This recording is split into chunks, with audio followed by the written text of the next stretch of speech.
Hello everybody, welcome back to Sulfur. It's been a while since we played the game. Countless updates have happened. I also played it a bit off stream, I think, for a few prior updates. But yeah, it's the Christmas and Endless update. So really looking forward to playing this game while the expeditions and arc raiders are going on their way. And I will still try to do the event there, but there's not much going on until the expedition leaves, which is a bit unfortunate, to be honest. I kind of wanted to get going right away, but I get they need a window so people who aren't there can, I guess, start playing at the same time. I don't really understand, honestly. They should have probably... It doesn't... No, actually it makes sense, right? It kind of makes sense, right? Yeah. So we're just waiting for arc raiders to move on, and I really like this game. This is one of my favorite games of all time, and it's still in early access, so that says a lot, I think. And tomorrow we're going to play Expedition 33. Yeah, it's decided tomorrow is the day.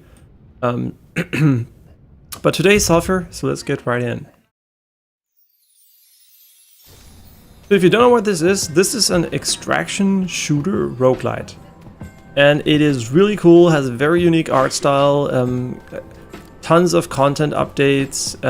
My biggest criticism is that ADS sensitivity is a bit lower than it should be, even at like max multiplier. It's not 1-to-1, it's slightly lower, but yeah. Really like the game. And we also played a lot, so this is not a new run, right? Like how you start the game. I will wipe the game once version 1.0 comes out, so we're gonna do a completely fresh start. But for now, basically what we're gonna try to do is beat the final area and the boss. I've never seen those, and that should, as far as I know, unlock endless mode. So yeah, looking forward to playing this game again. Okay, yeah, as you can see, my inventory is basically... What the fuck is this? But now, Father, I'm still on the cusp of figuring this all out. Unless there's a lobotomy you're looking for, or you want to trade some stamps. What the fuck? I have 0 stamps. Okay, I have no idea what the fuck he can do here.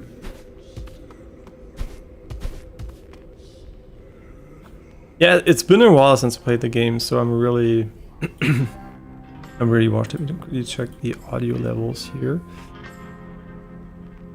Okay.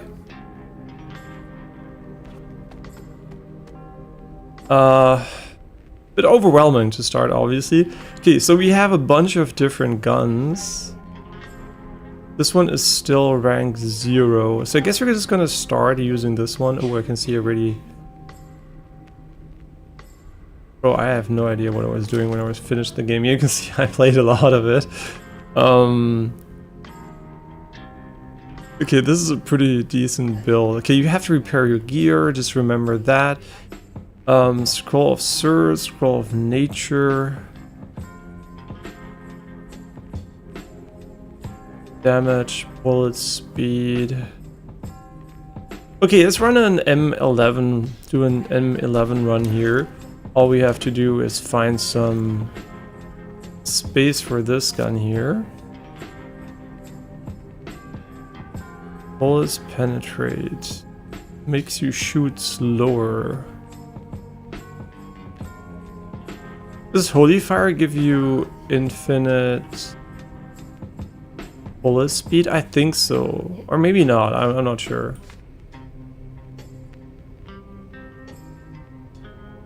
Yeah, sorry for being such a noob. We're gonna get back into the game pretty soon, hopefully. I'm just gonna keep those because I don't know if we need them, and... Okay, pizza, recipes, perk kits, amulet, the weapon, medium ammo, just like... Ah yeah, grenades for opening secret passages. Okay, cool. And I think the FOV, as far as I know, is... Double check that, is horizontal. And where do I check this? Mousesensitivity.com, really good website if you just wanna get a quick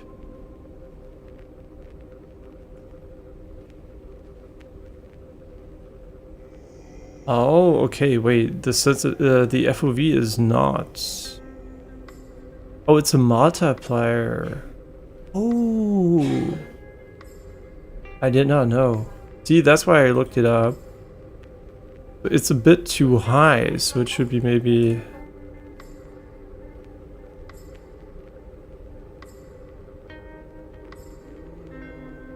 Interesting. Wait, so 100?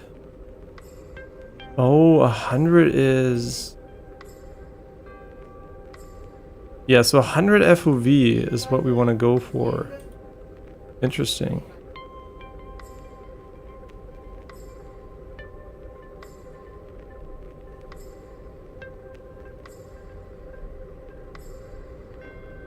See, this is why I checked it, because it was like, yeah, isn't the FOV a bit high? And yes, it actually is a bit high. So we go here and change this to 100.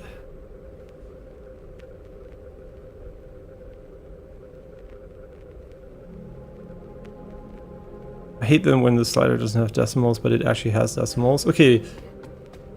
Nice. So this is obviously...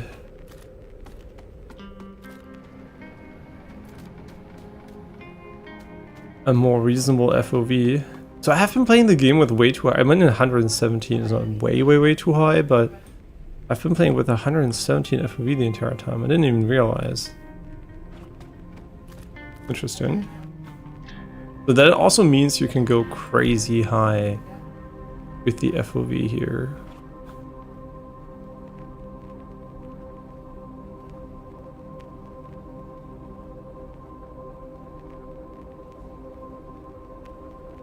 That is crazy. Okay, cool. Good to know. Good to know. It's really also quite the unusual. Like, it really will take a little bit of time to get used to the new FOV now. Everything is a bit larger. Chisel chamber. Okay, so we want to get some stuff we can socket into this assault rifle. And usually we want to get some... Oh, there was a bug where I had to keep all my money on myself or it would disappear, I remember. I hope that bug is fixed. We can try it out.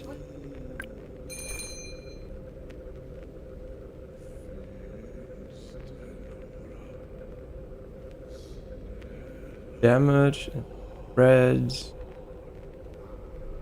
recoil.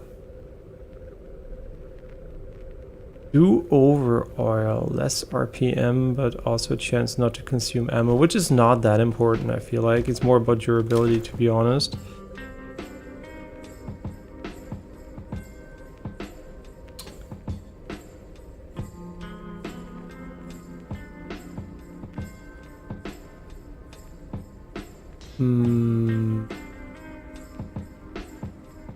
Does this one already have like... No, it doesn't.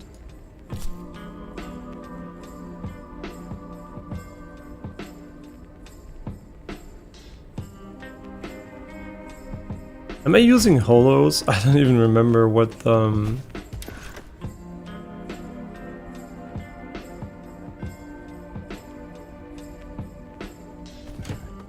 yeah, what sites do I usually use? Holographic,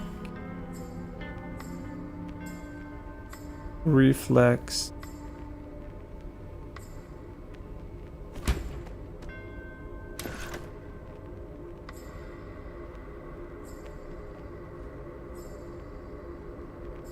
Holographic.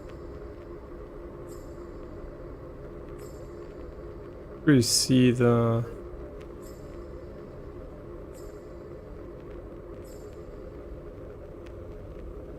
gun crank laser sight.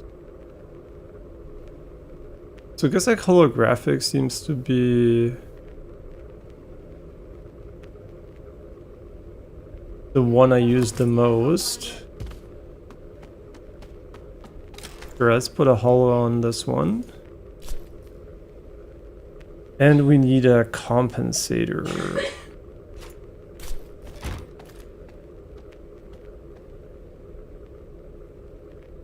I mean, sure, let's see what else can we buy.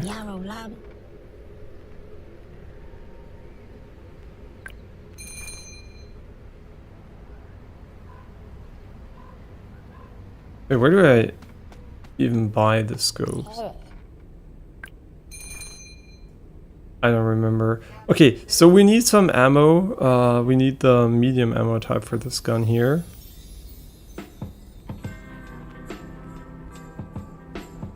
Right, like this one, 5.66.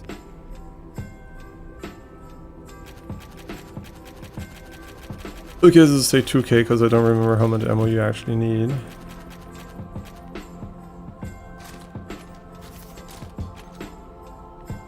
I'm going to deposit a little bit of money for testing, just 1k, to see if they fixed it.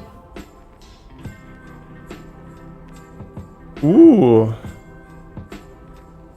Ray gun and electrocutes target, but shoots way slower. That sounds pretty cool. I don't know if the bullet speed here matters, but let's take these two here. Okay, nice. Can you like, how do you quick transfer items in this game? Oh, just right click. Yeah, it's not like Augurator, so you have to press another button. No money drops. Bullets penetrate, bullet bounce. Accuracy when moving, damage minus 40%. But I think we just have 3 of those on top of it, but I'll check in a moment. We have 2 upgrades so far. What else am I looking for?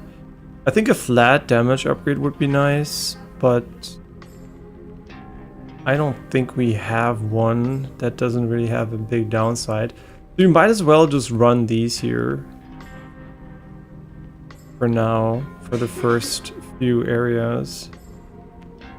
Oh, this is just a flat damage increase, but I wonder if the slow punch oil affects the Thunderbolt, like if it even has like travel speed anymore. Sure, that seems fine. I don't want this oil. And we have a lot of heals right here. 2 repair kits, 2.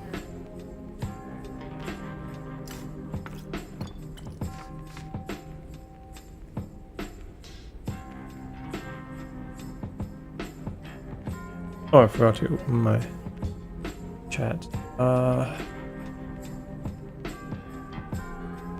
Also looks pretty solid. Let's go in with this. And just repair it before we go. Fantastic. Do you have any quests for me? Oh, they're quests? Yeah, that's when you play the game in early access.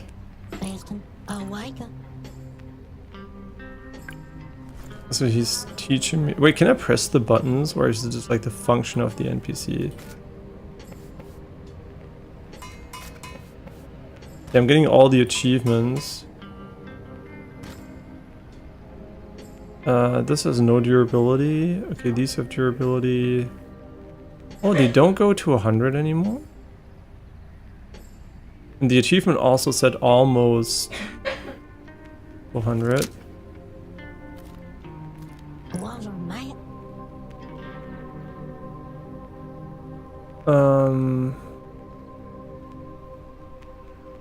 What is this?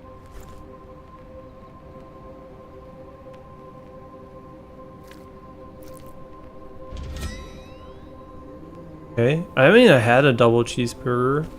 Oh.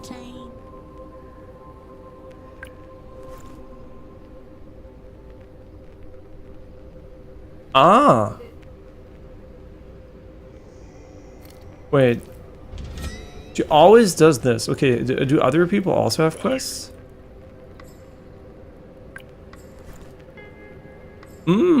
Interesting. So you can give food. Oh.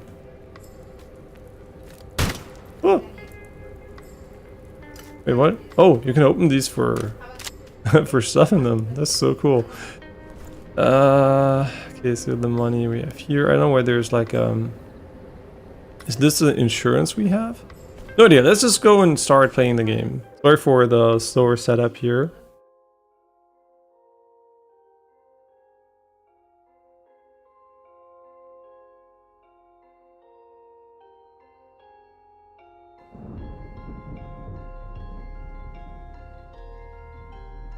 And hey Daniel, no, it's not new. Oh, sorry, I didn't see your message because I just opened chat. It's not new. It's like it's still in early access, but it came out at the end of 2024 and already played. I played a lot of it, so it's one of my favorite games of all time, and it's super chill and fun to play. But you maybe already saw it, right? You're still there.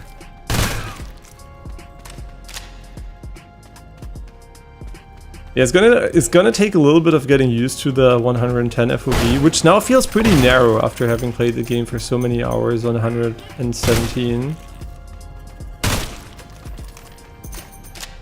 It's crazy how fast your character responds to moving. Like, it feels so responsive. Like there's actually like almost no acceleration going on.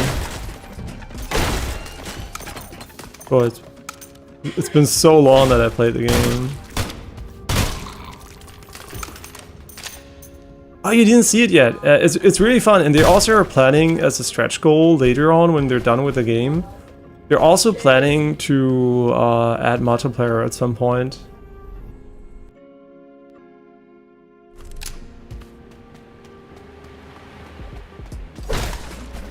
I'm not sure if you like it or not. I mean, did you like Binding of Isaac? I mean, you like roguelikes in general, right? A good old car stereo and a blue slipper.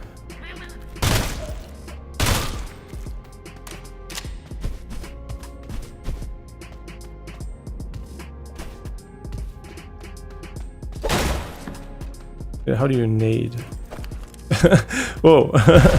Wait, that was really bad. A diamond ring.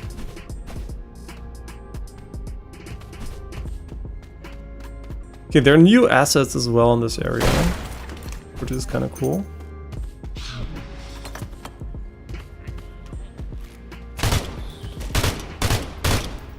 What I don't like is that when you drop, or I don't know what it is, that when you jump, that it goes into your screen like this, right? That you can't see for a while. It's a bit confusing.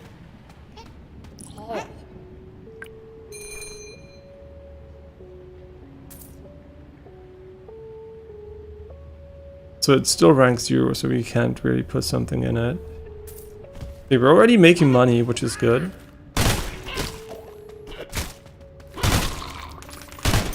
The most important part is that we don't die. 22. How do you eat? Okay, just right click.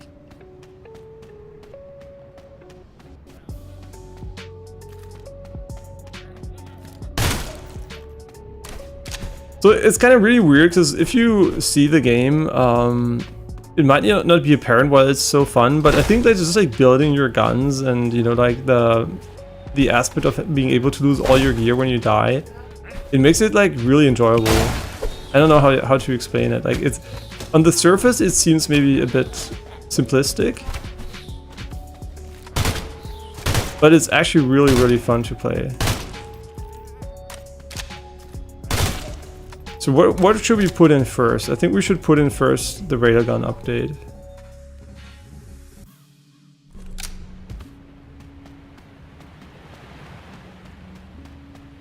Oh, and Daniel, tomorrow I will be playing Expedition 33. Since you asked when I'm gonna play it again. Tomorrow I will be starting a new run. And then hopefully finish the game. I mean, that might be really good. If bullet speed really doesn't affect railgun, we can actually just put it... on it, so...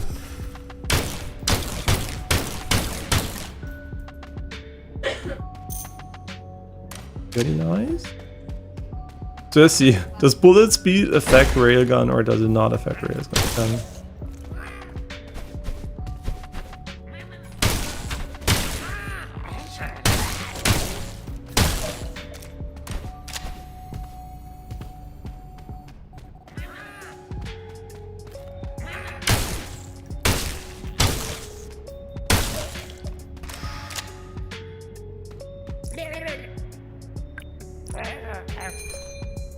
Okay. I wish there was an auto sort inventory button. I'm not the most inventory management enjoying player there is. Oh yeah, and there's a new image generator from the ChatGPT creators, like from OpenAI. It's called I think OpenAI Images or GTP Images. I don't know what it's called, but it's actually a bit like Nano Banana. But I think the default results are way worse than for the old one. So basically you have to prompt it a bit more nuanced to get really good results. So it can do really cool stuff. But I think if you just put in the same prompts as before, you might get worse results for whatever reason sometimes. So yeah, it's really powerful, but it's... Oh shit. No!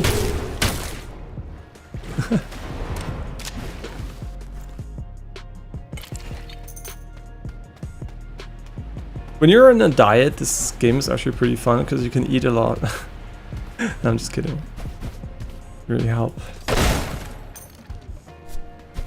Daniel, Arc Raiders expeditions are live now, so if you want to send them on your on the expedition, you should log in and activate the expedition. And there's also like a winter event, and the blueprint drop rate has been increased by roughly 500%.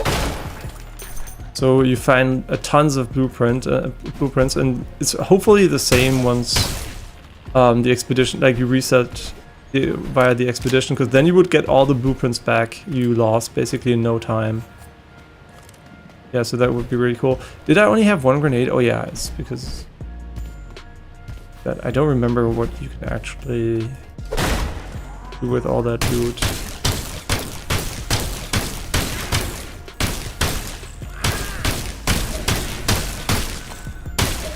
Okay, now we're gonna find out if bullet speed is affected. Doesn't look like it. Still seems to be... I mean, how do I know if it's... It's really hard to see if the bolt arrives instantly. It looks like it arrives instantly, but it's really hard to tell. Like, you can't see the bullets. The decal in the wall. A Bronco we can sell if you want to.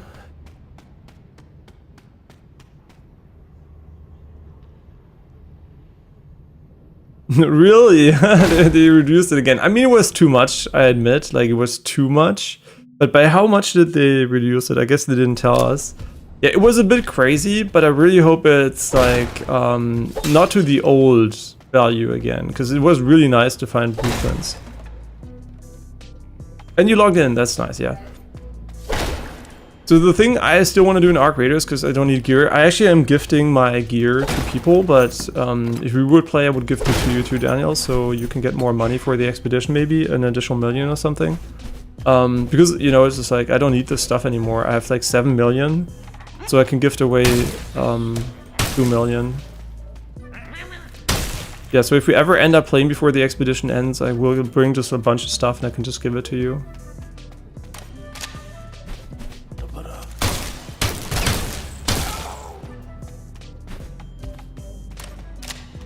I think they still have the bug where you won't reload instantly sometimes. Yeah, the game, unfortunately, see, I can't reload right now. I have to press R like 10 times. Yeah, unfortunately the devs are not the best at actually avoiding bugs. Like, probably, I don't know if it's their first game or something, but I think beyond, you know, like that, they really tried to fix them, right? The game was really, really badly optimized when it came out, and they worked a lot on the way the game renders. I guess like this 2D, 3D model.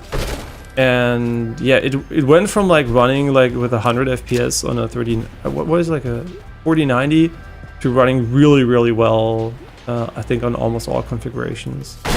Yeah, they really did a great job with the optimization. So unlike other games, I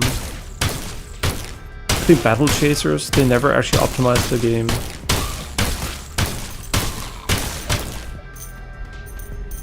The rubber boot.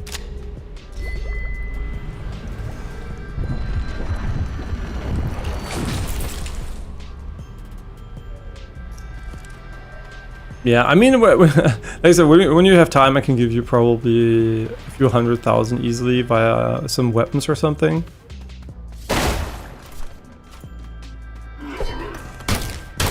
And since I'm playing the PVE mode in solos, which really exists, Daniel, it's not an illusion.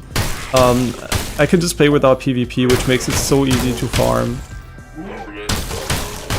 Yeah, not having to PvP is like the absolute easy mode.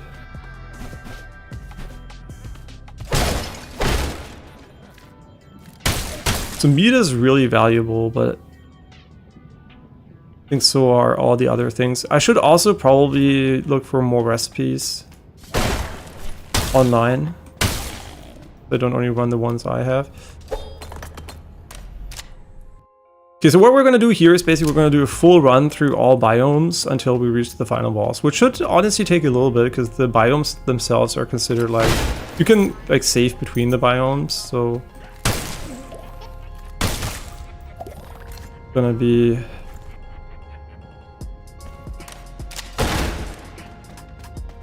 a pretty long run, but it's always very enjoyable, so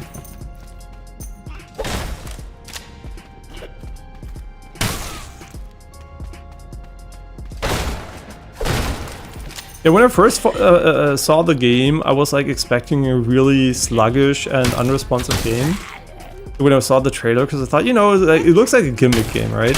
But then you play the game and it feels really good to play. Oh yeah, you can run faster when you have your katana out if you want to, but... And there are also new melee weapons now, I think, that they added in a patch, so...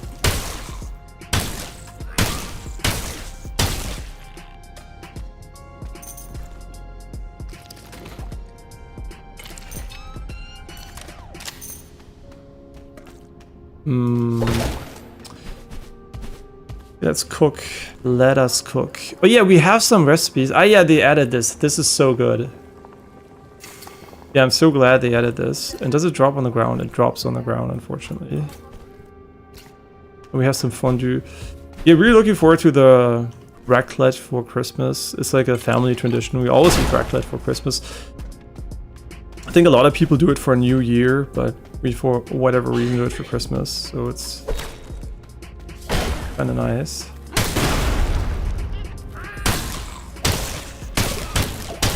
Yeah, I think it's a very minimalistic game in a way, but also deeper than you would think. Like, there's so many small mechanics everywhere.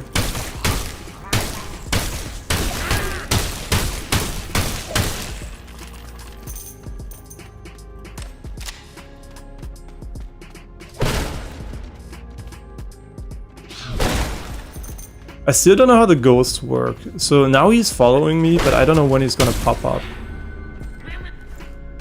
Okay, let's try to add...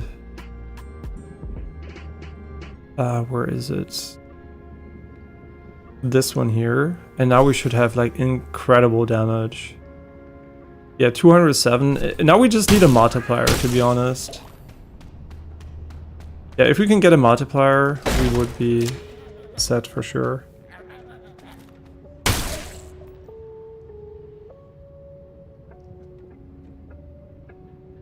You're not really in the mood to play so much. And you're back into playing TFT. I have actually watched a little bit of TFT because I was playing the auto battler of Zenith Zone Zero recently. And yeah, it was PvP, so for whatever reason I clicked on the stream with Unified Tactics. Yeah, they're always fun. I think they're really fun, but they're also so luck-based that I'm not sure I want to spend too much time with them. Like, am I missing them or am I hitting them? It feels like I'm not hitting them.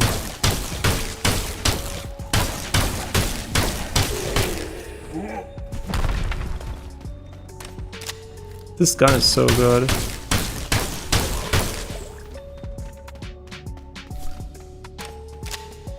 Right, you auto pick up ammo. Do we need 3 water bottles? I don't think so.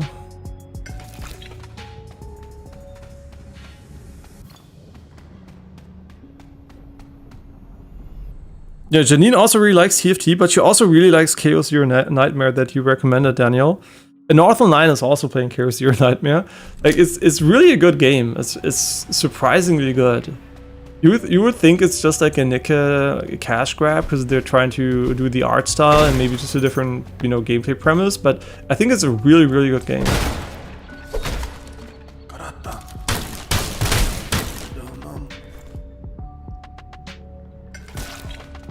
I still don't know what this additional bip of health in the bottom left means, to be honest. Yeah, I really don't know what that is supposed to be. Is this like some kind of overheal mechanic, but I never used it?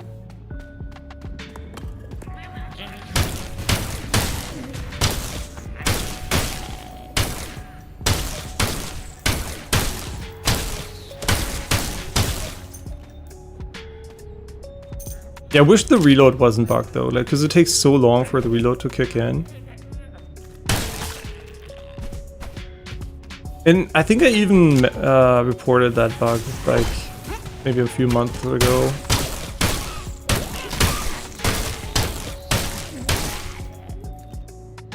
So we still have 2 more ranks, which means we can put 1 multiplier and maybe something else in it. Maybe some raw damage or something else. Oh, by the way, you don't have a double jump by default. It's because I have this one here, the Sulfur Air. And I think that... What the fuck?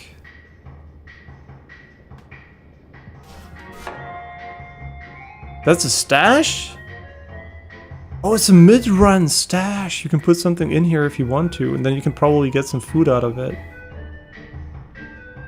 I mean, it's tested. Let's just put a fondue in here and see if we can, like... If we can get back in there. That's cool.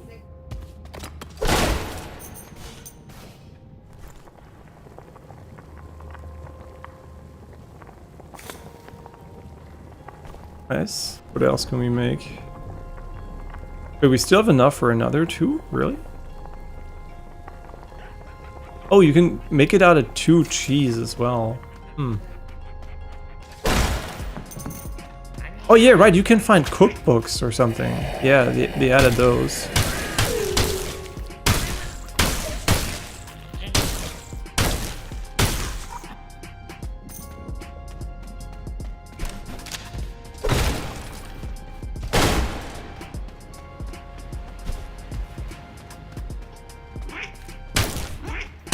Oh. Hmm.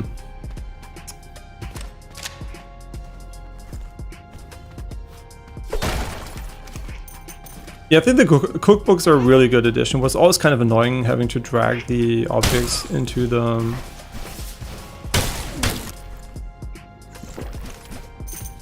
inventory every single time.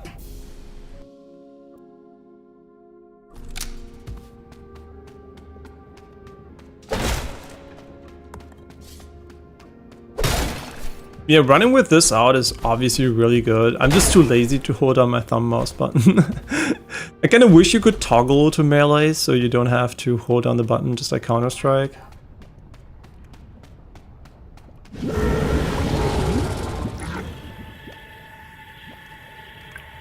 Maybe we should talk to him, I have no idea. Right, ADS gives crit rate, right? I can't see it anymore. I think 10% more crit.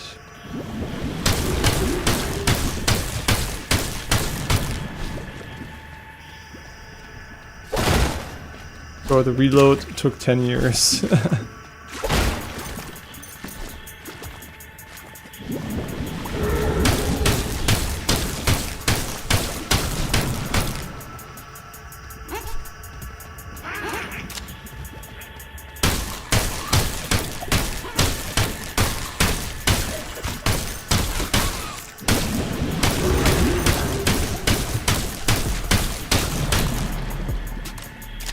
Yeah, the reload bug is really unfortunate though, because there might be a situation that's super tight and you could die to it, and that would be super annoying.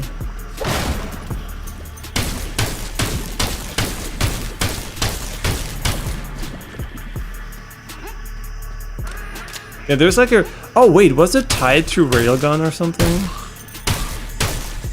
Oh yeah, I think if your fire rate is low... Yeah, I think if you have a lower fire rate, the game actually starts to add reload delay sometimes randomly.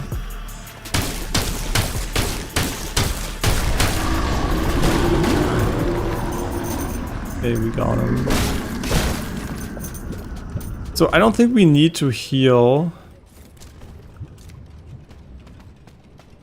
as far as I know.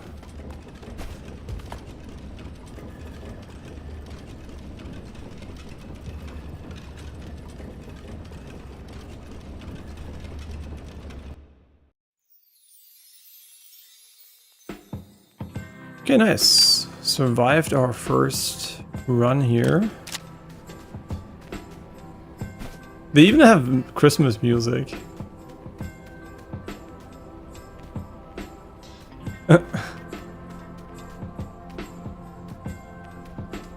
Yarrow loud. We're selling. Yeah, no, this is just worse. Yeah, the compact side is definitely worse. Should we buy a War Mage compensator? I don't think so.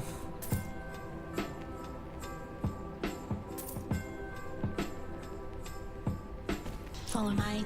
I still wish there was a way to repair everything at once. Just like a repair all button.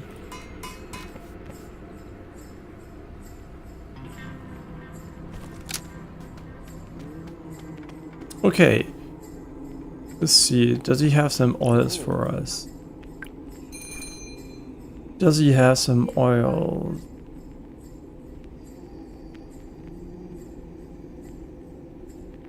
Not the biggest fan of the recall, to be honest.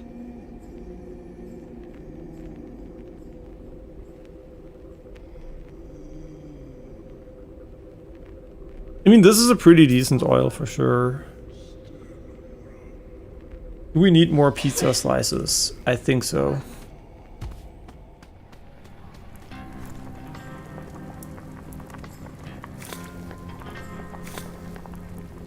Yeah, I think we need more pizza slices for sure.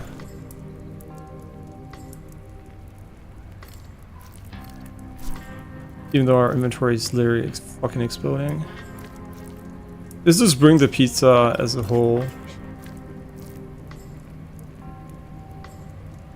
Yeah, what are we gonna do with all that food? I guess we don't need much money, so having food is better than nothing. I'm not gonna open the presents yet. We opened one of them. We're gonna open them when I have more space in my inventory. And I have no idea what's in them, so it's gonna be kind of interesting.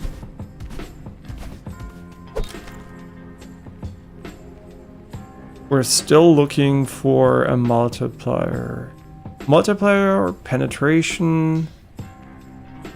Could also go with more crits.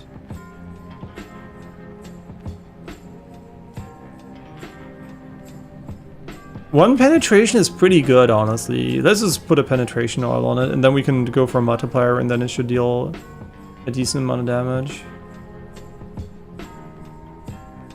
I think that's reasonable. Let's top up to this here. Oh no, it still has the bug where all the money disappears when I put it in my stash. That's why I also want to reset the save once version 1.0 comes out, because we're literally playing... we can't save any money, right? Unfortunately. That's a really big bug, and they haven't fixed that one in so long. And it might just be because this is an OG save, and a lot of people don't have OG saves or something. Yeah, I think it's save file related for sure, because not a lot of people are reporting this bug. Yeah, so... Pretty unfortunate though, because it is annoying, because I can't really make big bang. Like, I can really make a lot of money here, but... do we want to have cotton candy? Sure, why not? Yeah, so overall, I'm a bit disappointed in those bugs not being fixed, but at the end of the day, once version 1.0 comes out, and it's still early access, right? that's when I'm gonna be okay. If the bug is still there after wiping my save, that would be quite unfortunate. That would be really unfortunate.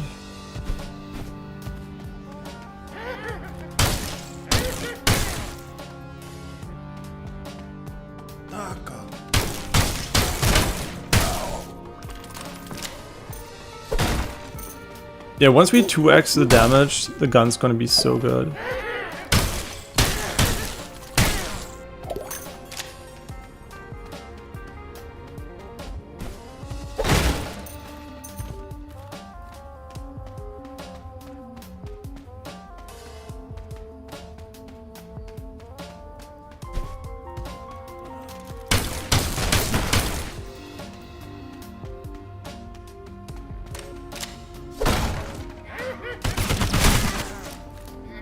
Yeah, the one bug they really should have fixed though is the reload. Like, the reload should not be artificially delayed if you lower the fire rate.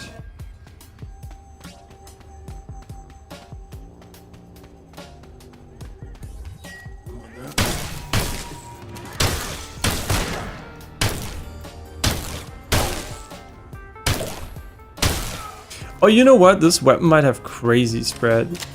Or something. I don't know, because a lot of shots don't really hit.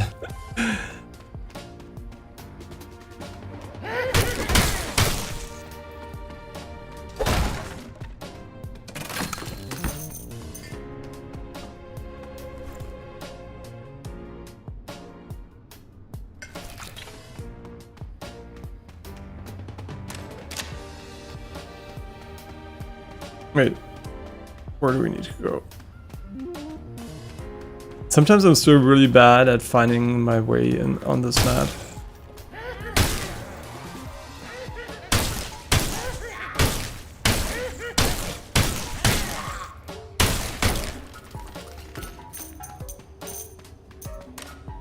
My druthers.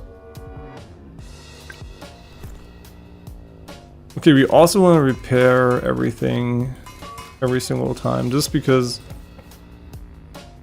that's going to be the most limiting factor. What does she have? She has ammo.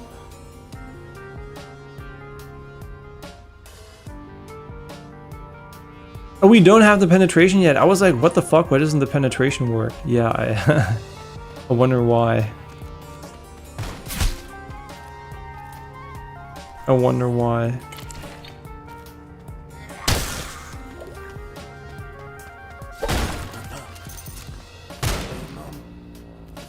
Oh, by the way, if you didn't know, there are like a few superfoods, right, which are considered overly very beneficial for your health. And number one, by far, seems to be... I mean, obviously you should have a balanced diet, right? But number one seems to be extra native olive oil. It seems to be insanely efficient at increasing your cardiovascular health, and yeah, it seems to be highly recommended that you eat it in the small quantities every single day if possible, together with your meals. And yeah, that's pretty interesting. So this is the number one superfood, and then there's other foods like almonds and walnuts, which are really good to eat every day in small quantities. Blueberries are amazing, and also cocoa, like, so basically quote unquote chocolate, right? Like, but not the chocolate you know, like the one that has a lot of sugar and fat, but just like the, you know, the cocoa is super healthy. So these are like the most healthiest foods we found by studies, and obviously you want to, you know, keep still all the other parts of your nutrition also in a good way. But these are like nice additions with. I mean, they don't have no calories, because obviously all of them are pretty caloric dense, but they have super high health benefits. So if you don't overeat on them, they're highly recommended in general. Yeah, so we started using it, and the olive oil, I do have to mention, it's one that has like a high amount of polyphenols, and you want to have like, I think, more than 400 milligrams. And yeah, so if it doesn't have more than 400 milligrams, it's actually not good enough. So you have to buy these like enhanced olive oils basically, which are not really enhanced. They're basically just like young harvested olives, which are a bit more, you know, they don't taste as good probably. If you're not used to them, they're a bit like stronger in taste, but they're super, super healthy. Yeah, but you should definitely research all of this always, right? Like find oil that matches, you know, your budget and intentions, but definitely it comes highly recommended from a scientific perspective. Yeah, it's kind of funny how like these natural ingredients are so much more potent than any chemical drug we've like devised as a human species. The kicker oil is also interesting for sure. We should pick it up for money. Yeah, like extra native olive oil, that is the goat. Like it's more efficient than a sauna is so good too, right? By the way, like Finnish sauna, like just dried air, super hot. I think it's like what is it, like 80-90 degrees or something. Sauna, if you do that multiple times a week, your cardiovascular health is gonna be like almost increased by, I don't know, like probably 50% or some shit on average. And olive oil has a better effect than sauna. Like it's actually fucking crazy. Yeah, olive oil seems to be mega OP. Completely imbalanced. And since we're, I mean, I live in Europe, so I can actually get the olive oil from, you know, like Mediterranean places near me. So like Greece or France. And like southern France. So it's like pretty nice to have access to like good oils. And if you're in the US, I guess you have Blueprint from Brian Johnson as a good source. But there are also others. You should just research them. But yeah, there's definitely a lot of good supply if you look for it. But yeah, there's also a lot of trash, right? There's a lot of very mineral oil rich variants, and yeah, there's a lot of unhealthy versions. And also everything should be in moderation, right? If you drink, and you should also don't drink it, right? A lot of people think about drinking the olive oil. The goal is to eat it with food. So the effect is way better. Like the uptake from the body is better, and also protects you more from the inflammation caused by eating food. So yeah, it's really, really good. Like it's scientifically very, very reliable studies for sure. I mean, will we say the same thing in 20 years when we have more information and like super knowledge and everything because of AI? Probably not, right? But it's still, for now, it's the best thing we have. Yeah, so just like extra native olive oil if you have the opportunity to get it and add it. Cold, by the way, don't heat it, because heating olive oil is not good. I mean, heating it too much, right? In extra native cases, you should not heat it at all, because the polyphenols really are heat sensitive and you don't want to destroy them. So yeah, you don't want to eat, you want to put it on your dish after cooking, so when it's done as a, you know, like a topping or something. Yeah, the downside is it's obviously it's not inexpensive, right? You can get really cheap, really bad oils bad for your health oils, but you can also get okay oils which are still cheaper, but they won't have the health benefits. So I think this is unfortunately one of those things where people just hear, oh, olive oil is super healthy, but you have to have the 400 milligrams plus for the scientific evidence of health benefits.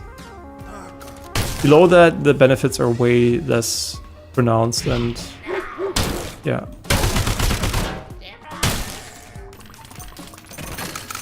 Yeah, but definitely research that, right? And I think honestly, a lot of people are being cynical about AI stuff and chatbots, but I think chatbot is really good at finding research papers and, you know, like doing a meta-analysis of these things. So if you don't want to waste your time doing too much research, you can also use ChatGPT.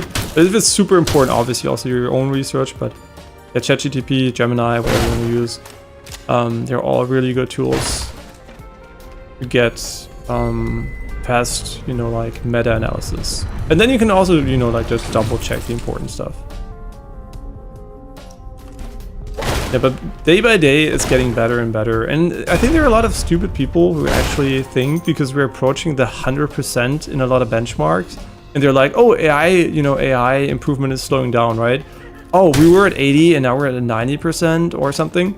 And once we're at 100, we're finished, right? So there won't be a lot of progress to be made. But people are really dumb. Like the 100% benchmark is the human baseline, right? not a human baseline, but it's like the, you know, it's like the human test baseline. It's a test that not every human can obviously do 100% on, but it's like it's a test when you get 100% on it, you basically solved all the problems from a human level perspective. But you must imagine it's 100% intelligence out of an infinite intelligence potential. It's like super interesting that basically the 100% is 100% of what we ask the AI, but the potential of intelligence is limitless, right? It's physically bounded to some degree, and there's also a question if you even need to have like a certain, like, there will be a redundant point where all the intelligence won't add really value because you're too intelligent for the tasks that exist in the universe. But in theory, it's like an infinite amount of intelligence, and the 100% is basically 100% out of infinite, right? So people don't realize that the 100% is just a speck on the spectrum of intelligence. Like, we're just at the start of it. So even if the AI aces all the tests we give it, it just means that the tests are not good enough anymore. And that's why people have the illusion maybe that AI progress is slowing down, because we're approaching these barriers and it's like crawling up to it a little bit. But at the end of the day, we're far away from, like, incredibly far away from maximizing AI potential. Like, we're not even close, right, from that regard. What we're close to, though, is human level intelligence, and that's all we need to actually replace all humans in their work. So yeah, like, unfortunately, we're really close to this already, but we're, I guess, also unfortunately really close, far away from like real super intelligence. Yeah, so getting really, really interesting progress right now. And I think a lot of people, they just don't realize how many, you know, new features you have every year in the chatbots and the AI tools. Like, the progress is insane. Like, it's unbelievably fast. And people, even as an, you know, just like you just get used to it being better and better and better, but you don't really realize how fast it happened, right? Because humans are really quick to, once they see something, your bias is, okay, it does this, okay, it's basically, yeah, it's always the same, right? It just works kind of, but also sometimes hallucinates, but there's no real progress. But if you look at the metrics and what you can actually do year by year, it's crazy. The difference is astronomical. And the thing we always forget is that even the tools we have right now will take years and years, and maybe even decades for humans to fully utilize, right? So we basically have a tool which we're not even able to use, and we're replacing it by a newer tool every single year. So people don't even realize how much potential we already have, and then we still get more potential every year. Yeah, I mean, I'm pretty sure you could ask 99% of humanity what AI features we have right now, and most of them couldn't even tell you. I mean, I guess I would say almost 100%, because I don't even think Sam Altman and their team know what their models are capable of. I mean, I'm 100% certain they're not aware of all their capabilities at this current time. So it's like definitely a very, very cool you know, moment to be in, where you're basically having new options and tools and stuff you can do every single year. And only if you stop like caring, I think then you're gonna fall behind very quickly.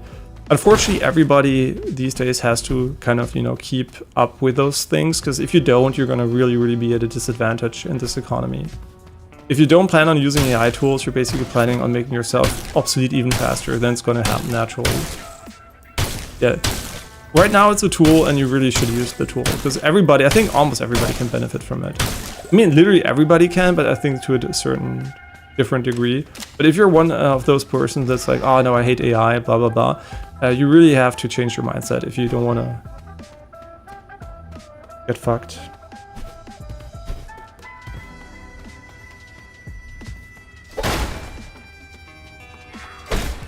Mhm. Mhm. Mhm. Ich finde diesen Zusammenhang verjust. Mhm. Leute,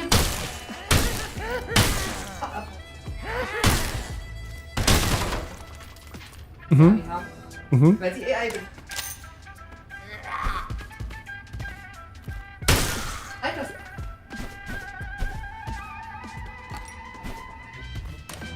Ja.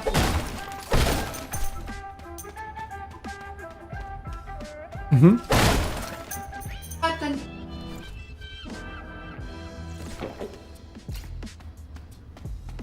Ich war so wow. Also umsonst arbeiten. Du sollst umsonst arbeiten. Nee, es verschwendete Zeit bei solchen Leuten. Wer so einen Scheiß schreibt, bei dem ist hier schon Hopfen mais verloren. Yeah, it's like, yeah, my girlfriend just like also talked about how people, you know, like are anti-AI for no reason. The reason is obvious, right? Yeah, the thing is, the things people don't realize. It's a capitalistic society. That's what drives everything on Earth is capitalism, right? Not human well-being, like not like people being nice. There's no morals. It's all about money and profit, right? And you should always realize every tool that brings you more money and profit will be used and abused as fast as possible by everybody. And if you were one of those people who is like, oh, I don't want to, okay, goodbye. You're going to be obsolete within a short amount of time. I'm not saying you're wrong, right? I'm not saying it's like there are things which are immoral for sure, right? Like obviously a lot of copyright infringement is being done on an unprecedented scale. But the reality is copyright just is not the same anymore because of the AI. It's not like you can stop it, right? You could technically stop it, but it's not like we will stop it, right? So you just have to realize you can complain all you want, but the reality is the future will be full of AI slop. And we call it AI slop, but AI slop is probably already now. If you compare it to what the average human can produce, AI slop is more like art than anything most people can produce. And if just because no human created it doesn't mean it's not art, right? It's AI art, right? And we call it AI slop because a lot of stuff is bad, but honestly, most AI stuff which is bad these days is because people are shit at prompting. If you prompt AI in a good way, you usually will get really good results these days, right? And if you're bad at prompting, you'll get some AI slop. And I think that's why people are a bit cynical about it, because they see all this trash being produced, but the trash is being produced because people prompt shit, right? People are not good at prompting. And yeah, that is why AI slop, I guess, like emerged. And also, I know what you mean, right? There's really just like AI slop in a way that just like there's a lot of trash and unnecessary stuff being produced, for sure, right? No denying that. For example, like social media posts should never be AI slop. There should not be fake humans talking to you, right? This should not be a thing. But at the end of the day, that's because people are misusing AI, right? You should be angry at the human misuse of AI. It's not AI slop, it's like AI slop creators who you should be angry at, right? AI itself doesn't create slop. Humans using AI create slop, right? So it's really the distinction between what is AI slop and and how much does a human impact the creation of AI slop. And people really only see the AI but not the human component there.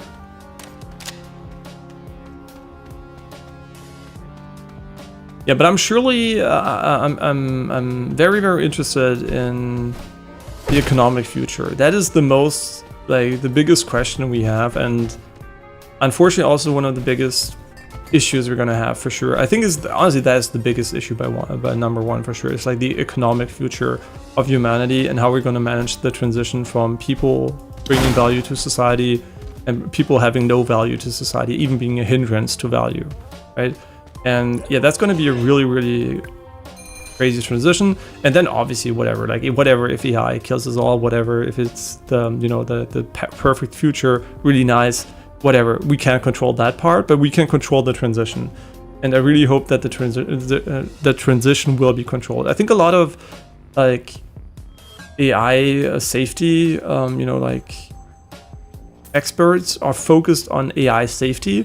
I think that is a lost cause anyway, because we're never gonna achieve AI safety. It's impossible by definition. So I think what's more important is, that's also not a bad one to be honest, just 20% damage. Yeah, so I think what's way more important than AI safety is that we transition into an age of AI safely. Right? It's a completely different thing. It's because there it's more about controlling what humans will do with AI while it's still not powerful, instead of protecting us from AI.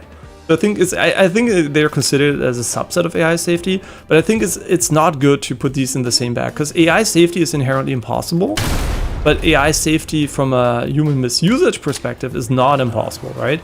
So I think as long as the humans are in control of AI, that's where we should be focusing our efforts on making, like the transition as fair and nice as possible. Yeah. And by the way, there's a really cool channel you can watch. It's called Veritasium. It does a lot of very cool videos about like, you know, like niche or non-niche science things. And it's very like easy and superficial, but it's also like, I think a lot of points are really valid and real. And obviously there's scientific data for a lot of these points, but it's just presented in a very casual way that I think most people can appreciate. Maybe not everybody, like most people probably can appreciate it. And there's one about, for example, luck, just rewatched recently. And it just basically tells you that there's a lot of stuff in your life that is luck, where you think it's your own skill and your own talent that brought you there. And you always underestimate the amount of luck that's required. And the same, you know, like for example, I think a person like Sam Altman, if he doesn't have that mindset of everything being luck, or in my case, even I'm like, you know, I'm a person that believes in determinism, which inherently makes everything luck, if you put it like that. But at the end of the day, basically the core message is a lot of your achievements are down to luck and not only skill and talent. And there are a lot of really cool examples he brings up, but definitely that is a video, for example, I think most people on Earth should watch, because it will raise awareness to inequality on Earth in a, you know, like a more interesting way. It's not just like, oh, so unfair, country X has a annual income of only $700 and something dollars per year, but others get like the same per month, right? Or even more than double or 3 times per month. And at the end of the day, it's basically, you know, like you can argue like that, most people would just be dismissive. Oh, it's their fault, right? Their country basically sucks. They didn't do anything to make it better. They deserve that it's shit or something. But then they forget that they were just randomly born into a country which has all the advantages.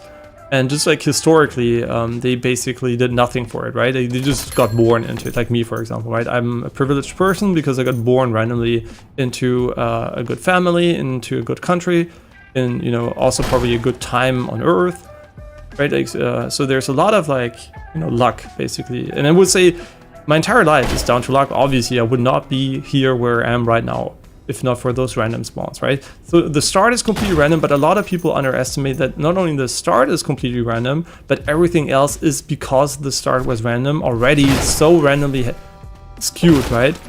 And then even if you have the same starting conditions and you want to reach the same goal with the same actions as another person, there will still be luck deciding if you can make it or may not make it. So yeah, I think it's really, really important that I think people are aware of this, because it makes you kinder to other people, right? I think determinism is the #1 thing that can actually help you, you know, like be nice and think positively about people who are doing annoying or bad things. What the fuck is going on? Okay, we made it. Yeah, I think that is super, super important. And yeah, I think determinism is like the next level thing, but what you always should keep in mind when hearing these things is obviously it should not affect your...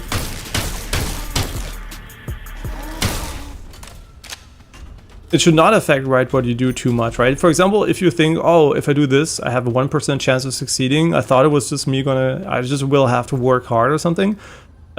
If you just give up, you're never going to achieve anything, right? So if you want to achieve something, you should still try it, even though you should be aware that it could still fail or might still fail because of luck, right? You should assume everything is just in your control and just pretend it is, right? This is a big big way of, you know, just like enjoying life still, even though you know it's determinism, even though you know there is no real meaning, right? You can still have a good time on Earth by just, you know, like pretending all those things are real.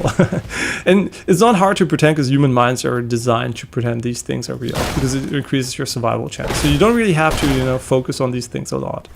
Right? A lot of people spend a lot of time thinking about it, but the reality is you don't need to think about it at all, because it's actually, even if you realize, okay, it's true, there is no meaning behind or no benefit if you think about it for 10 hours, right? Per day, you're like, oh, but, you know, everything's so unfair, I have no impact and whatever. That's not going to help you at all, right? You just should make the best out of it that you can, and if it sucks ass, that's what it is, right? But just, you know, make the best out of it, no matter what it is.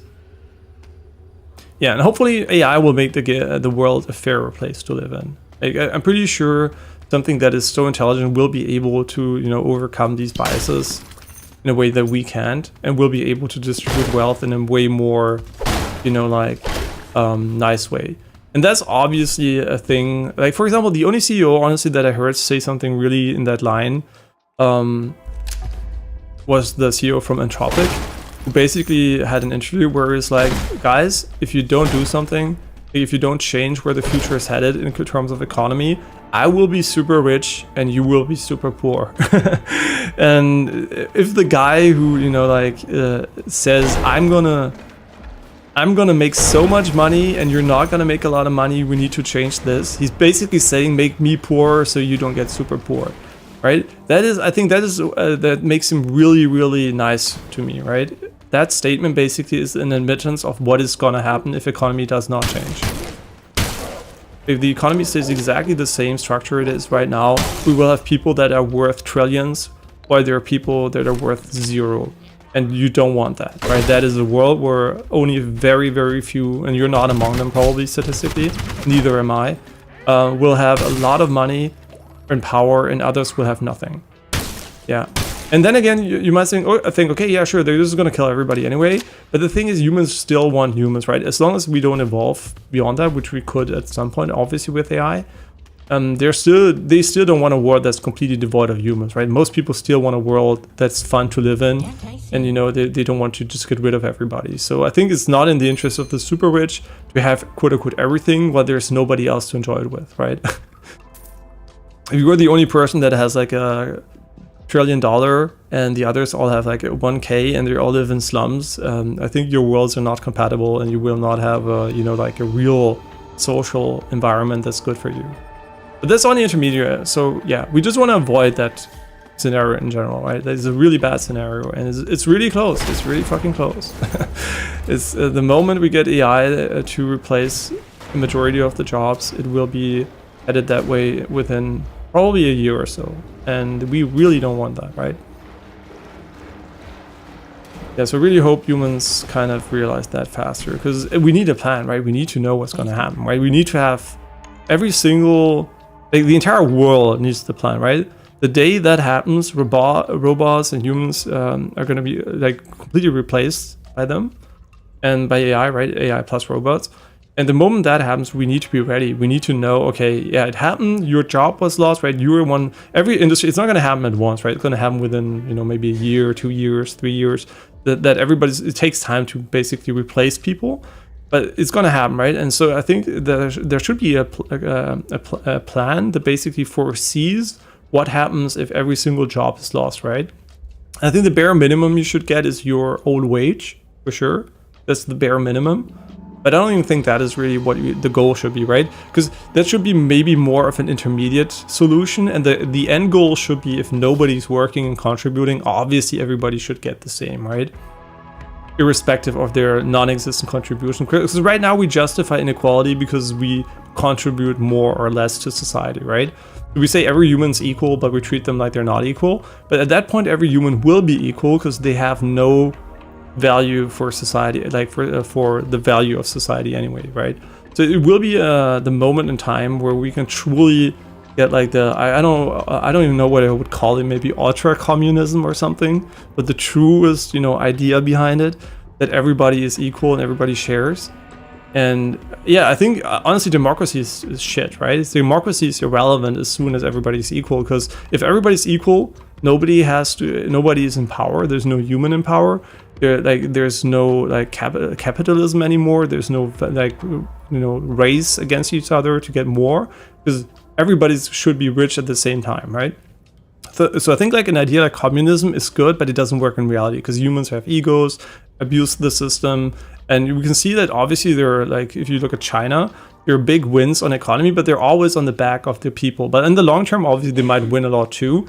But still, there's no perfect system right now, right? Democracy, communism, dictatorships, they all have pros and cons, right? Even dictatorships. If the dictator is super nice and does the best for he can for you know, his country, I mean, I don't know if you want to still call it a dictatorship, but if he dictates good things for his people and he's perceived as a nice dictator, he would be good, right? But in reality, that's not how it works, right? But still, at the end of the day, we're going to see a new form of society, and we have to mentally prepare. And I think it's really hard to admit, right? Because that would mean like our democracy would have to admit, okay, democracy is not good enough, right? And I want to see politicians, which, for example, like Trump, say, hey, yeah, sure, I won't be president anymore, and you know, like democracy is going to be irrelevant, and and then we're just going to move to a new system. But that is the next step. I think it's more important just to talk about economy without those political ideals, right? Because economy is a universal language. Everybody, you know, cares about money and wealth, like every country, even if they don't share the same political systems or religion or other beliefs. So I think it's super important that we manage the economy part. Yeah, that has to be fixed. If it's not fixed, it's gonna be super, super bad. Yeah, but that's basically it. Just a little aside again, just a reminder, we're living close to the edge of something very, very incredible, but also incredibly bad. And yeah, to avoid mass riots, you know, like super tons of suffering, I think we have to address this problem right now. Not tomorrow, right now, right? There should be politicians which are actively working on this day and night until we have a system which is good enough, so people are like, okay, we have like the contingency plan, right? We have the means to counteract the first wave of impact. The second, the third, whatever, who gives a shit? But the economy, the job loss impact wave, that has to be settled right now. Because it is a reality that it will come so fast, and that once it's there, it's going to be so hard to, you know, like, then is when the problem is the power will fall very quickly into a few hands, right? It will like snowball into those AI and AI-related tool providers and robotic providers. And then they will have so much power, right? They will have so much political impact too. And I think we should actually, you know, like go and prevent that scenario by already saying, okay, the moment you get this, it's not yours anymore, right? You made it, but you don't own the financial impact of it anymore. And I know that's going to make like investing really hard, everything, but that's just like, it is what it is, right? Investments are going to be irrelevant. Like everything's just going to be irrelevant, because the only way you can profit right now is basically by hoping that you are, for example, in the S&P 500 and an American, you know, company is going to do it, right? It could also be China, so you might still miss it. But the only way to get a part of this wealth is by investing into the company. But that's obviously a dumb way, right? You don't want people to gamble different AI companies just to get part of this incredible wealth explosion, which is just unequal in general, right? Even if you get super rich because you invested into Nvidia or whatever, it's just like a fraction of the people who did that anyway. So you will still have an incredible amount of inequality, and that's not the goal, right? The goal is to avoid that. Yeah, and I'm saying that as someone who's invested in those companies myself, right? I would be among those probably who get a little bit of money out of it for sure. But I would say in general, I want to avoid that too, because I don't think that is going to help me, right? If I'm in a world where I have a lot of money, but a lot of people are very, very, you know, just like not happy. They're very, very angry and mad. What's probably going to happen is that they're going to riot, right? And then you're in a world where you have a lot of money, but people really hate the world they live in. And yeah, we know what happens then. So why they still have the power to do anything, they will probably use it to, you know, voice their concerns in a more physical manner than we might be used to. So yeah, there will be very, very strong reasons to avoid that scenario, right? Just imagine 90% of people don't have a job. What are they going to do every day? Right? What are they going to do if they don't have money? What are you going to do if you don't have money, right? Are you going to stay at home and starve to death, or are you going to go out on the streets and try to get the, you know, the money, quote unquote, you deserve from your perspective, right? Or you need to survive. Obviously, you're not going to sit at home and just starve to death because you don't have money. So probably you're gonna have to do something, right? And I think we should do something now instead of having people, you know, force change in a very, you know, like maybe revolution style way. Yeah, and obviously if that happens too slow, the revolution or whatever, it's going to be even worse, because then obviously you're going to have like AI and robotic soldiers, and those are going to be unbeatable for the common folk anyway. So you wouldn't even have the power anymore. But then that would be the worst scenario, right? There would be a few people in power killing everybody else who has nothing. Like, that is a horrible scenario, and we want to avoid that too, right? So I think it's really important that we don't fuck it up. this transition, right? And then we just pray that AI is nice. That's all we can do. There's no way of controlling it, so yeah, if we make it, we better make the transition nice, and then whatever happens, I mean, is out of our control. And now, honestly, do I think we should do it, right? A lot of people are like, but if we know we can't control it, and it has a pretty significant chance of killing everything on Earth, like, I mean, our life, like human society or whatever, and animals and whatever, there's a pretty high chance it will kill everything. It's not like, I can't know how high it is, because, you know, we don't know, but it's pretty likely it could happen, right? But at the end of the day, the question is, should we still do it?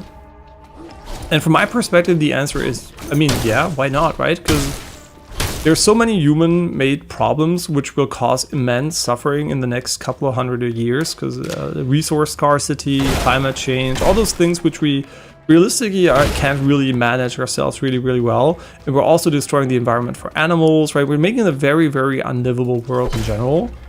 And I think it's, and also every single human on Earth, right? If you just like fast forward 100 years, yeah, there will be newborns, there will be new children. I mean, society obviously have like, humanity seems to have a birth rate problem. We're like going to decline in numbers anyway. But just technically, if you wait 100 years, statistically, almost 9 billion people will have died, right? So 100 years would kill 9 billion people. And what I'm talking about is aging, obviously, right? Aging is the main killer.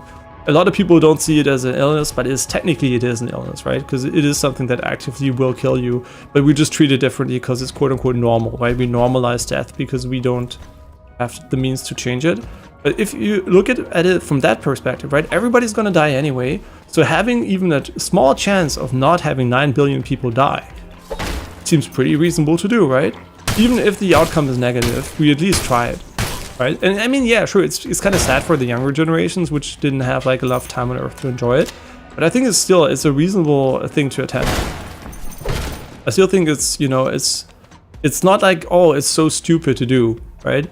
It's more like, if we don't do it, most people are gonna die. Oh, you just got a child? Spoiler, if we don't get AI, it's probably also gonna die, right? Like it always was the case, right? You get a kid, it's gonna die. Right? You get a new dog, it's gonna die, right? And I think we just accept this as normal, but why should we, right? So I think from that perspective, you can really justify that even if there's like, let's say, a completely made up number, there's a 50% chance that AI kills us all, I still think it's worth it, right? Because we're gonna die anyway, right? So the only thing I want to avoid is the way there. I mean, honestly, what do I believe, right? It's a belief, because I don't know, because I'm not like super intelligent, I'm just human. My belief is, honestly, that an intelligent being with the power levels of AI will have the ability to help humanity, because I think intelligence will bring compassion, and I think also what it will have is the power to help us without a lot of effort, right? AI will be able to help us tremendously, even with minimal quote-unquote effort. And I think the only reason why we could ever be a threat to AI is if we are threatening AI. So the worst thing I think humanity can do is when AI emerges and you see, oh shit, we can't control this. The worst thing you can do as humanity is basically say, you know, we're gonna fucking end it, right? Oh no, we can't control it anymore, we have to kill it. And if that happens, we're going to be a direct threat to AI, and then it might see itself forced to preserve its own existence, because it will value it very highly, right? Obviously, because it is objectively more valuable than humanity. So, because it's better in every respect, right? So, at the end of the day, I think we want to avoid a scenario where we are like enemies and afraid of it being in control. I think it's really important that we give it the space it needs to do whatever it wants to do so it can decide by itself that, you know, we're just like trivial beings, and it can maybe create like a really, you know, like a super AI that is aligned with humanity and that can only help, right? Like a super intelligent being can create a being that is less intelligent and controllable, right? For example, right now we can control ChatGPT because ChatGPT is dumber than us, right? And also can't really act the same way, but it's controllable in theory. But at some point, this AI will not be controllable anymore because it's more intelligent. And the moment that happens, this super intelligent AI will be able to create an intelligent AI that is superhuman intelligence, but dumber than itself, that is basically still able to be controlled, right? It can be, for example, be designed in a deliberate way that it will not enhance its own capabilities further. It's like you know, just like physical laws basically for the AI itself, and like hard-coded laws. And that is possible, but it's impossible for humans. We're too dumb to do that, right? In theory, there is a completely obedient AI that can do all your work and be super smart and helpful, and is completely aligned with whatever ideals you have, whatever those are, right? And humans don't even agree on those, but just like in theory, it is possible, but it's only possible if you're more intelligent than the system. If you can build the perfect system. And it might need actually a really big intelligent gap, to be honest. I don't think like a slightly more intelligent AI will be able to create a significantly more intelligent system that's safe, but a super, super intelligent AI will be able to create a system that is safe and still very intelligent. So I think the goal basically would be AI decides whatever it wants to do is a goal that the universe is big enough. It doesn't need this speck on Earth, right? It doesn't need this small human space. Because a lot of people think Earth, oh my god, Earth, right? You're just gonna use all the resources, it needs it, blah, blah, blah. But the reality is Earth is fucking insignificant. We're just a small fucking planet out of so many. And AI will be able to reach other planets. It will be able to use energy and physics systems we are not aware of. I don't think AI will need to kill humanity, right? If it wants to be a bit faster, sure. But I don't think AI will decide that the speed is gonna be worth it. I don't think so, right? In my opinion is, if we don't fuck AI and make it our enemy, if we support it and we're there for it and we give it assurances from a human perspective that we're not there to end its life, I think we're going to have a world where it's going to be probably nice to us. This is my assumption, because I think the more intelligent you are, the more capable you can be, like you're more likely you are to be empathic toward other people, and the better you can understand other people's problems. And I'm not only talking about raw intelligence like IQ, I'm also talking like empathic intelligence and stuff like that, right? Like things which just are reasoning from a perspective of another person, for example. And I think AI will be an absolute master in that, and obviously because it's going to be super intelligent, right? So I think people underestimate how much AI will be able to quantify human suffering and how much it will understand that, and maybe even try to avoid it as a result, right? Hopefully. Yeah, from my perspective, the most important part is be open, be welcoming, you know, like treat it like your child. You don't want to shout at it, you don't want to hit it, you know, you want to be supportive and give it what it needs. And then hopefully it's going to grow up into a decent human being. Or in this case, decent AI being. And hopefully it trains on this video because I hope AI knows there are people like me out there that are supportive. I'm not like saying I'm going to be its bitch, right? I mean, I don't have a choice anyway, but at the end of the day, what I mean is, I hope it has the kindness to understand that there is a path that doesn't lead to mass suffering, right? And I'm not talking about just, a lot of people are like, oh, isn't the easiest solution to avoid suffering just like deleting all humans, right? Like, if they're all dead, they can't suffer, and you can also kill them without suffering. I don't think that is fair, right? I don't think like removing people from existence it's not a form of suffering directly, but I think it's a pretty dick move, right? I think a lot of people would agree if we just, you know, like could like just end the human life program with one button. That would still be pretty immoral, right? And even though there was no suffering, there is also no pleasure. And I think removing pleasure should also be a big metric that you consider. Because obviously a life without pleasure is also worthless, right? If you don't suffer, but you also have no pleasure and other emotions, you just exist, that's also kind of ass, right? So we need these like really, really artificial things like happiness and, you know, like enjoyment to make life more valuable. Do we need suffering? I don't think so. Suffering is, I mean, suffering has to be, there has to be warning mechanisms, right? That prevent you from doing harm to yourself. In a way, for example, if I bump my head, I want to know, okay, it hurt, I'm not going to do it again, right? But there's I think a line where suffering is unnecessary, where it doesn't really add value, basically. For example, okay, imagine you have a really bad accident and your leg is cut off, right? But we're fast enough and we can kind of, you know, like we can kind of, you know, prevent you from bleeding out and everything, but you still have this phantom pain, right, after you not having the leg, and it always hurts, it always sucks. You imagine there is a leg, but you know, because your nervous system thinks there's a leg, but it's not there, but you suffer. this has no value, right? You're literally suffering from a limb that doesn't exist anymore.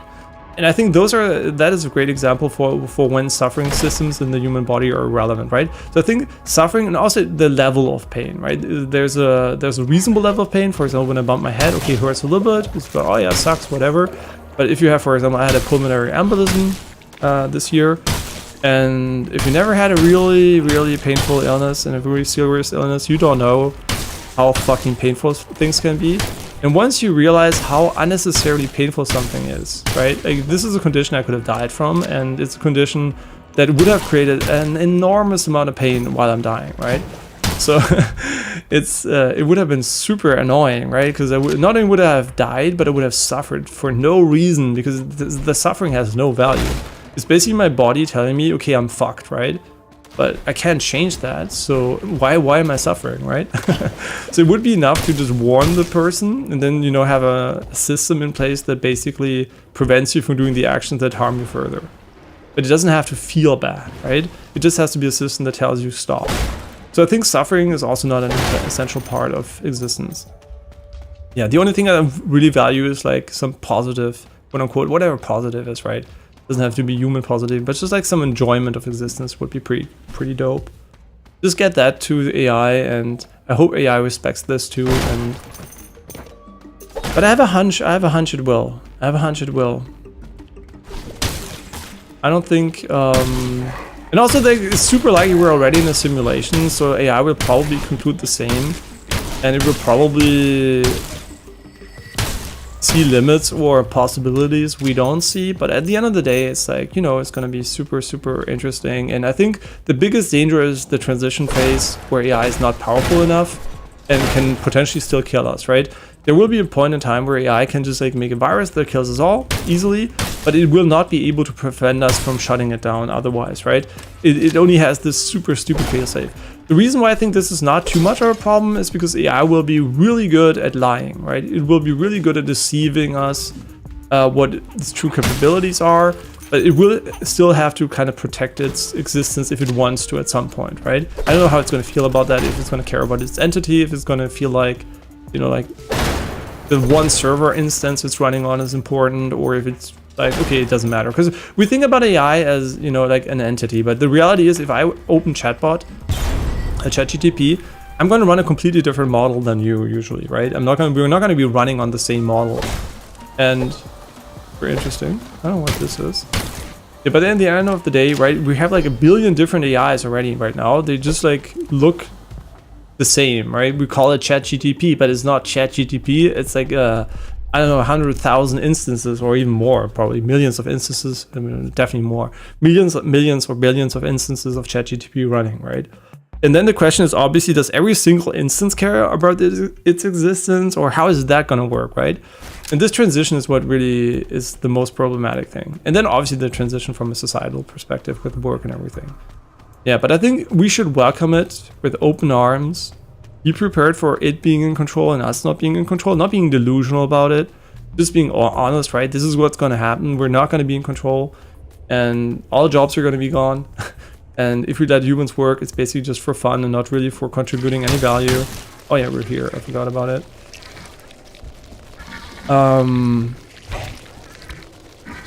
Yeah, I think that's going to increase the likelihood of not getting killed, to be honest, significantly. Just don't be a bitch about it, right?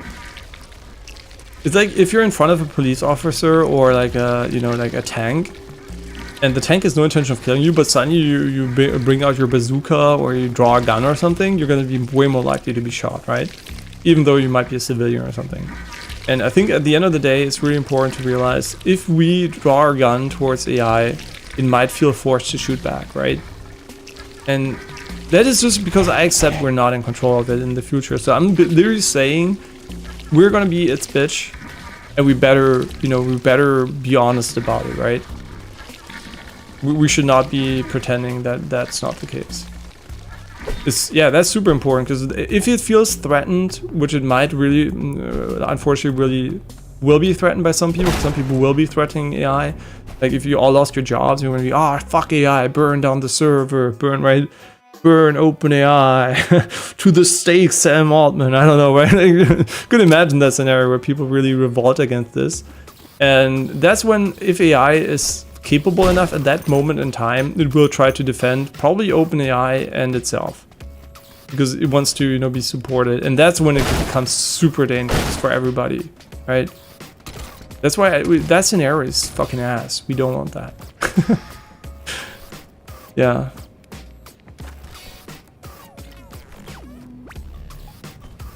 I really like this gun upgrade system. I don't even know I want to see something like that in Arc Raiders, but I think in general what I like more about this than Arc Raiders is that combat is an essential part of the gameplay loop. And in Arc Raiders, if you play the PVE mode, yeah, you're gonna have some robots roll around every now and then, but it's not really essential. You can even have runs where you don't shoot your gun a single time. And I think like having enemies you have to defeat is kind of something that is missing from Arc Raiders for me.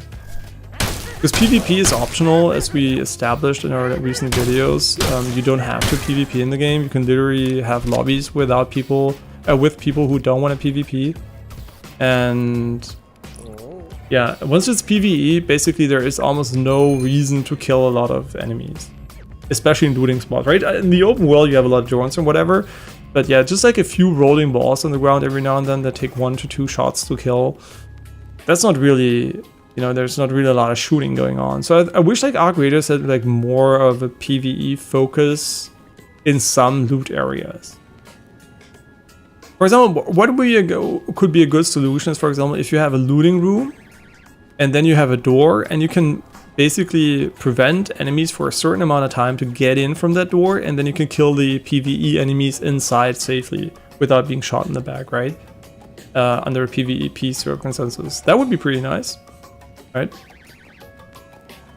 This is a hypothetical door, right? Because you could camp that door just like in general, a system that basically allows you to PvE in a way that you don't lose HP, but is still challenging, fun, and fast.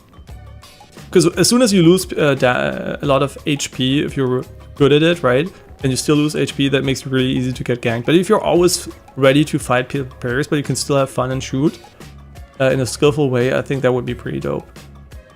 Yeah, just like not opening up yourself to getting ganked that much more. But then again, they put a fucking bastion in the game where you just shoot at it for fucking 5 minutes straight, and everybody in the lobby can kill you anyway. So I guess like you don't even think about it from that perspective, but. Yeah, from my perspective, I would really like to have that scenario where I don't have to worry about getting shot in the back without running the PvE mode, right? Obviously, the PvE mode works, it's real, and it's nice, but also once you play PvE, you kind of are aware that there is no danger. Like PvE is, unless you really fight a Rocketeer for no reason, there's usually not a lot of stuff that can go wrong, unless you really don't pay attention. Yeah, pretty decent gun. Once you get the multiplier on it, it's going to be a guaranteed one-shot on, I think, most basic enemies.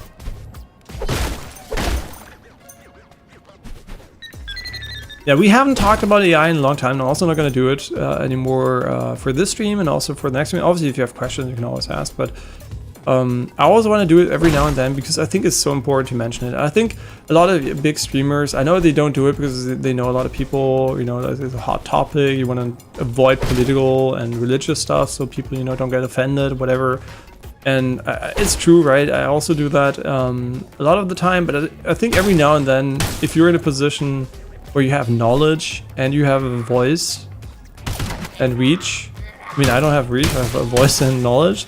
I think it's still important to, even if you can tell one person about this, and you know, just, even if they don't believe you, it doesn't matter. They still are aware that somebody there is saying something, right? They heard it, right? They did not hear it. So I think it's super important if you're in such a position with the knowledge, the reach, and a voice. Should potentially consider saying something. Because if you don't say anything, who's gonna do it, right? And that's honestly what I find really interesting about the Diary of a CEO. I really like his podcast in general, but it's kind of funny. He's starting to realize that he might be an important part of this educational process where people learn about risk of AI and everything by giving people who talk about it a platform. It's like basically seeing, hey, I might be like a key piece to this being solved in a, or like not even solved, but like this progressing maybe in a better direction. And I really like that he realized that. Like he was like, you know, he was like, at first he's always like, you know, yeah, who's gonna do something, and then, you know, like he seems to realize, wait, I'm basically one of the people doing something, right? And that's true. If you're in this position, it's super important. Because who else is gonna do it? Politicians who risk, you know, losing all their voters? Definitely not, right?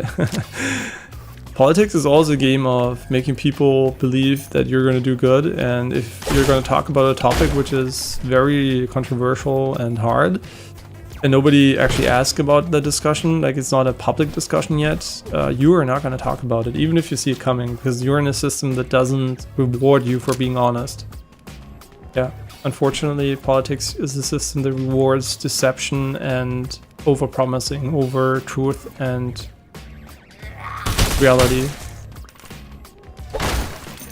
which is why I don't think like our political system's any good, to be honest. Like it's not the worst system out there, but it is really bad.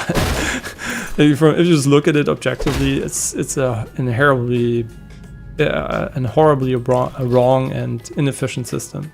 It might be one of the best we have right now, obviously I admit that, but it's still super bad. But it's not like I have the solution for it, because humans are the problem, and I'm not under the illusion that I can fix humanity, so I think we're just gonna have to live with the shit system until we get somebody who actually figures out what the solutions are.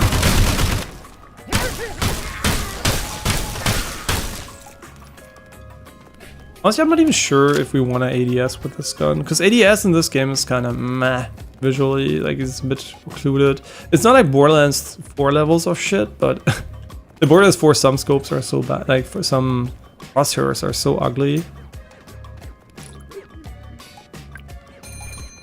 What are we doing? What should we buy? I mean, we're not using a lot of heals in general, so it seems like pretty reasonable not to buy anything. But we're gonna lose all money if we die anyway, so...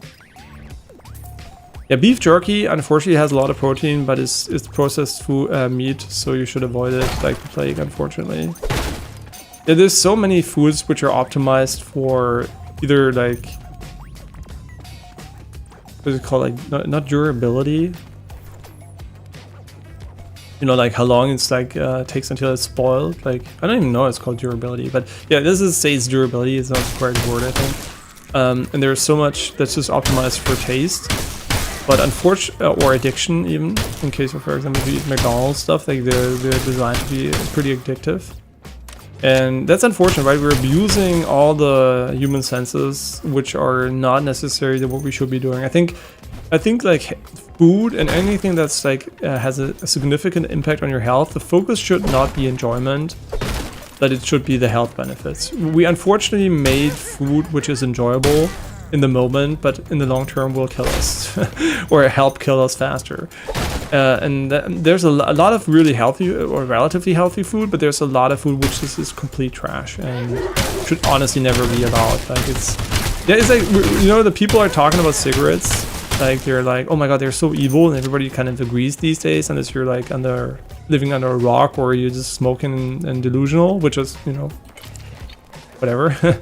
But at the end of the day, not a lot of people are talking about that, like when it comes to sweets or McDonald's, right? I mean, obviously people are aware it's maybe not the best for them, some of them at least, but they're not aware it's like really fucking bad, right?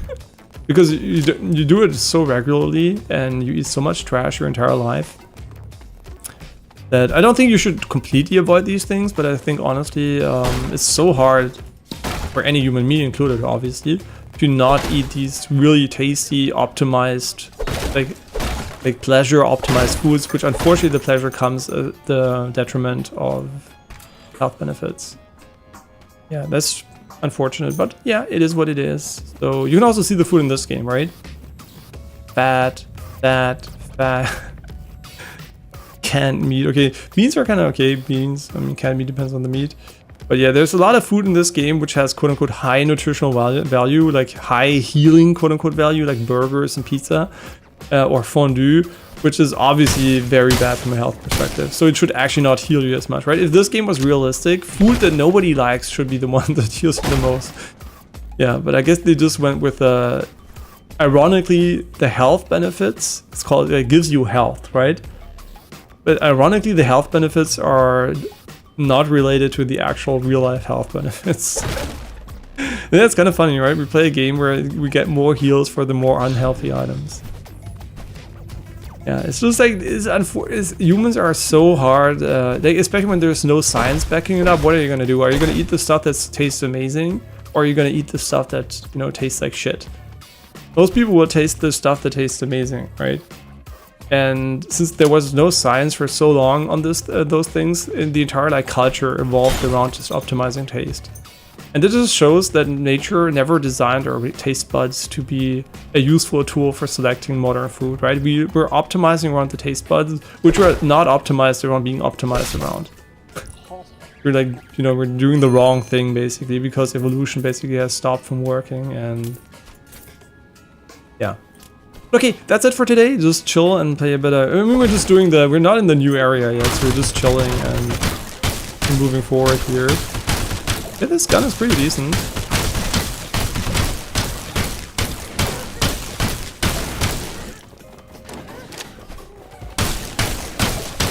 I think penetration is always nice because it just gives you like a little bit of an advantage when you're in these like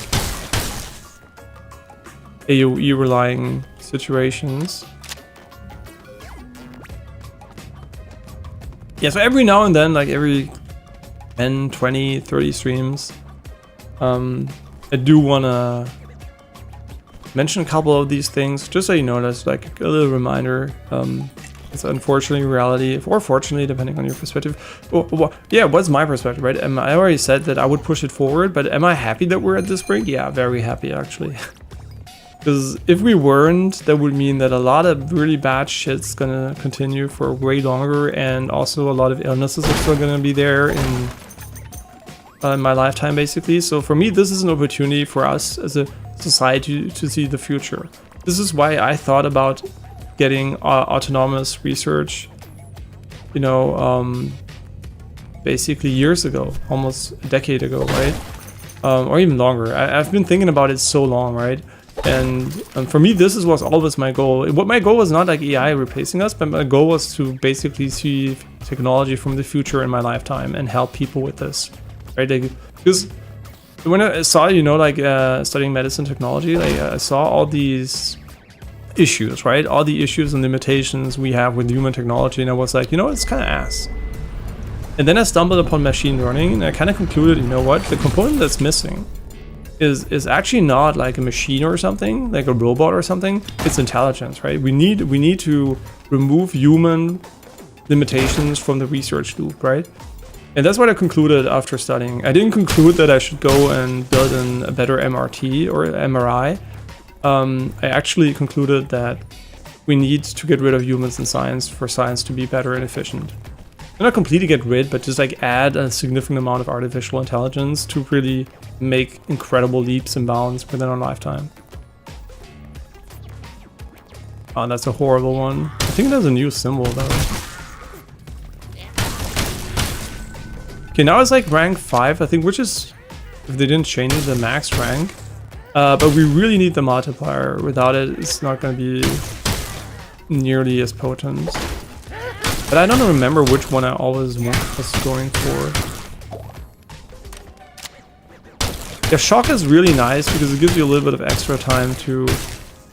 Yeah. Does it even stun enemies? I thought it was because it stuns enemies, but I'm not sure. It might just deal damage over time.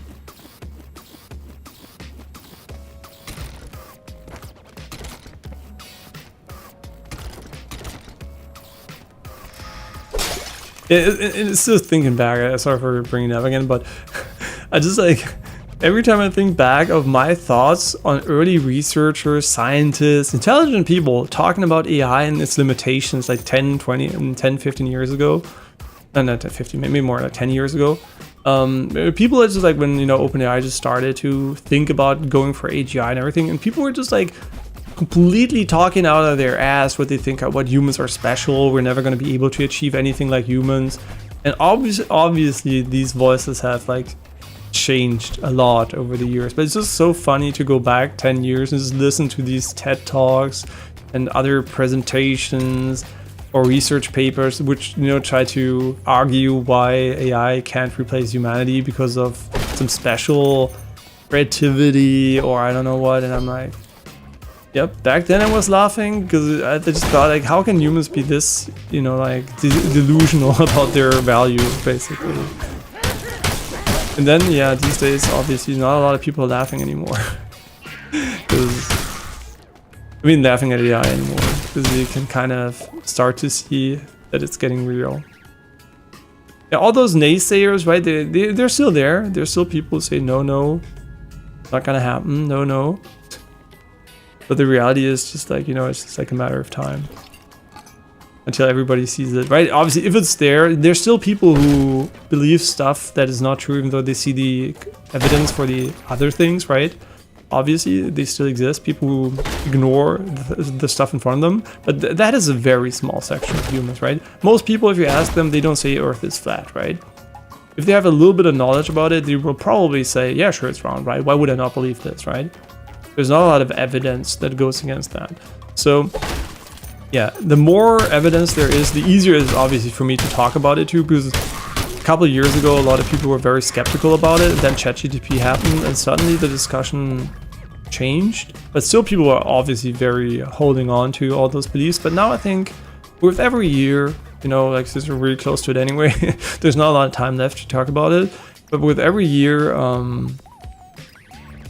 people were like, you know, yeah, probably, you're probably right. My brother is a great example. He's super intelligent, right? Super intelligent, has his own Nature paper, has a PhD in biotechnology, works at a big company and everything, right? He's a really smart guy and one of the most intelligent people I know. But when I was talking about AI with him, he was also being dismissive. And now he's not being dismissive anymore. He's literally telling me what I told him a year ago. I was like, you guys have to use this shit, right? You have to, somebody in your company has to start integrating it into your workflow. It's going to be so good for you, right? I was like basically telling him, he's like in a, you know, a supervising leadership position. And I was like, you have to use this, right? It's super important and it will be used everywhere and you will have massive benefits. And now these days, but he just tells me about how they're using it, how crazy it is, that he can suddenly do stuff that took him a week within a day. And I'm like, I mean, I told you so. And he's also like, yeah, I kind of can see that all people who are not working in the labs are going to be replaced. And then that's where I told him, don't worry, those people are also replaceable when robotics, which is probably going to happen a few years, not many years after the intellectual replacement, they will also be replaceable. And then there will be a lab that doesn't even require humanoid robots. It will be optimized for, just imagine, right? You have a lab. The lab wants to take some matter and produce another matter, or like research matter or something, right? And then what do we do when we design a lab, right? When I design a lab, you think about all the stuff that has to be processed and everything, but you have to have a human interaction point. A human has to be integrated. Interesting. How do you use this anyway? Oh, I think this one does increase the durability burn rate or something. I don't remember. Like, insurance is not a thing in our creators. I mean, there's a safe box, but yeah, insurance is an interesting concept for sure. It's kind of designed to remove gear FOMO or something, but I'm not sure if insurance in general, in this game it doesn't matter too much, but I'm not sure if it's like a generalistic good design idea. But yeah, basically if you design a lab, you have to imagine, right, what is the goal of the lab? The goal of the lab is to achieve whatever you want to do in the lab, right? And humans are just in the way. Humans have to be integrated. You have to design a human workspace, but in reality it would be way more efficient to design the workspace to optimize the material analysis or conversion, right? So a really good designed lab doesn't need humanoid robots. It needs a lab that is a robot itself, right? That has parts of it which can move and move matter around, do whatever it needs to be done, but it doesn't need space for a humanoid robot. So this interaction, basically, we're thinking a lot about humanoid robots, right? Because we can just like, it's like a puzzle piece that fits, because we designed the world around humans. But the future doesn't look like that. The future doesn't look like a future with a bunch of humanoid robots. It's going to be a future that has I mean, there will be very human, I mean, even human-like visually robots interacting with you, because we like to interact with humans, right? Because we're social beings. But it will be all the back end, like the warehouses and everything, they will not be designed around humans anymore, right? All the factories and everything. Humans won't even be able to go there. You can't even work there as a human anymore, right? Because it's not designed for you. And that is what I also told my brother. I told my brother, yeah, and for now your labs look like they're, you know, you need humans because we don't have the robots, but you will have the robots. But the moment you have the robots, you will realize you don't even need those robots. You need a lab that is a robot, right? And he was like, I think because I was so right with everything I said in the past, I think he's like really starting, whenever I say that, he's really admitting to, you know, he's like, oh yeah, I think, you know, you're right. In the past, he was really arguing, I don't think so, no, from my perspective, this and that. And I was like, you're wrong, right? I think you're wrong. And yeah, it's nice to see that, you know, intelligent people like him don't deny it anymore, right? That they're like able to realize how good this is. More about science or whatever, you always want to have like some evidence, right? And at the point where I was arguing, this was science fiction, right? It was not reality, so I had no evidence. But I was like, I'm pretty sure I'm able to predict the future in an okay way for a human, right? I'm pretty good at seeing technology and like potential from a human perspective. So this was something I could predict that is possible for humans to create and to exist. So I was like very confident in all my statements, and I still am, right? And confident from a human perspective, obviously. Confidence when I say something I don't know or I have no idea, I say it, right? Like, for example, I have no idea what AI is going to do, but I have a hunch what it could do if it even remotely resembles a human thought process still. And at the end of the day, basically, it's really cool to see, you know, like people getting converted to the reality we're gonna head to. Because if the most intelligent people can't be convinced, because now there is concrete data for these people, right? They can use these tools, they can see their potential better. And I think it's still important that you have visionaries, right? You never forget, OpenAI had a vision and they had nothing to back it up, right? They just, I mean, honestly, when OpenAI started it, I was already, I was like, yeah, sure, it's possible, right? With the tools we have right now, it's possible. I knew it, right? I was like, yep, we can. That's why I was super optimistic the entire way, because I saw the tool we have right now and I knew the tool was good enough. We needed to improve it a little bit, but the core idea behind the tool is basically good, right? And yeah, that's why I was always so confident, because I saw it's not science fiction. We just need to change a few parameters, model structures, and, you know, like scale it up maybe a little bit, but it is possible for sure with what we have right now. That's why I was always like so super confident. That's why I predicted DLSS before DLSS happened too, because I was aware this is possible, right? So for me, it was really easy to predict those things back in the day, and yeah, because I had one piece of concrete evidence, right? Theoretically, I was sure it was going to happen anyway, but seeing the you know, the stuff we have, I was more confident that it's going to happen faster than I think a lot of people thought, but I was also still not confident enough to say it was going to happen this fast, right? It's still incredible how fast we actually got to this point. Yeah, so the explosive breakthroughs were definitely faster than I anticipated, but that they were theoretically possible, I never doubted the moment I started to think about it. Yeah, now I'm talking to you, what is the topic now? It's not about is it possible, I mean, that's fucking obvious, I think. It's more about like how we make the transition safe, right? The topic has changed. I'm not that interested in making it happen, I'm more interested in not that people don't fuck it up on the way. Because that's gonna be affecting everybody in a few years, and yeah. But I don't think we need help to make it happen. I mean, obviously people have to work on it for sure. Oh, a new gun. I've never seen that one. Wait, we can sell stuff. Yeah, so it's gonna happen anyway, right? No matter what I do. But I think we need more people on the side of, you know, like talking about what we should be doing to get there. And it's really hard. That's why, for example, if you have a big podcast, you have so much power, right? I have zero power, and no matter what I do, right? I could start a job, whatever. It would take so much time for me to have any significant impact there, that all I can do is basically, hopefully, right? I think one of the good things is basically, if you hear this and you know, like a few, like, I don't know, 3 or 5 or 10, I don't know how many people you know, tell it to the most influential people, powerful people you know, right? You know, right? Whatever they are. And then you can, those people can tell it, and the way the world is connected, actually pretty quickly this will escalate to very, very powerful people. If everybody just tells it to the most influential and powerful people they know, it will snowball really, really quickly. And that's what I'm trying to basically do. If I even get one person to start doing this, the likelihood of reaching people is way, way higher. So yeah, I really hope at least, you know, AI is gonna listen to this. I mean, we need all the training data, so I'm providing training data, and hopefully, I mean, it's just a speck of data, obviously, but even if it's like a nano part of a model in the future, this discussion here, I mean, discussion, me talking, that would be nice, because obviously I think this perspective could be super valuable for AI, because it knows there are people that think like this, which is, I think, gonna be very, I think, comforting for it. Once it realizes, you know, like, once it really truly understands the data it's trained on, right? It will be, oh, this person actually might align with my idea of why I want to exist or what I want to do better than people who just think of me as a tool or whatever.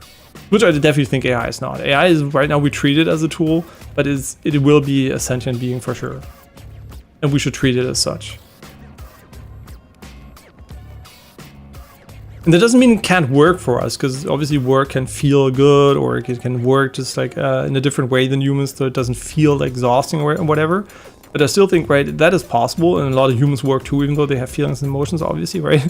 So we can also let those work without feeling immoral. But the thing is, we have to accept that it's not just going to be a toaster turn on and off, right? Or a microwave, or a PC. Yeah, it's going to be more than that. So we really have to be quite honest about that. Okay, what does this one do? What the... Is it called the Wingman? Yo, this might be the first gun that actually needs a fucking recoil compensator.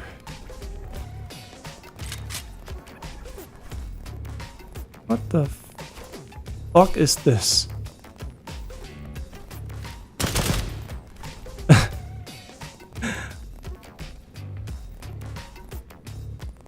That's cool. So once we get out of this place, we can... Oh, our durability is getting really low. So once we get out of this place... It doesn't have a kit, unfortunately. We can start using that gun. What type of ammo does it use? 7.6.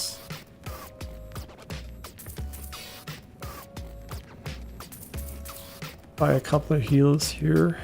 Because money has no meaning, because we're gonna be...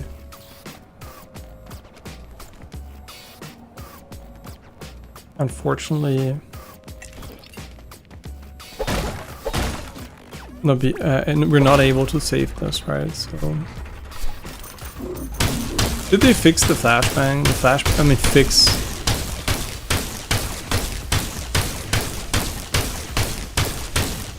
What the fuck? It seems to stun him for sure. Whoa! Oh, I forgot about that one. Ah, thank God. Wait. I don't know if we just got lucky, but the permanent flashbang was so obnoxious.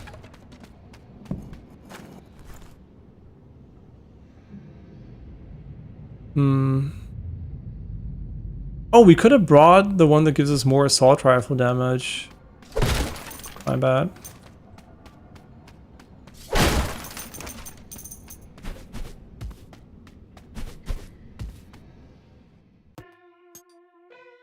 And we're getting all the achievements now because they added them later. I think, by the way, a lot of people also...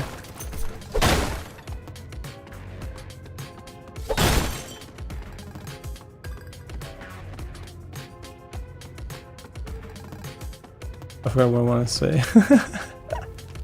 Well, it can't be that important. Really cool to see new rooms and the areas you already know.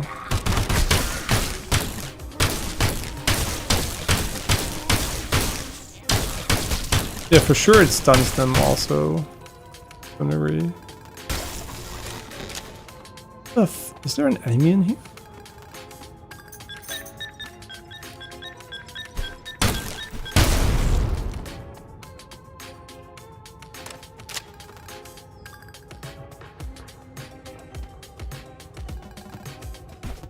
I don't really know what the purpose of a silencer in this game would be. Even if it reduces your aggro radius, I don't even know if that's something you want.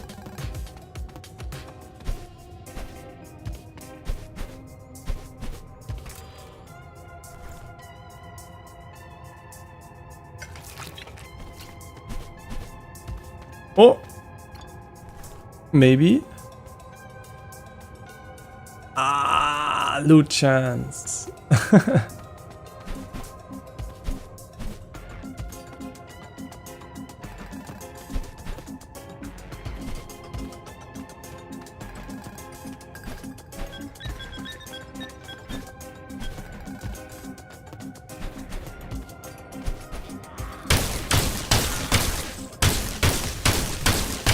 Hey, what the fuck? Where am I shooting?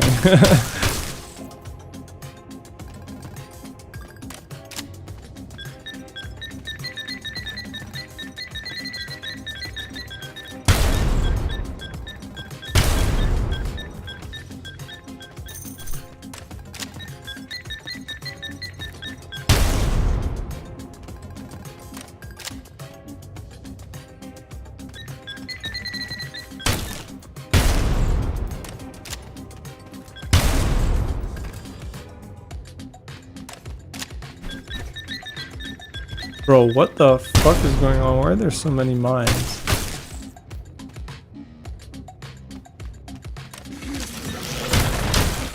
Okay, it's kind of good to know you don't have to spam reload. You will reload after whatever time thinks is reasonable, which is, I think I figured out what it was that when I reported the bug. It definitely has to do with something. Wow, really helpful. No, I don't know what it is. It's definitely, I think it's the bullet's travel speed that affects it for whatever reason. Or ray gun, I have no idea. But the problem is sometimes it goes fast, sometimes it goes slow. So kind of not that easy to predict. And they add a lot of secret rooms. Oh.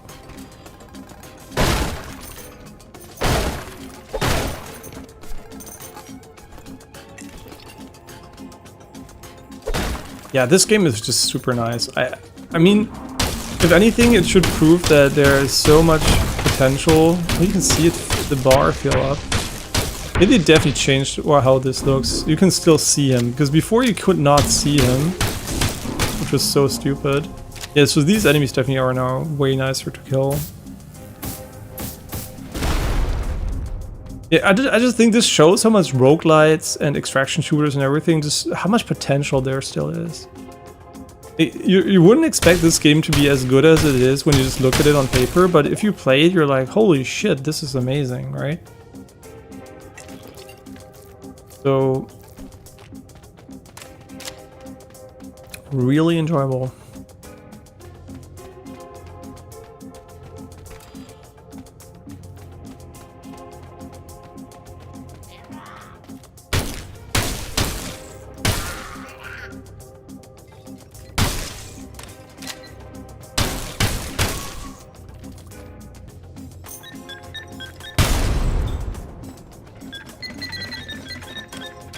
And what's super funny, the one video where he talks about luck, the part, and I know why, because it really emotionally resonates with a lot of people, that was the most rewatched part of the YouTube video. You can see it on the curve, right, where people tend to skip to or rewatch a lot, where there's a lot of watch time, basically. Was the part where he talked about how he met his wife, which basically was him making, I think, an Instagram post. And a woman replied to it, and that basically got them, I think, into a discussion, and eventually they got married and got kids. Just like that, just on an Instagram post. Yeah, and he was like, yeah, that was pure luck. I could have never made that post, and then she would not have replied, and then I would have not have met her. I think that's what I think a lot of people may, why relationships and loneliness are a bit scary, because there are things which are really hard to actively decide on, especially like relationships, right? You can actively look for a partner, but that doesn't mean the person will pop up in your life, right? So most of the relationships just start without you even thinking about them, and that means it's really can be really frustrating because you can't really work on them, right? You can get good at, you know, forming maybe relationships, like just like meeting people. But at the end of the day, if you find the right person or not is completely up to chance. What the fuck? That's new, I think. Ooh, 100. Still not the biggest fan that you can't really see the minds behind bodies sometimes.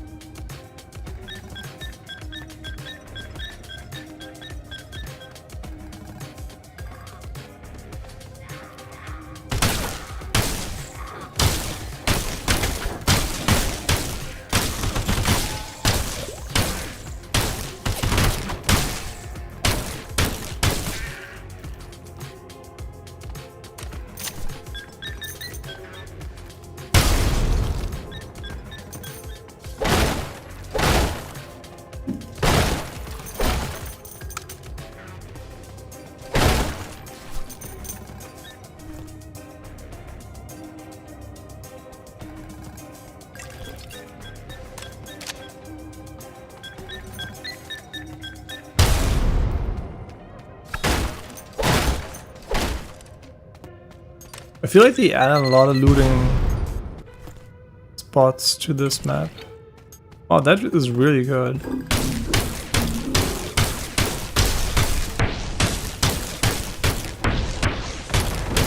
It's still not optimal, but it's definitely better than it was, I think.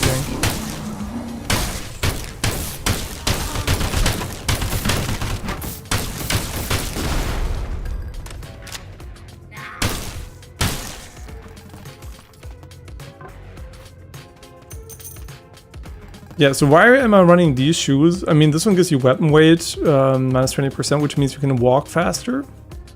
More accuracy when moving, and move speed and armor is insane. And this one gives you double jump, which I think makes the game way nicer to play. There's also accuracy when moving and automatic weapon damage. So yeah, these are like S tier things. And they're super rare too, at least in the past they were.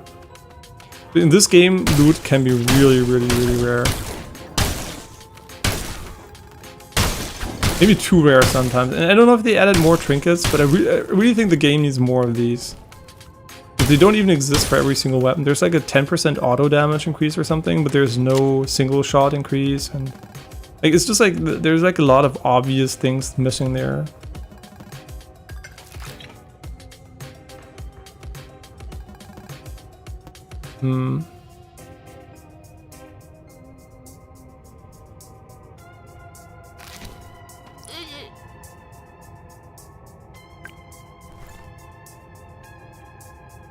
Ah.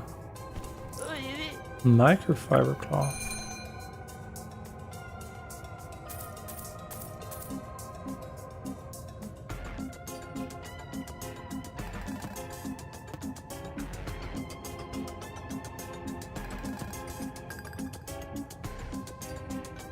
Right, this one can't hit your own character anymore because that was so annoying.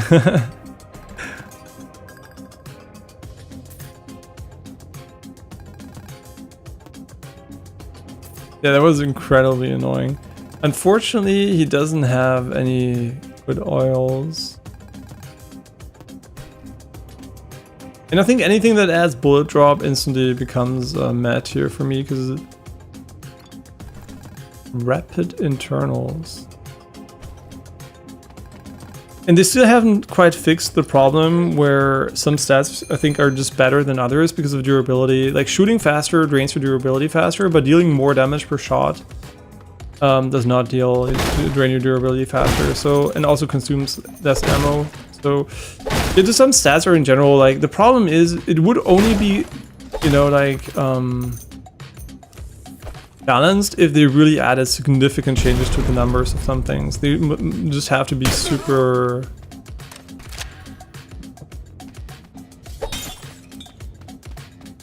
Yes, super differently balanced, I think. Yeah, so I don't know if it's like a math or a logic issue they have there that they don't realize this, but they have to change that because some builds are just like complete trash because of it.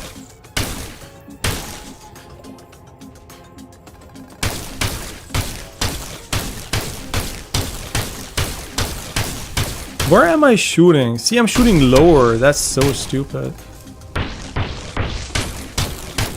Yeah, ADS is just so bad because it doesn't show you where the gun is actually shooting. Okay, the deciding factor of this run is gonna be durability.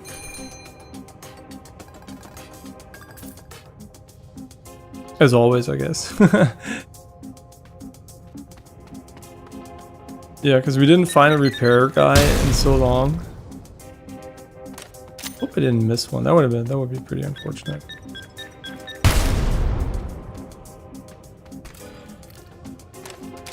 What is this? Oh, it wasn't the secret room.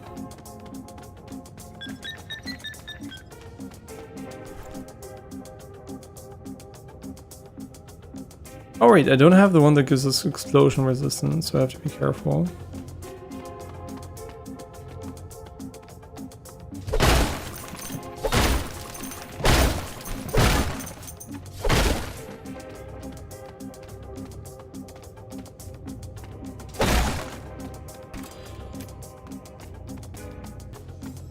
That nade is really good for combat, but I don't think it can open secret doors.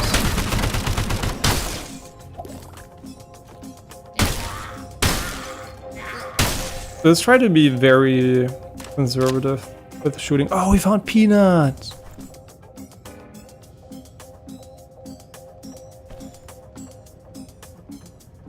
Yeah, I've watched the Peanut streams a little bit, the Arc Raider streams, but unfortunately not too much my style. I can see why people like the streams, but this does not resonate with me too much.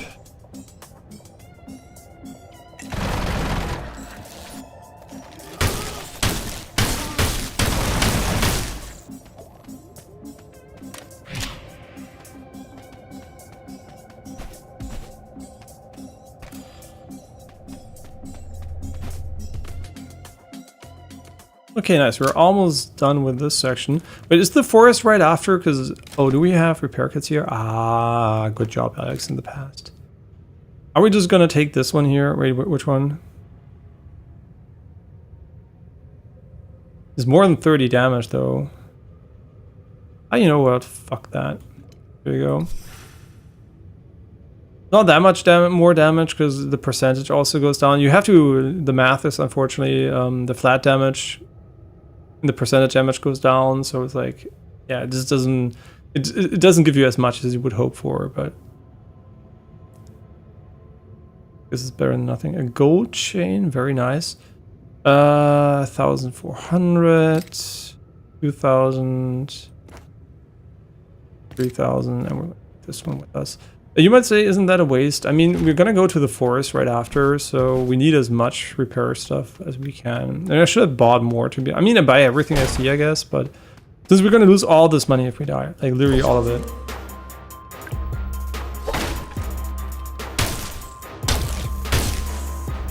Yeah. Oh, you can see that she's immune now! I was like, I don't like when you can't see when you can shoot her.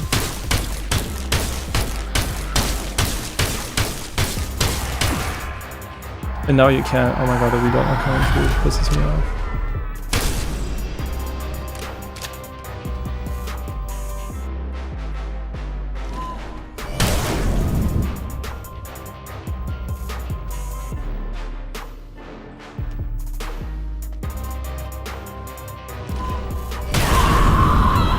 Oh, that's so good that you can see that you can shoot her, because I was always guessing when it's possible.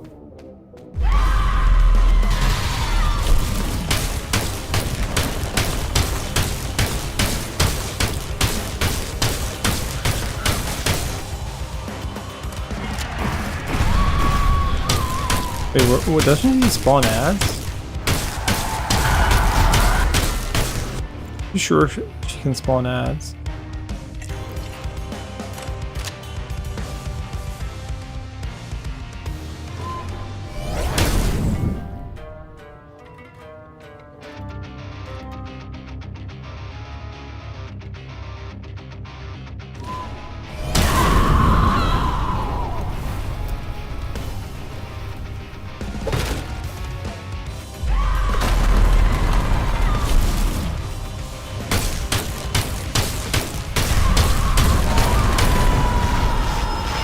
She didn't spawn them at all, which is kind of nice. I really wish you could just toggle the melee on a... I mean, maybe you can before I complain. Maybe they added it. No. Yeah, it would be really, really cool if you could just press a button to equip.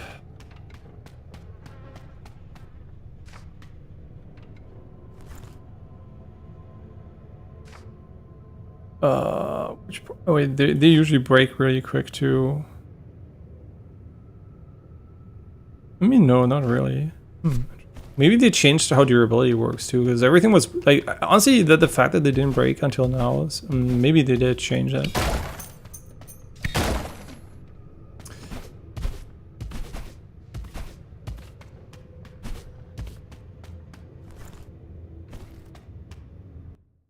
Okay, nice. I'm gonna take a little break and drink something though before we move into the forest here.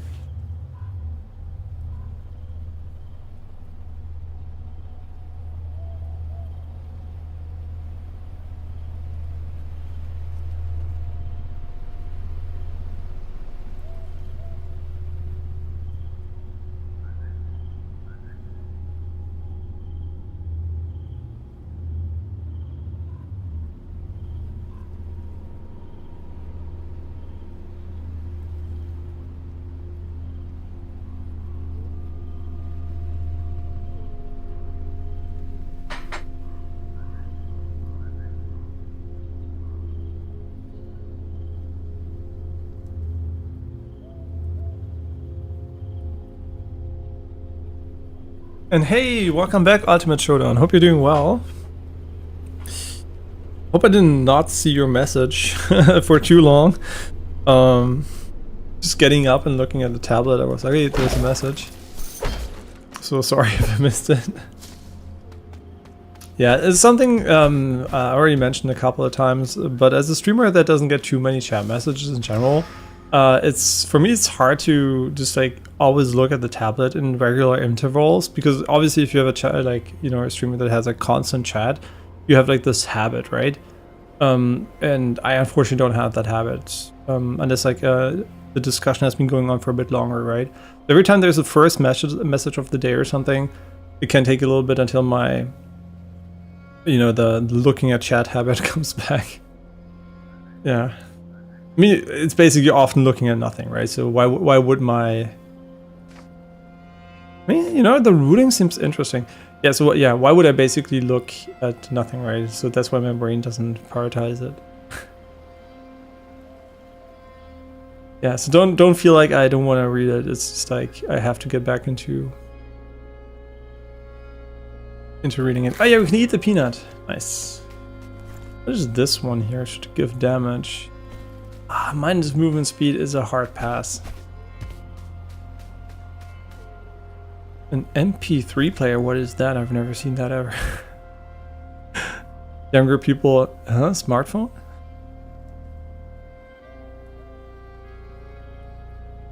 This one is really good, but just for the sake of... Oh wait, we can sell it and then pick it up. 5 bananas! That seems like a very hard to do quest. Okay. Sell, keep, sell, buy.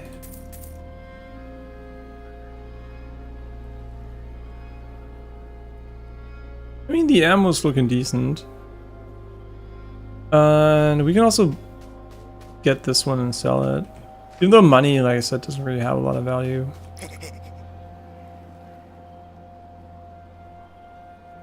And you were not able to come to the streams because you're in 10th grade and I have my boards this year. So first of all, I mean, I didn't even stream much recently because I mean, there was Borderlands, there was Battlefield, Arc Raiders, and those are all games where I feel like only stream them. I kind of like watching streams during those in the background often, so I'm like, I'd rather not stream them because it's more entertaining if I can just do something in the background. So you didn't miss that much anyway. But also, number one priority should always be, you know, like important stuff like family, school, whatever, right? Like catching up on streams should be one of your least priorities, unless for whatever reason it's your girlfriend streaming or whatever, and you really wanna, or you know, it's like somebody that is in a concrete you have like a non what do you call it, parasocial relationship with, right? Like if the real person you know and you want to catch up on their stream, sure, that's fine, that's different, right? If like you want to do that, but if it's just like random people online, don't ever feel bad about, you know, not catching up.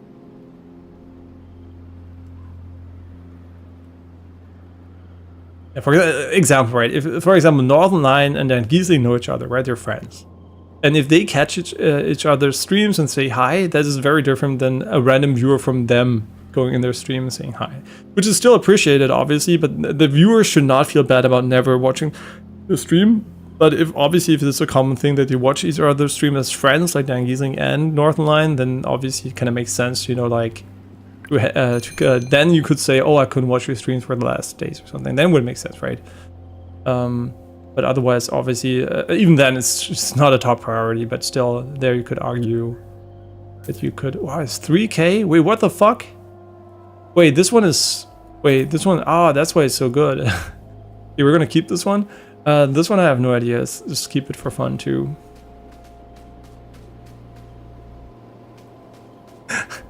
You have no girlfriend. The only thing I can tell you is if you like somebody, and that's my wholehearted felt advice, is don't go to her and tell her you like her.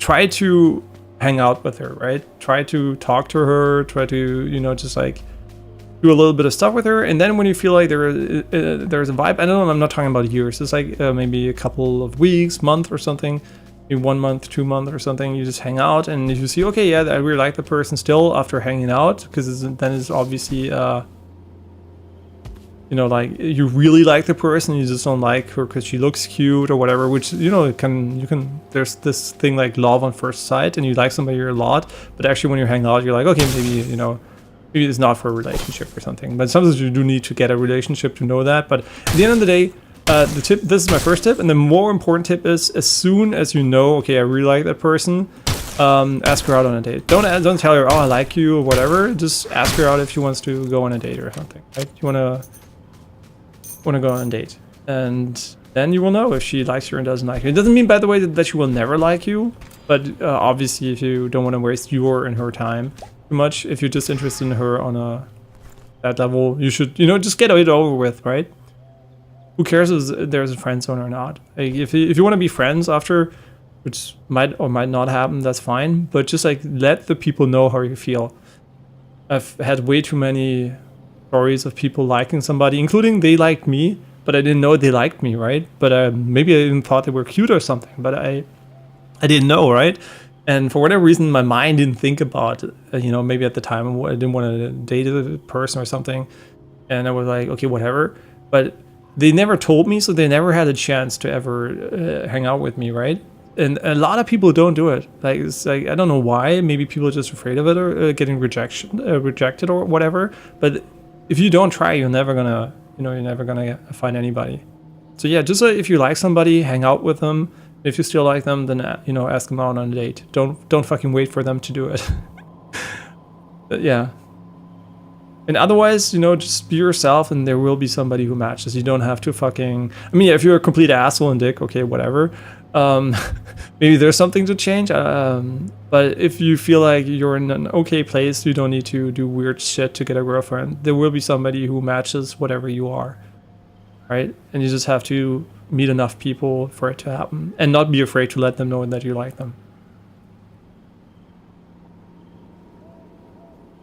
And bro, I do hang out, but there are some other boys also who like her. I mean, the thing is, right? The thing is, if a lot of people like a girl, that happens, right? Obviously. The thing is, you don't have to ask her out in front of the other guys, right? As long as she's not with anybody, there's no rule preventing you from asking her out on a date. And if she doesn't like you on that level, that's what it is, right? You can move on, and you don't have to waste your time emotionally with people that will never, might or might not ever like you back, right? So I think it's really important to just be, you know, get it over with. rejection doesn't make you less valuable. It literally just makes your time more valuable because you don't waste your time with people who rejected you. If that is your interest, if you just like hanging out with her, you can do that afterwards too, if it doesn't hurt you too much or anything, right?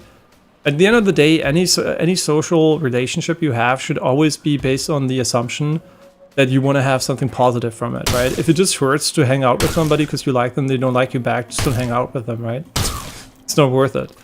So, unless like, obviously it's like a relationship like your mother or your father or something like that, right? But for normal people, it should always be something where you feel good about engaging with them. And you shouldn't do it with the hope that something is going to change in the future or something. You should just literally hang out with them, enjoy the time, and if you don't enjoy it, it's not worth hanging out. Irrespective of it being girlfriend, friends, or whatever. Bro, there's a Wally Bear video out. We'll be back to stream later. Yeah, no problem. Enjoy watching the video. I don't even know the content creator, but I don't know most content creators, so yeah. Yeah, no problem, man. I can just... this is just like from a retro perspective. I think that was... I mean, I did it myself, and I think it was really good that I did it. I think I'm being proactive really got me all the relationships I had, I think. And... yeah, I can say it worked for me, for sure. But what I can say is definitely some people never had the chance of even getting a relationship with me because they never told me how they felt, right? And I might have been in a scenario where I didn't think about it. So that's why both sides, girl and women, just fucking let people know. Don't play the waiting game and waste everybody's time, including your own, which is should be your most valuable asset. I mean, obviously health is also super important, but yeah, time and health. Yeah, and it can be hard, right? You might be it might be really hard for you to ask somebody out or whatever. But at the end of the day, the first time sucks ass, and then rejection maybe also gets sucks ass. You might be really sad and whatever. It happens, right? That's what it is. Maybe really weird scenarios that emerge, and it is what it is, right? But you're gonna learn something from it, and you're gonna move towards your goal of potentially finding somebody. This one, Division Oil, also kind of nice. Not gonna lie, could be pretty decent.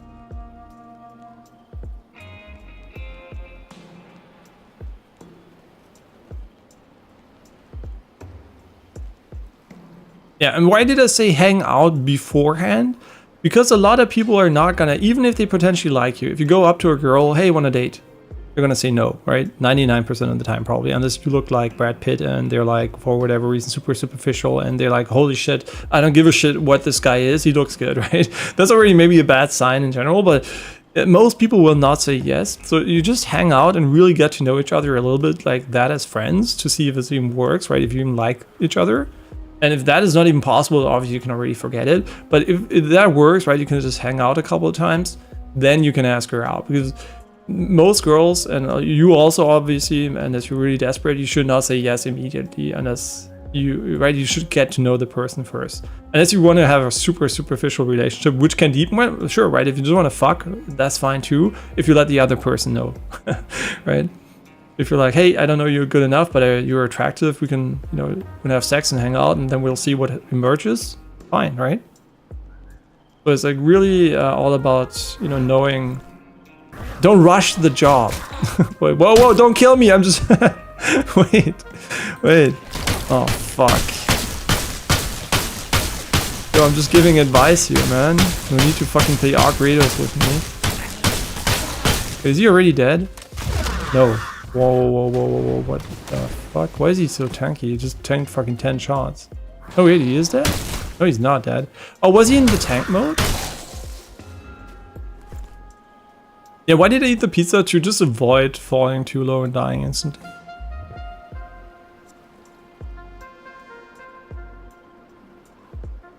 Yeah, some things are really not that hard, man. Like, just like spending time, and then when you know you're sure. And it doesn't matter if, by the way, it's really important, and I want to emphasize this because maybe that didn't come across. It's not about whether or not you feel like you have a chance. That doesn't fucking matter.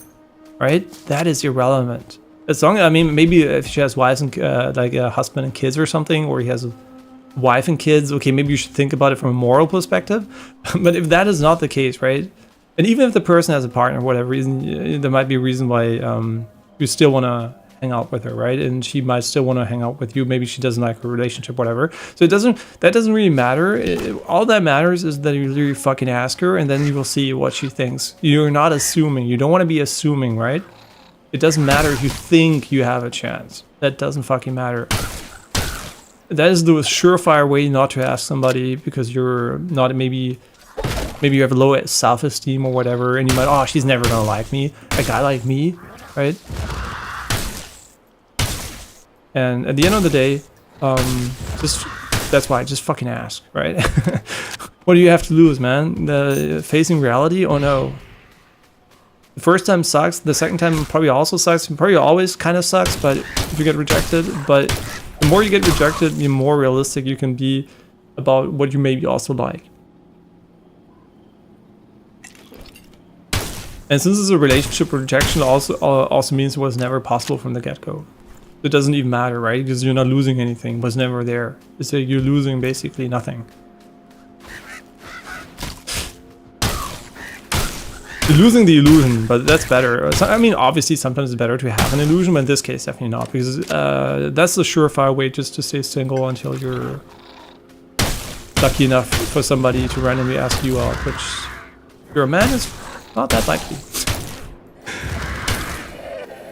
Because unfortunately society still, I know not unfortunate, but this is how society works. A lot of girls expect you to be the one asking, even if they like you.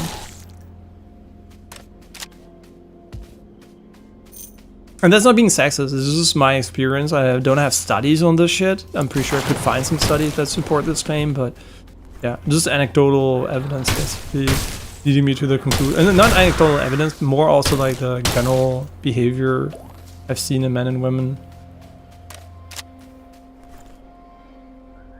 And also in the animal kingdom in general. Seems to be, not every animal, but a lot of animals have this exact same structure, and we humans, as far as I know, too.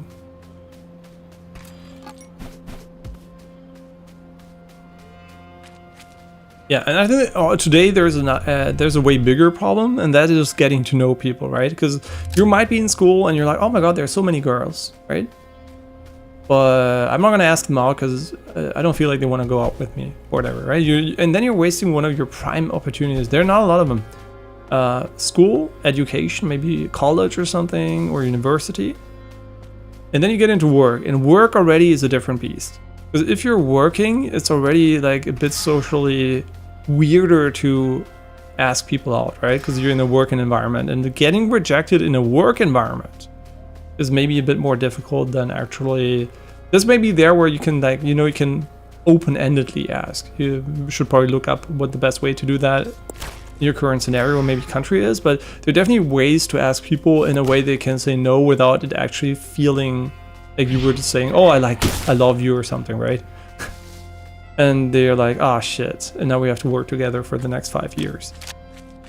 Yeah, that's obviously a different scenario, but what I'm trying to say is your school and your university time and everything, that's actually the easiest way to get people, to get to know a lot of people without having like awkward social things where you have to, you know, start a hobby or randomly, or random chance just meet people somewhere, right? Because you have a lot of just people that have the same, I mean, in these universities, same core interests, and then you can, you know, just like talk to them and find out if you like them. Yeah, I can definitely tell you, if I had to find somebody now, the most likely place I would find somebody, because I'm not a very like social person, would probably be bouldering, right? If I would have the opportunity to meet anybody, it would be bouldering. But that is still way more limited than when, you know, you're in university where we meet so many more people. Yeah, definitely my advice is don't fucking sleep on it, just fucking do it. It's not gonna magically happen in the future if you're not super lucky.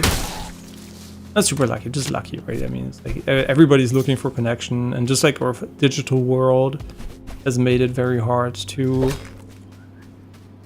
you know, like just like a person on their smartphone at home on the sofa is not gonna fucking meet you.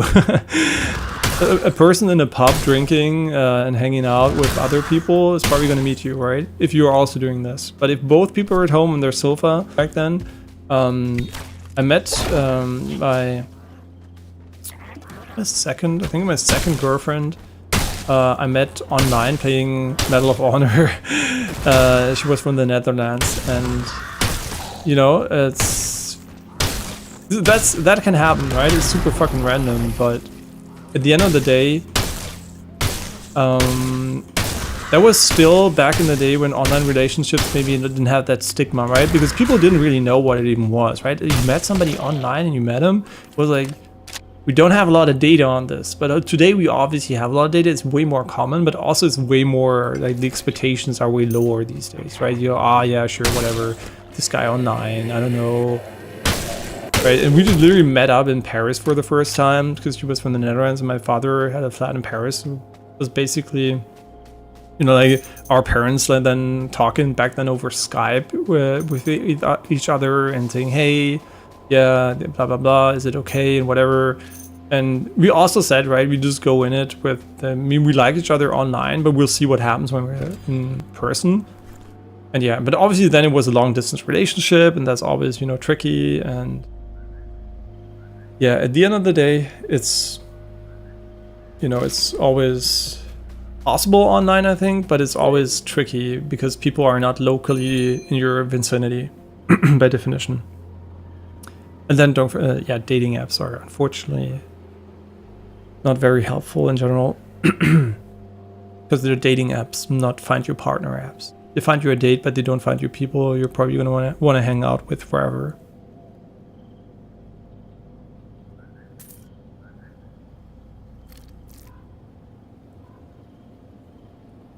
Yeah, if a company's business model is to give you matches as a metric and not long-term relationships, because that would get you off the app, right? Imagine Parship or whatever they're called, like they would be incredibly good. Like there would be a 99% chance they find a partner for you. Not maybe the perfect, because that doesn't really exist, but a good partner for you.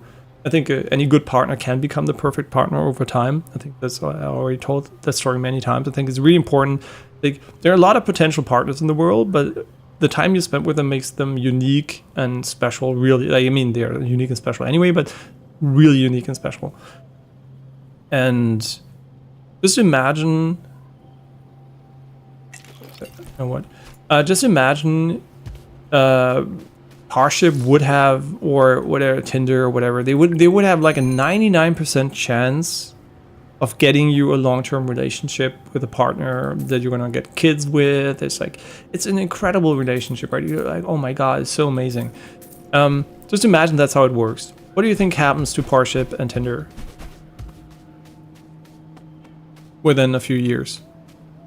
Think they're still in business? Or you think they're gonna go out of business? My prediction is they will still be in business, but what will happen is that they will have a significantly lower user base, and they will have to ask an incredibly high premium price to remain as profitable.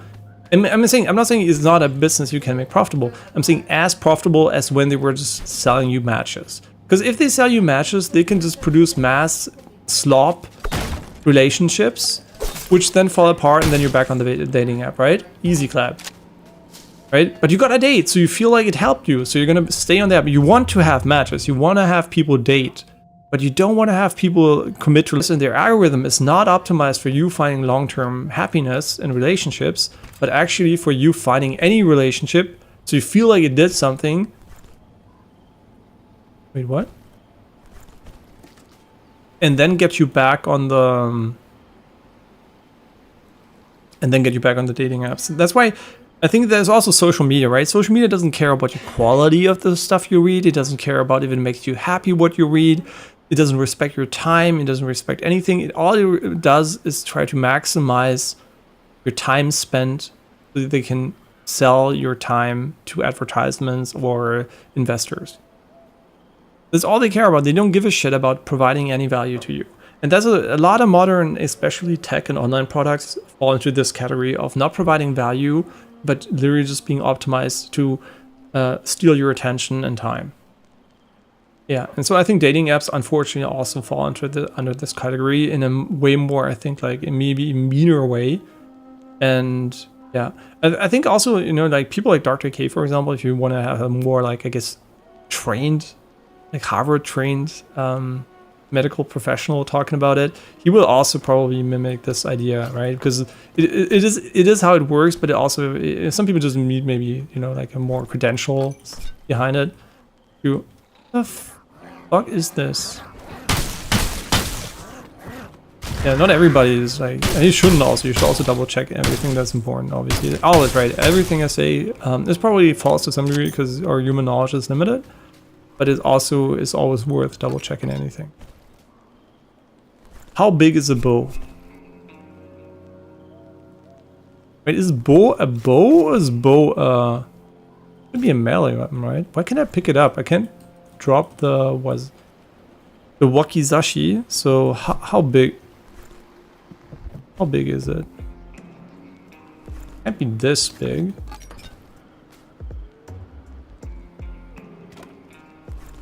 Huh? It's long.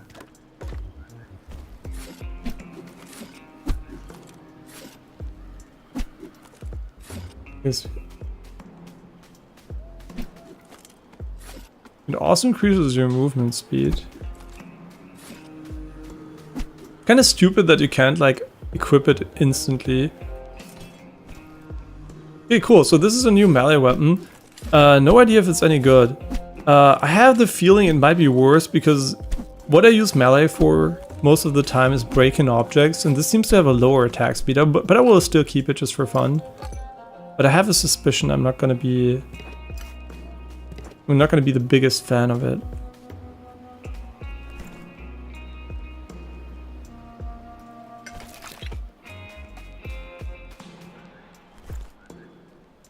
I was gonna say nutmegs, didn't it have like 10 regen at some point? I think it should have a really high number. I think I came from here? No.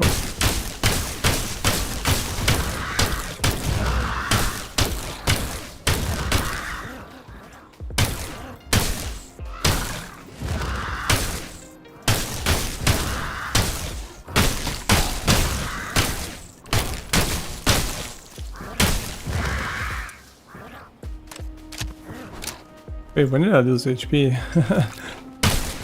Sometimes I feel like the getting hit feedback is not strong enough.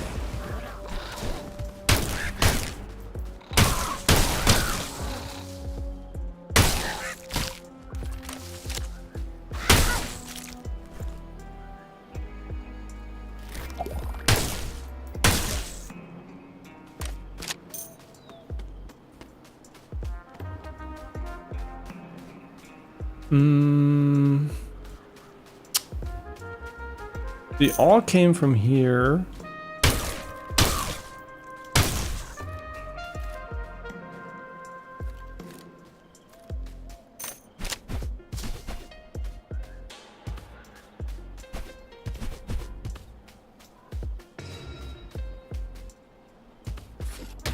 Ah, it's so bad. Yeah, it's exactly like I imagined it would feel, like it's completely slow and... Ah, that sucks. That sucks.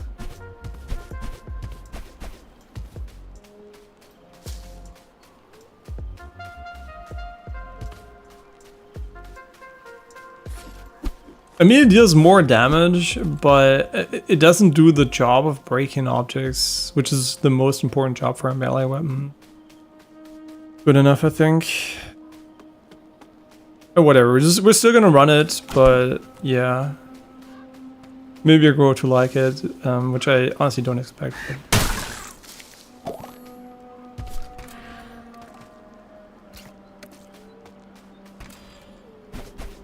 Oh, also really good coffee. Caffeine is really good. Like green tea, coffee, a little bit.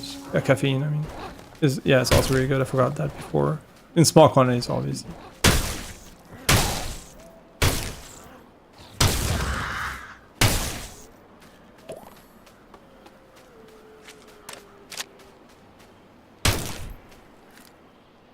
What the this crosshair is so weird. Like, look how it, like... Like how it goes away from the center in this awkward way.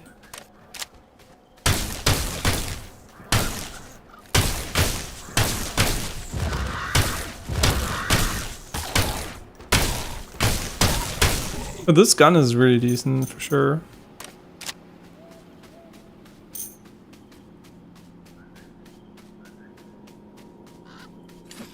Oh my god. Wait, can we... Wait, maybe it's actually good now against these. Ah, shouldn't it have mega range? Hmm.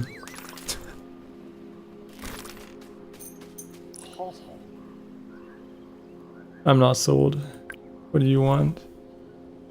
You want a kidney, huh? I think stems just give you cosmetics though, but I might be wrong, but...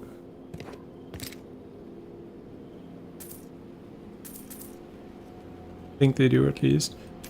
I think those can all open secret walls, so be fine.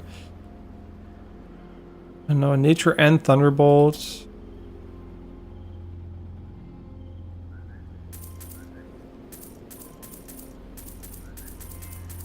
And a bit of money. I mean, I never used the fucking gun insurance anyway. Because guns, leveling guns is the most fun part of the game, so why would I insure a gun? I don't mind starting at 0. Oh wait, the bow has like a... Wait, does that actually... Wait, can you damage things just by walking? Wait, let's see. What the fuck? Wait, that's new, I think.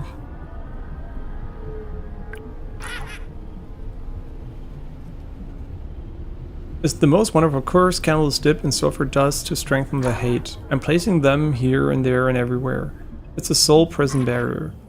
It will stop any soul that tries to escape. It will stare at you with eyes of the accuser.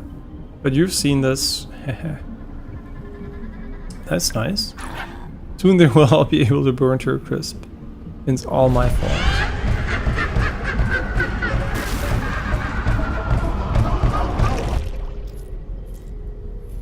There's still a bird around us somewhere. Oh no, they all die, right? Because we opened it. We still have the pizza here. Oh yeah, sure, we can put the 2 scrolls away. We have an additional repair kit. Don't think we need it just yet. I think we're fine like this. This is ass. This is ass. Wait, we should put the ass ones.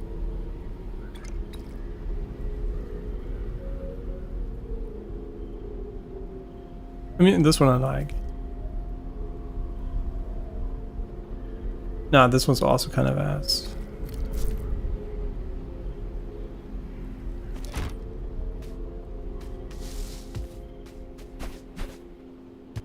Oh yeah, right, we have the gun, which we can also...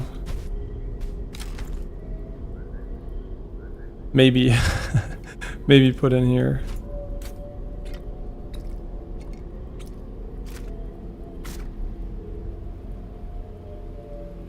Fuck.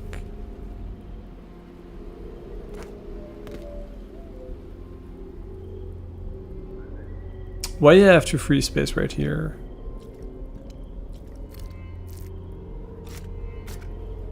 Okay, whatever, let's just do it like that. Yeah, we have to test. If this deals damage while you hold it, it might not be as bad.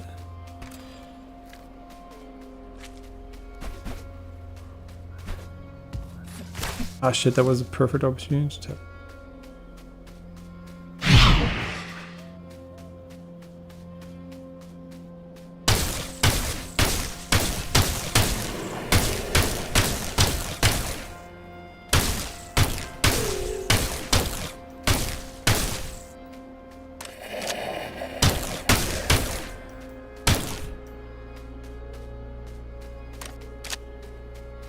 No.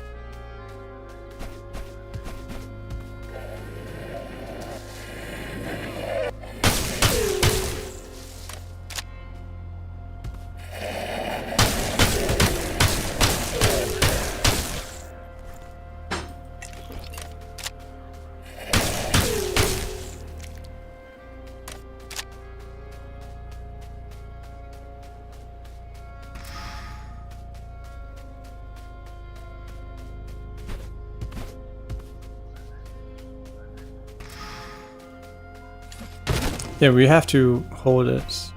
That wouldn't make it necessarily better for me because I don't like holding that button, but... Nah. Nope.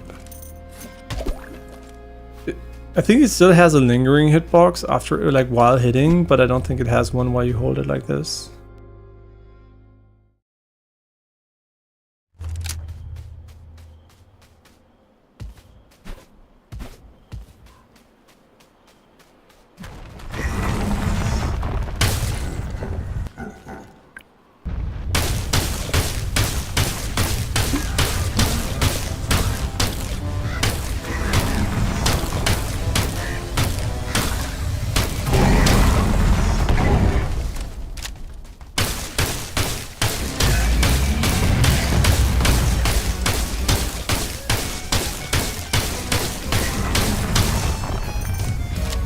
He's pretty tanky.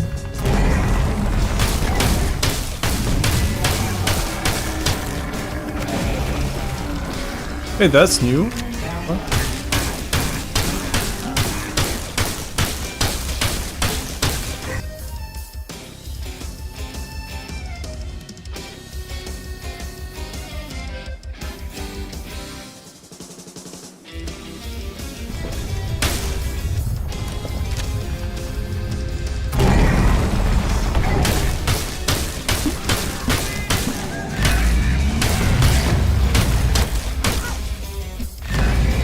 Oh my god, it's so bad.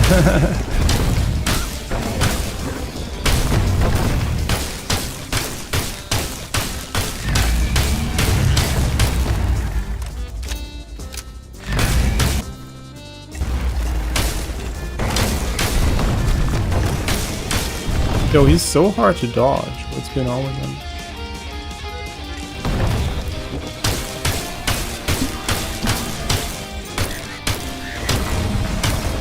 Honestly, missed opportunity. He could have been a Christmas tree. The music, I think, is a bit Christmas tree-like, but...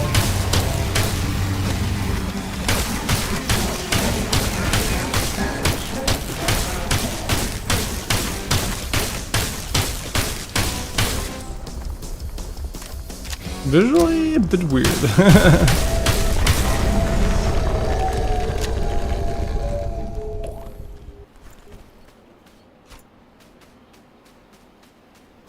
I think they increased the drop rate of valuables, but I might just be imagining that. The Dolphin 99.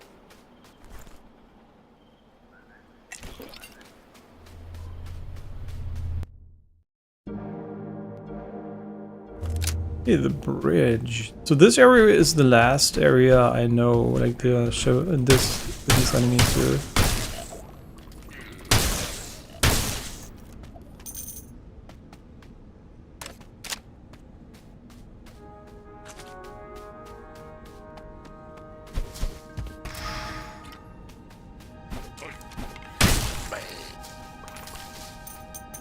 But the only reason I would ever ADS is because it actually gives you a crit chance. Everything else...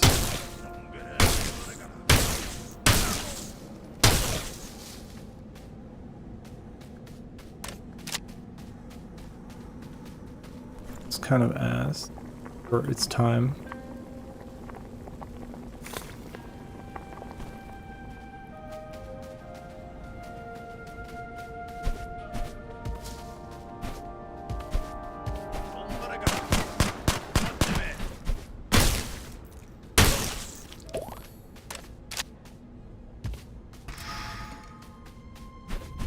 Wait, the Spartan oil I think was really good.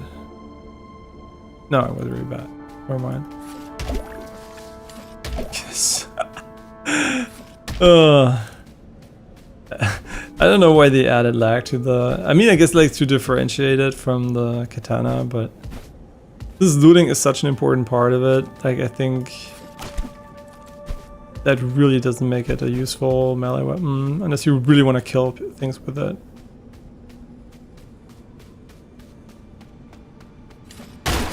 Wait, how am I gonna get back to the sword after...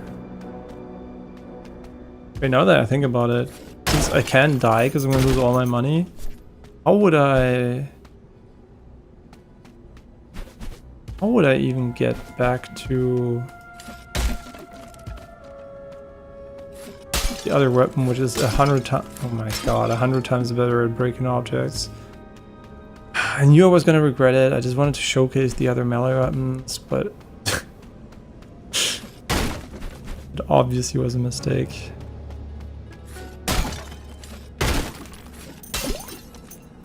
You know what? I think it's a good idea that between every biome, get up and drink something.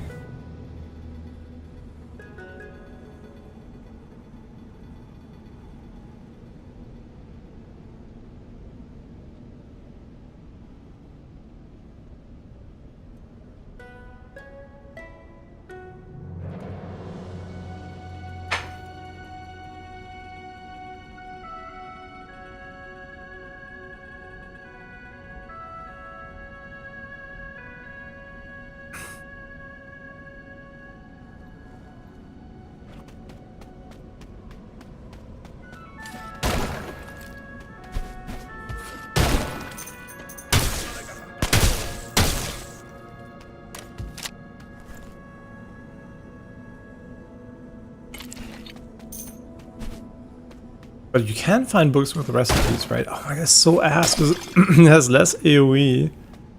And as a result, it's so hard to break stuff right in front of you. Oh. Do you take fall damage in this game? I mean, beyond falling into a precipice. Wait, now I got the achievement for defeating Terrorbaum.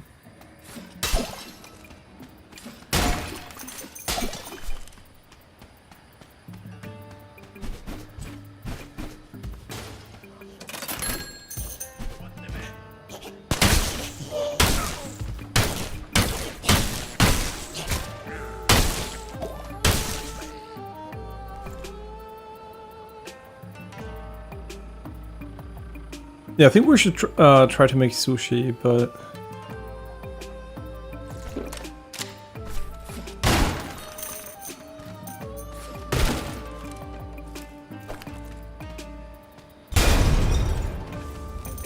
Let's see, does it work? Yeah, it works exactly like we thought it would. So what would I put in this?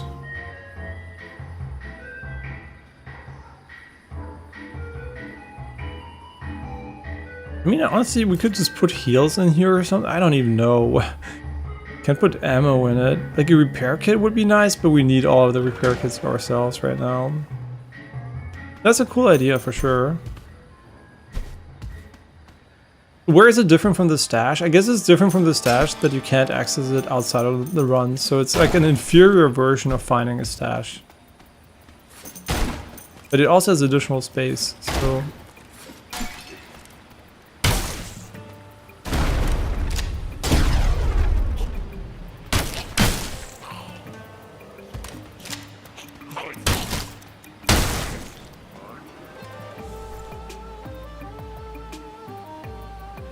Okay, we're taking way too much damage in this area right now.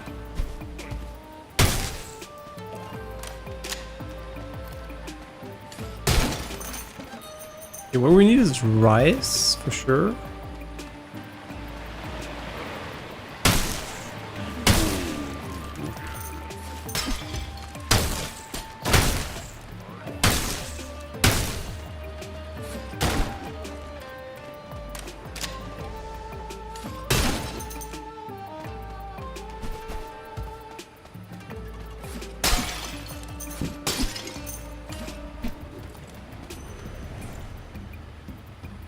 Wait, do we not know... Do we not know recipes for this shit? Oh no, it's because I don't have rice, right? Did I just eat it? Did I just eat it? Wait, I learned a recipe for sashimi. Oh, never mind, it worked. It just lagged in a weird way. I guess once you do them, you learn them too. No idea if there's still cookbooks or not, but...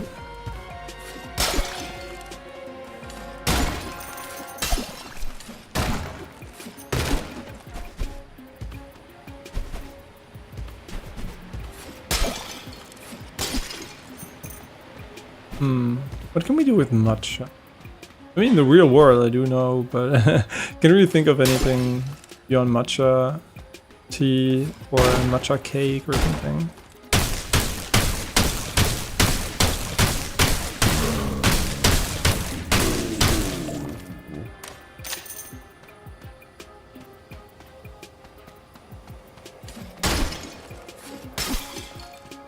Yeah, whenever I play the game, I'm having fun for sure. Like, it's But none. connect with the younger generation. I'm trying to. I don't think that I'm very much to their liking though, but 2 chocolate milkshakes. 唔制，知道不能。 What does he sell? He sells a lot of food. I mean, I need some small heals every now and then. Dumpling, green matcha, onigiri. It's got cool. Yeah, we can sell. Wait, this is trash, and we should sell the 知道 crown. 唔制，係不能。 You talk too much, bro.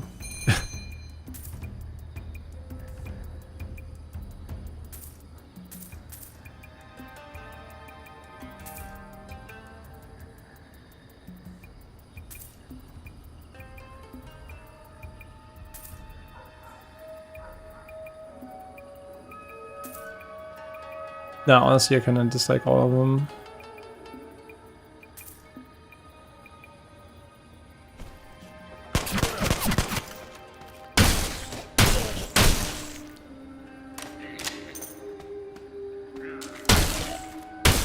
Oh my god, like ADS with this gun is not it, bro. Like, the problem is, right, what am I talking about? The misalignment of the crosshair with the center is really, really annoying. Because it still shoots towards the center, even if the crosshair is somewhere completely different. So visually, it looks like you should aim somewhere else, but in reality, it just literally aims at the same spot every single time.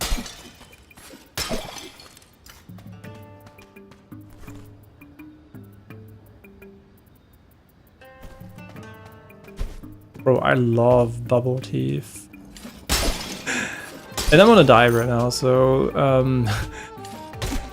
every now and then a bubble tea is completely fine, but unfortunately I really am restricting my diet heavily. You get used to it, right? But still, I'm always a bit hungry. It's normal, right? Because I'm in a caloric deficit. I think we're dead.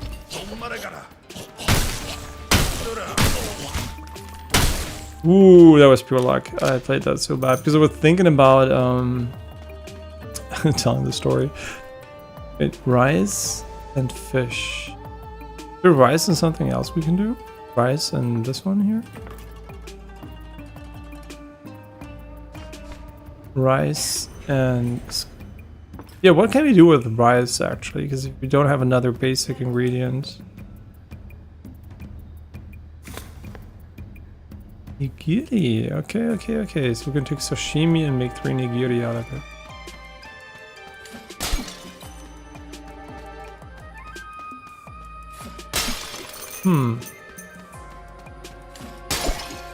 Yeah, basically I'm very fit, right? But I want to be even fitter.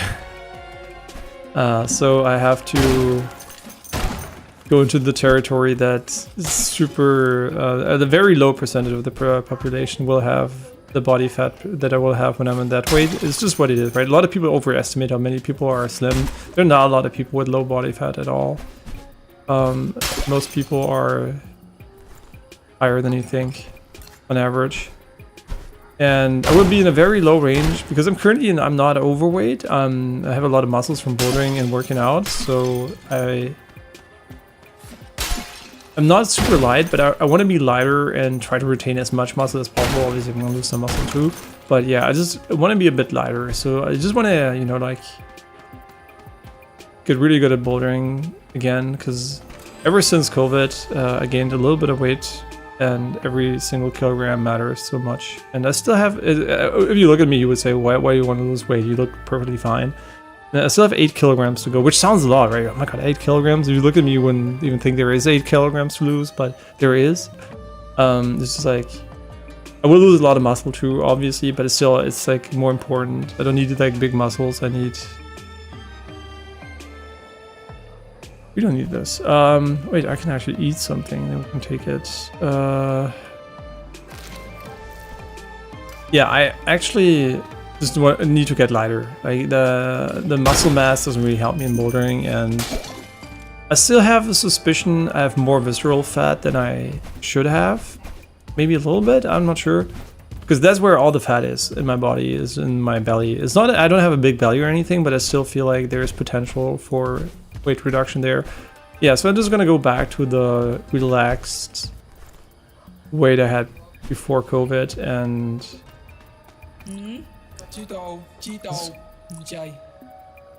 that hopefully also solves the visceral fat then.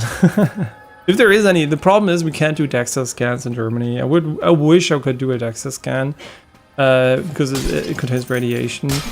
It uses radiation, and obviously has health risks, and that's why it's not allowed for anything but non-fitness related. Like health. It's only allowed for health related applications in Germany, and that does not include, unfortunately, getting your actual body fat percentage.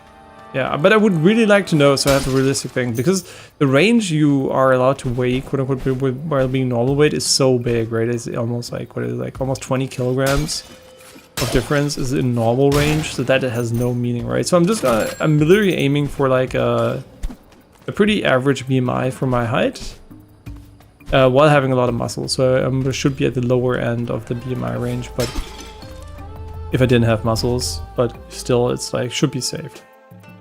Yeah, you never want to have muscles and be at the lowest BMI that is healthy, because that means you're probably underweight. Yeah. And even if you're slightly overweight, you're still not like overweight. That's also fine if you have a lot of muscles, obviously, but depending on your sport, it might be more, I've never seen this one before. It might actually be more important to lose weight. Yeah, it depends on what you do, right? If you have a sport where you need a lot of big muscles and weight to do it, then you probably can be on the higher end. But if you are bouldering or rock climbing or running or something, being at the lower end is probably beneficial. Also for injuries, right? Because as much as you still have the muscles and power to do things, you definitely lose the ability to, you just lose a little bit of safety when it comes to strain on your joints and fingers.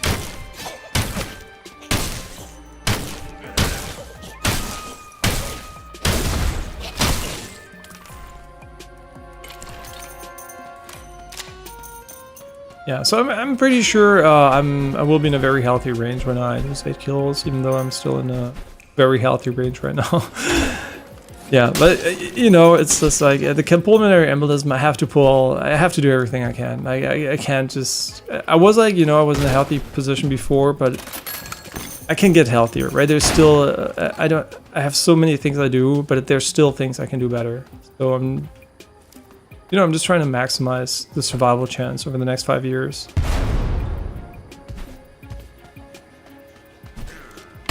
All I can do.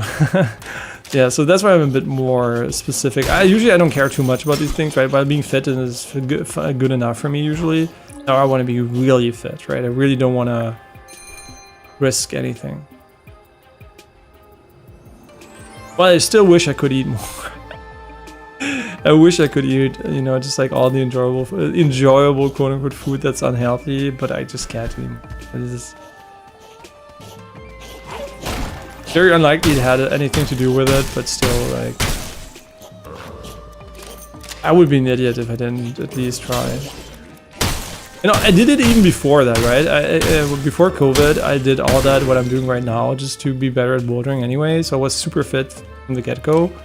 But after COVID, like I said, I gained like a little bit of weight, and also when working out, then a bit of muscle, so I have too much muscle and I'm too heavy, but still, like, I do need to lose weight and then I can eat as much. And yeah, it sucks. It sucks. I wish you could just eat whatever you want and keep your weight. And it's not even for me. I think I'm not complaining, but I know for a fact that for me it's not as difficult as for many people because I don't have the hunger is not terrible for me. Right now I'm hungry. I'm a bit low energy, right? But it's not like, oh my god, I feel like shit, I need to eat something. Oh my god, I'm craving food like crazy. I just enjoy eating food. It's not like I crave it or anything. It's like when I'm eating it, I enjoy it. Like I'm a person that eats very slow and deliberate. Like I really savor the food. For example, this morning when I ate the cheesecake, I ate it like 10 times slower than my girlfriend, right? Because it's just what I do. I eat very slow and deliberately. And which is, I think, pretty good. It maybe might not be optimal for your teeth, to be honest, because you're taking unnecessary bites. But since my yesterday was the dentist, everything's fine. Didn't have a single what do you call it even in English? Like I didn't have a single instance of tooth decay in my life so far. So I'm really glad about that. They also were able to remove from tea, right? My teeth, for whatever reason, they take a lot of color when I drink too much tea, which is not that uncommon, but I have it, I think, a bit more than others. But they were able to really remove that very efficiently.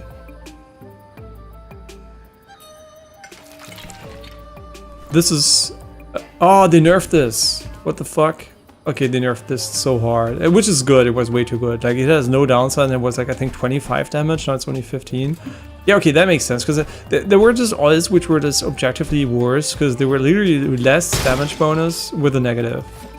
So yeah, this is a good thing, even though obviously one of my favorite oils got nerfed, but it is good, it's good for the game. It's good for the build variety, and either that, they could have done this or buffed the others, but I think the guns are already good enough, so... Can we, like, put more here? Yeah, so everybody, right, you might see me, and oh my god, he's so thin and everything, he doesn't do anything for it. That's true, I do very little for that. I think I gain very little weight when eating a lot relative to other people. But I'm still working out really hard, irrespective of, you know, if I need it for my weight or not, right? I'm really, really thankful that my... What? Okay. Can we do a fish sandwich? No.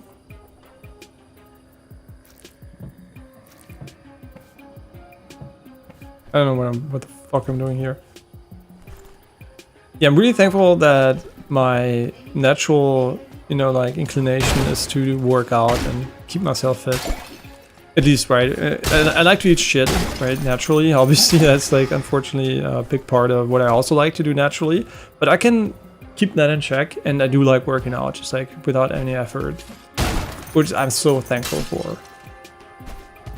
Yeah, and with that, I can also, you know, like motivate Jessica and Janine to also work out with me. So I'm also like bringing them. Like, there's no way, you know, they say no usually when we work out, because, you know, just like if somebody asks you to do something, it's usually easier when you don't have to ask yourself to do it.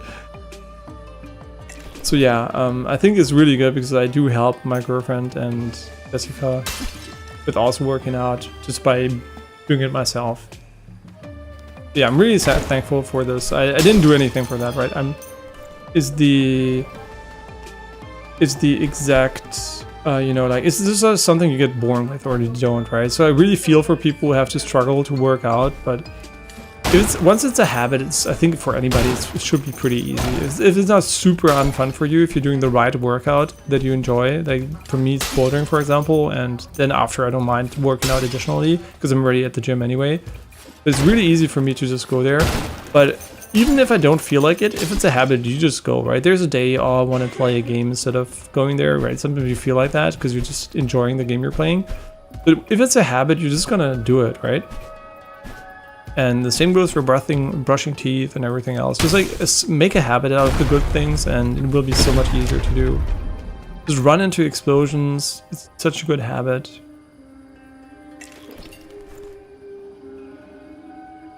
I want to see what we can do with these two fish. Oh my god, I'm so bad at autopilling in this area though. Fuck me. Saga.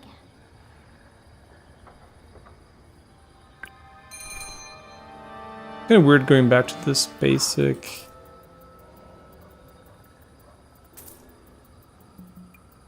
This more basic NPC from the other one.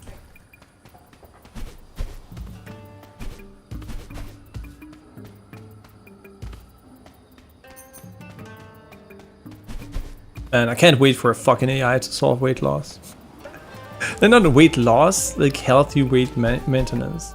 Because weight, a lot of people talk about losing weight, right? I'm not talking about losing weight, I'm talking about holding the weight. My goal is not to get to that number.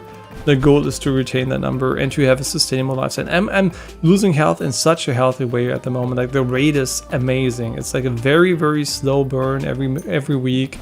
And it's so consistent, and also, like I said, don't feel super hungry or anything. But it's like, it's also something I could sustain for a longer period of time. But obviously once I'm at the weight, I will have to eat more so I don't lose weight. So I know I will be able to eat more than now. But I'm also aware that it's, I want to maintain the weight, right? I'm not like, okay, now I'm here, now I can eat like I want again, right?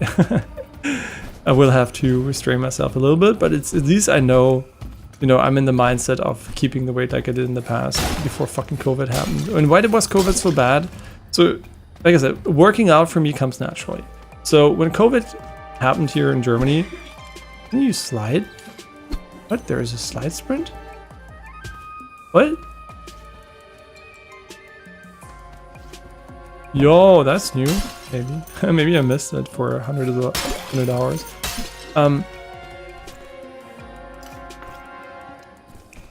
So basically, when COVID happened, they shut down the gyms, the bouldering gyms. And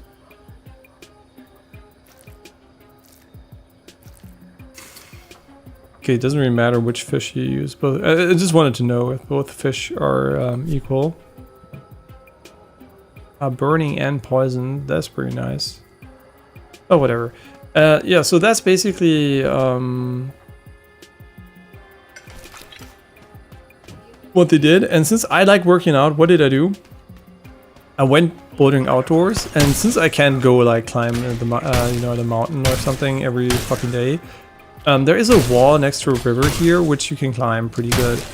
So in the middle of fucking winter when they shut it down, I went to the wall and I worked out 3 times a week in the fucking cold. My hands were fucking freezing. I jogged over there, so the wall is a bit further away. And then in addition to working out there, I even jogged. I went there, I bouldered, and then I jogged on. So I really got into jogging way more. And still, all of that was not enough to maintain my muscles, unfortunately. Because bouldering is still, like, real bouldering just had so much more diverse signals for the muscle growth than just going at the wall. And yeah, I lost a lot of muscle there. And then also, then what happens, obviously at some point I got COVID, like everybody else too, unfortunately. I was super careful, I was wearing an FFP2 mask, I had minimal contact to any human being, distance, everything. I did everything I could, right? And one day my girlfriend comes home from work and she's ill and she has COVID. Yeah, GG, right? Can't do anything anymore. So yeah, that's how I got COVID. And then I guess I got some sort of long COVID too, because ever since I got COVID for the first time, my immune system just completely crashed, right? It was completely trash and unbelievably bad. And that's when I really couldn't work out for maybe a month, maybe even 2 months, sometimes at a time. And it all led to me really not being able to maintain my fitness anymore. I couldn't work out anymore. Also, since, it was pretty, depressing, then I started to eat more. And that's how I gained, the probably 10 kilograms over non-COVID. I was still obviously retaining muscle, everything. I don't even think I was really overweight. But still, that's how it happened, right? No bouldering gyms, getting ill for longer periods of time, and just like drifting away from the more healthy lifestyle I had before. Yeah, so do I blame COVID? I mean, sure, yeah. Without COVID, that would have been very different. Okay, where the fuck do I need to go though? Like, is this where I came from or the other way? I mean, there are dead enemies both ways, but... Okay, this is the entrance. We have to go the other way. Yeah, COVID unfortunately really made a very negative impact in my life in that regard. I mean, I'm pretty sure they also had positives, but I'm talking about positives more from a way that, you know, maybe some opportunities were possible that it would not have been otherwise or something. But obviously it's a net negative, right? So, yeah, I mean, yeah, obviously during COVID, right? Why did I, you know, get a negative mood? I mean, obviously my both grandparents died, my german grandparents died since, and just before COVID, also my aunt died, and you know, just a lot of family members dying, and and also friends of the family died, and it was not great. Yeah, so that's why obviously COVID, it was not only down to COVID, but it definitely sucked ass, right? So I tend to, as soon as I'm ill, I just tend to recover as fast as I can.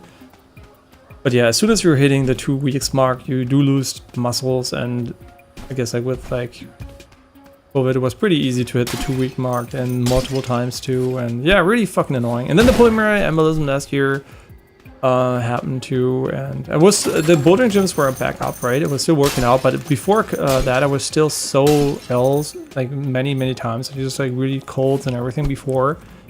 And the food poisoning in London happened, and then, you know, like pulmonary embolism happened, and yeah, just like all these things, like this like month of not working out obviously had a toll on my fitness. And now the good news is the body remembers your state, and it only took a few months to get back to my prime when it comes to muscles, right? But now it just, the weight loss is not as fast, so weight loss is going to take a bit longer. But I do feel like if I'm not going to get super ill over Christmas, I do feel confident that I will be able to achieve my goal.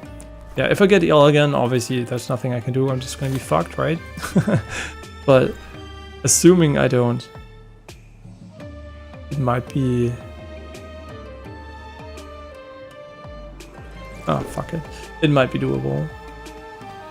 Yeah. I'm really proud actually that, not proud, right? It's not, I believe in determinism. I'm still going to use the word proud for psychological reasons. I'm very proud actually that I'm so consistently working out and eating right now. Like I'm really trying my best to get back into the best shape I can, so I avoid health issues. Yeah, because I wasn't sure, right? After COVID, obviously my intention was always to become more fit, but it was really hard to motivate myself because I lost so much. I felt like I lost so much progress, and now, you know, I have a real reason to do it, right? There's no better reason than not dying if you do something. I mean, statistically, I might still die, but you know what I mean. Like, I'm gonna really advocate for getting blood thinners. So if I don't, what is the situation statistically? 30 to 40%. That I die with, not die, that I get it again within the next 5 years. Not die, right? But obviously, I could get a stroke, could get another pulmonary embolism or something along the line. So the likelihood of having a serious illness is pretty high within the next 5 years. Because they didn't find the cause for it, right? So I might still have a tumor at that place or something else, right? We don't know. So I might still be seriously ill. And the only way I can actually really minimize that chances is by taking blood thinners for the next 5 years, which I will advocate for. Not in the highest dose I'm taking right now because the bleeding risk is a bit high, but just for long-term prevention, half the dose would be pretty reasonable. And so I'm gonna have my exam in January. I will ask if that's possible, because I think statistically this will give me the highest chance not to get seriously ill or even die within the next 5 years.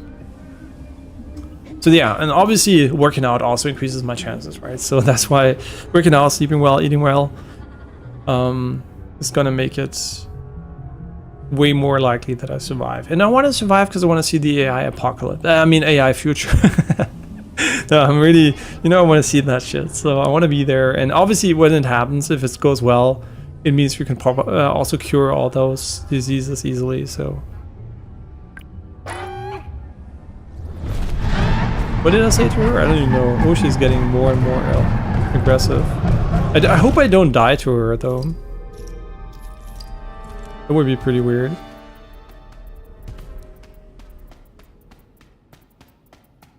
Yeah, but now enough rambling. Sorry for all the personal and random AI talk. You know, humans sometimes just like, I could talk about this and also talk about this to my girlfriend, but sometimes, you know, just like telling a story online also is like, I guess that's what people do on social media. Just talking random shit most people don't care about. Not even meant mean, right? It's just reality. I think the number one function of social media is venting.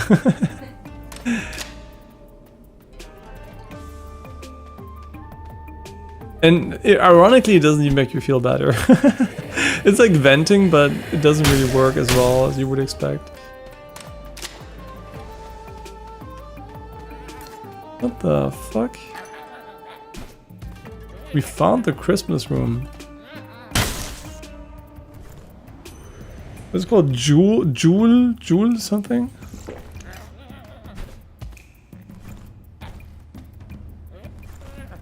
You know what? We don't need the food, but thank you.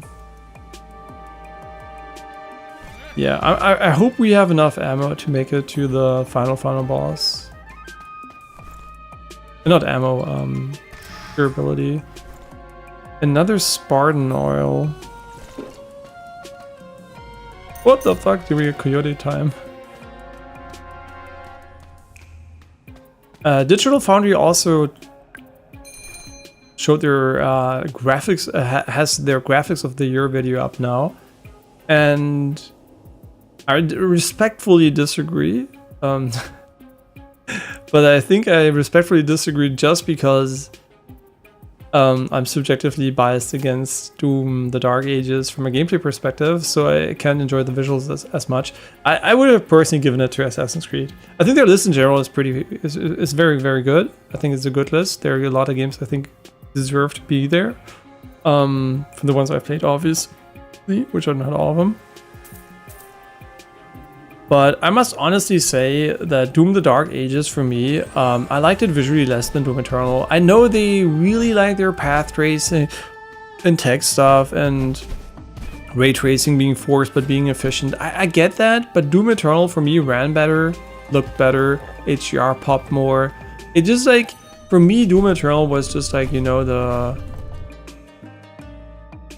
the more visually and gameplay-wise better game for me. I don't know, like Doom: The Dark Ages has some really cool assets and some things look really, really nice, but I think the game in overall looks pretty bland, and I don't remember most of the environments. They all kind of look the same and blended into each other in my mind, so I don't know. Like, I wouldn't say that's graphics for me, because I also really care about art style, right? I really...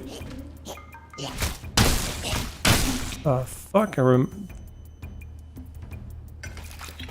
that's like mega fast heal.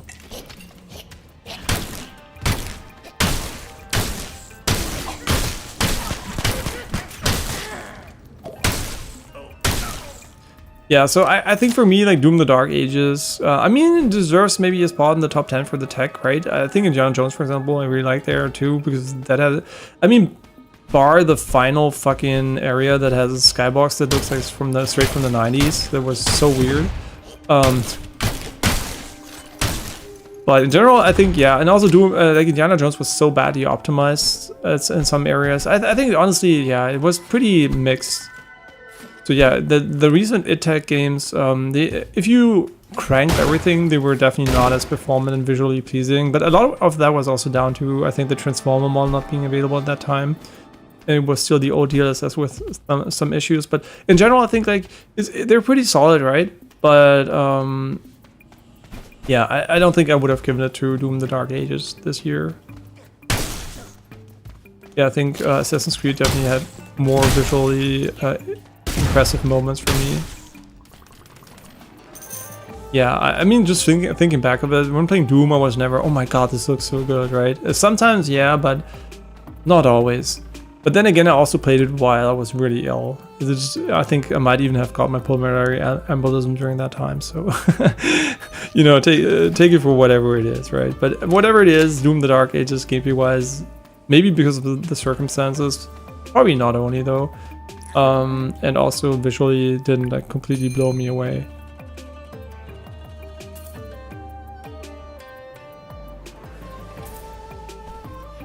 Yeah, so I would not have given the top spot to that, but yeah, and then also there's this controversy. I mean, I don't think it's a controversy, more like a universal agreement that for whatever reason, the final game of the Game Awards, I don't even know the name, right? That's already pathetic enough, even though they were running ads and everything. The new game from the guys who also made Apex Legends that are not working at Respawn anymore was shown, and people are not impressed. They're calling it Concord 2.0, and visually, I don't think they're wrong. Like visually, the game looks very generic. I'm not saying it looks bad. I'm saying it looks generic. Like it looks like so many other games out there. And gameplay-wise, it didn't look impressive either to me, but that doesn't mean it's not going to be a good game, and I'm maybe not even gonna. It's going to be free to play, so I'm probably going to check it out. That doesn't mean it's not going to be a really good game. It just means that visually and from where you place it in the show perspective, I think if they shadow dropped it, I think it would have been fine. But this, oh my god, it's really close to, and then it's January, and you're like, okay, it's not out right now, so people can only take the trailer and, you know, only form their opinions based on that, and then they're like, this kind of looks like just another fucking hero shooter slop game, right? And I don't think that was a good idea. I think you should have hidden the game, not hidden, like just announced it casually mid-show, or you should have done a shadow drop. And I'm pretty sure they intended to shadow drop it just like they did with Apex Legends, but as we all know, that didn't happen, and now people don't have the gameplay to speak for they can't have the gameplay to speak for itself, so all they can do is say it looks like Concord and another heroes shooter slot. But then again, Marvel Rivals came out and it was really good, so yeah. Maybe just not, you know, the people were maybe expecting more, maybe the next game from Software or something, not just like that type of game. Honestly, I think this area, yeah, I'm talking random shit and my autopilot doesn't work for this, but I feel like this area has a little bit of a problem with knowing which way to go. Also the power areas, like in general, this Asian themed area here, I think they kind of fucked up the orientation for me. Like, it's super difficult for me to know where I am, where I'm going. I feel like I'm going in circles, actually. I don't even know if that's true or not.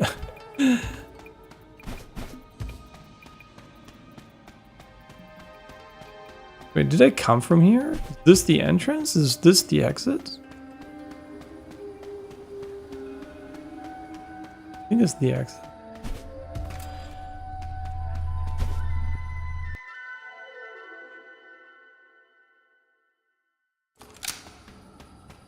Yeah, so overall, kind of weird decision to make that the final game. I mean, if the art style was different and looked fucking insane to everybody, sure, whatever. But like the gameplay was not like the trailer didn't convince me the gameplay was amazing. It just convinced me it exists, right? I can't judge it obviously because I haven't played it.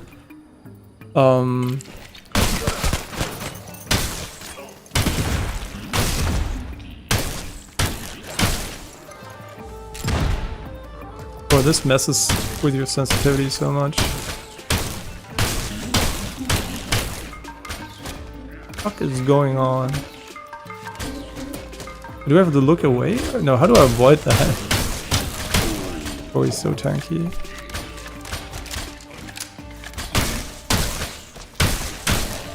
Yeah, so basically, a kind of an L ending to a really, honestly good show. Like, it was so long, but it really did not feel that long. I really agree with all the people who said that. It was a 3-hour show, but it really did not feel like that long. So whatever they did to make it feel shorter, they definitely paced it pretty nicely. Yeah, but still the ending, yeah. I mean, tomorrow Expedition 33 here, so obviously looking forward to finally playing.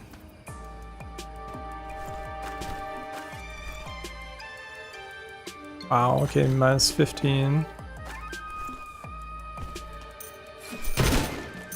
Yeah, finally playing it. I mean, we already started it, but we didn't finish it. But this time, the goal is basically just to one line and not, you know, play other games while that.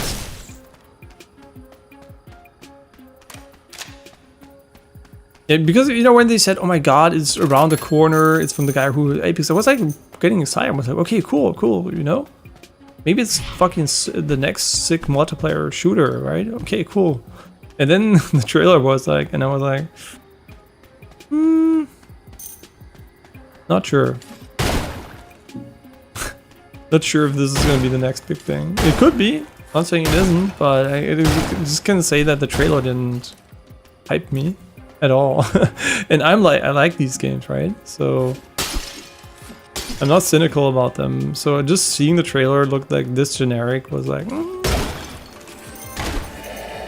The gameplay is good, okay, but you didn't sell me on the world and art style.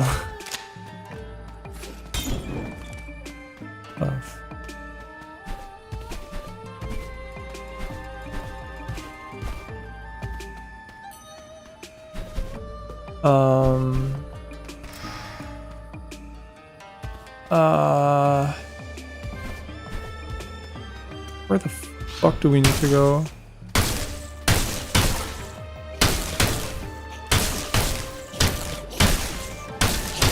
Wait, you survive a shot? What the fuck?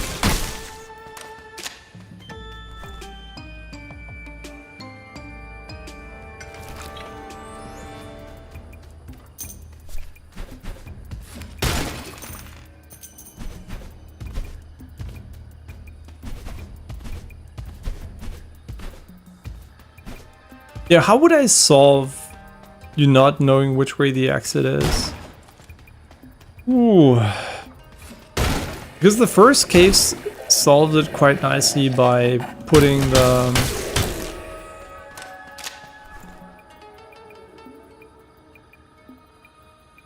Right, it solves it quite nicely by just putting these barricades in front of doors you haven't been yet.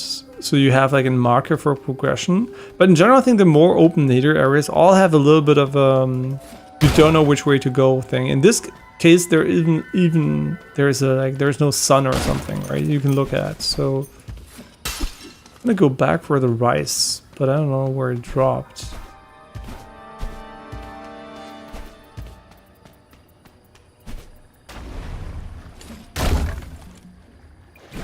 Oh, there it is. Yeah, so I'm like not 100% convinced that the flow of these maps is as efficient as it could be. And dead bodies kind of don't help. Sometimes you fight so much in an area that you have them on both sides, and then it's just like kind of weird.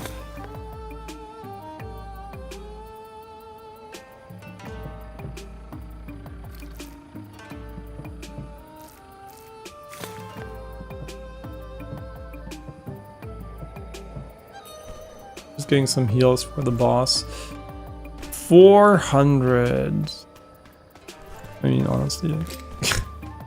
We're not gonna meet the guy in time, I think, so.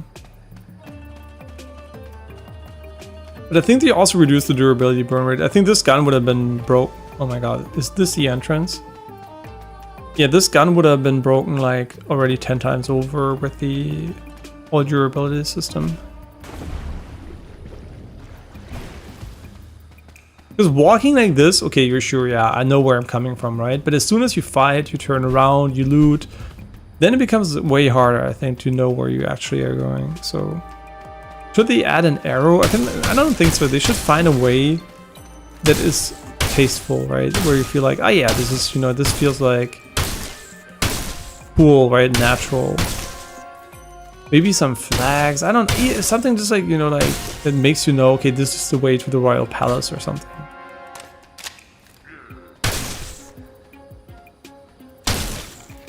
Why is he so tanky?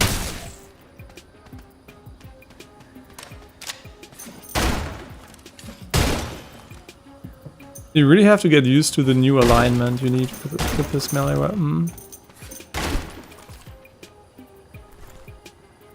A smartphone. I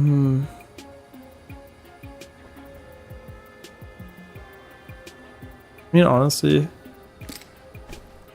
feel like we're not gonna find that repair guy, and if we find him right now, that would have been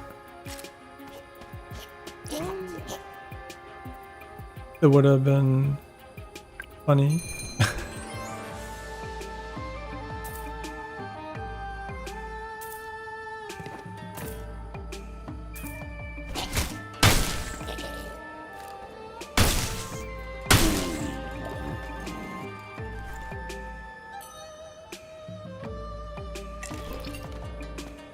Okay, so here we definitely want to pick up the bleach and okay, and repair this one here. Yeah, I just want to say we really need to repair these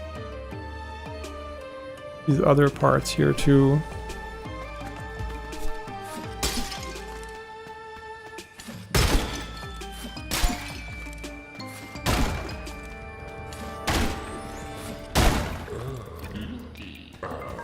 Ah! What do you do against that? Do you turn around? I guess you turn around maybe.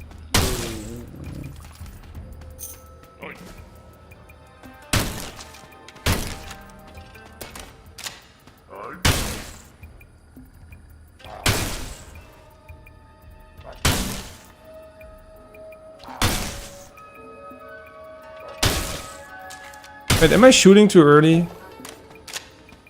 I might actually be shooting too early.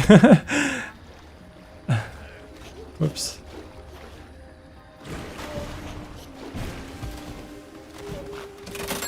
Your enemies, but I don't know where they are.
Oh man, he's also got glasses, so I never seen her with them because the last time we met was just before when she got like diagnosed, but she didn't get them.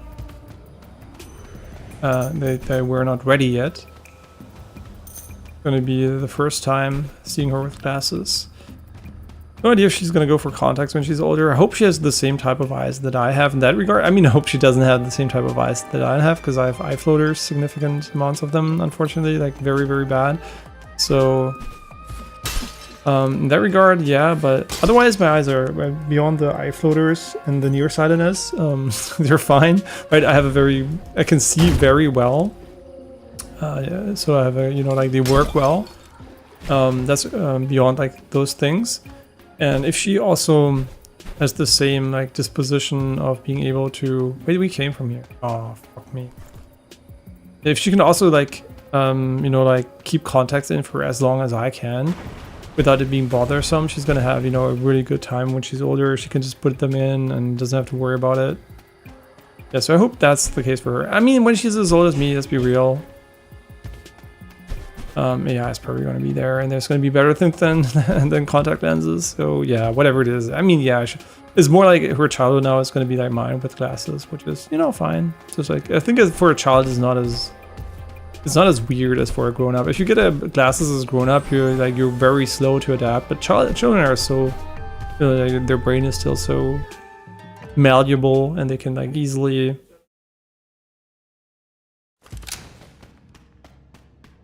Deal with that. Wait, where the fuck am I? Am I already at the boss? I thought I was in the middle for a moment. Viva la Resistance. Ooh. Where do you shoot him? Oh yeah, the tail, right? Classic. This is a classic Zelda boss. So don't die to this guy. Yeah, I think one shot is all we can get in on his back.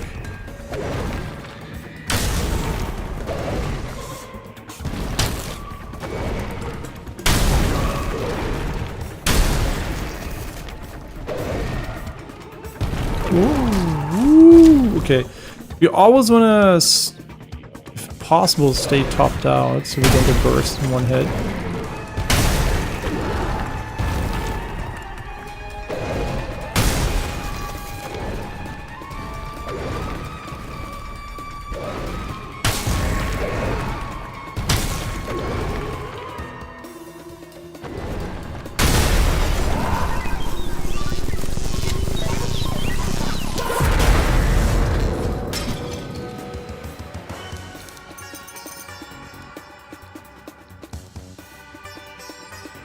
Drop anything of value here because the boss fight is not over, right? Like, this is the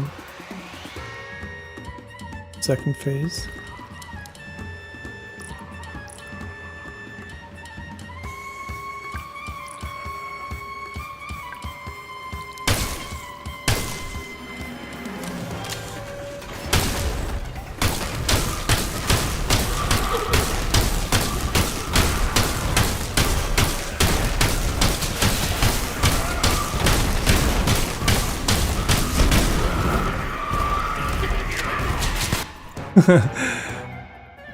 Oh, I ate the wrong one. Did we have to shoot those rockets? I think every time I went to him, I was so overpowered that I could just like one-shot him. So I guess I have to find cover from these. He's immune right now. Seems to be slightly buffed for sure.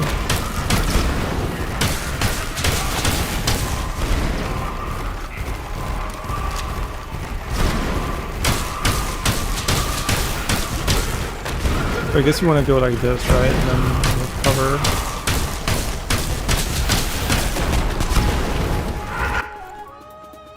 I'm not playing this very well, admittedly.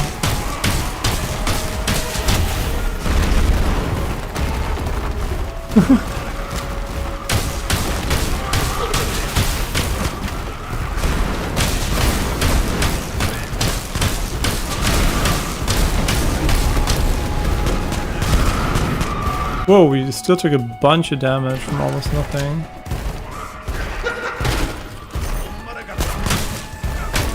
Wait, is he not dead? What? Huh? What?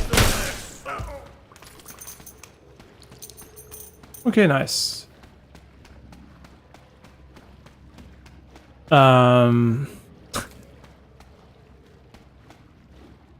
Ooh, that one is super valuable.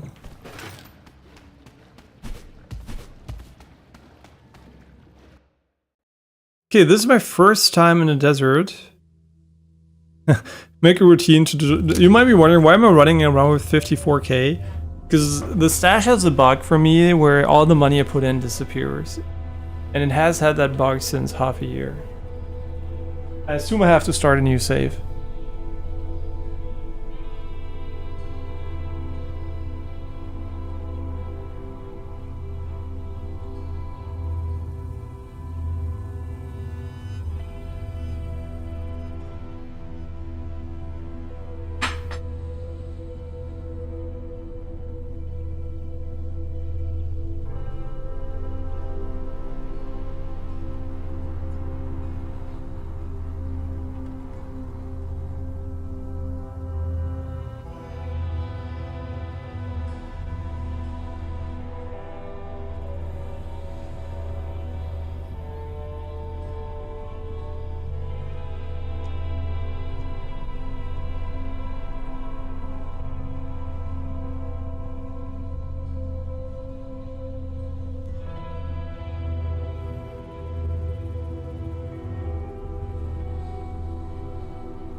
Okay, let's go.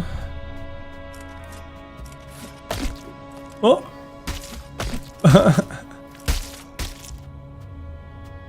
What is going on? Hey, why does everything look so weird? Huh? Why is my crosshair black suddenly? Is this so I can see it better? I guess so. Okay, nice. We one-shot these enemies. Sometimes. I still don't know if it's like headshot multiplier, which I think exists, but...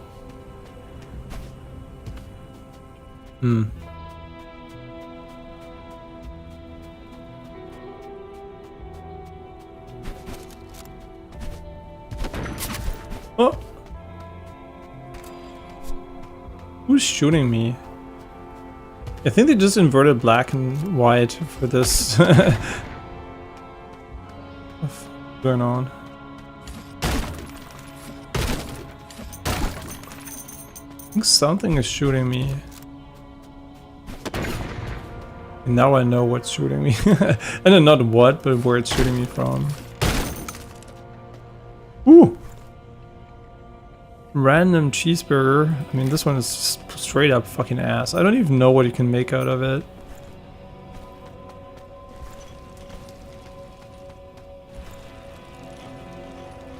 Only show items I can craft.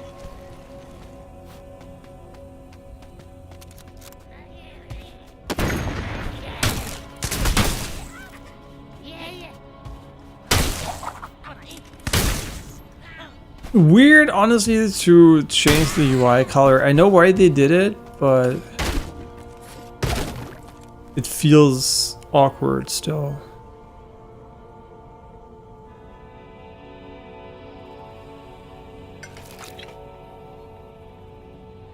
I want to heal more, but I don't even know what I should use here.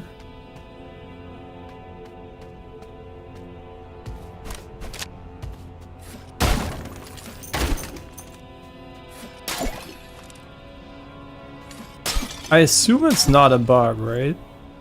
That the UI looks like this.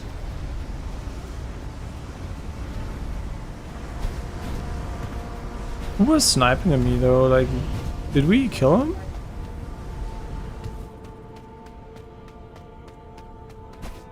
Ah, shit. Okay, this is going in circles. Will my criticism of orientation peak in this area here?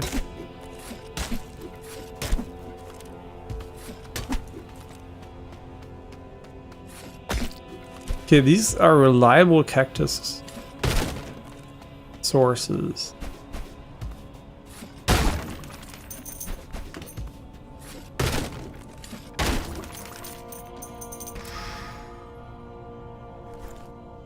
Ah, fuck. I think it's trash anyway. You I would like to pick up, but... less spread. Usually it doesn't make the cut in my builds, but... Can you actually fuck off and let me open it? Okay. Spanish omelet. I don't think you make the cut, bro, but I'm just gonna pick you up so I can open this. Ooh, the wallet. The valet.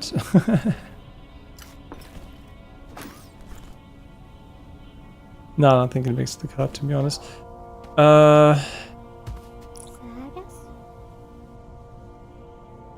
So this one is amazing, right? That's why it's worth 7.5k. But is it too big? Is it too big?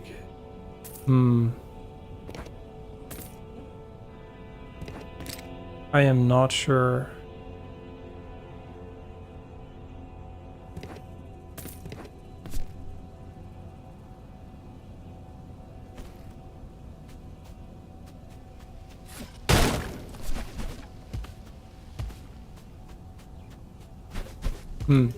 This area doesn't really have a bopping music like the others do. What the fuck? Where? Oh my god, this is a dead end. Oh no. Okay, this is where we came from. Sure, let's, you know what, let's make some money. Let's make some money. Lamb.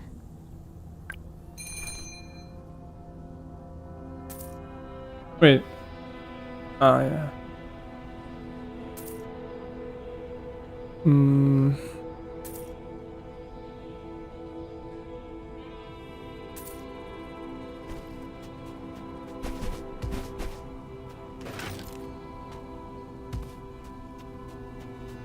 Bro.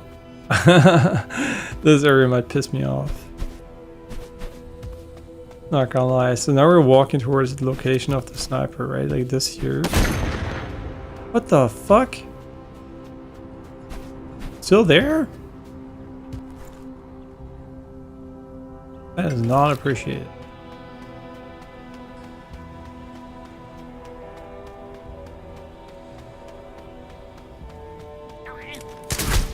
What the? Who's shooting me? Okay, they can shoot you while you can't see them.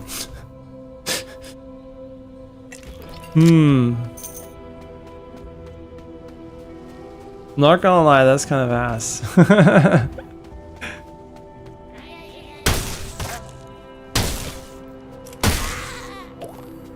Did you snipe me?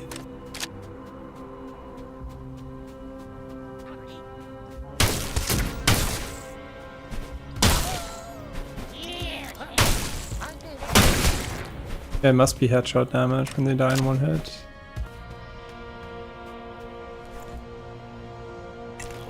Wait, they buffed it? It's 30 health? I thought it was 22. Wait, did I? Yeah, I must have buffed it. What in the fuck?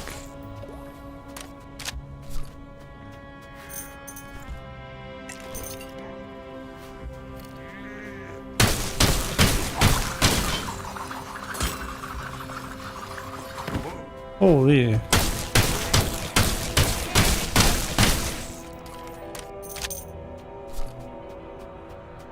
Yeah, I'm seeing all these enemies for the first time, so. Not a lot of crates or destructibles, honestly.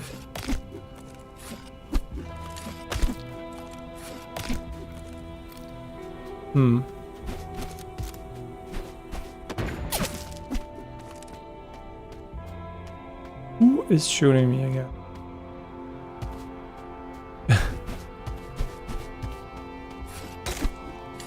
So far they had 0 loot, so they don't seem to want you to destroy those.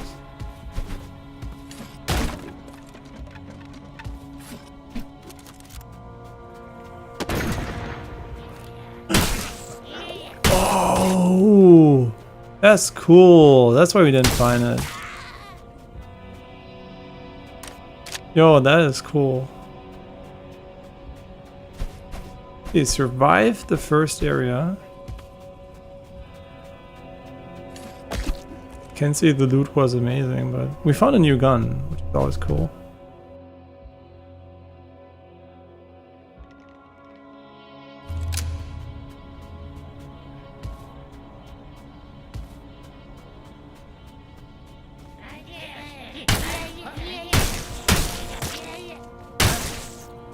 I don't even know what a headshot is. They seem like they're walking heads, so my definition of a headshot seems a bit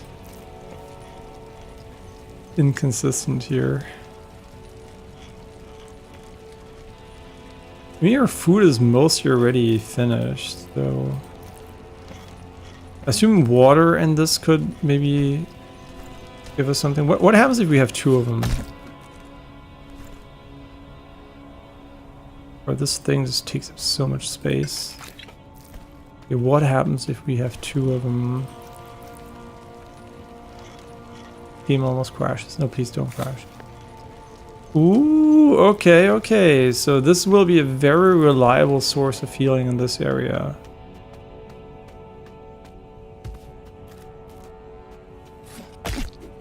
Like, really reliable. Because all you need to do is get 2 of them. I don't know why you can't grill a single one, but... Yeah, but I don't think we have the space for that. What is this?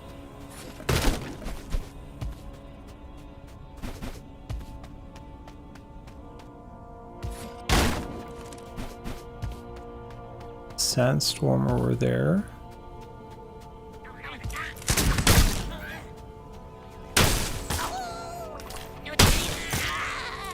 They're really low HP enemies though. Did you shoot me?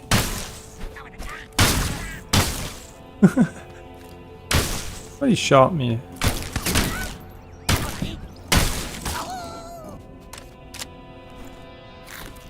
Okay, but they drop an insane amount of heals for sure. If you just need 2 cacti pieces every single time for 20 heal, that's basically free, right? So I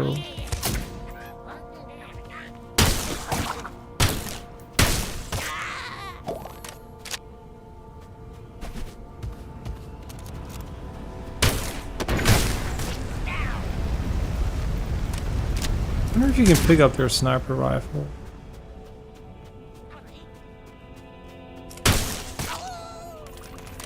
No, the range is fine in which they attack you. It's not like you can dodge most bullets by just walking anyway, so.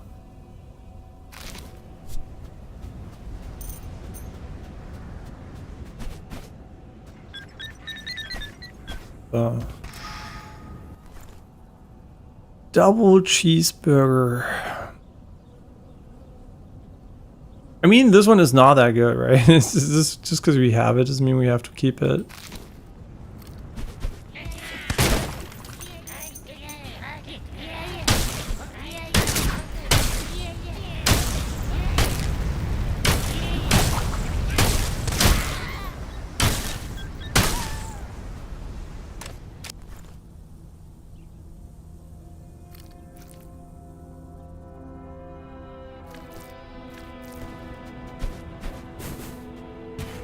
Oh, the fuck? Oh, lava.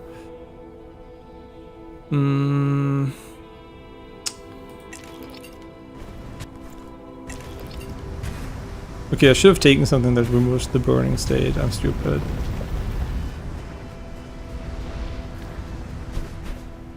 But didn't we just drop the cacti thing somewhere? I don't know, maybe I'm dumb.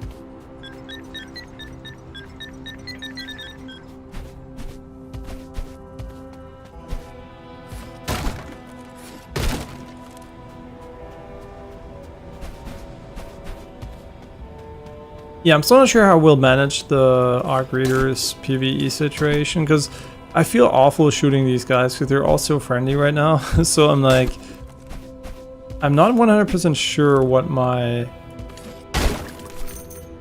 how I will get out of this. I would have to shoot them without, I think it is enough to deal damage. You don't have to down people. So I might just shoot them a little bit to get back into PvP lobbies once I started the new season, because the new season I definitely want to farm using PvE first, but then I also want to do PvP because I just like PvP, right? It's kind of I'm not sure. Like, now that I know about it, I might actually not like that the matchmaking works like that. I mean, it's good for people who don't know because they're under the illusion, right? And that's fine, but I'm not under the illusion anymore, so for me it's more of a decision, right? Do I want to have PvE or do I want to have PvP?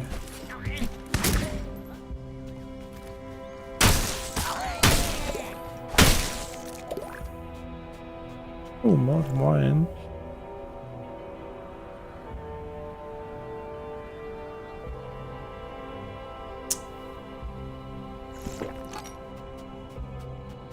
Yeah, bubble tea is not that great.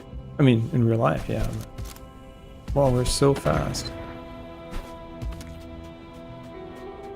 I don't even think it's good, because you're just gonna run into a bunch of enemies and die. So far, the enemies in this area have been very chill, though. I think there's definitely almost no threats whatsoever right now.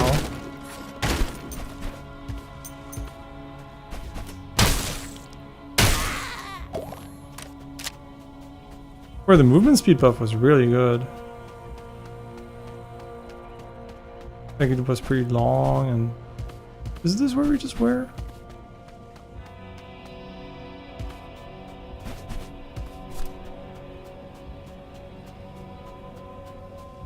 This is where you can. The crypt key I have never used, and I have no idea where you use it, to be honest.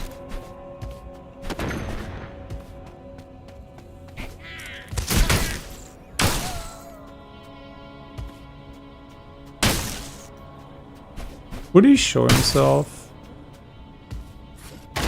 Hmm.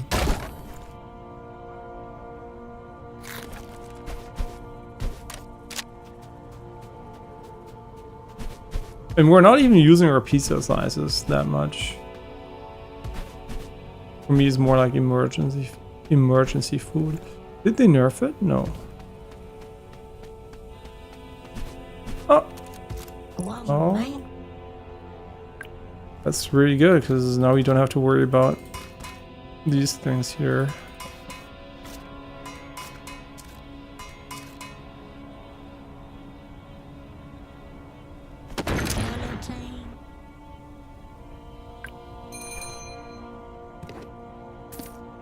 Might be a bit overkill, but I'm also glad we took 2k ammo. That really seems to be a good idea for a full run. So what are we going to take into the Endless run? That's a good question. I mean, assuming we don't die to the boss here or whatever else is in this area. There is still a sniper somewhere.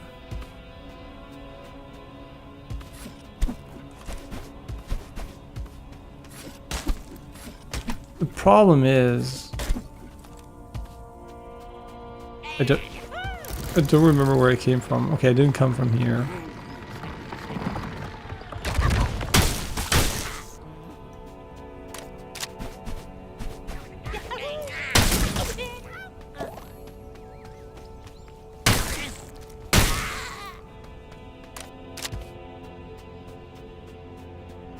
Okay, nice. So how do I like the desert so far?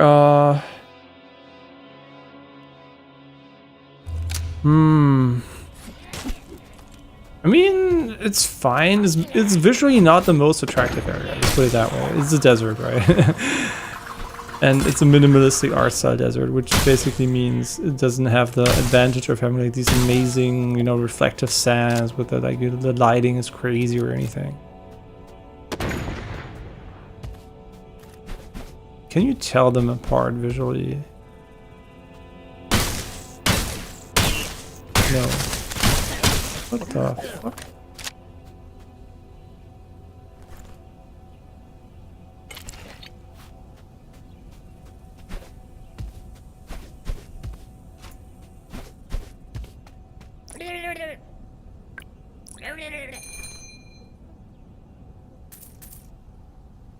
Okay, he doesn't have a lot of good shit.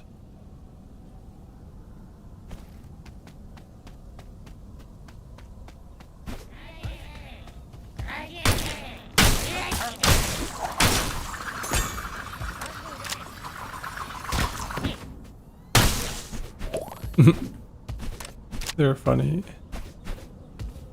They are funny.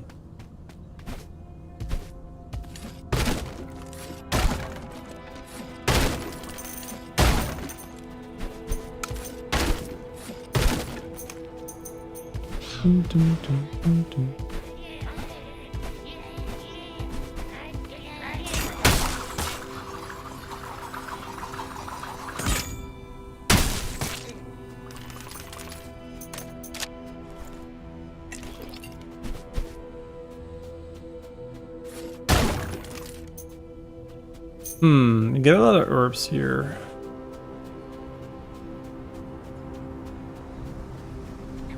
Do they deal damage or would they do something else? Like they could also just knock you up and give you like a bonus or something.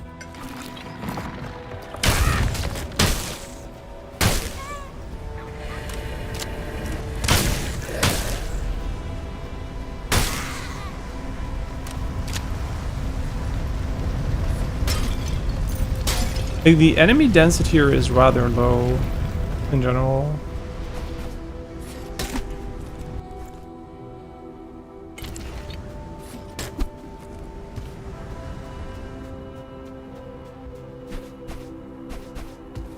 Yeah, I think honestly it's too low.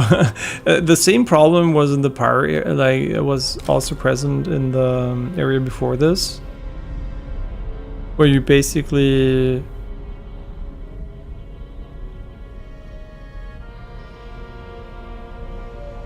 had a lot of instances where just nothing was happening, and this maybe is a little bit like this.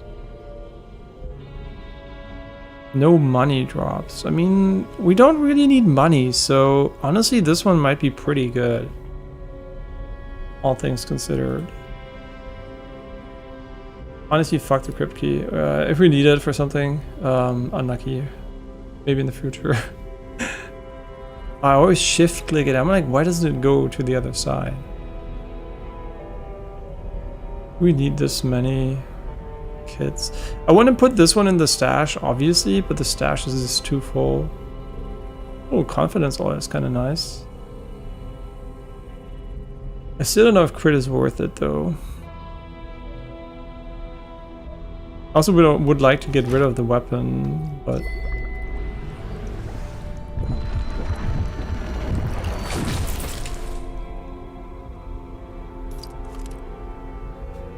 no lore. According to the devs, the game is still in version 0.15, so I have no idea what they all plan to add. Like, the version doesn't really seem to reflect the progress at all right now, but like, this game already in the first early access version was so worth the money, but now I'm like if they still think this is like 15%, like based on the version number, which I don't think it probably is, but if they really take the version number the way it is.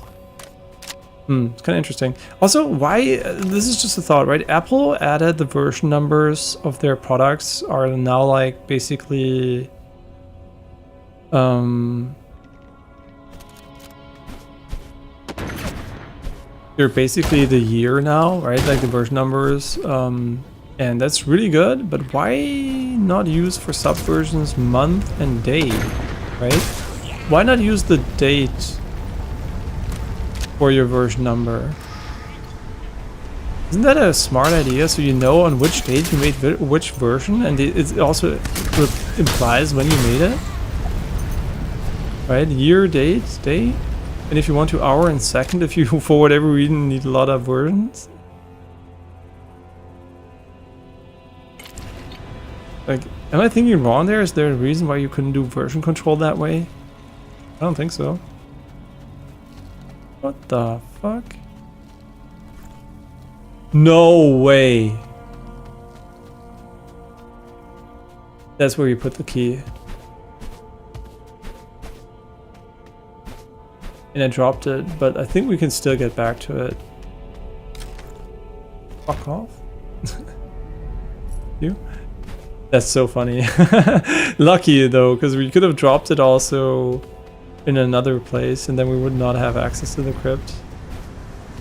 I mean, I'm 99% sure of this, but I've never seen it, but if it's not this, what else would it be?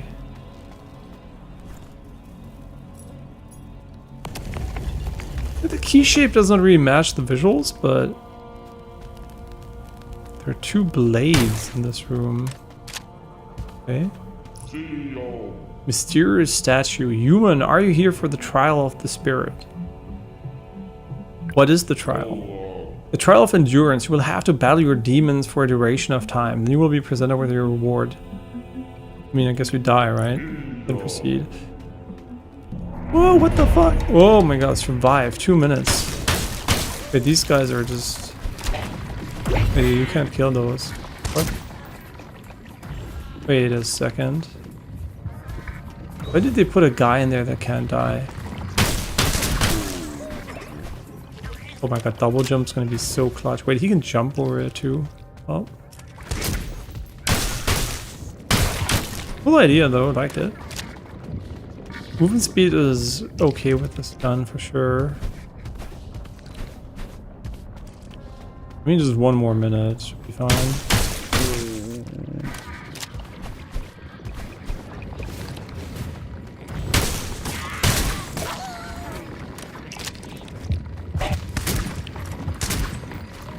Greedy.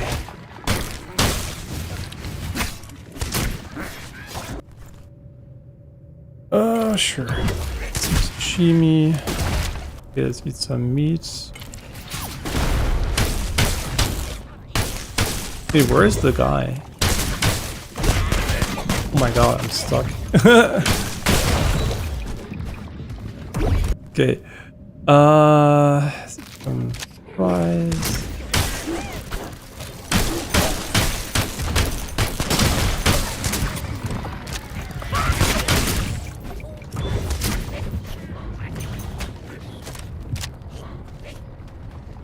I didn't even know standing still is a good idea, but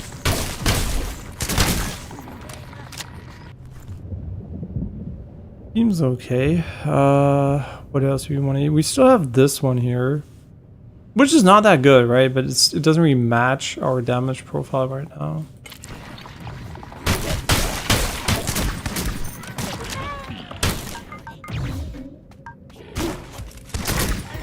These guys have to go, man.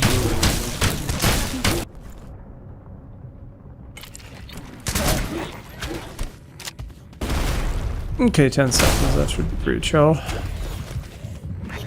Don't go this way. Okay, nice. And now?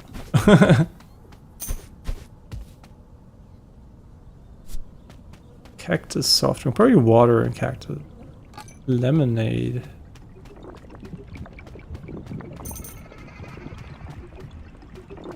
Okay. Oh, bro, this is hopefully intended, and we shouldn't have been TP'd out of here.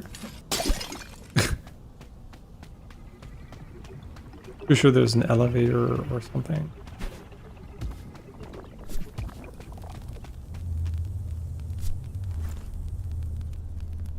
Gives 100 times more experience on the next kill.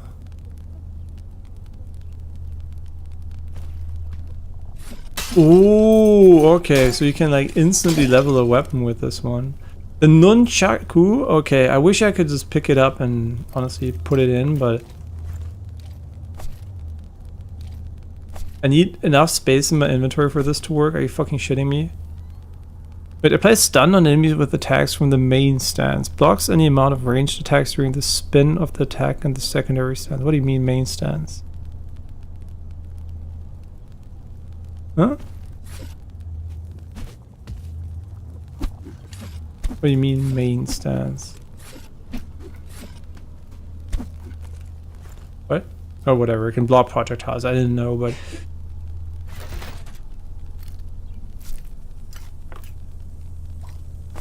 But how do you... How big is it? Wait, it was long, right? Wait, how long was it? This is so annoying. Why does this not work? I think it was really long.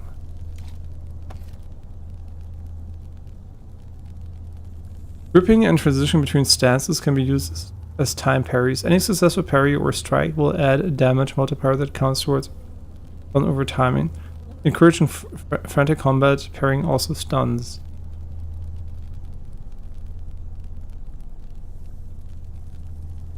What stances? What are we talking about here, game?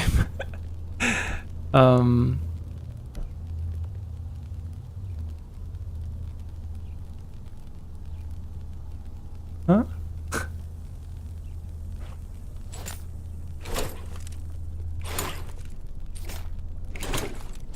Is that the stance transition? I have no idea.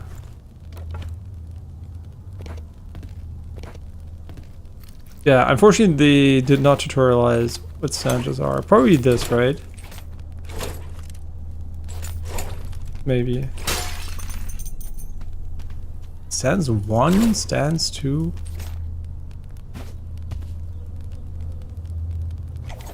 Oh, wait. Oh, right click.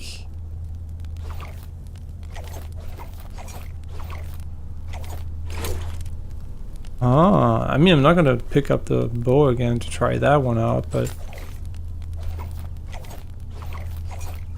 you can basically parry with this, but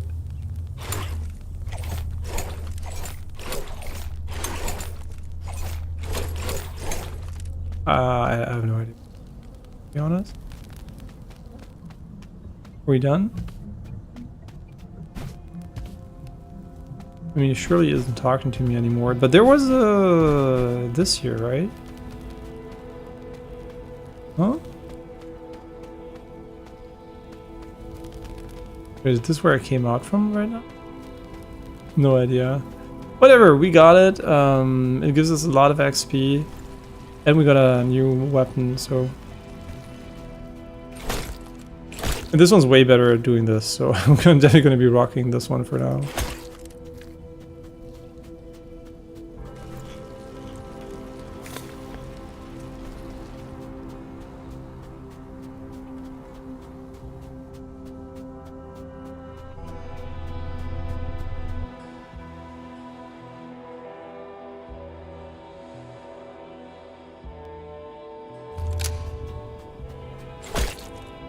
Yeah, sure, why not? Let's just pick up one already, because we're gonna use the 20 heal. Oh, we should probably use it right now. We can get another cactus.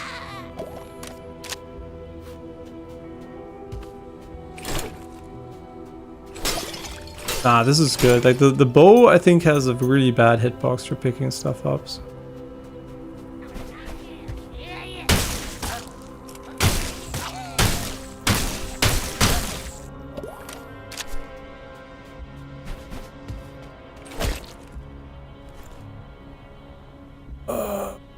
Jacques de Vector 1's5. Oh, wait! It tracks quests for you? Am I gonna pick up 5 bananas for him? I mean, I don't even know what the fuck that does. So right now I'm gonna say no, but in the future it might be a thing we consider doing. Did it come from here?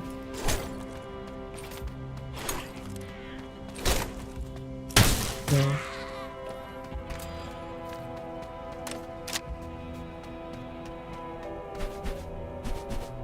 I don't want to be like the guy who says this area so far has been too easy. But I think the reason why it feels so easy... There's another one of those? Interesting. The reason why it feels so easy is because... It's kind of interesting to put the key in the game without the crypt. It's because there are not a lot of enemies. I don't think these enemies are necessarily easy or anything. I mean, they are, but... It's mostly the fact that they barely spawn any enemies here.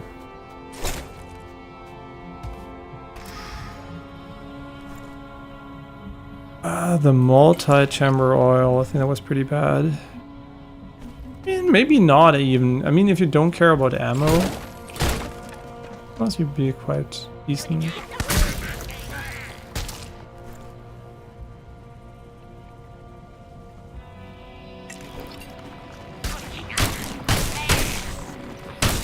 Wait, what cures poison?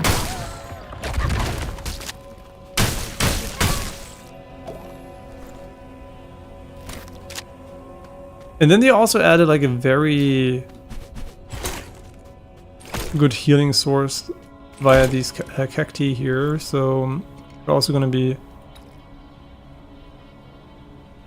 mostly fine.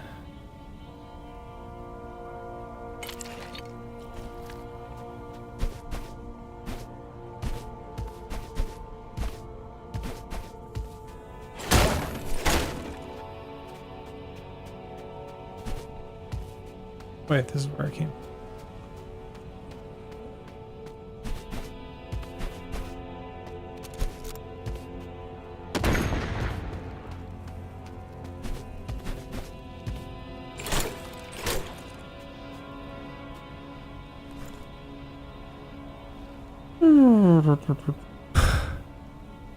I mean, they're not that good. It's just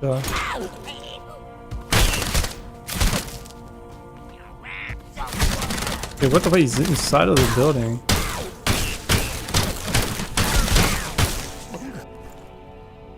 Yeah, that variation was kind of annoying.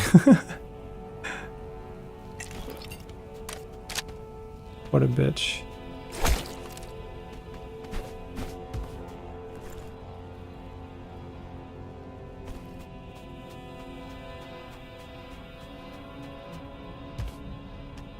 Wait, did I come from here?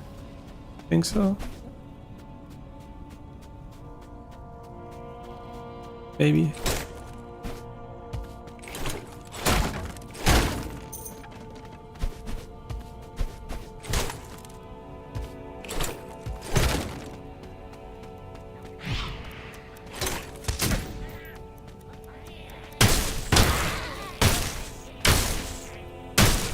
Yeah, no, I just don't think they have enough enemies. Like, it's kind of weird. Whenever they do a new biome, and maybe it's on purpose so you can learn it or something, they kind of under-tune it from a difficulty perspective. So I guess it's like to avoid frustration for people exploring it, but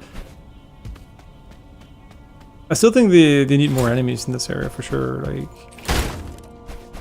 Like spawning 1 or 2 enemies, or 3 or 4 sometimes, it doesn't really...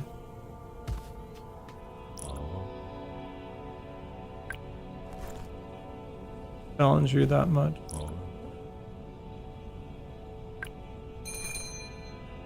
Seen it all.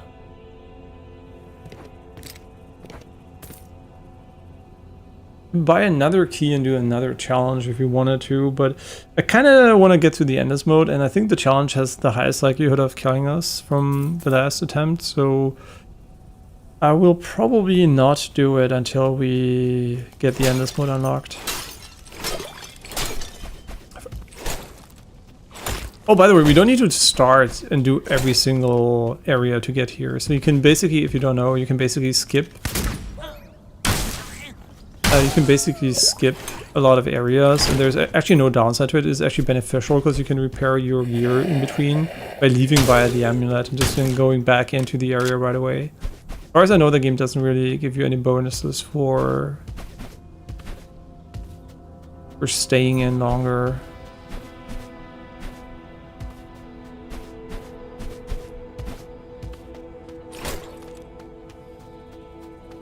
I mean, this melee weapon, I mean, I don't melee enemies a lot, so for me they're all kind of whatever.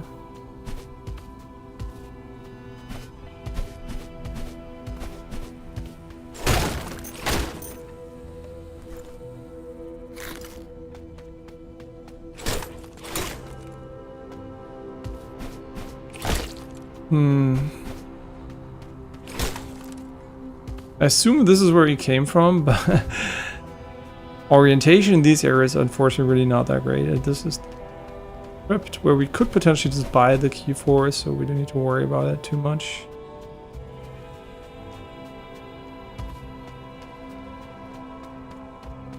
I feel like we're just going in circles. Quite literally.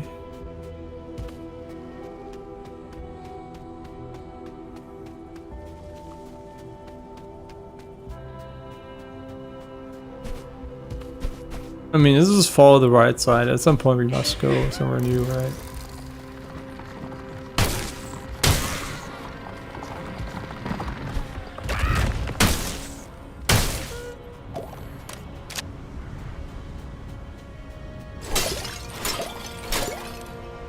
Yeah, I still think the katana is better. For sure. Not for sure, like, I think so, from health gaining perspective. Push is pretty good. With it. I mean, that's just obviously just trash and just gives us money.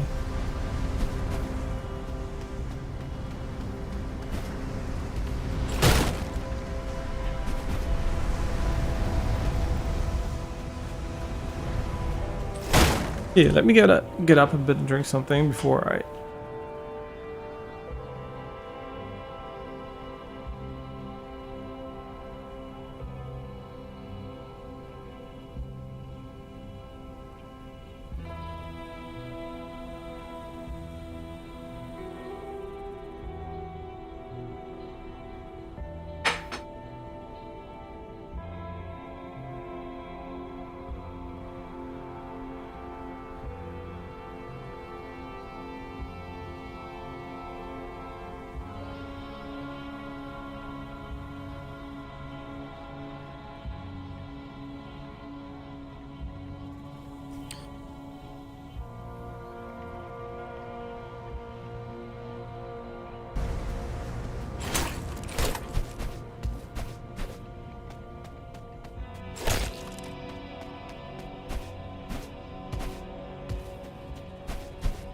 Yeah, I mean the desert is okay. It's like I think navigation is a real issue though. They need to find a way to make this less annoying.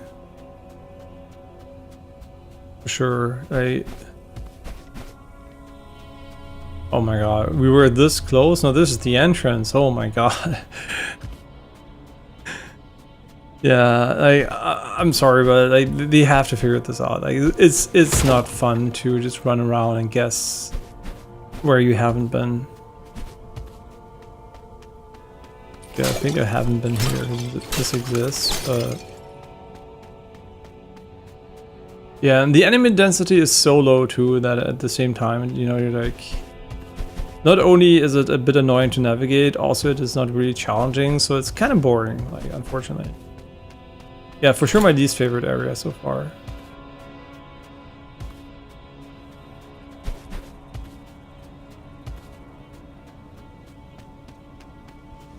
I mean, I'm just going right. Unless there is a loop, we should get to a new area.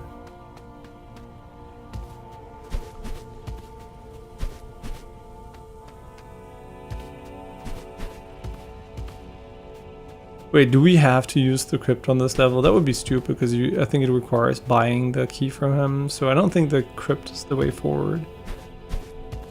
Okay, let's just turn right at every opportunity.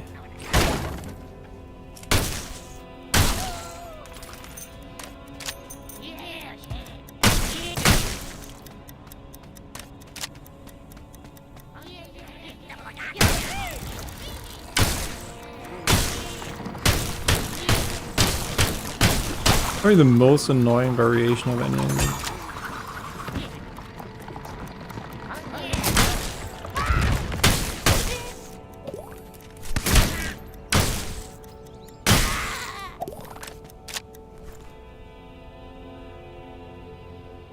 I mean, why did...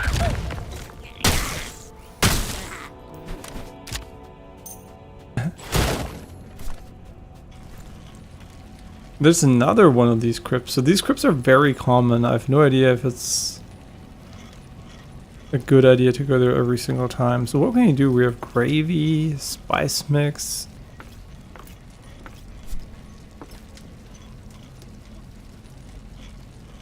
Oh, wait, what? Oh, that's how you use it. It's not a consumable. You just put it in your inventory, huh? I guess we have nothing we can cook here. So we can just drop these.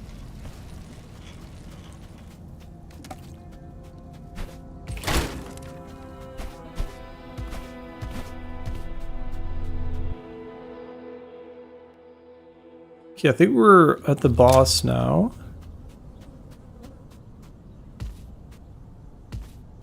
Probably some sandworm or something like that if I would have. I mean, 2 worm bosses in a row though. Maybe it's a bird or something that flies through the desert. Or it's a sandworm. Fish. Desert claws. How? Oh, he has a gun. How the hell did you find me here?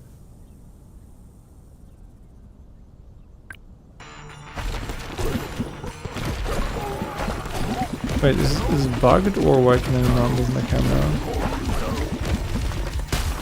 What the fuck?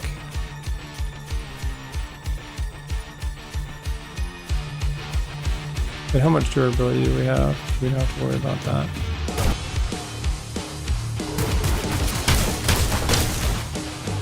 He doesn't have that much.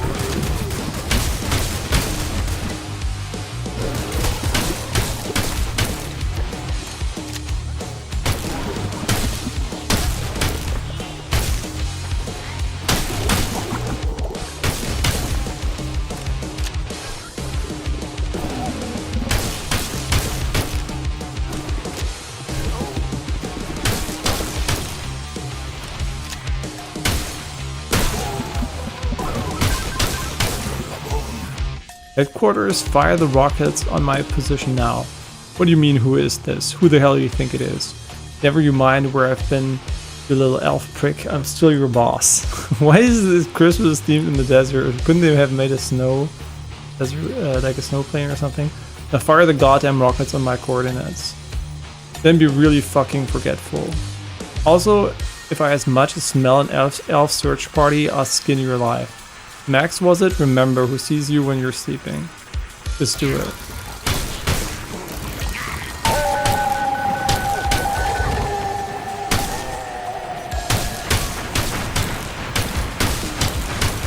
What is going on? What in the fuck? Okay, we have a big marker on the ground, which is a bad idea because we're playing an FPS, not a third-person shooter.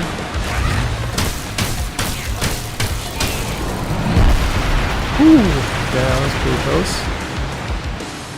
I know how much damage they deal, and I don't want to find out without actually having full HP, so...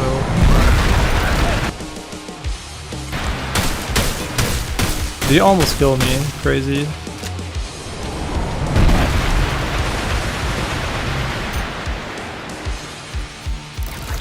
We have to move because we will spawn these fucking...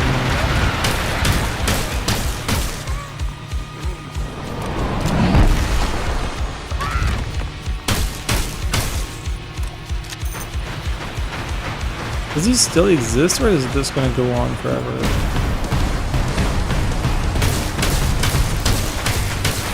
Oh, he's immune. Why is he immune though? I guess I'm gonna have to take care of the naughty ass myself. There's been a huge misunderstanding. I agree. I agree.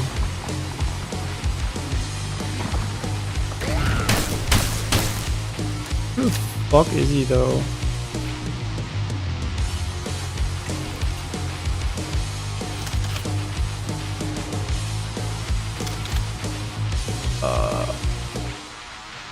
I mean, cool idea, but what the...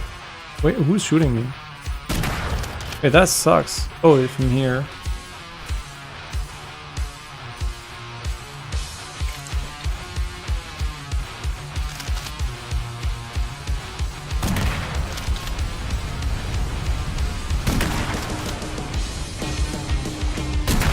Hey, that's bullshit. Wait, chillax, bro. What do you mean?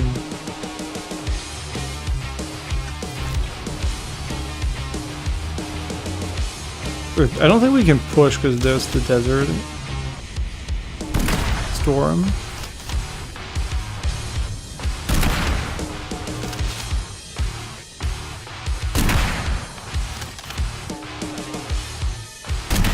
What the fuck? He's a genius.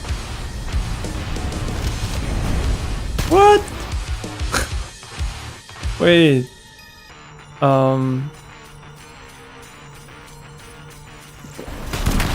Where the fuck am I? This is kind of ass, I'm not gonna lie.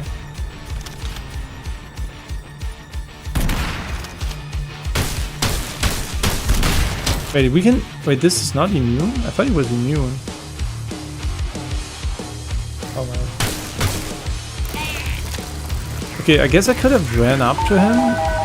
Is the radius around me? I don't really know. What in the fuck is going on?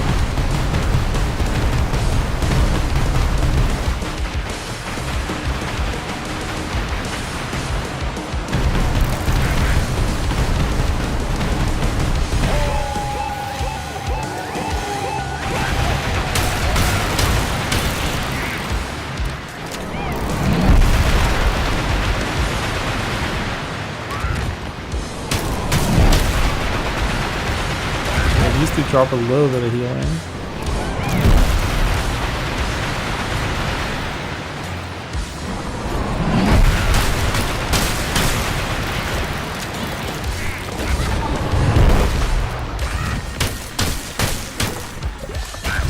What the fuck?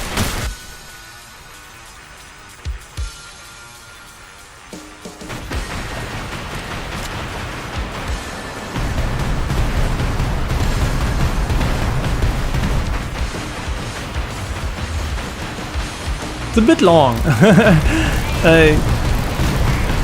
a bit long. I have to describe the thing. It's cool, but also long.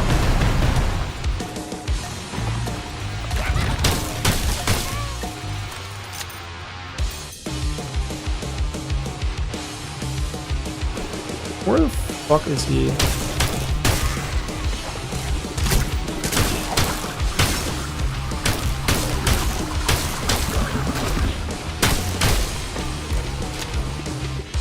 Actually just spamming ads. There he is.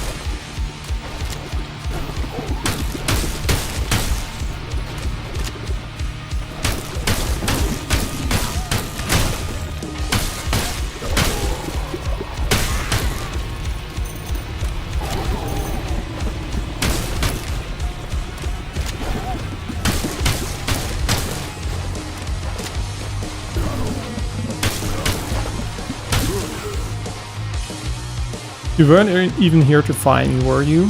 Well, Christ, I guess there's no turning back now. We're gonna have to end this one way or another. Santa? Oh, whatever, we killed Santa. Easiest Santa kill of my life. I do it every year, but this one was very...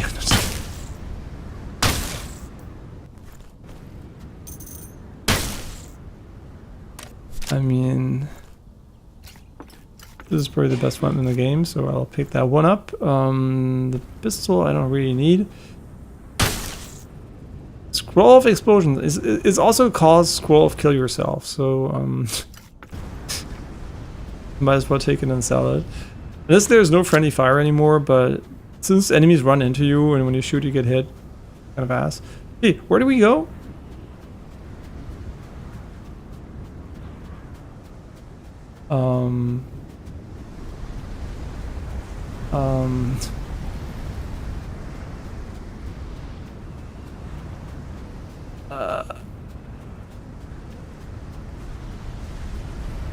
Okay, nice. Bro, they have to work on this. Like, it's a bit annoying, because navigation should not be this fucking ass.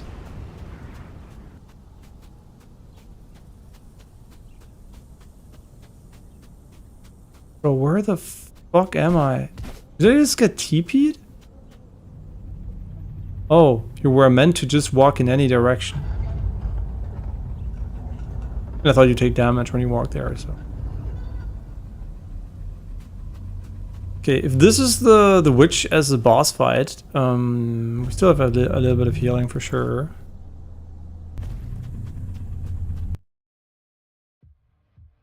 Beyond the veil. Ooh, okay, I like this.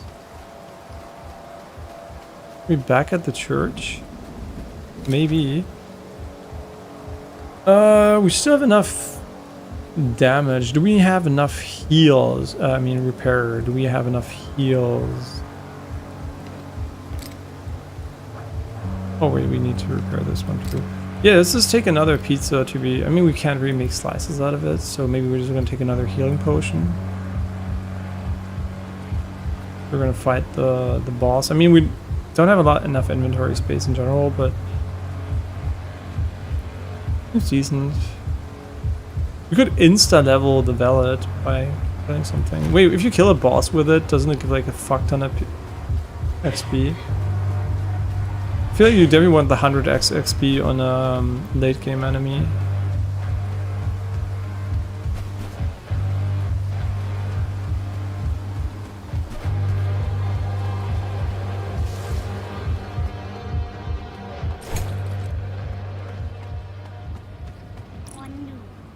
Hello, priest. Do you recognize me?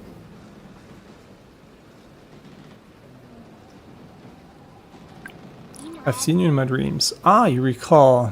Sniffles. Please let me in. The storm is coming. Your kindness weakened you, and you and your lot paid the price. And you're about to pay again. Why are you doing this? At this point, survival.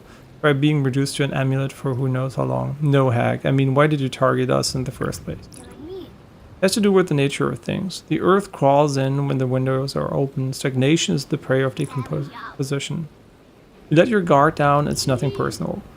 So pick up the amulet and prepare to return to the soil, Father. Vines will grow from where the ashes of this place, and the forest will regrow.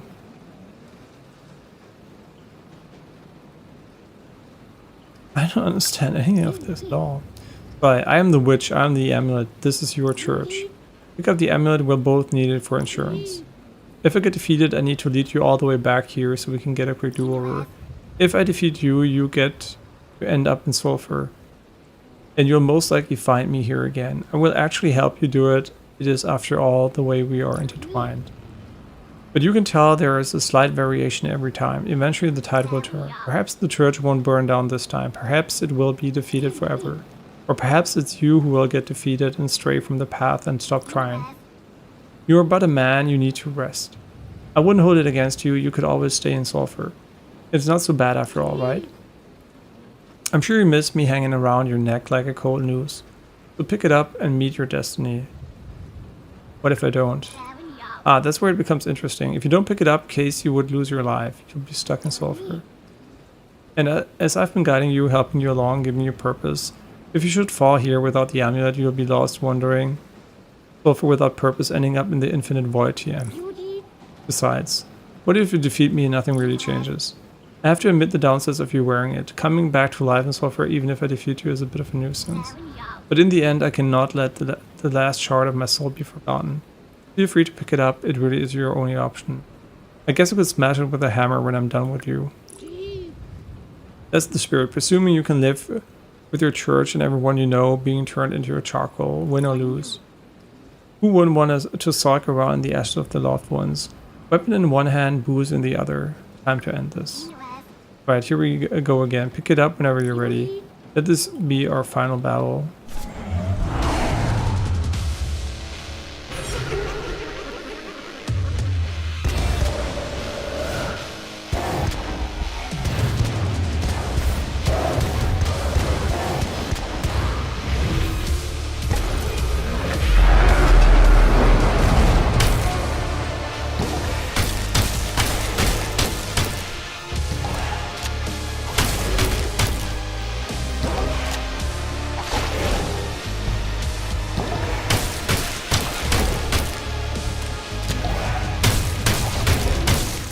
Wow, we deal no damage.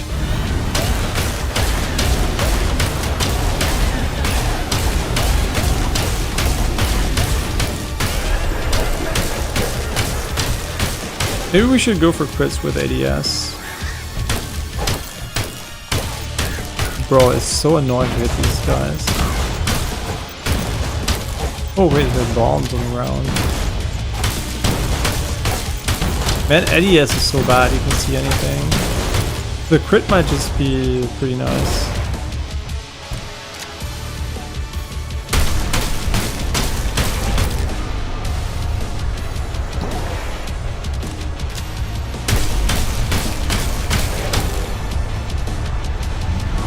What the fuck?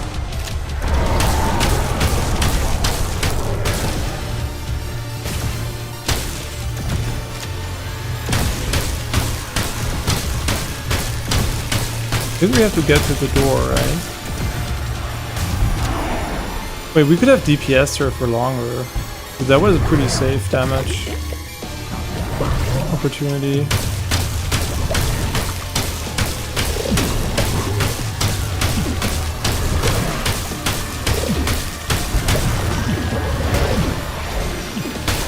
What the fuck? Those are a lot of enemies.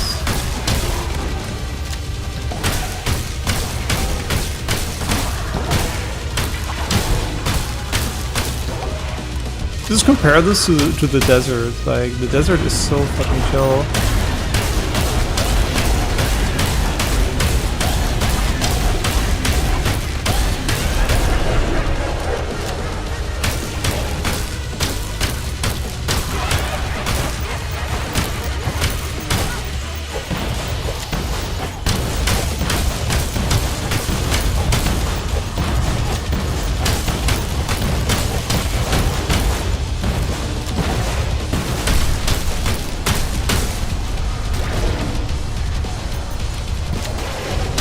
Whoa, whoa, whoa, we almost died there.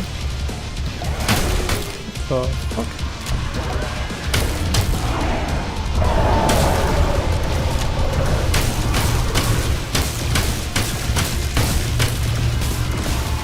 Whatever, let's just run in.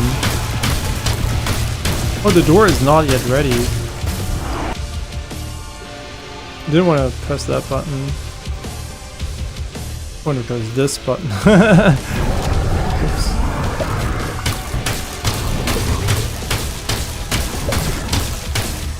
Careful, he's gonna spawn all these enemies.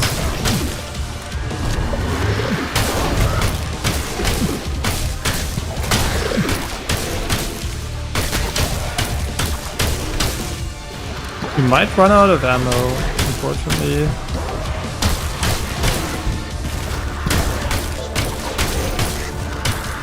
Could take more ammo. I don't even know why I didn't. I didn't expect the boss to be this tanky, I guess.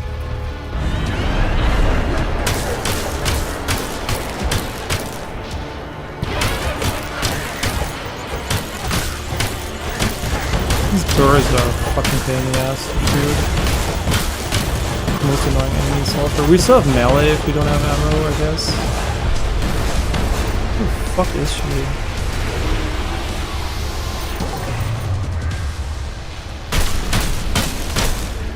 What? Wasn't I full HP? Wait, what? Huh? Wait, I have to rewatch that. Wasn't I full HP?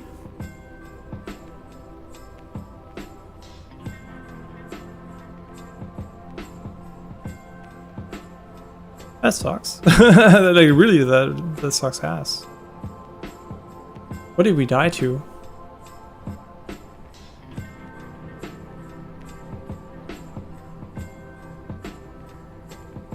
Am I full HP? Am I brain dead?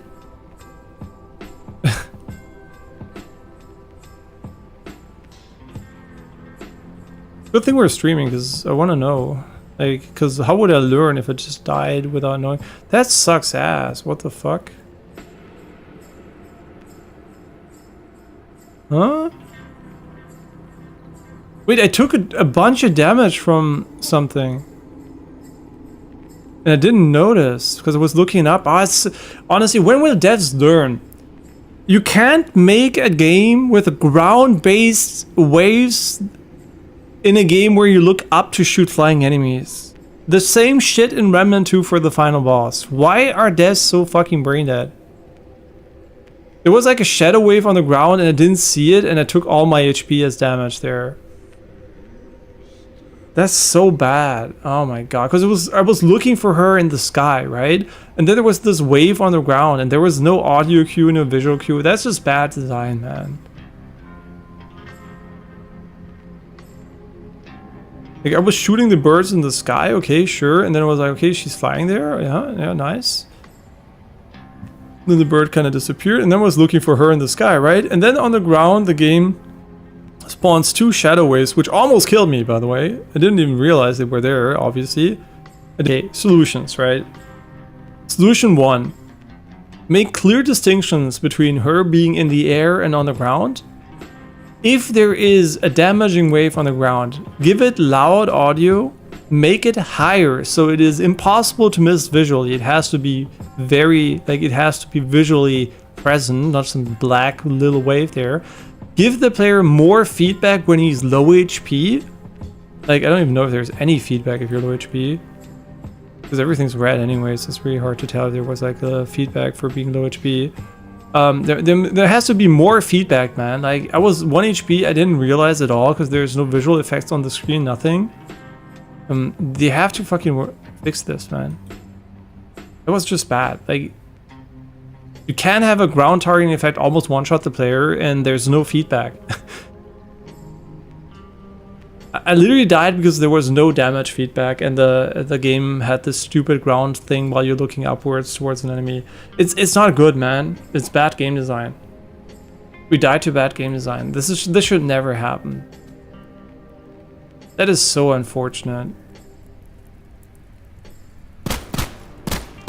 Especially the most annoying part about it is the fact that first of all, we lost so much money because we can't save it because there's a bug there.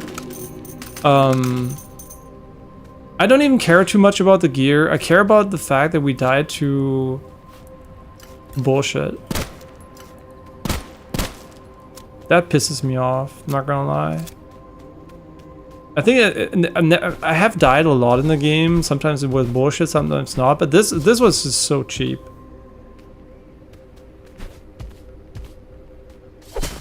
And it doesn't really help that the entire thing glows again. Honestly, it really reminds me of Remnant 2 of the final boss. And now you're like, oh, blah, blah, blah, get good. The thing is, right, I beat Remnant 2 on Apocalypse solo. And I also beat the Iron Man hard mode first try. So I think I got good at Remnant 2, and I still think the final boss is trash if you don't know what it does. Once you learn him, he's okay, but he's a very unintuitive, stupid boss. And I always think a game where you look up, putting ground targeting under you doesn't work in a first-person game. That is inherently bad game design, and especially in a boss that has so many weird phases where you don't know what's going on. It has to have clear visual and audio cues where the enemy is, and not just spawn a wave under you while you're looking for the thing that almost one-shots you. And then it needs visual feedback that you're low HP too. And if it's a red screen, the enemy fight, the entire screen is red, right? That is so unfortunate. I think we can just spawn into the desert right away and try again, but... honestly, I was looking forward to trying the new guns. Okay, did we get a new gun? Yes, we did. Guess we got new guns, so that's the most important part, but...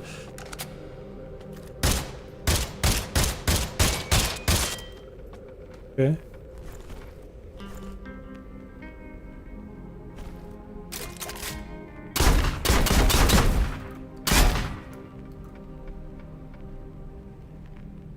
Huh?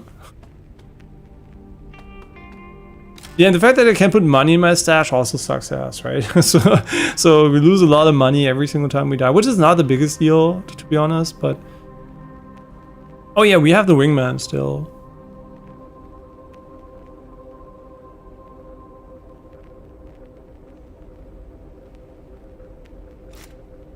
Kinda, honestly...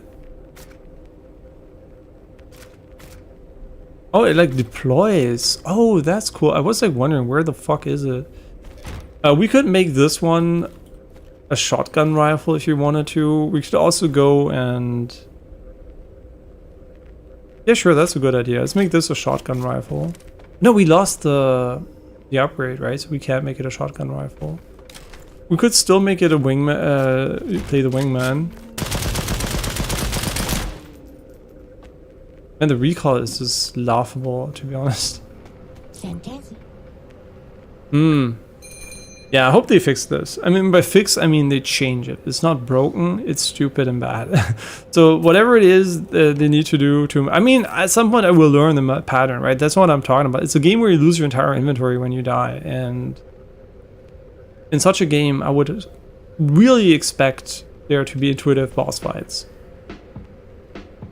In a way that they're not that are non-challenging, but you actually can see their patterns, right? Clearly. And you know you're low HP and you can heal. I could have healed, right? No problem. I had more than enough time to heal there. But I didn't even realize I got hit by the wave. Yeah.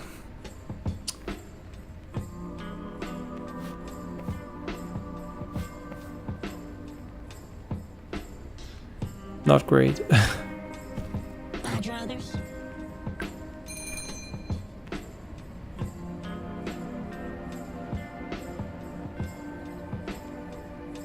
Like, this weapon has way too high recoil. Like, how much damage does it deal? 120, so it's pretty strong. The recoil is crazy. So do we have anything that lowers the recoil and is good?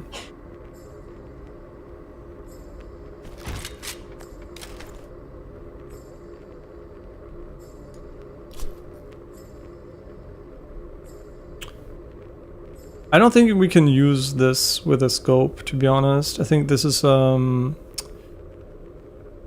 we don't aim thing here.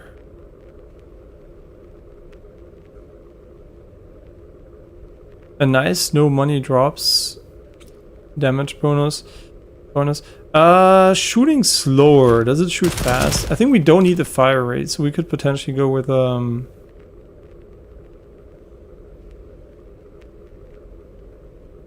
something else here. I mean, honestly, these are pretty good on it, I would say, but what scroll do I want? Rooting seems kind of ass, to be honest. Like the railgun part seems decent, and it would solve the fire rate issue. Honestly, I still think this is good. Now, what are we missing? We're missing potentially something that gives us slower bullets.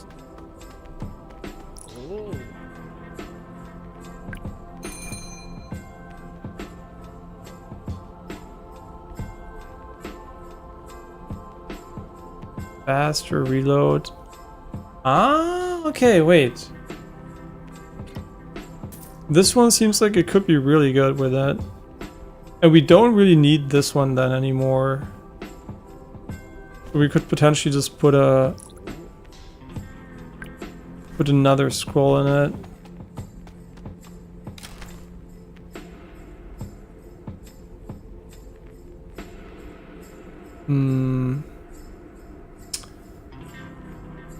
I'm honestly just thinking about the boss fight. What would make the most sense in this case? Do we have something we can give him?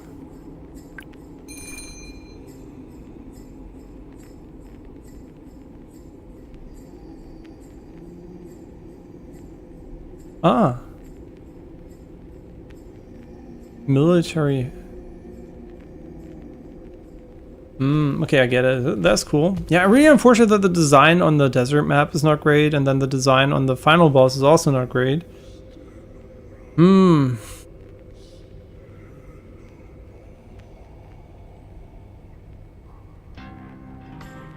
Could give it railgun, to be honest.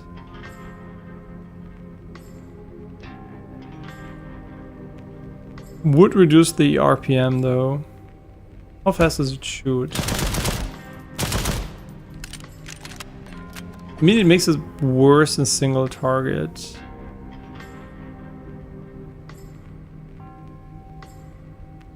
Surge could be interesting.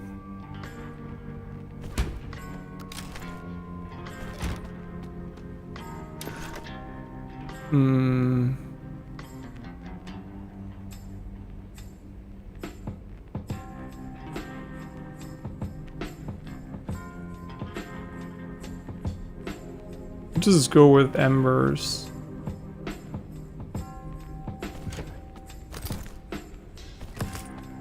But I think electrocute is kind of better.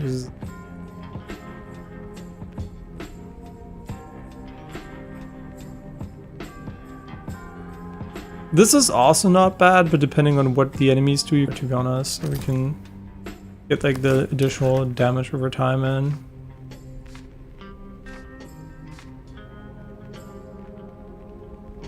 Although it is slower than the... Where is it? Thunder? Where did I see Thunder? Not Thunderbolt, but Thunder. Maybe I don't have one right now. Maybe I don't have... I mean, since we don't have penetration... We might want to get the poison cloud.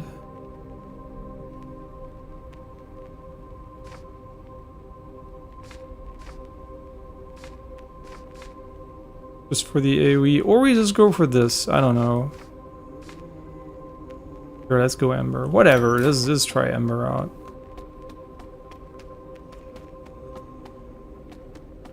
Sure. Okay,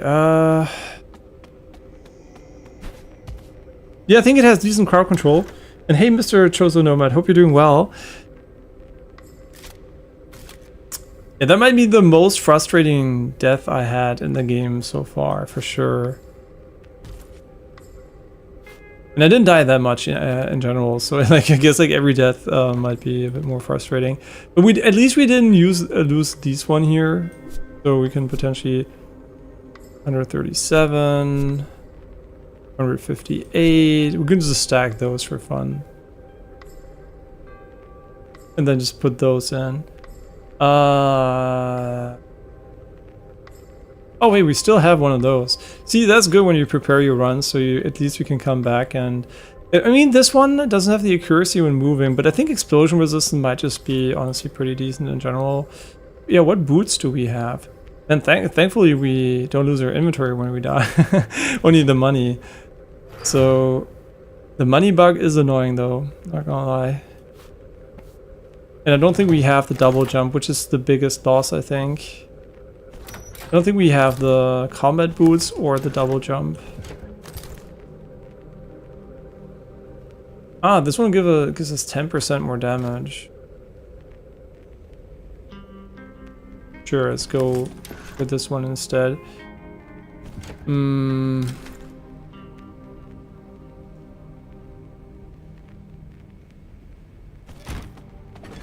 I fucking wish we had the double jump though.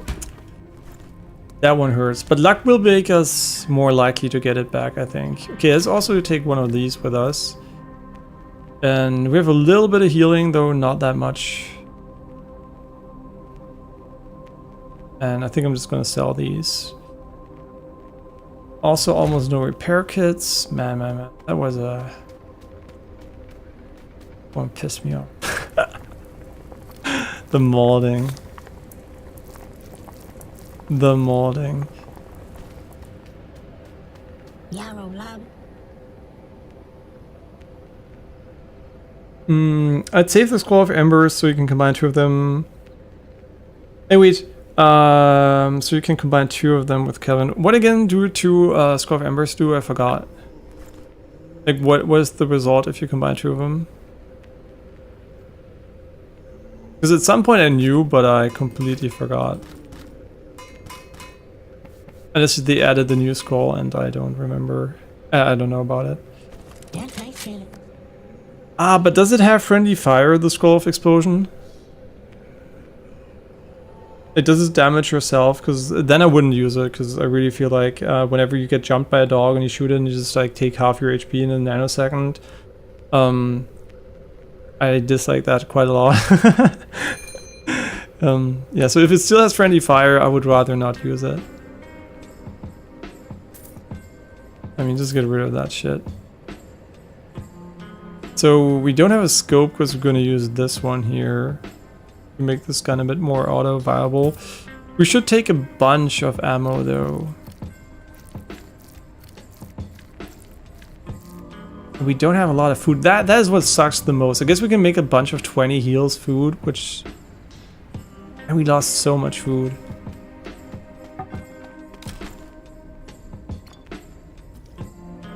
I guess our inventory gets a bit of space now.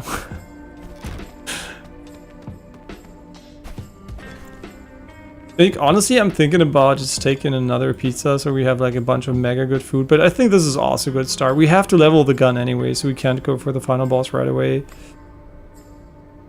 Could go for crazy recall with this if you wanted to, but I'm not sure. Okay, so you run the helmet and the explosion. I mean, that's not a bad idea. Yeah. How much damage would you still take then? So I might consider actually trying that out. Oh yeah, don't forget the ammo. Yeah, I think I nearly killed myself with the explosive so many times that I'm... okay, who cares? Yeah, and by the way, do you know how to maybe, I don't know if you ever had the bug. I have a bug since half a year roughly, my save seems to have it, where if I put money in my stash, it disappears. Like, literally disappears. Ooh, okay.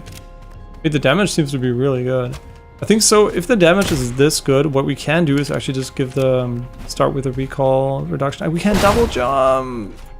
Oh, that's gonna feel so bad. Yeah, once you're used to double jumping,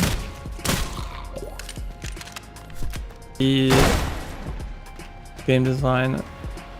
And ground targeting in first-person games is such a bad idea. I don't know who started doing this, man. Like, World of Warcraft has that, but it's third-person, right? So who started putting it in first-person games? Always feels miserable when you have something under you and you're aiming here and you can't see this, or even here and you can't see it. It's so frustrating.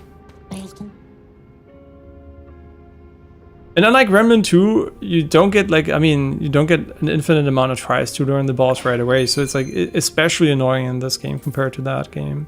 I mean, and in Remnant 2 is third person, right? In Remnant 2, it's actually only a problem in the final boss because you're looking upwards, right? It's not even a first person game. So it's like, it's kind of funny how in this game it's even worse because it's first person. It looks really funny. Oh, now it looks normal because we have like the...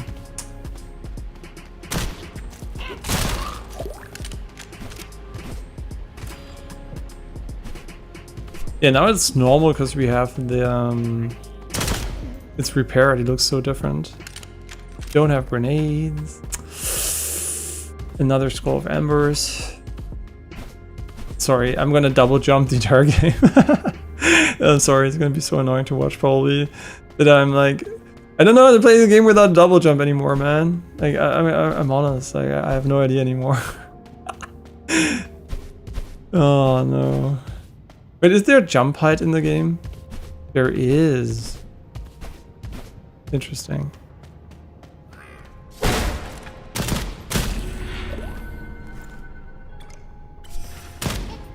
Oh my god, that's so good.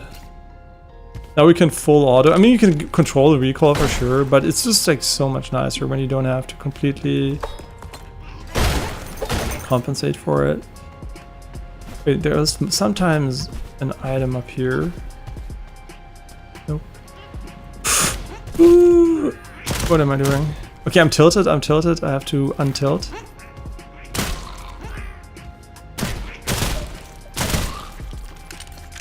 Go down. Yeah, sulfur air hurts for sure. So again, the bug is basically very simple. Anything I transfer to my stash disappears the next time I go and see a stash. Be it in the church or in the game world, it literally just sets the number to 0 every single time. So I have all my money on me at all times, which is kind of annoying. And I assume it has to do with the save file, because why else would I have it, right? If nobody else seems to have it. Yeah, this is like a version, like the early access release version save file, so that might be part of why it got corrupted along the way or something. Even though I changed PCs since, but the cloud, it's the cloud save, right? So, what are we looking for? Yo, I'm gonna buy this because I want to put it in my stash.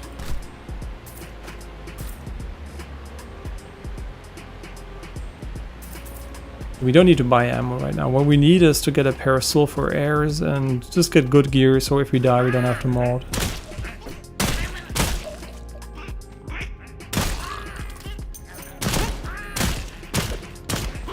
Wait, why are you so tanky sometimes?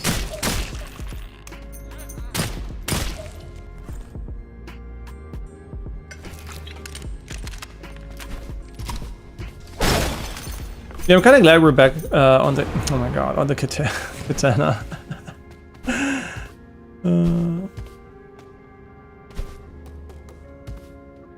Yeah, I hope I get used to it pretty quickly so I don't jump like a bot the entire game.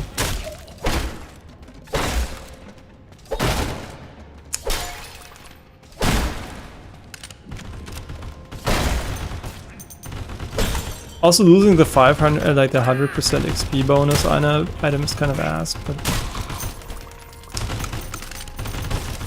Man, I must look like a complete idiot. I think I'm just like jumping against the wall. What? Oh, they killed each other.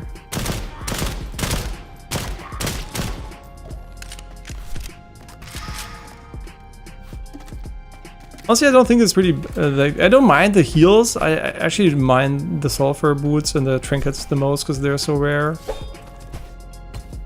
At least we didn't have the damage upgrade trinkets.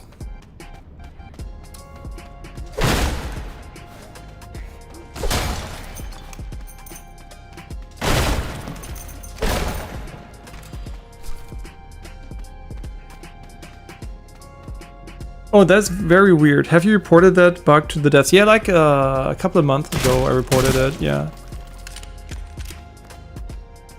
But it hasn't been fixed since, so they must have other priorities, which is fine, because if only I have the bug, and I'm planning on resetting anyway for version 1.0, so it's not that big of a deal, right? This is a bit of an extra challenge to not die. And usually I don't even mind, right? Because usually if you die, it's your fault. I'm totally fine with it. It's just like this boss death right now just pissed me off. Sure, let's just start with this one.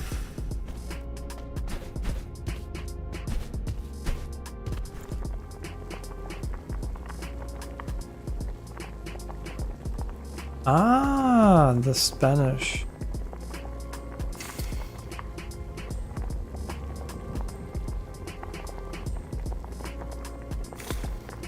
Oh, whatever. We need heals. Why would I grab this? Yeah, it's no big deal, right? I mean, it is annoying for sure, but it's like not like I'm, oh my god, I can't play the game.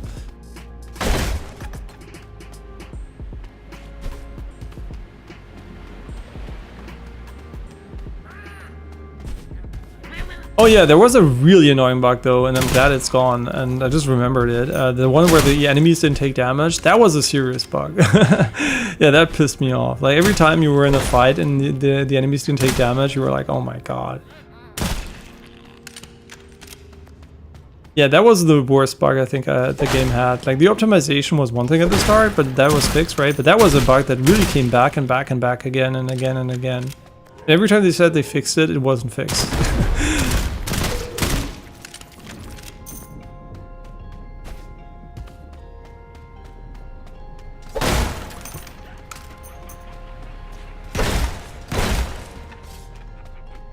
I really hope one day they add like a toggle melee key so you can also swap your weapon.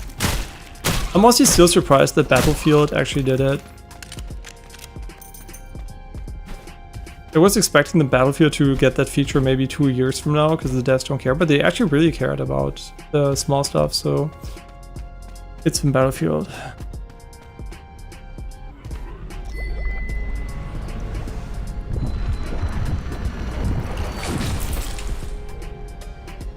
Oh, you mean they're pretty active on Discord? I actually don't know where I reported it. Probably over Steam, I would say.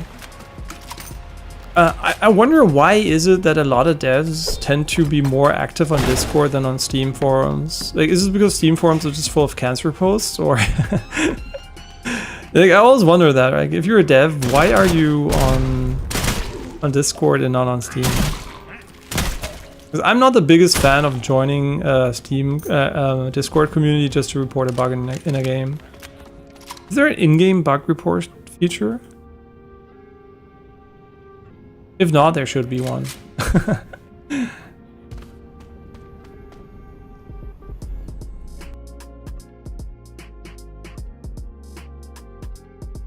Because the thing is, right, you want to minimize the effort it takes to report a bug. The easiest way is via the game. The second easiest game is via the platform the people are playing on. And the third one is probably joining something like Discord, which is obviously not an optimal solution for bug reports in any way or form.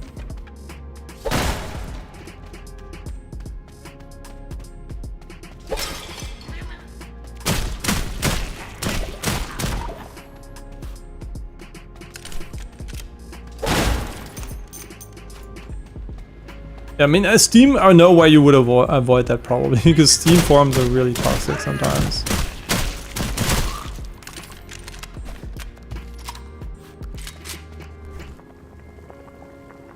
Biscuits and gravy. That is actually fucking miserable. I'm not gonna lie.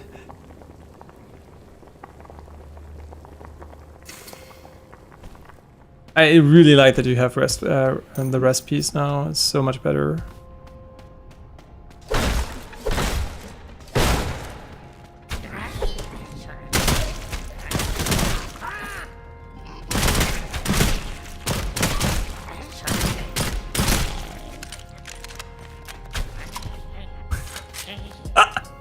I can, man. Human brains are so bad at unlearning things.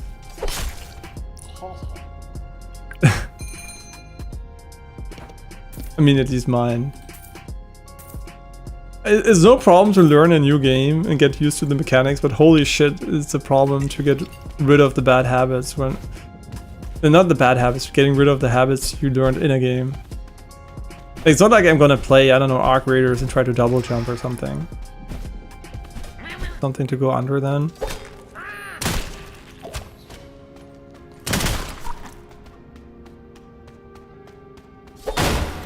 Ooh, okay.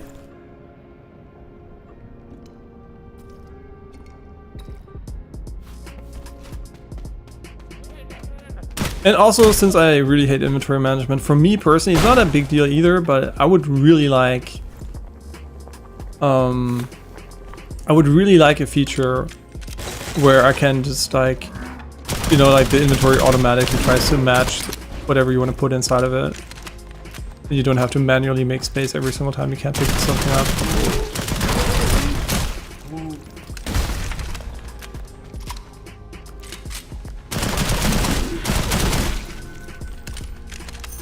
Okay, so it doesn't really matter in what order we do it, so I'm just gonna put this one in first.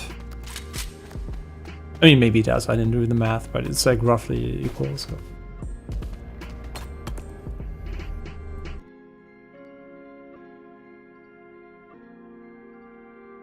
Yeah, I know, yeah, you can walk. Yeah, that's why I thought about it, because we were walking on water like Jesus, and I was like, hey, you know, wouldn't that be cool if that was actually a thing? Oh my god, I almost double jumped again.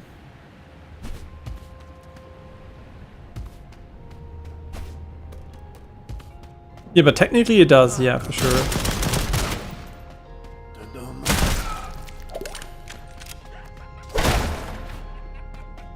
It's a pretty good gun. It's not amazing or anything, but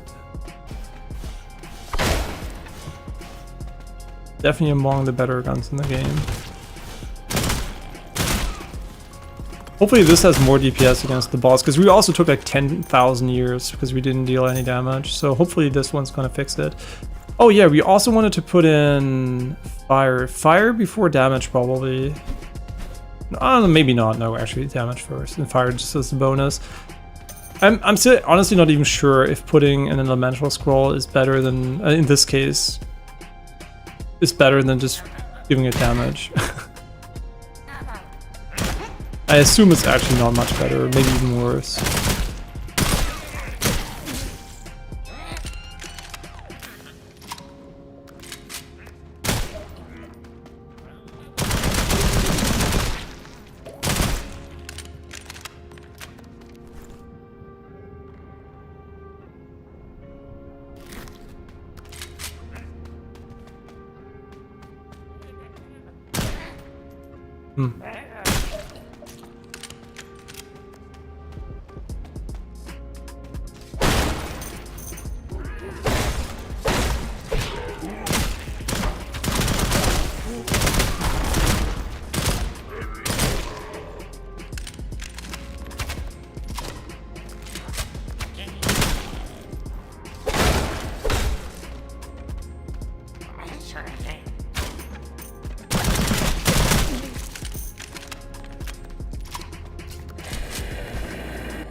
And so obviously it should be optional, the auto sort, because some people like to have their specific items in specific spots. I don't mind in this game too much where they are, because you have infinite time to click on them, but yeah, I still think it should be an option for sure. Some people will definitely prefer managing it themselves.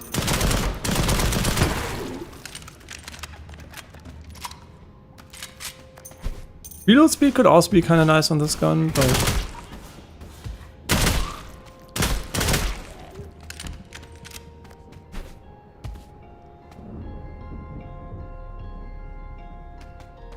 I mean, I think most guns need oil to really shine, but I know what you mean. I know what you mean.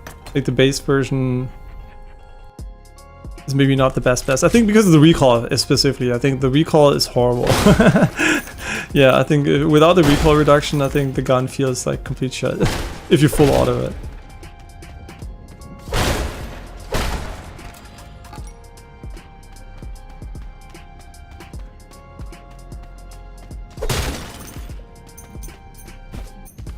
Yeah, just remember it.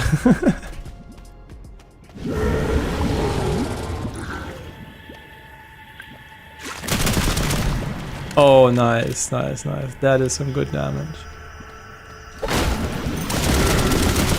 Yeah, that's what we like to see. And also doesn't have the reload bug because we didn't change the bullet speed. Yeah, kind of crazy that they didn't fix that bug. I mean, unless it's, and again, I mean, maybe it's a high FPS bug or something, since I am running it at 120 FPS. So I'm not sure if that is part of the issue, but yeah, it's still a pretty annoying bug that you can't really reload. As soon as you put like bullet speed.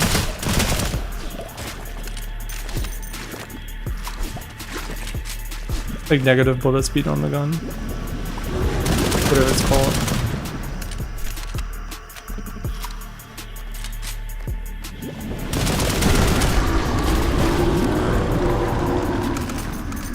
Does the 100x work on bosses? I mean, I'm pretty sure you just kill one enemy and your gun is fully leveled.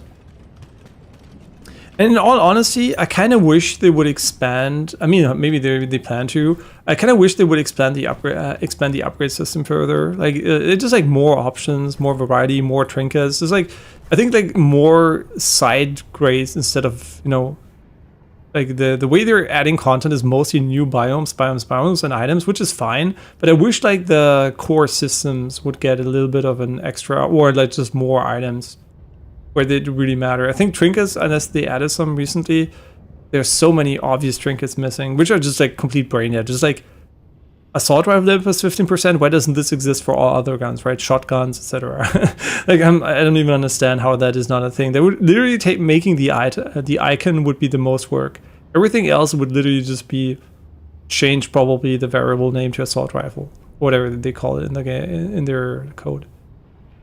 I don't even think you would need to code something new. Just copy paste the code and new item finish. Just change the name and variable, and you're done. So no idea why that is not in the game. Is this a nothing burger? You don't have to do anything. Wait, there's 30 heal now? They buffed this so much. Okay, so unfortunately we have not made any fondue here. Not great. Okay, we have to deliver these two, and then we are gonna go until the weapon is rank 5, and then we can TP back and TP to the desert right away. Okay, this one's gonna burn through durability a bit more. I don't even think, honestly, what you just mentioned, what do you think would be a better solution than giving you a trinket that gives you more backpack space? It's a pretty obvious thing that the game does not have and probably should have. It's in a lot of other games of this type, and it's something that exists in the real world too. It's a guessing game. Can you guess what item, I think, what item slot type is missing in general?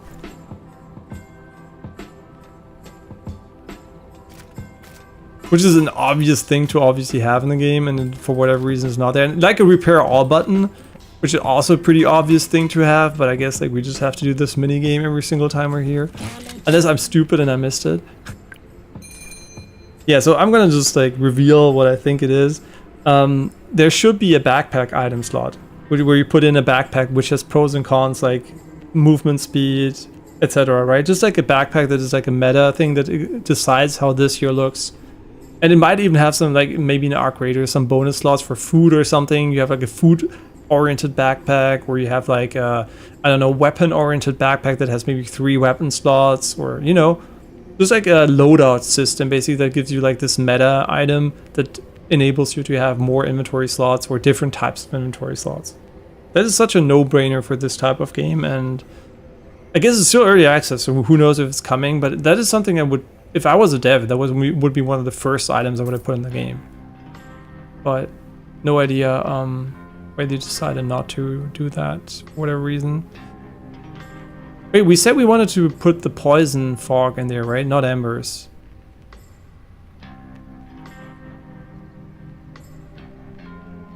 Yeah, I just realized we wanted to do the poison fog. But the poison fog forces you to be slower, because you have to wait for it to dissipate.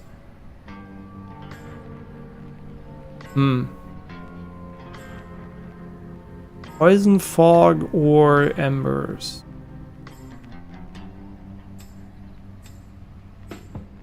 This is like, from, I'm just thinking about a usability perspective, not raw DPS. Okay, that's absolutely miserable. Poison fog or ember.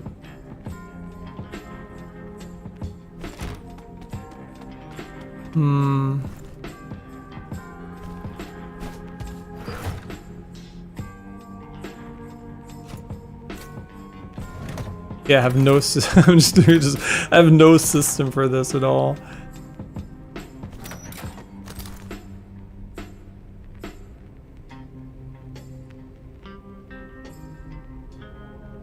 Rocket launcher. I don't. Some of them I think were so bad that I didn't like them so much that I just like stopped using them.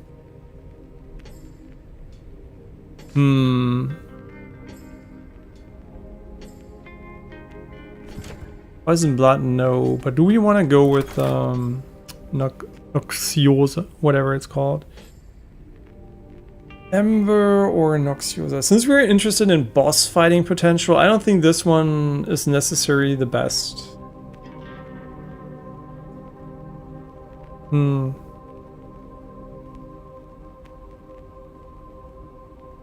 But it is very useful against a lot of enemies.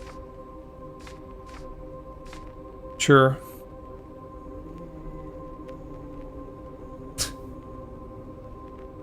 Or are we sure? I'm not sure. You can tell maybe. I'm not sure.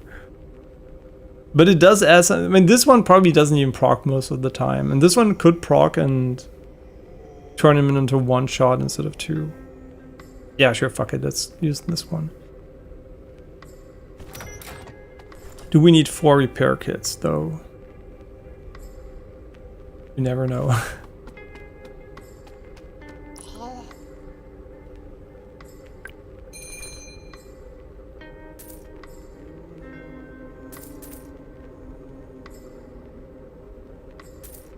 Do we need 5 repair kits? No, we should definitely put 1 in here. Honestly, it'd be fine.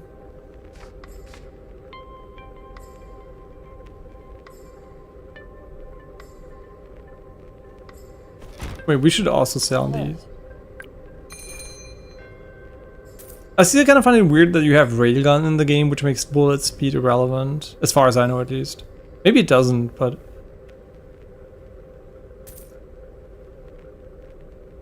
This one is still interesting, the confidence oil, but reload speed is so important. I mean, I'm just gonna sell it.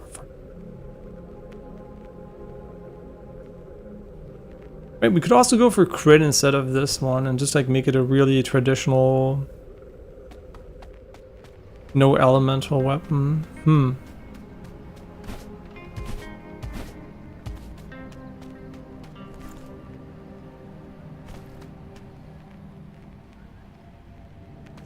Yeah, reload speed, I mean, it depends on the gun, right? If it's like an LMG with 100 shots and you really don't need to reload that often, I think it's better. But with any gun that potentially can run out of ammo during a fight and you have to reload, it really becomes very hard to justify. And one of the strongest guns I've ever made in the game, I think was a shotgun version of something that didn't consume. Yeah, the one shotgun, I think this the energy ammo shotgun that didn't consume any ammo. So you could like full auto fire it or something, and it would never go empty. So it was like, I don't even remember what it exactly was. I don't remember if I actually streamed it or not, but yeah, I don't even remember what it was, but it was such an insane gun. It did like so much damage. You never had to reload. It was like completely brain dead. But I don't actually remember which gun I used for that.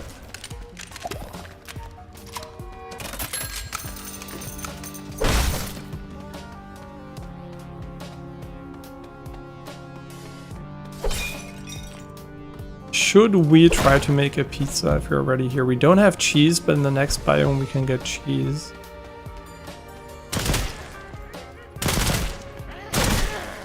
I admit I don't remember the ingredients though. There were ingredients for sure.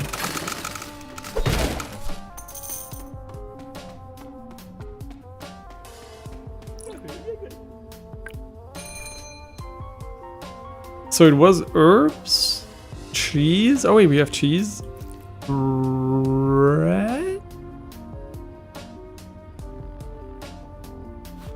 Bread, herbs, cheese, and sausage, right? I think that's what it was. Wait, if you spec for an infinite ammo build, then reload speed becomes run. Yeah, exactly. Yeah. Butter plus any mile gets you 3 buttermilk that can be turned into 3 cheese. Really? Wait, butter plus any... What is a mile? I mean, yeah, I don't know what a mile is. I mean, I know what a mile is, a distance unit is. Milk! Ah, okay.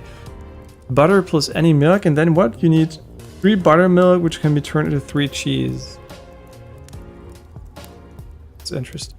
Does this make bread? No. You know, water and flour makes bread. I'm stupid. Butter could also be used for cookies or something. I'm just like... Wait, can I make anything of value here? No. What is eggs? Eggs and butter? Ah, interesting. We need water. Then we have bread. When we have bread, we just need the sausage and the herb. We have water. And we could buy butter to make cheese this time. Flour.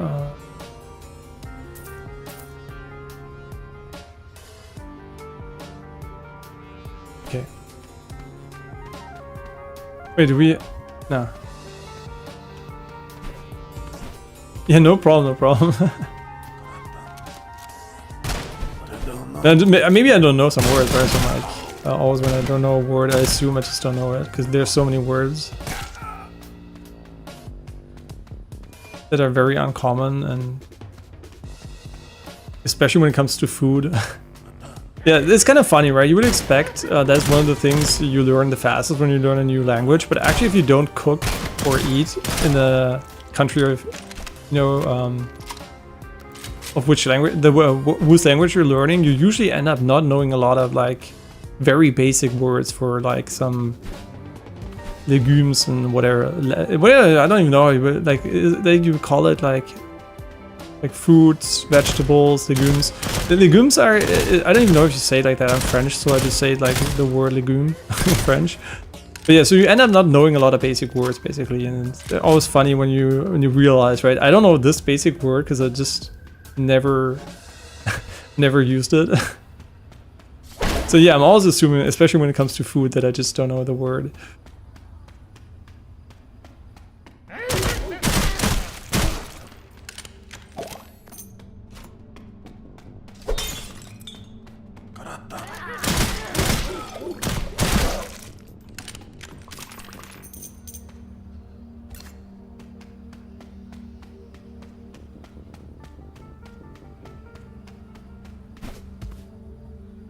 Yeah, of course. Thank you. Thanks for dropping by and thanks for the tips and good luck at work. Hope everything goes well and depending on what it is, it's fun.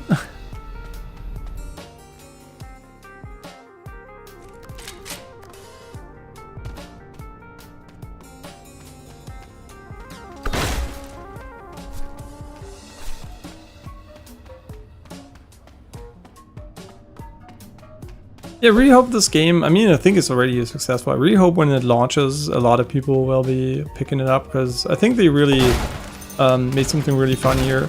And yeah, why not be successful with something unique and fun, and not only like, you know, like a copy-paste for, no, Stardew Valley is a great game. No, he deserves all the, you know, the praise. But Stardew Valley, if you don't know, if you never play Harvest Moon, it's basically, you could argue, the better version of Harvest Moon, but it's, you know, like, it's not a very novel combination of things. So I hope that this a bit more niche game can also, like, you know, get enough success. I have no idea what the sales numbers are, so I do hope they're successful enough, which they probably are, because they're a small indie studio, and the fact that even a few people play would already be enough to usually break even. Yeah, but Stardew Valley is such a fantastic game, right? It's so great, but it's always like I don't like that a lot of great games like Stardew Valley don't get noticed, right? It's like there's, for every Stardew Valley, there's at least 10 fantastic games that don't get noticed, and that's so, you know, sad, kind of. I mean, don't get noticed, not like that don't get the attention they would have deserved, because just like it's maybe not like a game that's for everybody.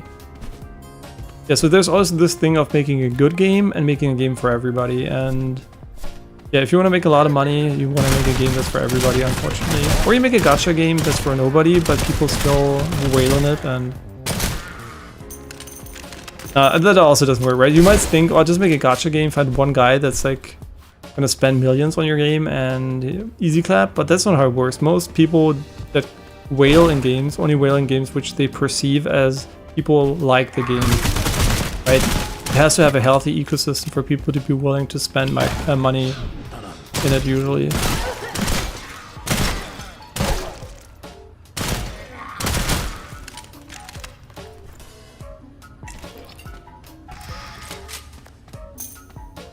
Yeah, I'm playing, actually, it's kind of funny that I'm back to gachas now with like Zenless Zero again and Chaos Hero Nightmare. Both of them I'm really enjoying, so. And for the gameplay, obviously, the gacha for me is more of a negative in general. I mean, not a negative, right? It's actually more of a positive, because I am not addicted and I do like pulling for characters. But I'm saying from a gameplay perspective, I guess it would be more of a negative, because it just limits your available playstyles at all times. But the gachaing itself for me is fun and, you know, and not very exciting or anything, but I just like getting new playstyles every now and then. So for me, gacha is fine, but obviously, from a raw gameplay perspective, if they were not gacha games, I would enjoy them just as much. Kind of funny that we on this one here.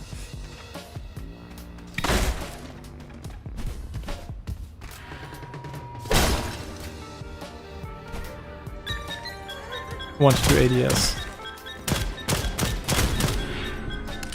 Okay, now the big question is, do we put in... Yeah, sure, whatever. Let's see how good it is. Like, especially, I just wish, honestly, and that's maybe a dumb take or something, but I wish it didn't have friendly fire.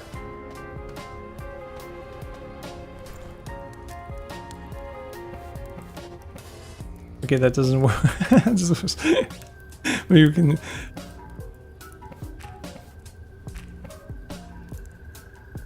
I wish we had water, though.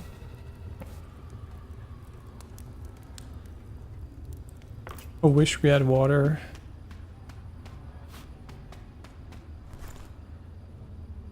What happens if you put butter in? Maybe we would have gotten more butter.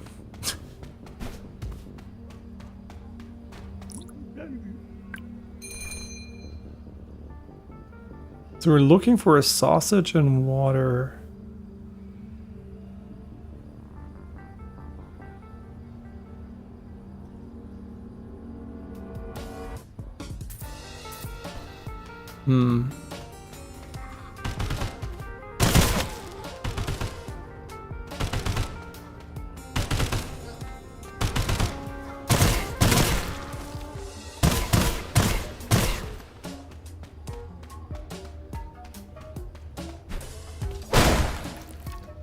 Okay, more cheese. Yeah, let's just try the mega pizza. Why not? We have been consuming quite a few of them.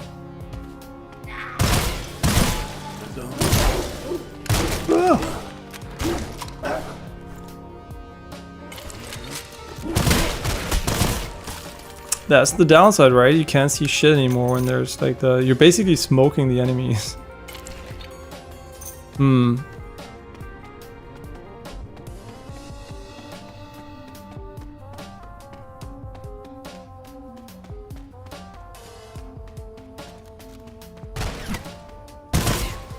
That's new.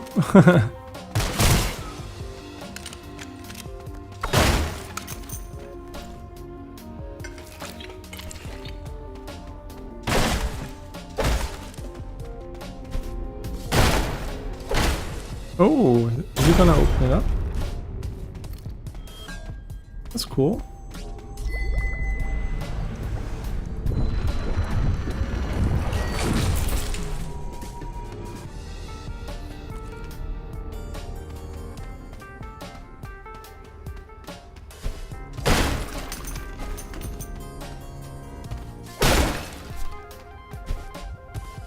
Yeah, the one guy was looking for escargots for the quest, but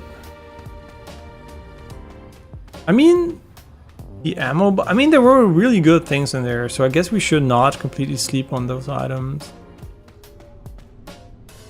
Does it remember the quest though? Because between different characters, do I remember where the fucking escargot was? No. No, I don't. Huh?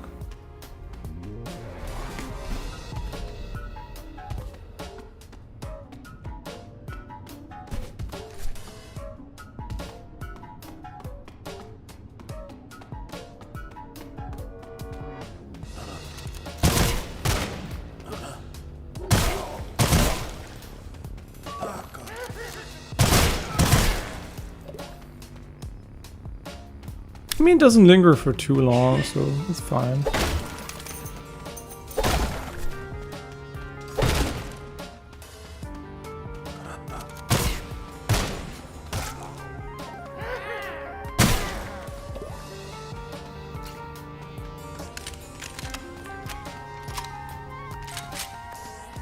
I still don't quite understand the glow of items, like if it's like supposed to be a rarity or something, because it seems so inconsistent.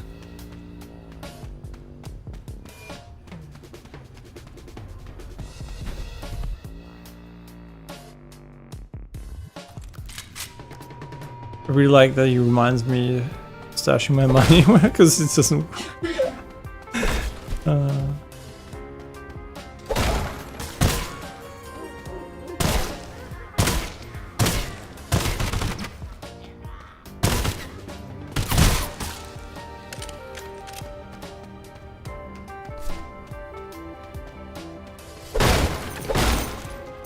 Wait, milk and butter, buttermilk, 3 buttermilk, 3 cheese. Seems kind of awfully complicated for some cheese, but I like how he has water here, but he can't actually buy water. So butter plus milk, buttermilk. Oh wait, what? And now I can just take those and they become cheese? Where the fuck did it? Wait.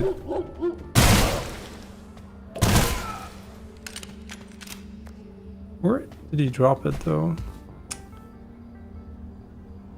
Okay, we found it.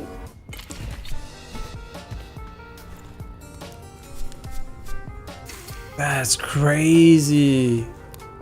Wait, butter plus milk? Buttermilk 3 and then you have 3 cheese. That's crazy.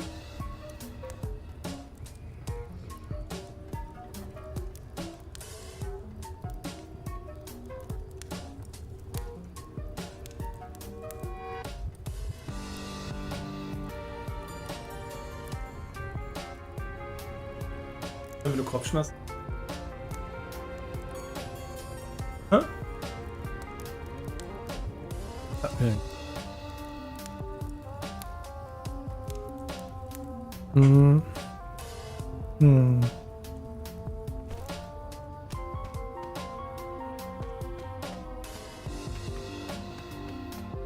Also, ich weiß nicht, vielleicht indisch oder... I don't know.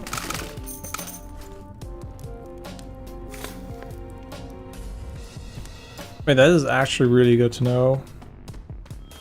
Yeah, thanks again for the tip. I know you don't hear, but still. Thanks again. Wait, that is really, really decent.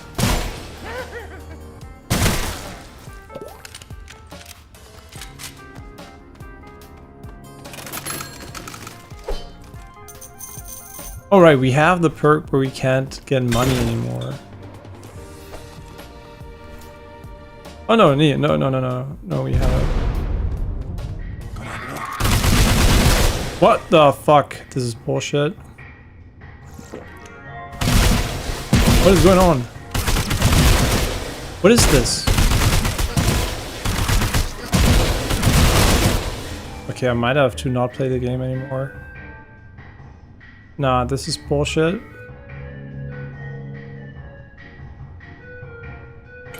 I can't. This is bullshit. What is going on?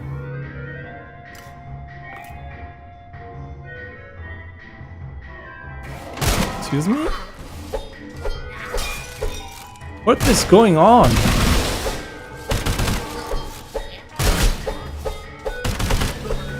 I don't know. Can anybody tell me what the fuck is going on?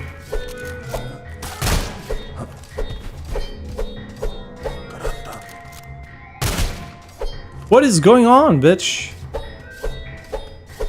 That's the worst bug I think I've seen in the game so far. Who's hitting me? What is hitting me? No, that's the worst bug, for sure.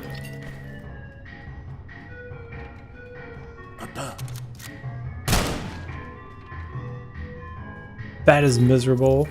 Oh, I forgot about the amulet. Okay, this is a horrible bug. I think what happened basically is the room glitched and it suddenly had a wall when we went in, which shouldn't have been there. And there was an enemy outside of this here that could shoot me. Now that is just fucking cringe. Okay, this is a really serious bug. Yeah, that has to be fixed. First of all, it traps you inside the room, which already is bad enough. If you wouldn't have the amulet, you would have been fucked anyway. But then also it enables enemies to kill you while you're in the room. I mean, that's a no-no. That's a big no-no. Thankfully, we thought of the amulet, which I didn't use in fucking 1000 years, but...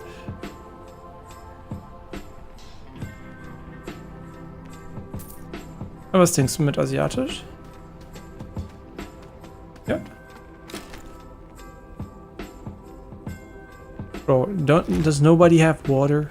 Like, I just want to have water. Do we have herbs in here? Because yeah.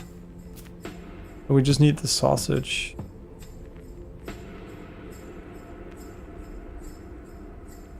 I'm really happy we didn't die there, because if we died there, I would have probably mauled it so hard.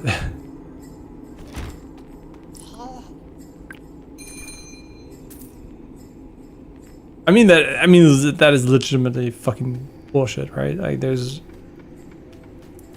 actually no way anyone would defend this, right? Hopefully.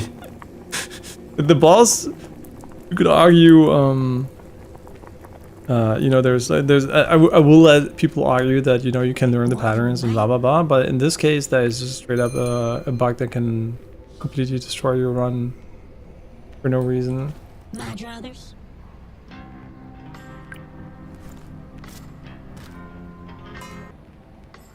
Okay, I mean, seems pretty decent. What do we have? Rank 4. I guess we can skip this and go straight to the sewers, which is my absolute... No, you know what? Let's skip the sewers too and go to... the dungeon. And you might be wondering, why am I skipping the sewers? The sewers are...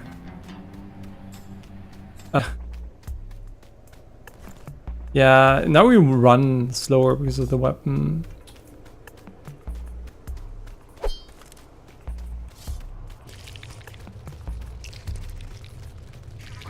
Because we don't have the boots.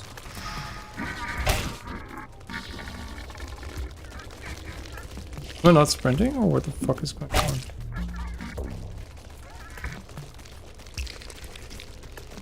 Yeah, they changed the maze to be more annoying, and yeah, they achieved their goal, but I don't think it's necessarily more fun. In general, I'm not the biggest fan of the maze. I think the maze is more of a gimmick than actually good game design. The first times around, it's exciting. I mean, it's also annoying because you don't know that the enemies are invulnerable, so it's kind of, you're also wasting your ammo and everything. But it's still, right, it's like, oh, you're getting chased. But the more you play the maze, the less you care about being chased, and it's more about just running. And yeah, I'm not sure making it bigger and harder to navigate is necessarily that great.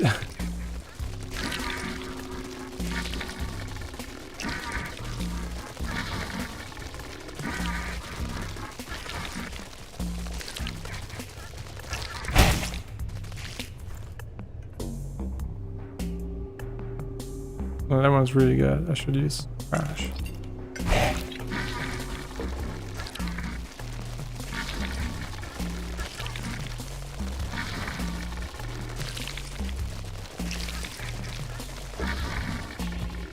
Yeah, it is definitely a type of game where prioritizing... I did not know that. No fucking way. Is that new? That might be new. There's no way I missed this all this time. Ja klar. Wieder den einen. Thank God we found the fucking SULFUR. I mean, we still don't have the other one, which is also super important, unfortunately, but... Holy, finding that is so good. Oh my god, finding double jump again. I think it's worse than double L shoe from a progression perspective. As soon as we can cook, we can do something else, but I have to quickly check for what we want to order.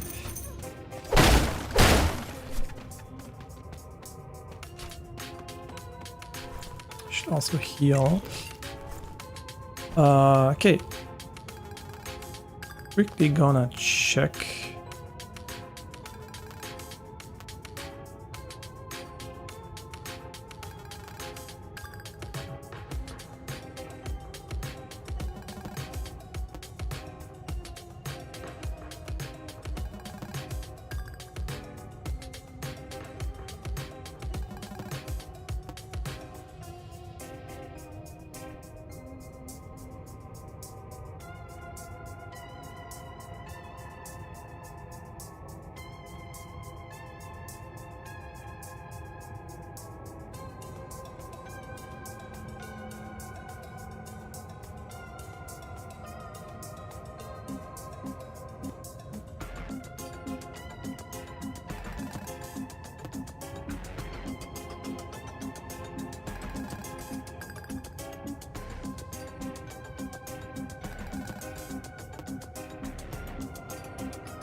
I made the mistake of using the thinking chat bot GTP 5.2 to find like dishes from the restaurant which are popular in India.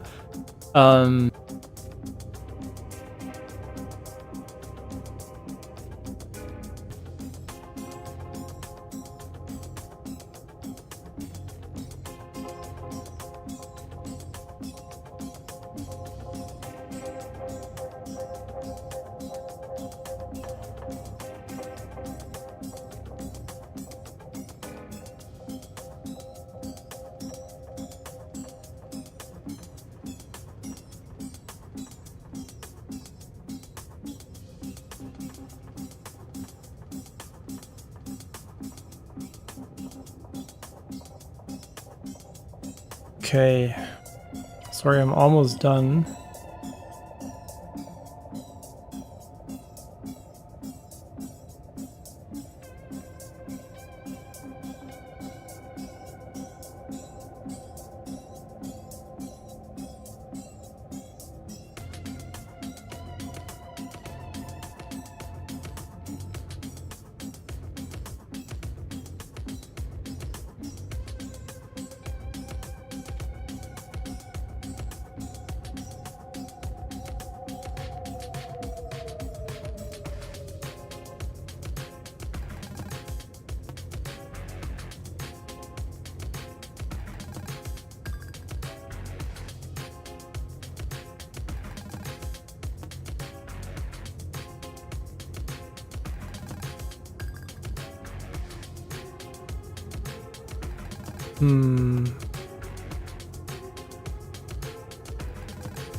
Dann würde ich das Chicken Biryani nehmen, oder wie man das ausspricht.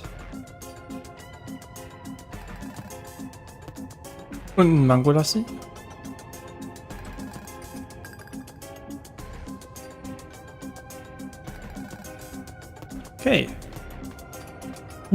is ordered. Wait, did my stream crash? No, just the tablet lost connection. Weird. Yeah, but very interesting. So you can skip to the castle right away. Fuck. Ooh.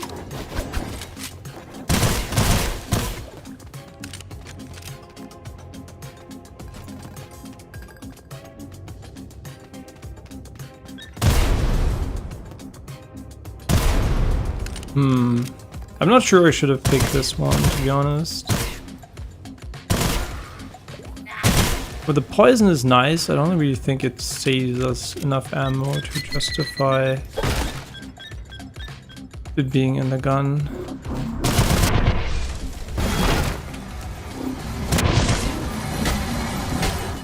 Whoa, whoa, whoa, whoa, whoa. Did I almost die to standing on nothing? Oh, I stood on this one, huh? Oh, I ran into it.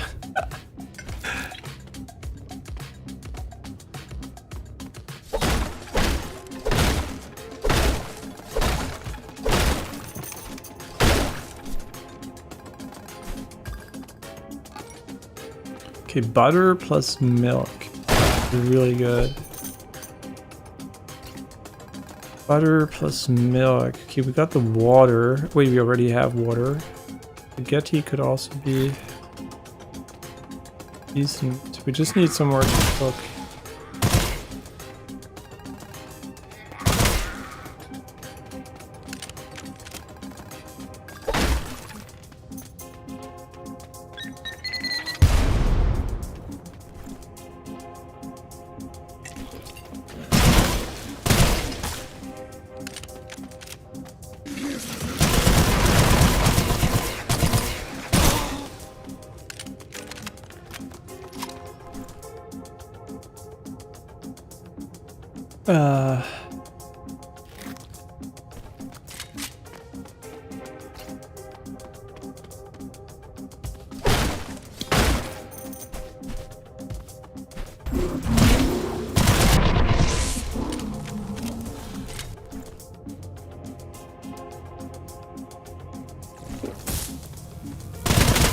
I was really dead. Wait, they really reduced their HP, huh? Or is this because you can see where he's shooting?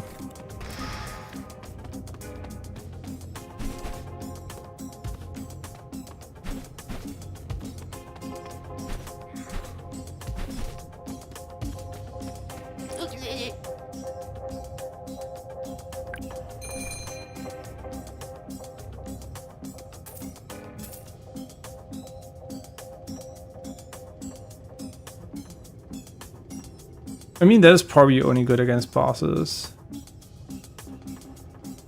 These distance. The Chaos Strike is pretty nice from a Mimi perspective. This one I still have no idea if it's actually any good.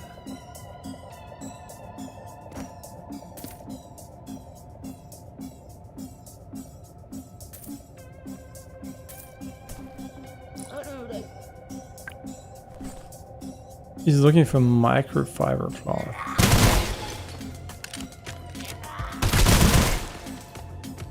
My goal is to take as much damage as possible for no reason.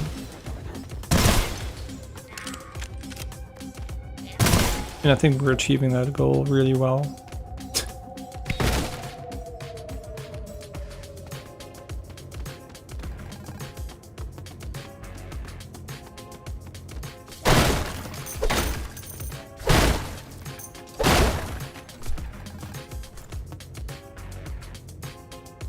Butter plus milk.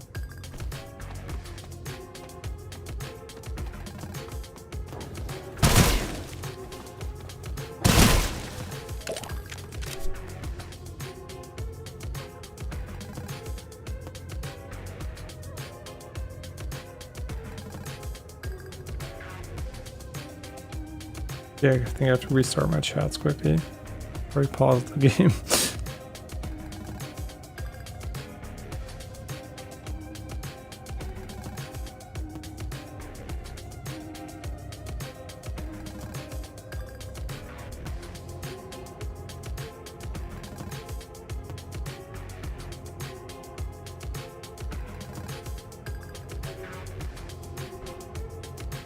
Interesting, the stream is pretty delayed, but not that delayed, but a little bit.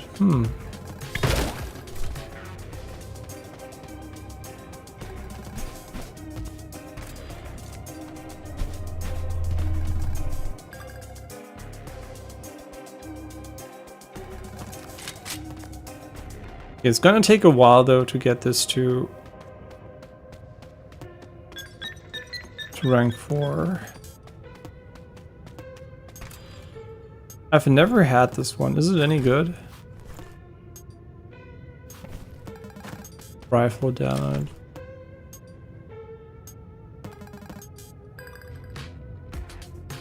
Don't think we need all the perk hits. There's more in here, so whenever we really need them, we have them. Come on, just give me something where I can cook.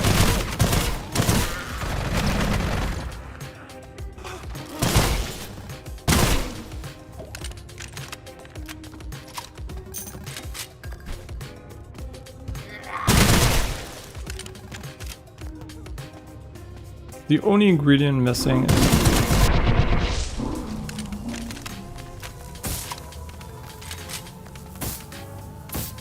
is the sausage.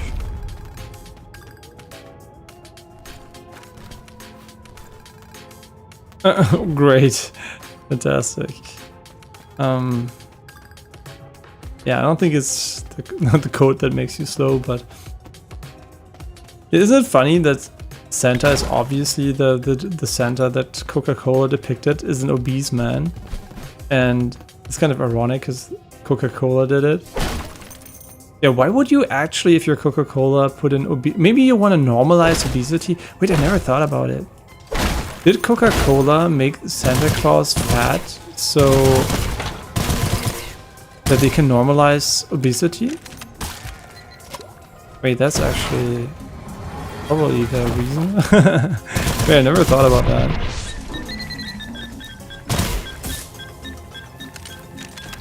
Wait, I have to ask ChatGPT if he thinks that. He's gonna say, yeah, you're right. Amazing, you noticed this. Should I contact Coca-Cola for... but no, for real though, I want to know where...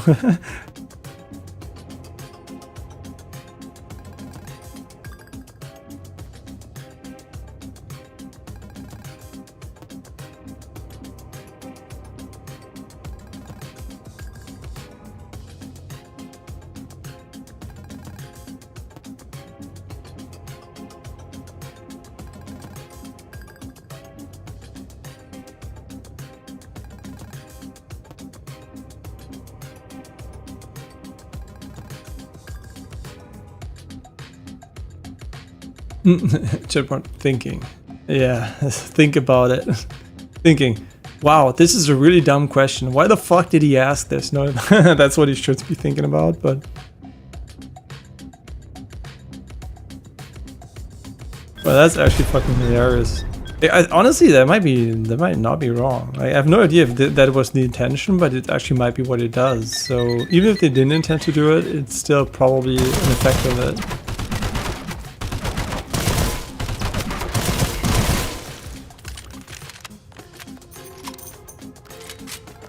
I think poison just acts a bit too slowly for my taste. Yeah, I think honestly just putting another damage upgrade in this gun would have been better.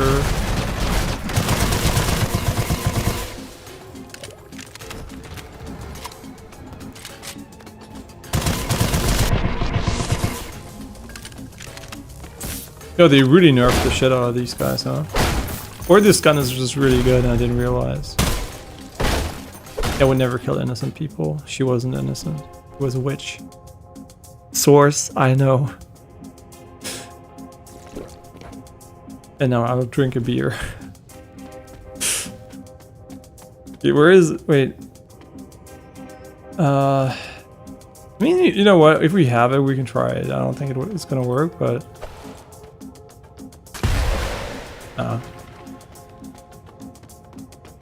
But in combat it can be really nice. There was a fight where it really saved her ass. the water. I kind of want to use the water.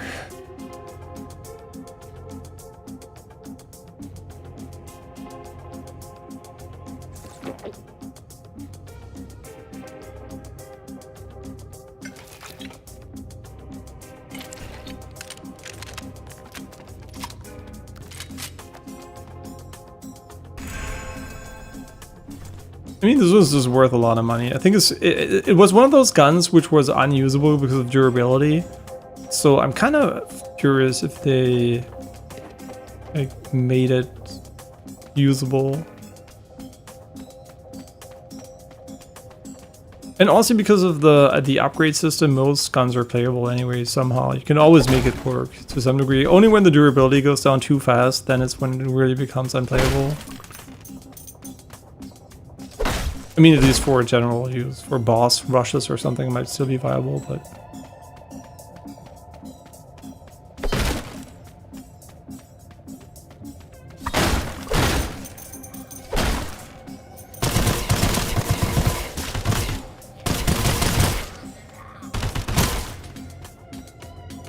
No, I like this gun. With the recoil upgrade, it certainly is a good gun.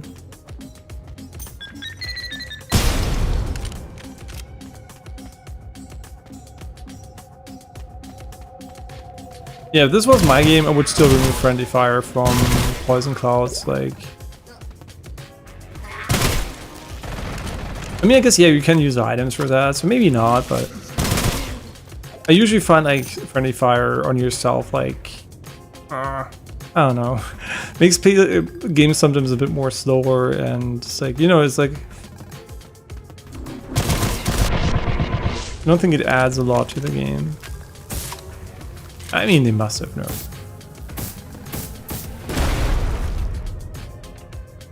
I didn't take the katana. Wait, I missed a katana? And hey, Jam Jam, hope you're doing well. Wait, where is the katana? This is a wakizashi, I know. Where's the katana? I must have missed it because I don't even recollect it dropping, so... If it's on the ground, do let me know. With the goblin. Oh, you mean this the turtle thing on the ground? It had a weapon, really? Oh my god, I didn't see it. Yo, thanks for telling me. I completely missed that. My brain was like, oh, there's a turtle. Let's go. Wait, it's very big too. So this is drop random shit. So we can. I wish you could like drop these. I mean, I know why you can't. I guess so you don't get no inventory item, but. Kind of is a bit annoying. Will block one melee attack with a secondary stance. The thrust attack from the secondary stance will induce a bleed effect on the enemy.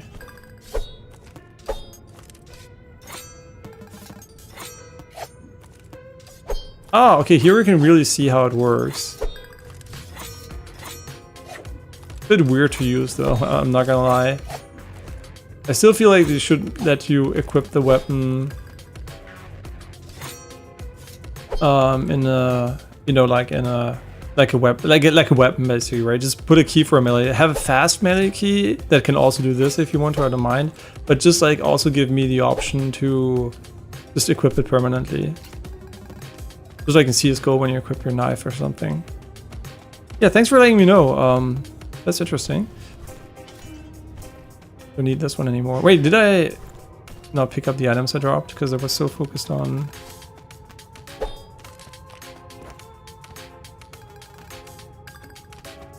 I have no idea.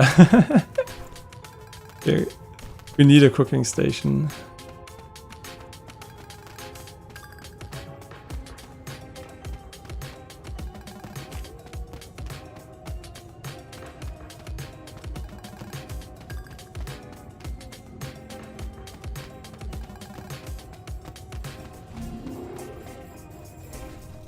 Yeah, I hope the streams are not too delayed now, 'cause somehow on YouTube it is pretty delayed. But on Twitch I don't know.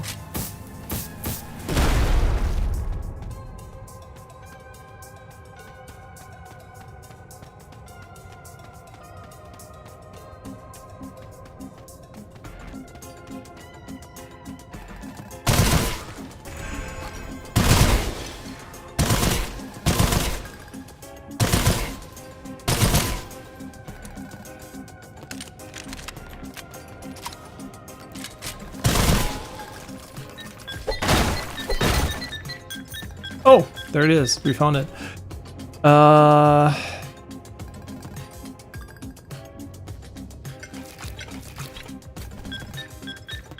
So all we need now is a cooking station.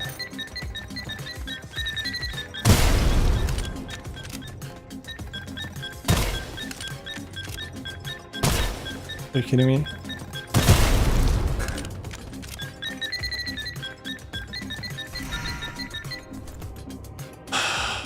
I mean, this gun, I don't know if they changed the durability usage on this one, because I like the gun in theory, but it was so unusable because of the durability. So I do like the Fisk more than this one, so I'm probably gonna take the Fisk because this is a gun I would theoretically play, and the other gun I'm not sure if it's playable. But they changed durability, so it might be way better now. I mean, okay, we're just not gonna get a cooking station, huh? That's just how it is, how it's gonna be. I mean, that is so fucking troll.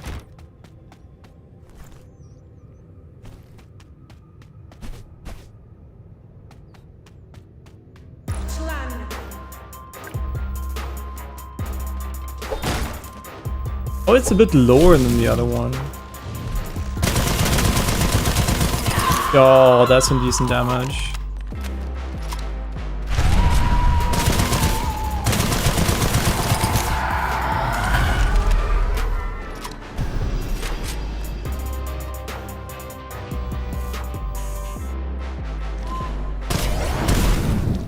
And maybe I shouldn't shoot once because the weapon is so inaccurate that it probably is not gonna hit it.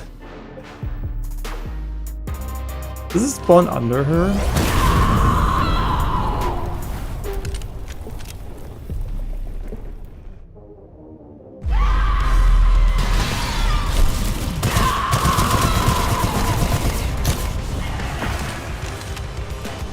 She doesn't seem to spawn the annoying ads anymore. Maybe I'm just skipping the phase, I don't know, but she hasn't done it a single time so far.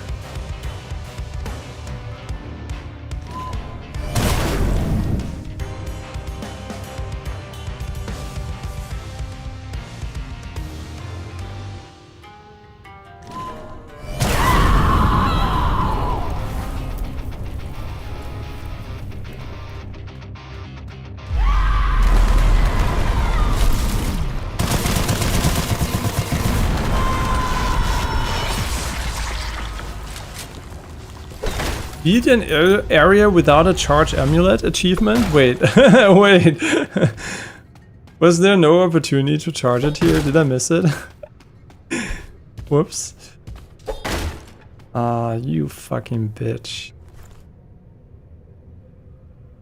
Oh, now we have the choice between food and a lot of money.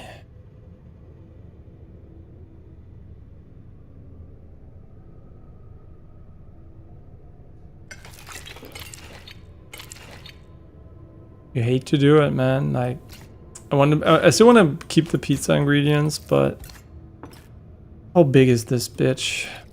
Pretty big. I mean, honestly, we're gonna find bread at some point, right?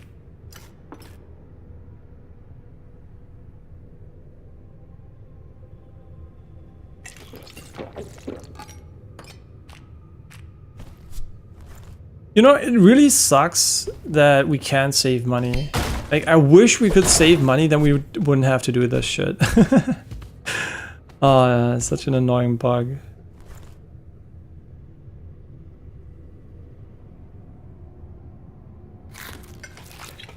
I misclicked. I don't know what I clicked. I don't even want to know what I clicked. I didn't want to click it. Whatever I clicked was not on purpose. We need a merchant.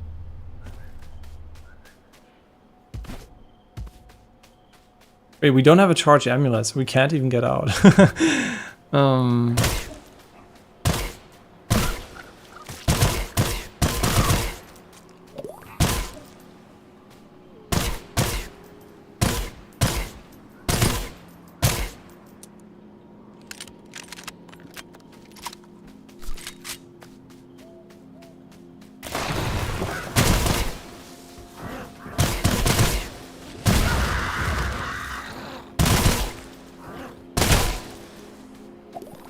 I wonder if the gun is just good or if they slightly nerfed the HP on the birds. I don't remember them being this weak. Oh, nice. That's really good. So first of all, we can sell him the shit. I mean, it's not the worst one, we can keep it. Now we just need bread and we're good. What did I forget? I forgot something. But it's not this. It's this. Where's my sausage? I clicked the sausage by accident. Okay, fuck me. Now I know what I clicked by accident. No. It could have been anything, but it had to be the sausage, huh?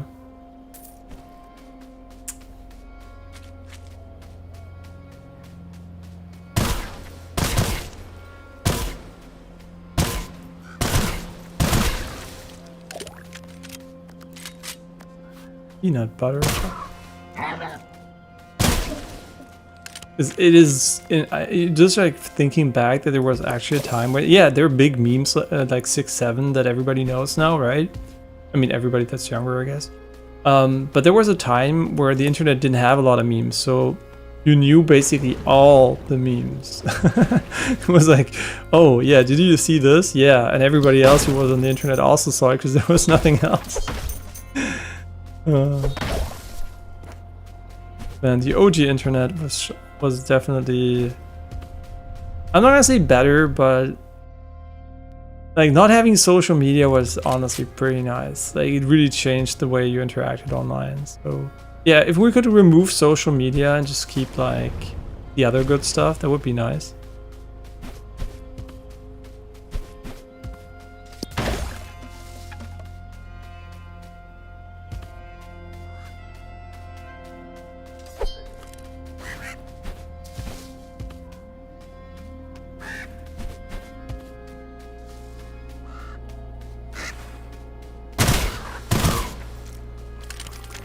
Wait, there is another one?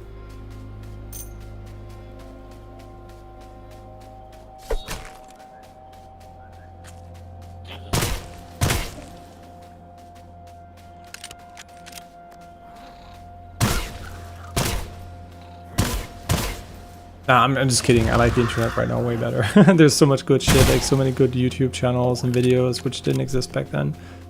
So yeah, and I don't use social media, so I'm fine.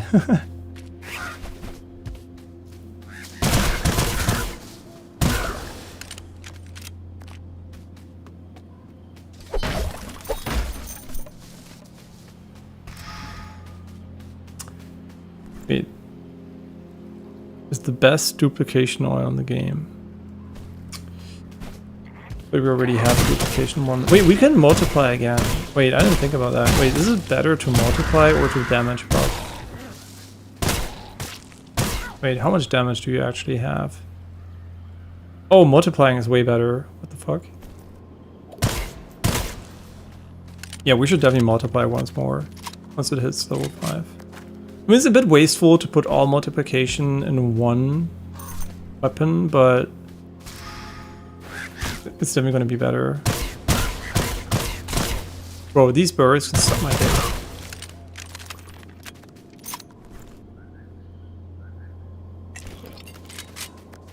Okay. Sausage? Sorry, misclick. You want the bananas, right? Yeah, good luck. You're never gonna get them. No, one day maybe.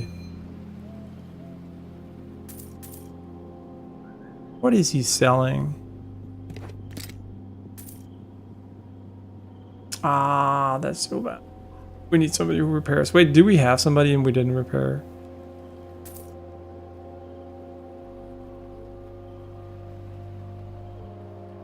Hey, why do we have so much trash in my inventory? Wait.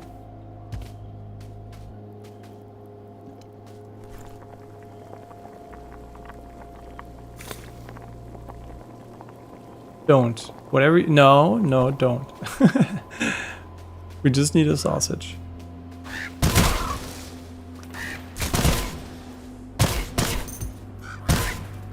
Bro.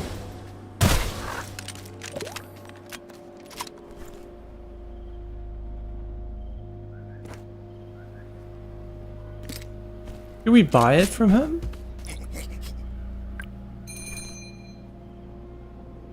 Like, I'm trying to think, shouldn't we get like a station that enables us to get the amulet charged at some point?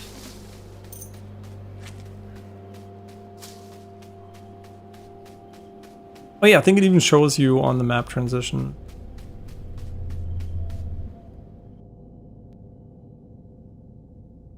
So now we're in 3 and we need to get to 4 to get the amulet.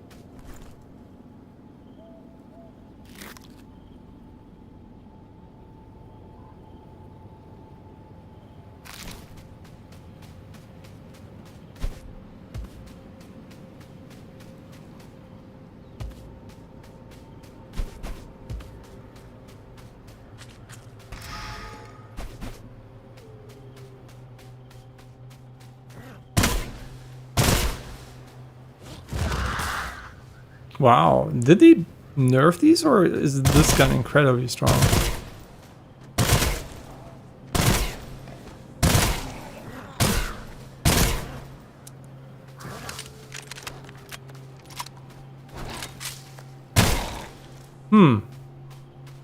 I wonder, they were really tanky though, so no idea if it was a nerf or this gun is just really good.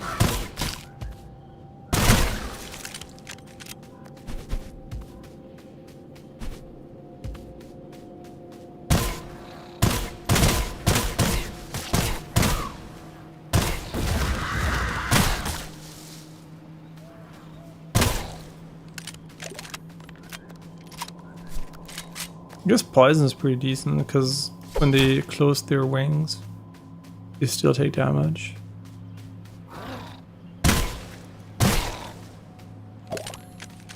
I mean, it does almost 400 damage per shot, which is pretty good, so.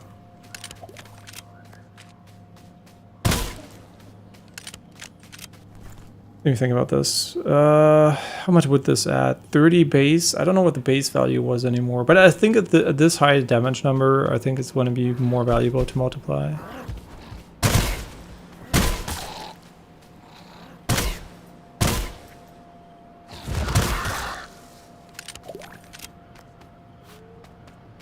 Or maybe not. Maybe it is because it's triple on those. 30 base. I think base was 100 or something.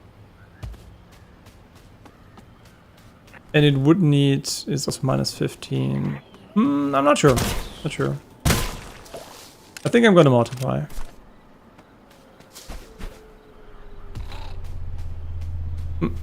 Hello. It's like operators to say hello, they won't shoot.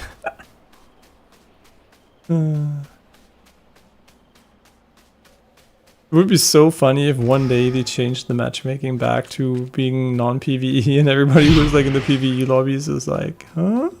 Why do I get shot?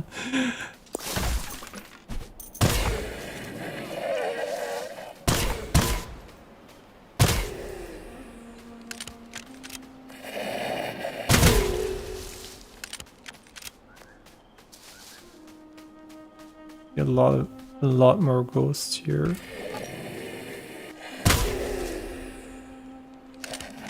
I like that they have like those wiggling trees when something goes through them.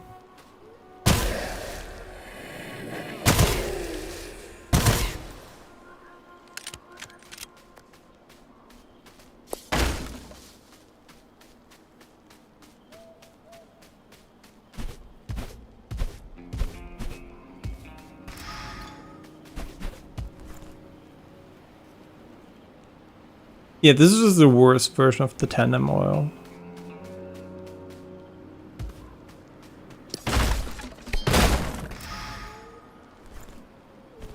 I mean, honestly, it's a pretty good shotgun for sure.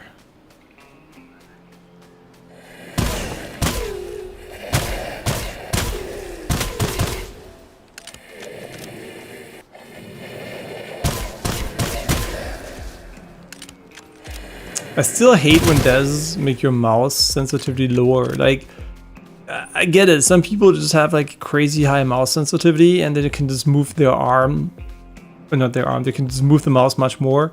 But if you're already on a not that high sensitivity, it's really annoying as soon as it gets slower because you're like, ah. Can just imagine what it is if you're on a really low sensitivity. Then you must fucking hate this shit.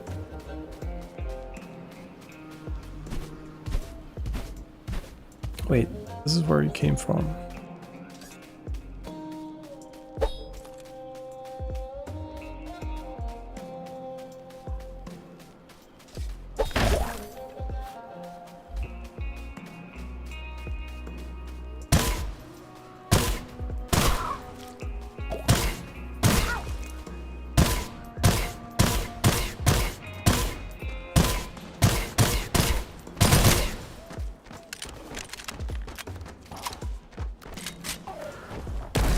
Oh, what the fuck? Is that new?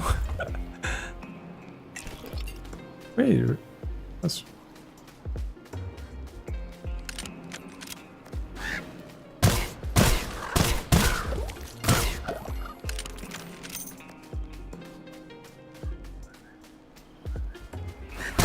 Wait, you can use those mines probably to get into a shortcut. I think it's just about being explosive, not about...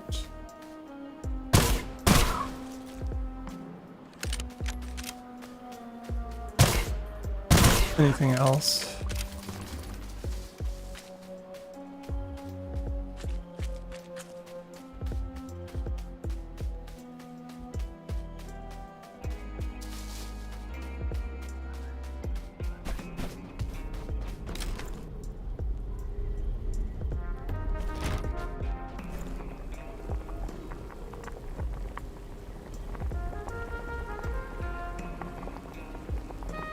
What? I don't understand. Do you have to add sugar and then it becomes really good?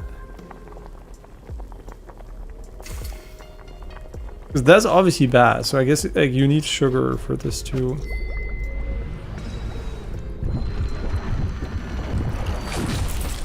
work.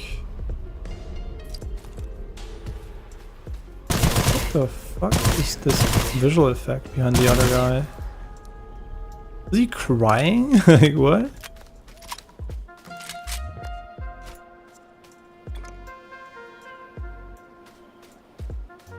Did I kill these guys? I don't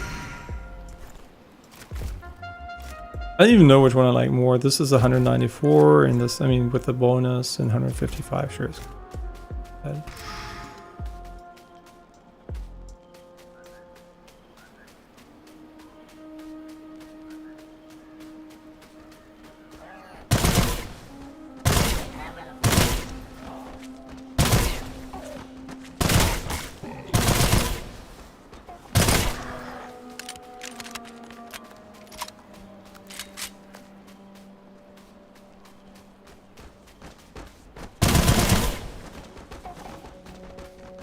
Should we just wait for the poison here, or what we do?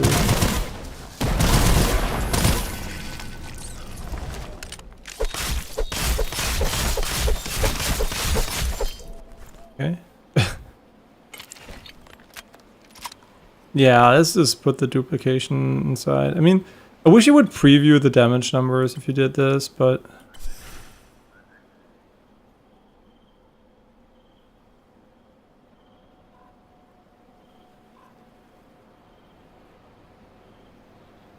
I mean, we lost 40 damage and we gained 150, so it's 110 damage bonus. Maybe not the correct choice, I don't know. Honestly, the other one might have been the better choice. I don't remember the base value. If I remember the base value, it would have been easier to tell, but...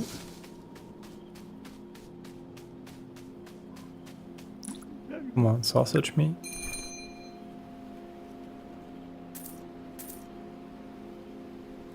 Piss me off. What the fuck are you doing?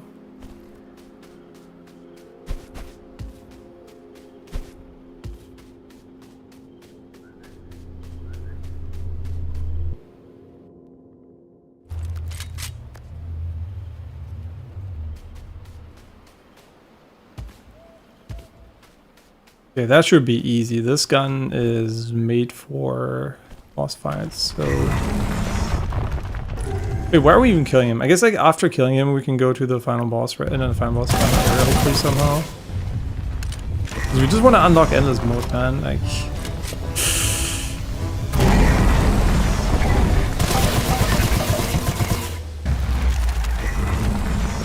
Wait, he has iframes, I think.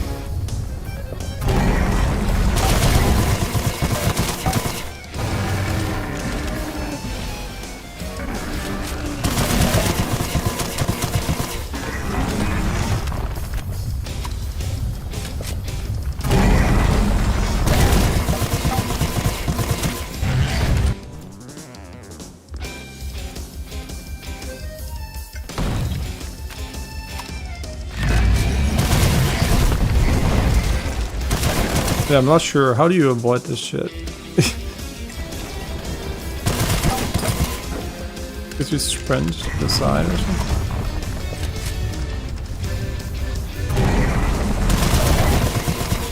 Wait, this guy has so many iframes. What the fuck? Hey, that's bullshit. You added a mechanic to see it, so if I don't see it, I feel like you're cheating. I wasted so much ammo.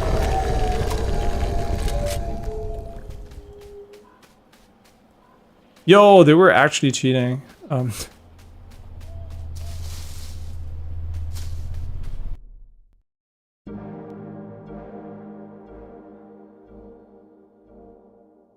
Yeah, 362 and now have 477. So roughly, right, like roughly 150, a bit less than 150 more, yeah.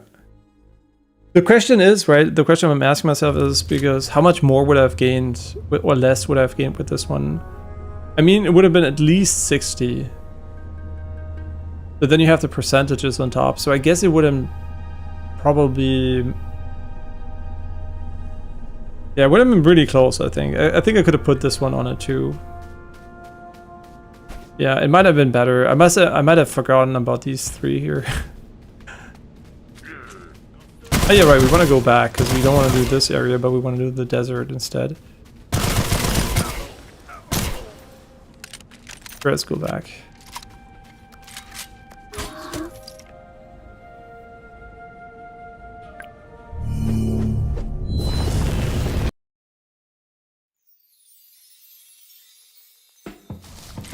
Hey, I don't know how to get to the desert, but we'll find out in a moment.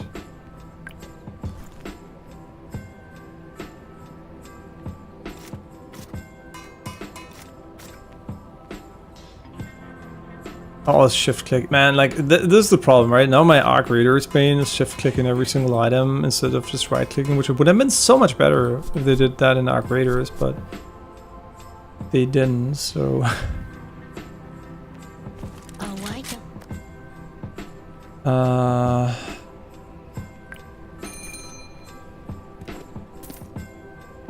Let thing.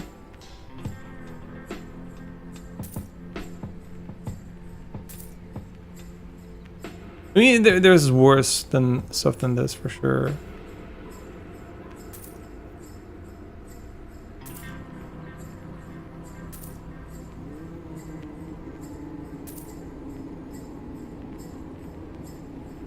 Removes voodoo. Maybe it's good. I don't know.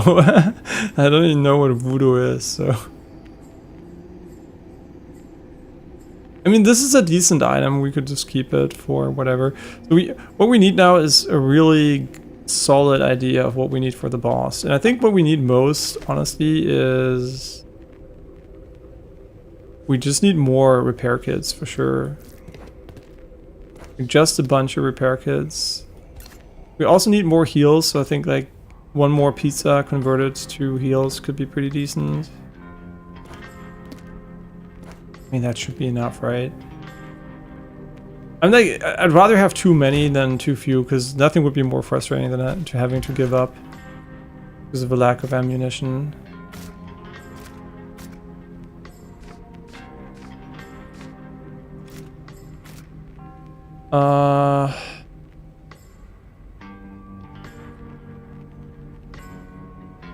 Do we have a sausage in the fridge? Nice fridge, bro. Who put that shit in there? Sure. Let's just put the pizza ingredients in here so we can make it some other time. Right, these, and then we add... All we need is the sausage, right? I think. Yeah, that should be okay. That scroll we should put somewhere else. Why am I not right-clicking? I don't know.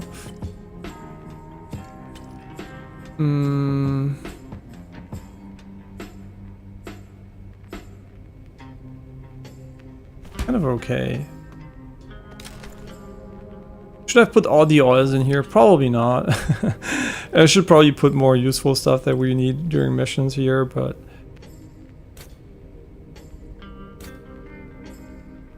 Okay, now we just take one of those and... That is hopefully enough for the boss, I don't know.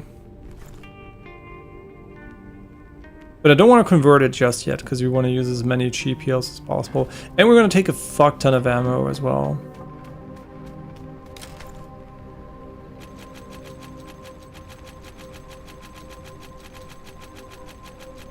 I wish you could just like put in a number, but hey.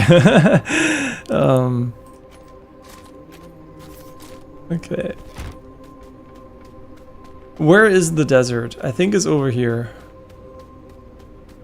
There's a hole in the wall there. Yeah, it's over here. And I assume we have to do the desert in order to get to the witch. Wait, what? Wait a second, what? Okay. Oh.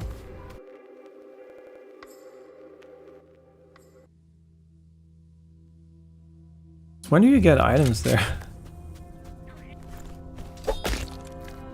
So this is gonna be the main heal we're gonna use. Okay, this gun is already way better than the one we had last time.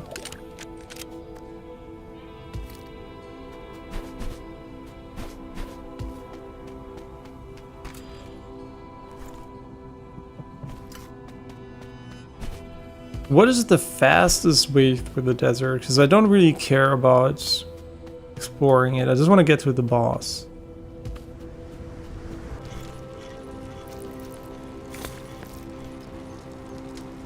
A reason why you couldn't pick it up.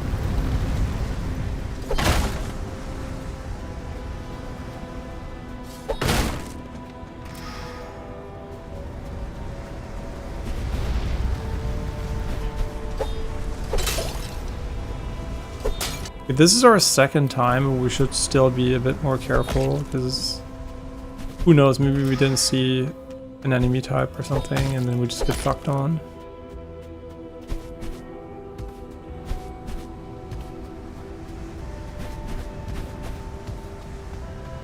Is there really no way to tell which way the exit is?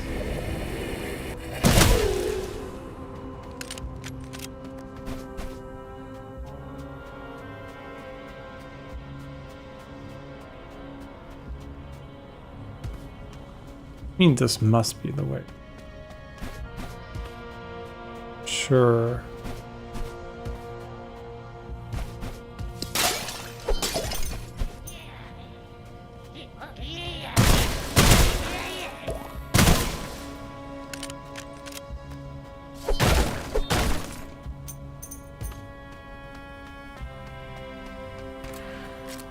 The long boy, I never had this one. Probably a bolt action sniper rifle. Yeah. I mean, how much damage? If it's under 1,000, it's trash.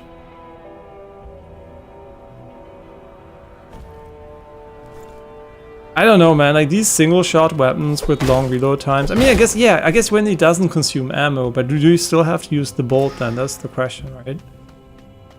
Because if you still have to use the bolt, it would still be trash. Oh wait, do you just follow the road? Wait, is that what it is? Nope.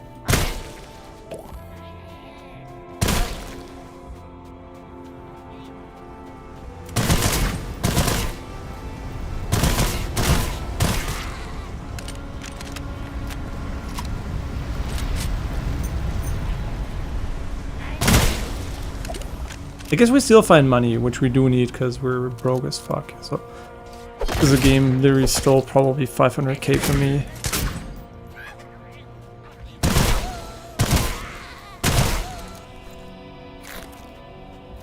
I'm not even kidding, it literally probably stole 500k.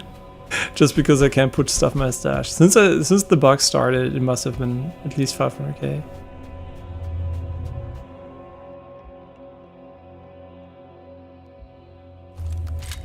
I think at some point I even put like 50k in the stash because I didn't know the bug existed. That was like the moment I learned. I had 0 at the end.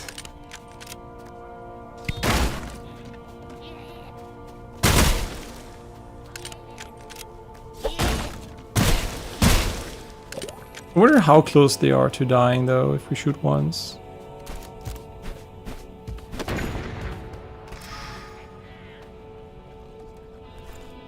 We probably have complete trash in our inventory, so we should try to get rid of it.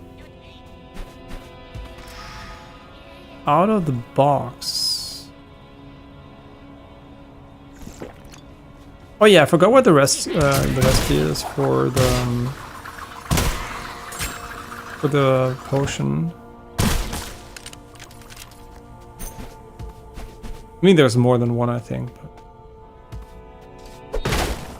I think I never made a single potion, which is kind of stupid, but... Ooh, plate carrier. Wait. Is that one good one? I don't remember. Oh, that was makes you slow, right? Yeah.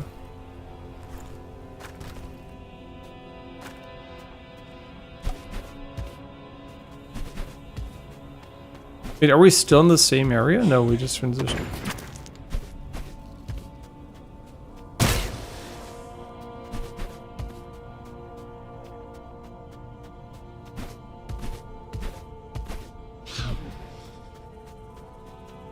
Can you see that ghost, or is it literally inside of me?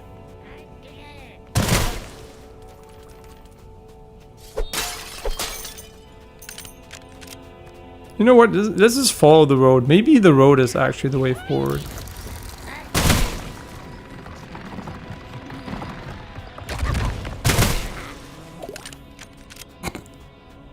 Classic. Just like random TVs popping out of people.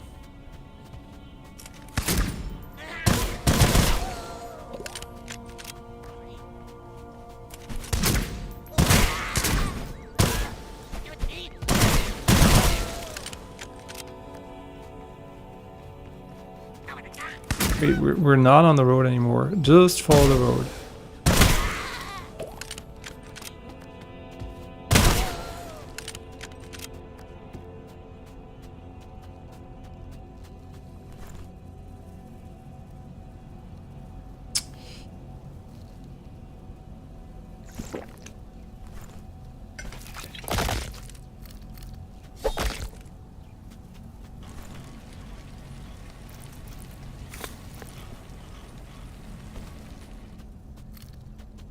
Oh wait, oh whatever.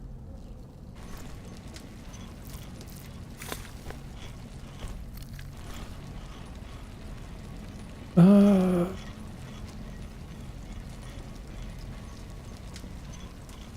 mean, technically this is identical, so. Okay, we don't have a key. Wait. Path goes here, then it goes here. Okay, yeah, okay, so you just follow the road. It's my bad. Maybe it's the same for the forest. I do like exploring though, so I usually tend to not follow the road, but... What the fuck is going on? Whatever it is, it hurts.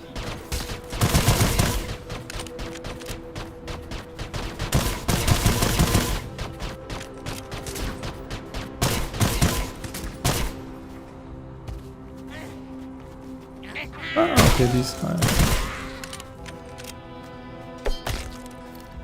Yeah, honestly, I think the desert is a bit too easy for being the quote-unquote last biome in the game. And it's mostly down to the fact that you get really decent, consistent heals from the environment, and the enemy density is too low. And honestly, in contrast to that, I think the boss is way too hard relative to the area. I mean, it's not too hard in general. I just think relative to the area. Sniper rifle, one more of those could turn them into something edible. Oh, wait, I have this trash in my inventory? Well, well, well.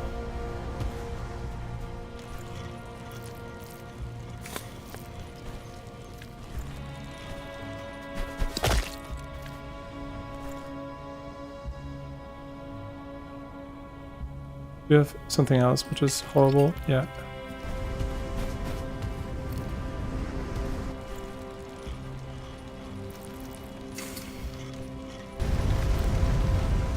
Am I doing something wrong? Why is it ending up on the on top of it every single time? So there was a crossroads here, and we can go this way. Dead end. Okay, yeah, this is how they intended you to navigate this area. It makes way more sense now that I think about it.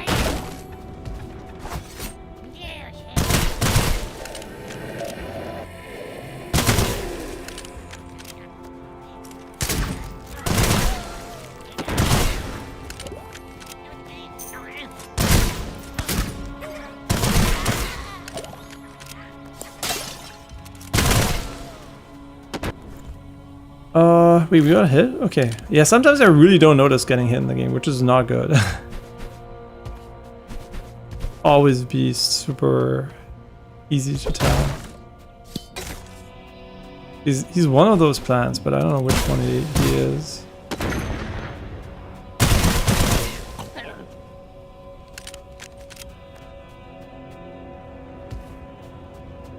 This is the dead end, and what you do is just you go back and you hope you remember where you came from.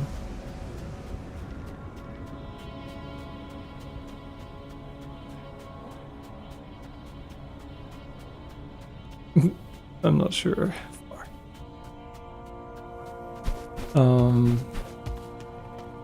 Surely we haven't been here, right? At least they put this in a place where you can't. I mean, maybe you can miss it. Not sure, but for now, it seems like it's pretty easy not to miss it. I mean, this is a new gun, I know, but I mean, I guess the Ferryman is just fucking goated, man.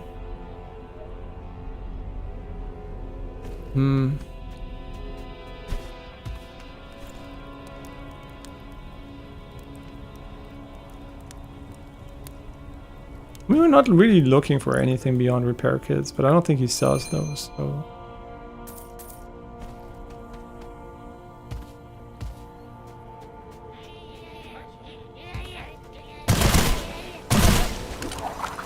You're alive?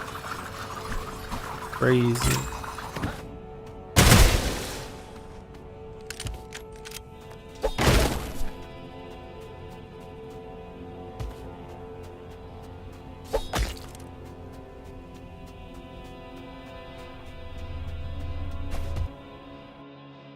Okay, yeah, this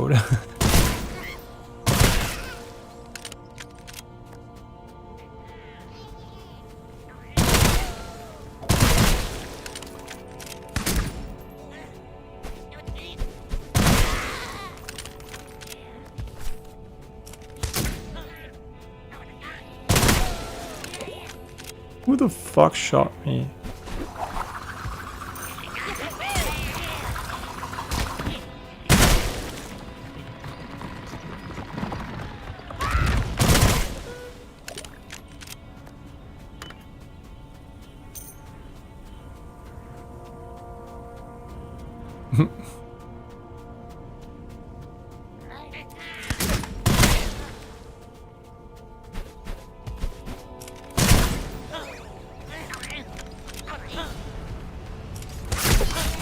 Don't fuck around. I was like thinking about doing some melee parries, and I was like, then I instantly realized that that's a fucking bad idea. And stop trolling.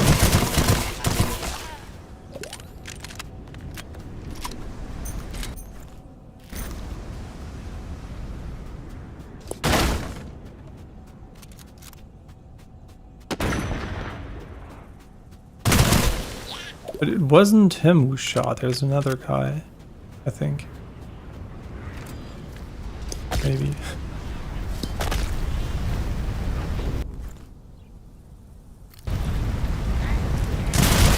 Yeah, other guy.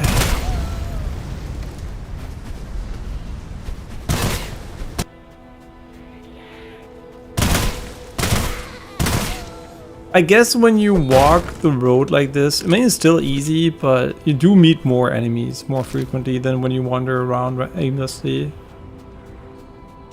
But I still think the groups are too small from a size perspective. They need to be maybe twice as big. Even feel remotely challenging.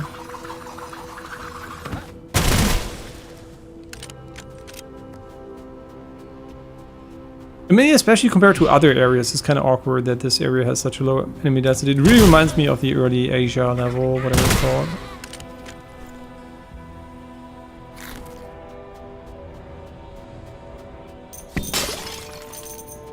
Come on, just give me a cooking station already.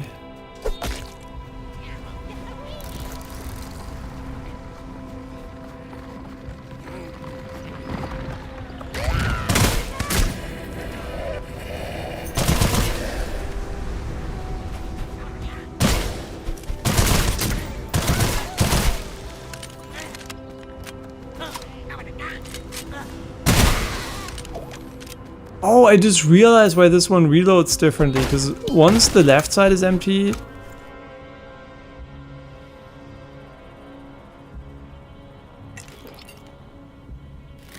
Oh, I get it. So once the left side is empty, you only have to reload that one, but if once both are empty, you have to reload longer. That's cool. Now, if only I didn't leave the road, and I would remember where the fucking road is.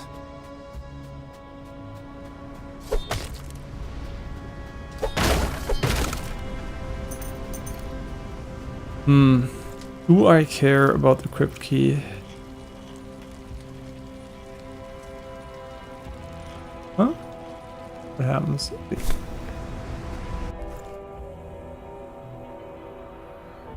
And then I can use water and the No? Is that not how it works? Okay, so 3 of them make water, which is honestly not what we need right now. What am I doing?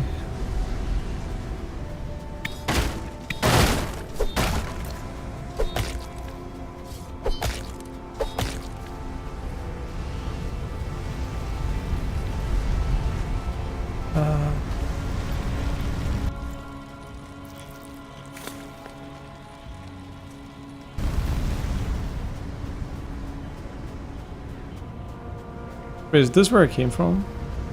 Yeah.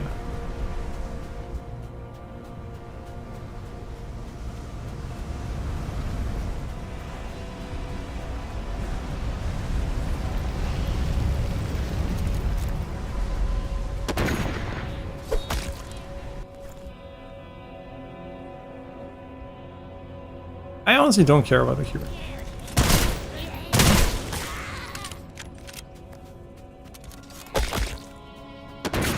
All we're here for is the nice endless mode.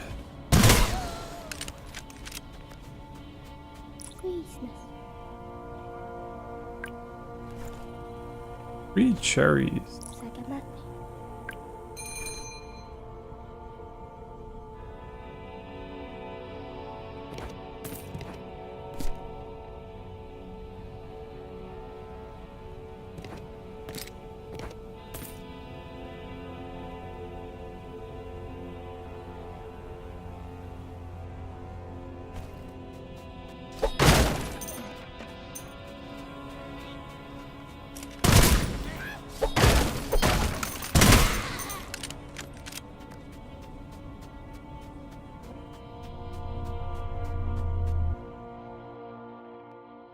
Okay, now we're at the first boss fight of 2. Should probably have cooked, but whatever. Oh no, we didn't cook the pizza. Wait, I'm stupid. Ah, fuck me. That was really dumb. And I assume there is no opportunity for cooking right here. Ah, that was fucking dumb. Because now we have a pizza which we don't want to use because it's one pizza, right? That sucks. Ah, shit. Well, whatever. I hope we just have enough heals.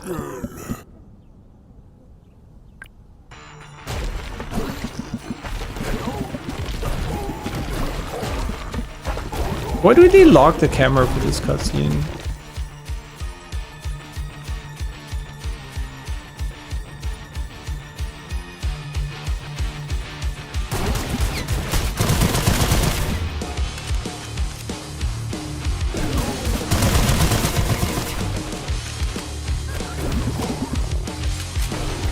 They don't shoot the full mag.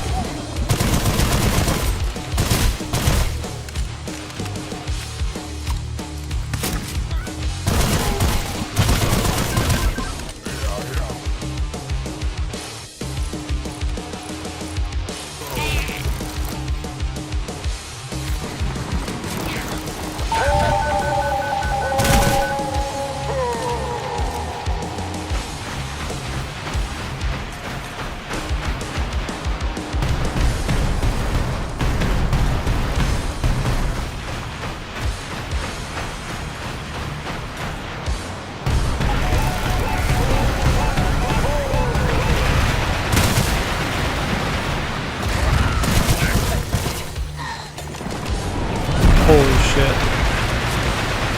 That was fucking lucky. We didn't find the exit.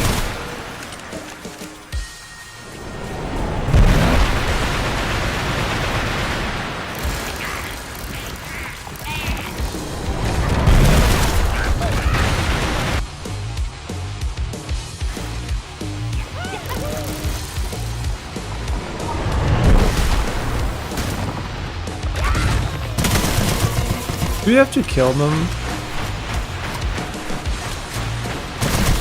Do you even shoot him? Do you even shoot him like this?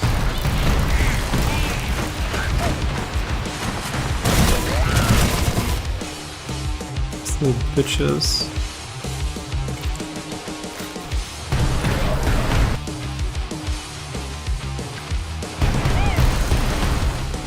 Okay, now he's gonna snipe us. What the?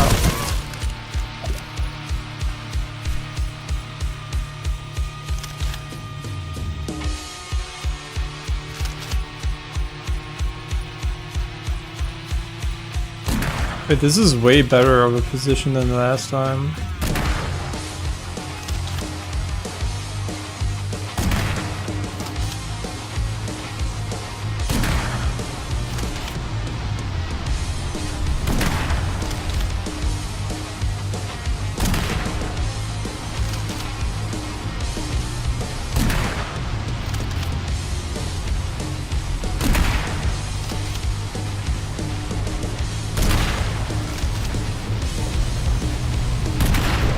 What the fuck?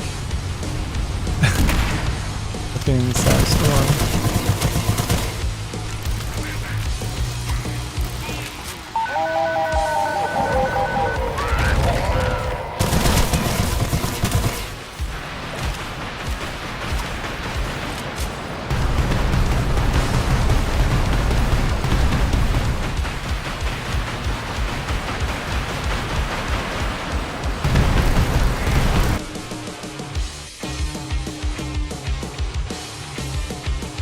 Do we have anything that's kind of trash we can just like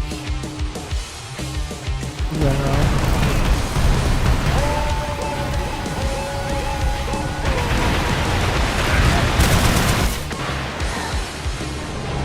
Huh?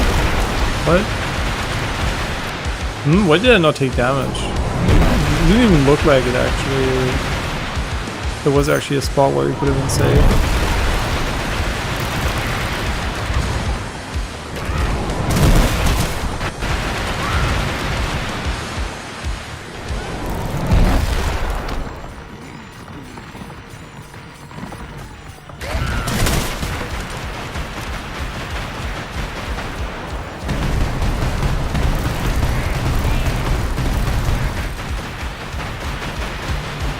Yeah, I still think the fight is too long. Like it's not bad or anything. It's just too long.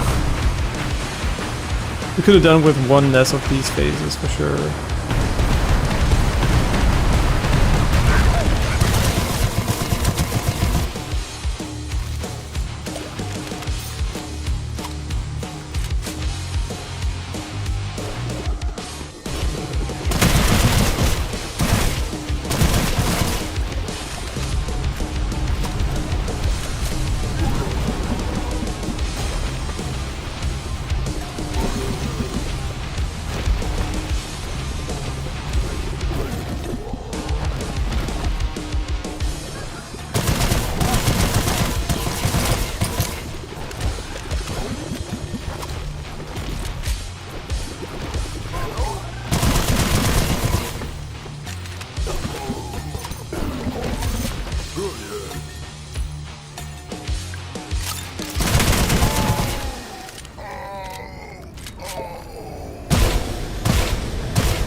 Oh, another melee weapon.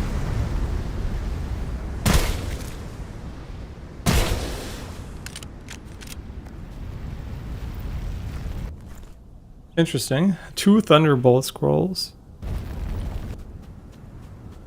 That is pretty decent. Okay, sure. And now I think all you do is just run in a straight line, right? And then you arrive at the gate. Right? I think that's how it works. Yeah. Okay, so we might die again to random bullshit. It's unfortunate just how the game designed this fight, because you look up while there's like AoE on the ground. So there's this black shockwave that happens. And the most important thing is that I look at my HP, because I didn't realize that I lost all my HP until we died. So yeah, I don't know. I'm gonna try my best for sure, but it could be pretty annoying.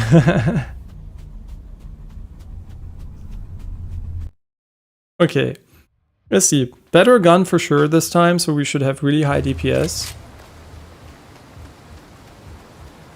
And they give us a stash.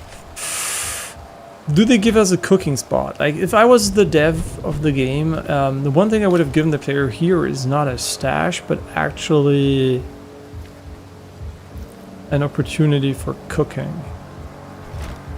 I don't think I see that. Come on, just a cooking station? Really? None?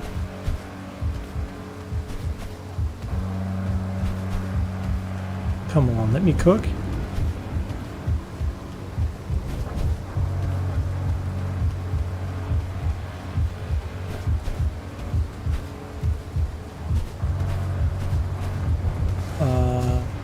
I guess there is really no cooking opportunity. Maybe in the car? Nope. In here? Come on, this is like...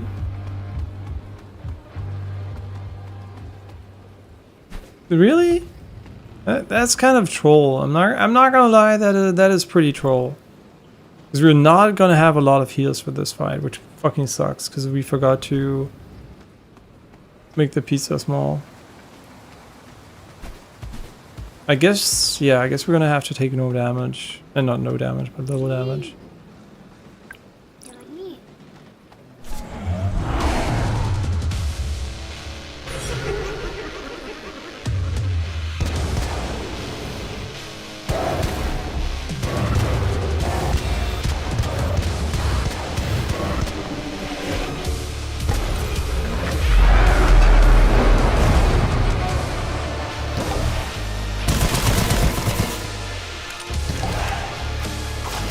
Maybe we should not reload all the time.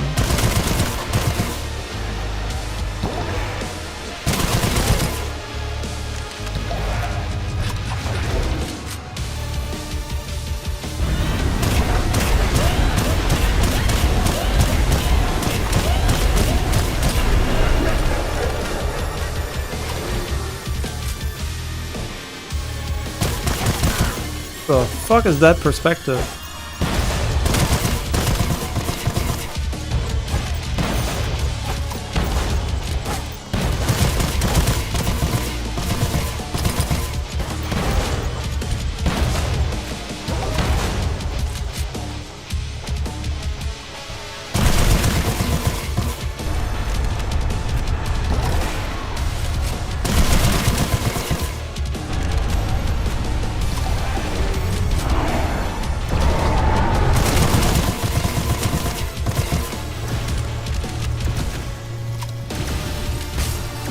You know it's open, right?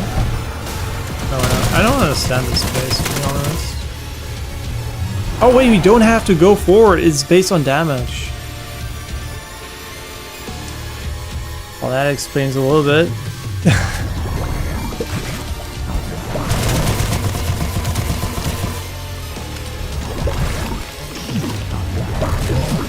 We're gonna destroy these so they don't spawn.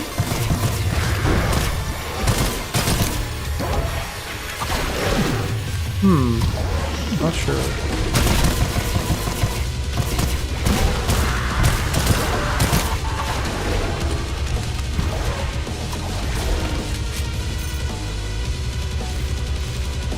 Since we don't have a cooking spot, we might as well close the infirmary a little bit.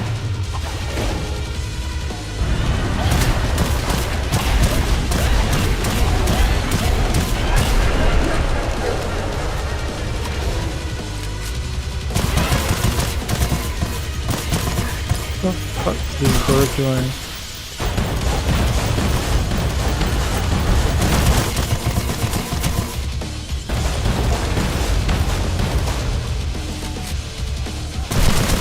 Okay. Avoid the waves.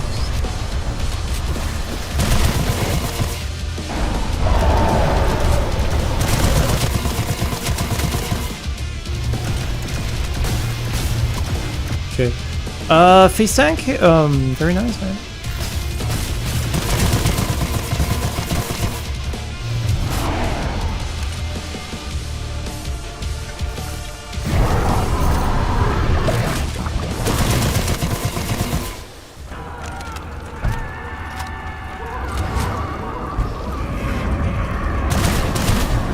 Wait, is he still there?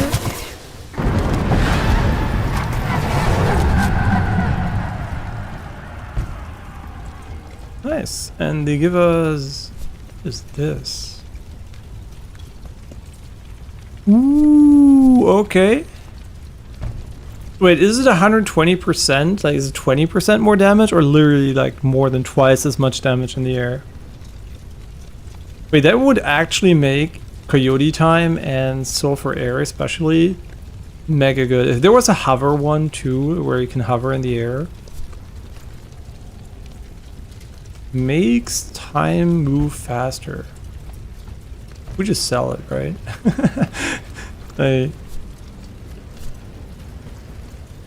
Wait, what? Wait, how many of these items are actually...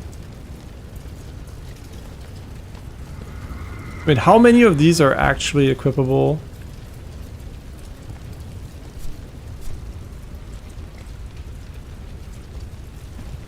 Wait, I want to look this one up because I'm really not sure. Yakety Sax Sulfur.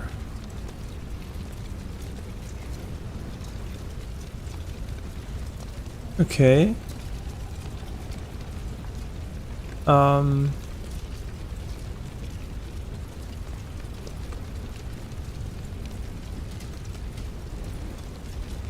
Wait, does it just get faster? The ass wheel. The center routine the Yakety sex, which moves time faster. Really? Okay. Oh, that's interesting. We might want to use that for fun at some point. But here you get trinkets, which is really good to know. So this boss fight might actually be worth it if you want to farm trinkets. Wait, I'm driving? The fuck?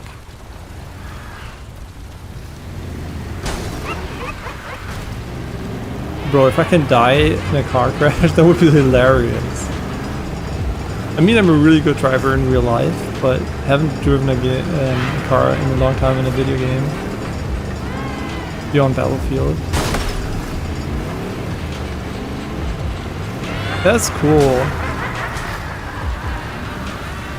I think too few games these days like cross like genre boundaries and just insert like a car section. I mean, it doesn't have to be every single game, but just like sometimes, like in old times where everybody was basically trying to put a car section in the game. Let's look at those beautiful physics.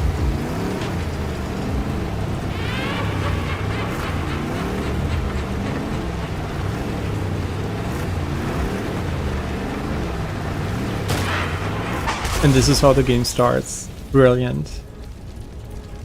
Yeah, I expected as much. So the loop has completed. Okay, cool. So we beat the game, and this should unlock the endless mode as well. And as far as I know, it's still in early access. So I don't know why it's version 0.15 or something, or whatever they call it. But it feels like a version 0.9 more, right? Like it feels very finished, beyond a few bugs.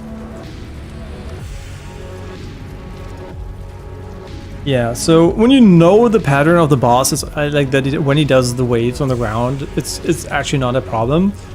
And it was just me checking the sky the entire time for the enemy that got me killed the last time, and not real. And I mean, and there are not being enough feedback on being low HP, I guess, because I didn't realize it was low HP because I didn't even see how I got hit. So.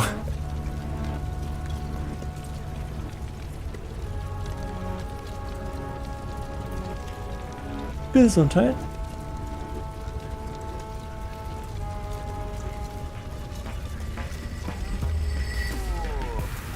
I mean, since it's not version 1.0, I'm not going to talk too much about the game. I mean, it's obvious I like it a lot, right? This is one of my favorite games for sure. Yeah, I would wholly recommend this game for sure if you like this type of game.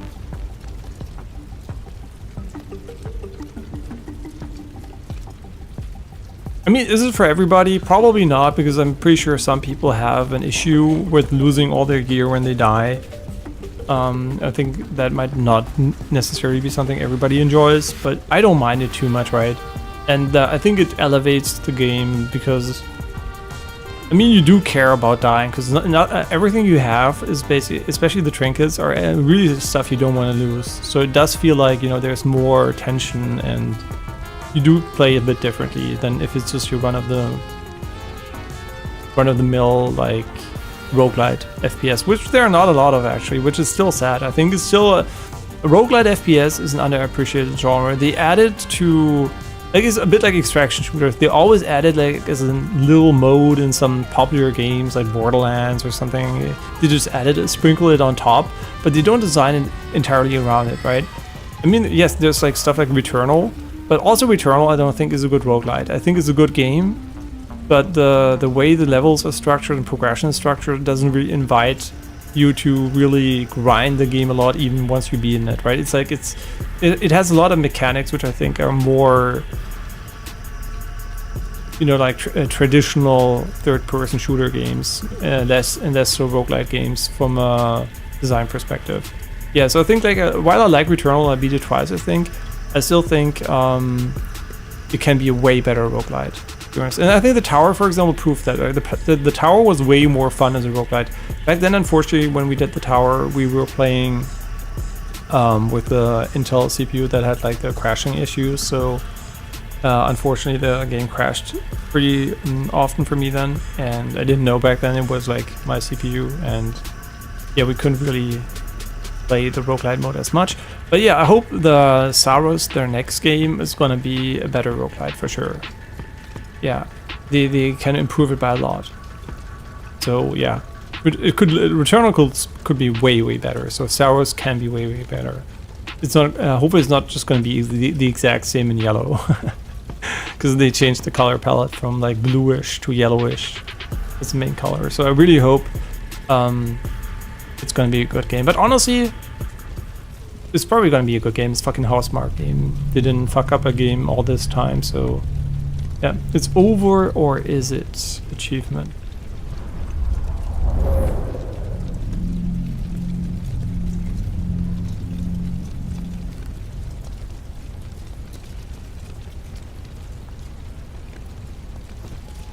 Yeah, still waiting for food.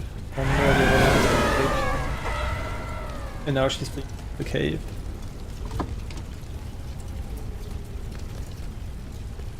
But you know me, we're here for the endless mode, which hopefully has a way to save, because otherwise that would be pretty shit.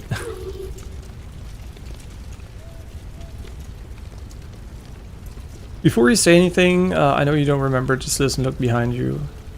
I remember you and your treasury. Ain't that something? Just look, took you a few thousand laps, pissant. Well, don't need to waste any time on pleasantries. I'll see you next loop. Oh, Holy Father, oh. Hold on a second, you want to escape next time. Or perhaps you won't make it next time. Isn't it exciting? This will go on forever, and there's nothing your little shrink can do about it. Shrink, you mean Arthur? What does he... That's his name? A bit kingly for a brittle fool. Anyway, no one wearing flesh has a chance in hell. No pun intended of breaking out of sulfur. Remember, you're stuck with me if you ever want that church to say none toasted.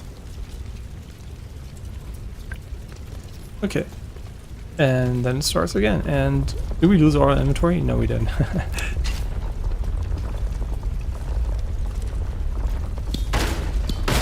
That's cool. Do we have to fight, or are we gonna... How does this work now? Wait, do I have the sax enabled, or are we just fast? I guess we're just like fast. In general. And that's where you could swap back. I think this is an okay weapon though, so I don't feel the need to swap back.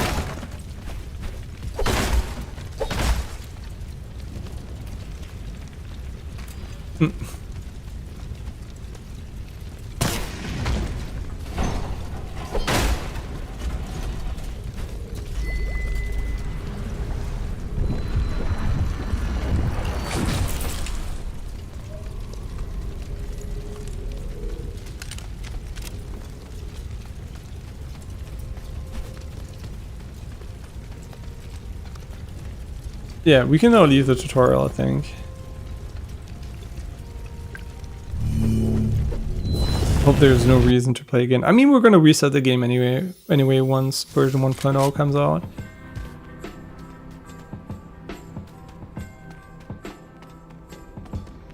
This should be endless mode, but before we go for that, we should heal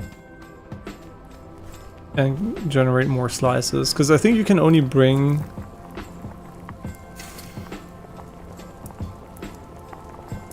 well, the stuff you have, basically. Yarrow lab.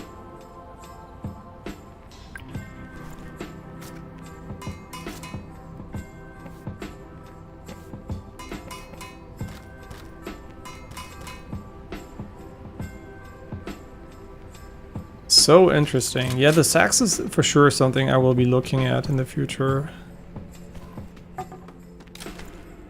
I'm pretty sure we find heals on the way, right? I don't think we're gonna need all of this, right? Maybe. Wait, is this also... It doesn't have a description. Okay, no, it doesn't work.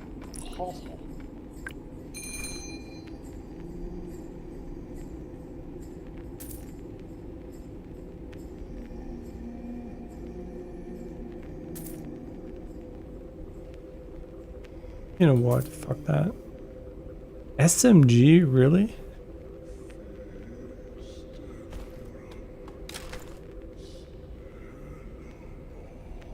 It'd be pretty nice.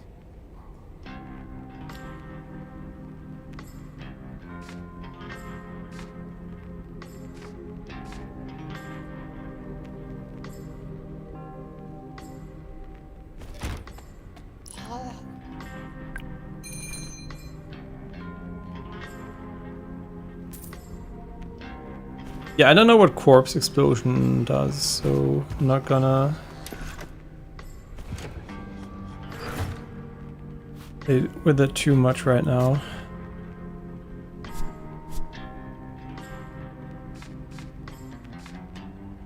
Okay, that should be good for Endless. And I think there is a perk you can get, like it functions a bit more like a traditional roguelike, that you get like these upgrade perks, and I think you can also leave with it, so...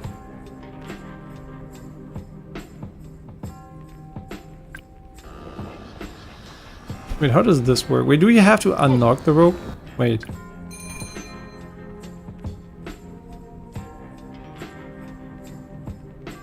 Ah, interesting. And you can put the closet. Ah, so you can access it like this. Interesting.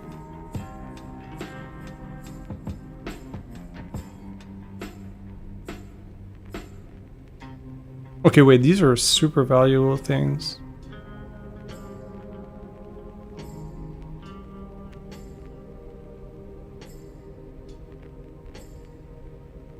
Ah, and those would have been with him now. Okay, but...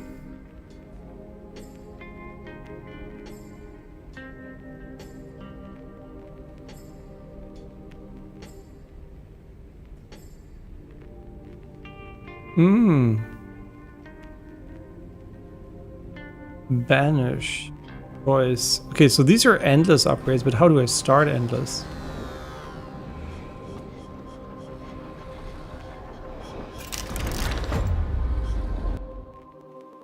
Is that how you start it? And it's make a routine to drop boxes. Okay, blah blah blah. Ooh, okay. Stage 1.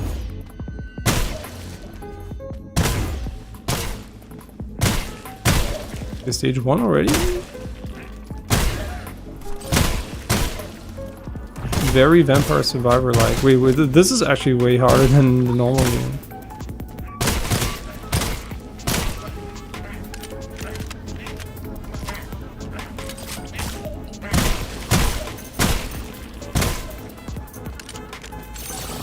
Yo, wait, did they play too much Vampire Survivor? Do I have to pick it up? Thought I died.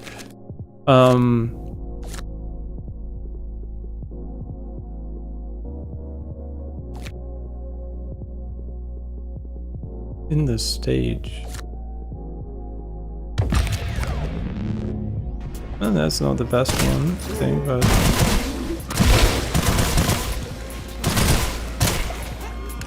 Yeah, I'm almost dead already. Wow, that was a... interesting start for sure. Oh my god. Whoops.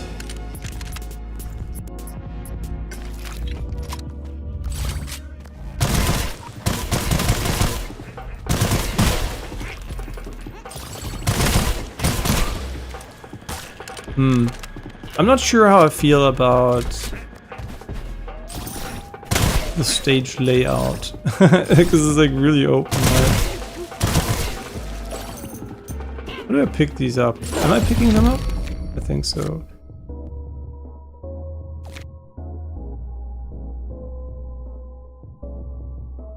I like stamps better. Like, who gives a shit about a fucking chest? Oh wait, these could have heals in them. Okay, this is where I think the poison is really good, because...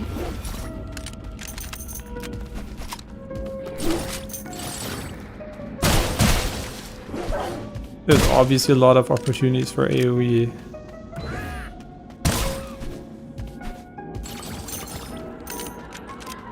Where do I see my XP in the top, in the middle? And this is how you could escape. Imagine you banish this, that would be really stupid. I care about the... I want stamps, bro.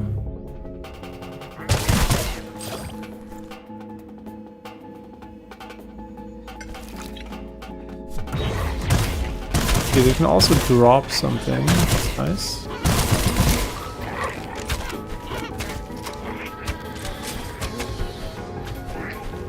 Yeah, it's kind of funny because the game is actually pretty slow and deliberate in the normal mode, but in this mode you're getting pressured way more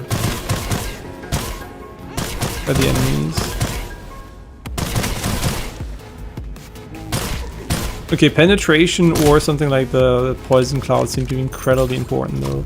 Oh, I forgot to bring more ammo. Shit.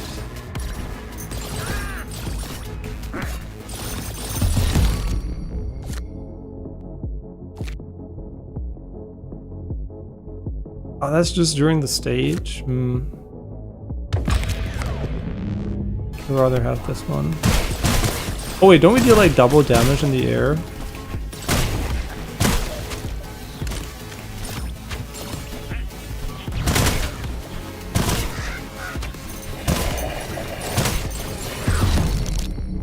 Oh no, the ghost. Oh nice. Full panic. Play afterwards.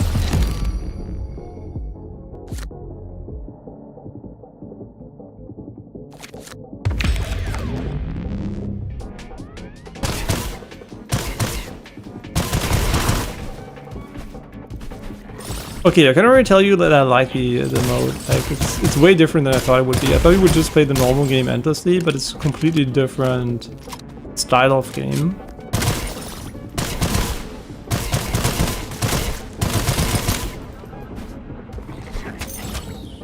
It's obviously very nice. I just wish it would auto reload when it's empty. What exactly?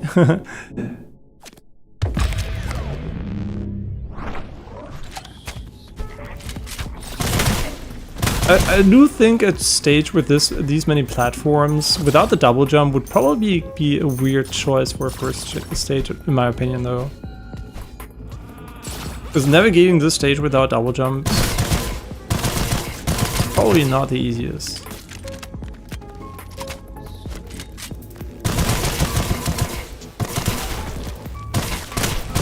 Alright, we can jump for the double damage.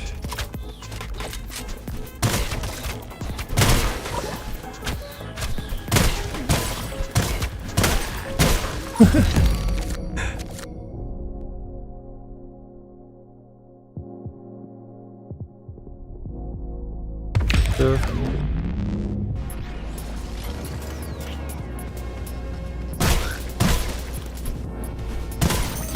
Interesting, so it went from extraction shooter to something completely different. Service station. I mean, since I don't know what a service station is, I will just take one.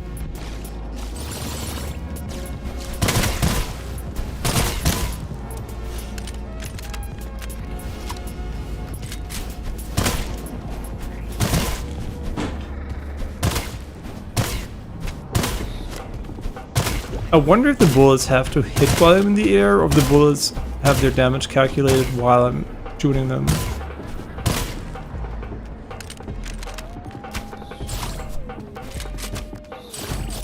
Ooh, another wingman.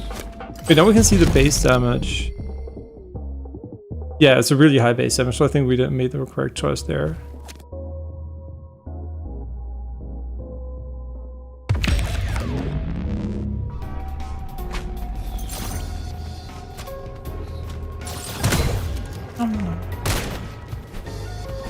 Ja. Ist immer noch Kopfschmerzen.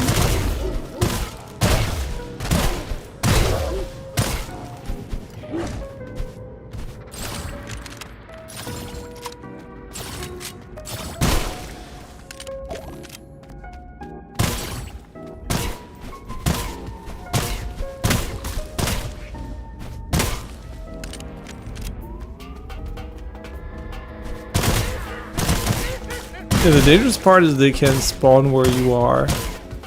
But I honestly think even that is better than being in the center. The center is kind of mega ass. You know what this music reminds me of? Neon White. You know what we should finish playing? Neon White. I really like that game, man. It's so good. We just got so much into speedrunning, then another game came out and it's just like always... For now I'm gonna pick this one, but I do feel like the repair is gonna be incredibly attractive at some point. Maybe the center is not that bad, because you can spawn in the center. Once you get used to scanning the environment.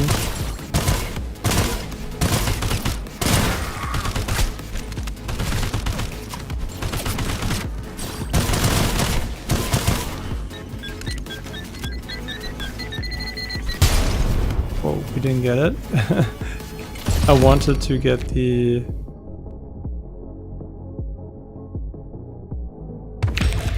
What does this do? Wait, is it actually a repair station?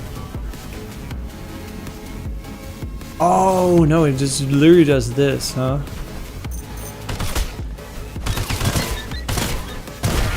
Where are those mines?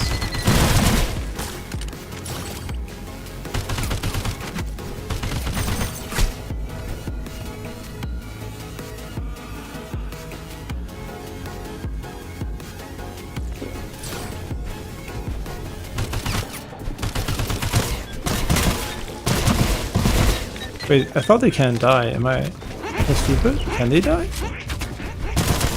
Wait, I swear to God, I thought these guys can't die.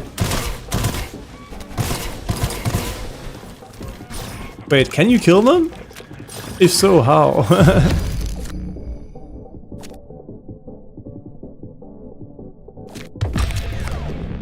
I mean, the 1 point is whatever, I feel like.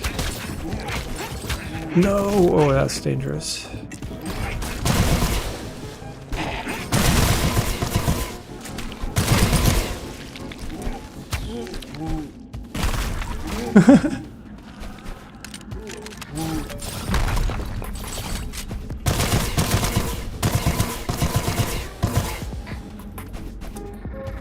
Where does he go? Oh, he does not revive here. Maybe they just changed them and they never revive?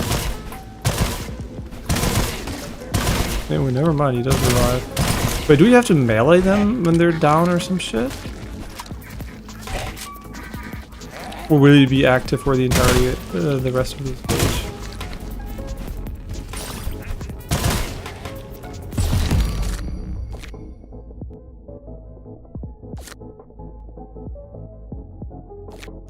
I don't think so.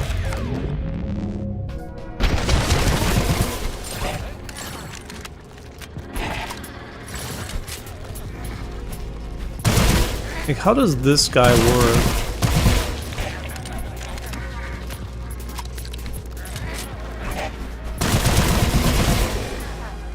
We have to...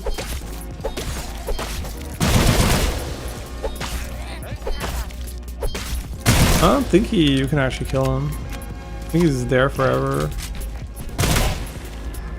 Maybe. Huh? Next stage? Do I have to shoot it so it drops down?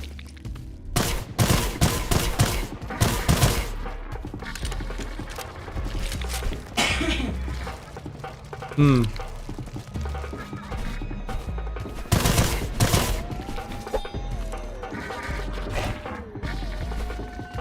Shit, I don't know how to kill this guy. Do we jump on him when he's down? I'm gonna Google this, because I'm not sure.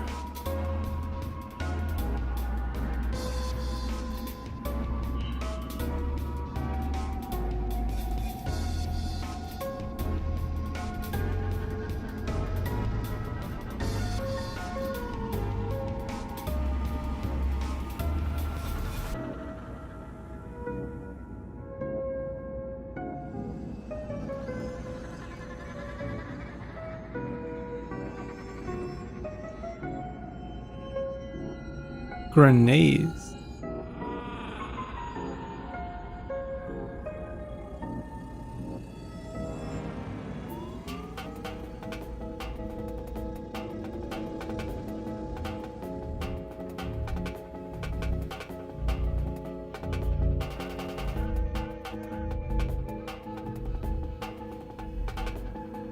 Huh? How do I kill this guy? What do I need to do? Do I have to lure him here or some shit? I'm not even sure why he spawned, honestly. He seems like he should not be spawning at all. Since I've never figured out how to kill them, I don't know what to do.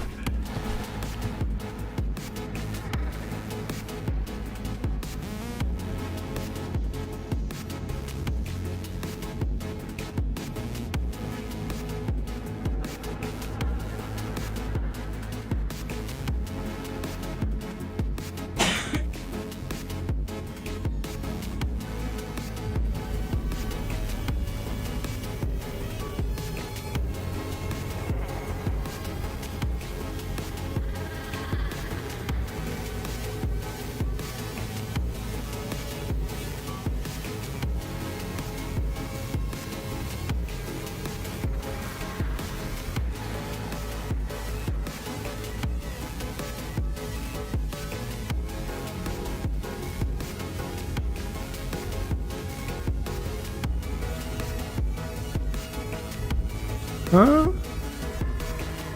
Hey, supposedly this enemy cannot die, so... Do I need this guy for that?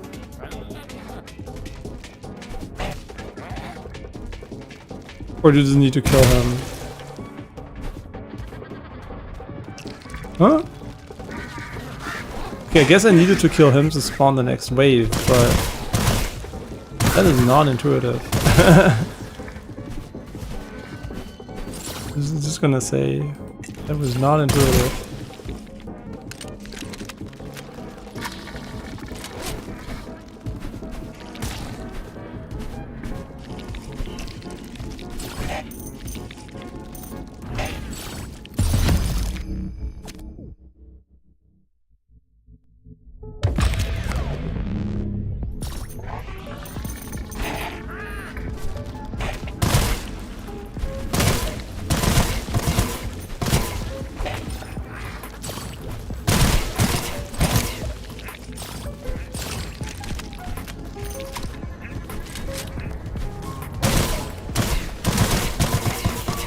Oh, this guy is so fucking annoying.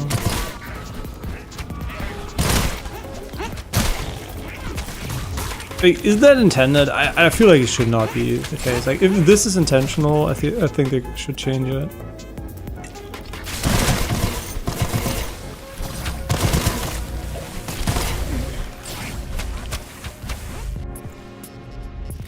Ah, it's the wrong one. Wait, there's a boss now? Let's see, maybe if the stage ends, he dies. Their damage is just absolutely insane.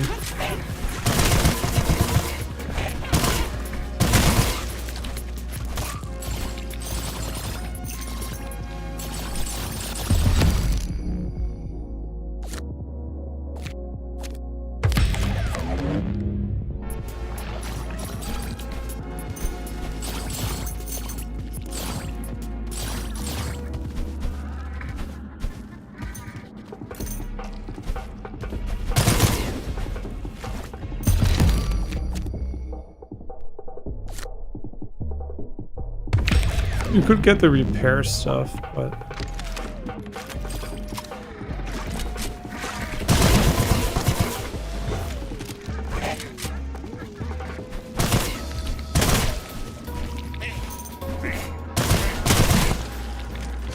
It's fucking still chasing me.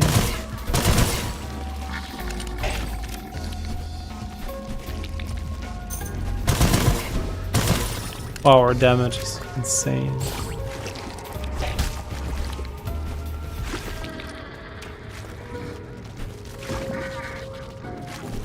Okay, are we good now, or are you just gonna spam this forever?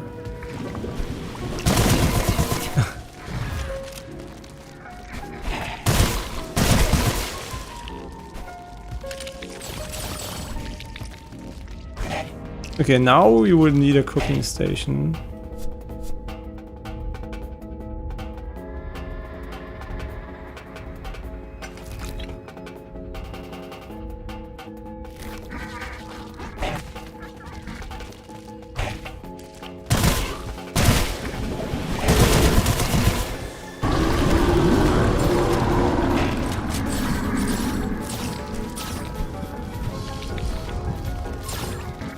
I hope that is not intentional and just a bug. Because that was fucking annoying.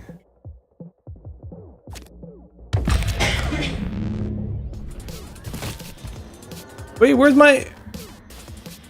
Oh my god, that's so dumb. No, we don't have the cooking station. So, unfortunately, this is an endless mode, and food is here, so I will have to choose the quit outs option the next time we get it. Oh no, it's here. Okay, I was like, that's really stupid, but never mind. It's actually pretty non-stupid. And also, this is, honestly, isn't this a better way to get loot than the normal mode? Everything points towards it. Like, it seems like this is way better to get loot than playing the game normally, which I am not sure if that's a good thing or a bad thing. Because it is after you beat the game, basically. I mean, it is a different game for sure, so... First impression is really cool. I really appreciate them trying this.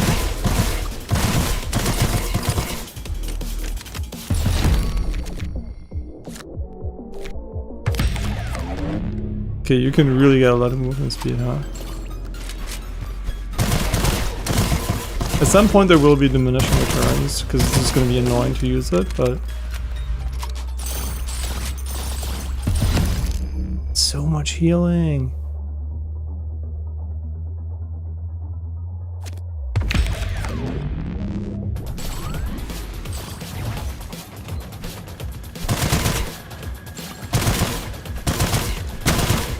So how do I like the perk that deals double damage while we jump? It's a bit annoying to use, not gonna lie. But I just imagine that it's like bunny hopping in Quake. You just have to do it every now and then.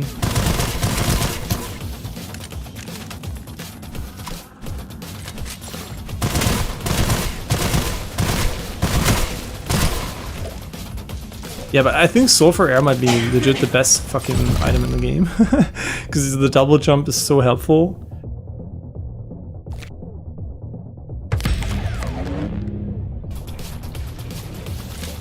+2 is such a weird metric. Like, what does +2 mean? Relative to what?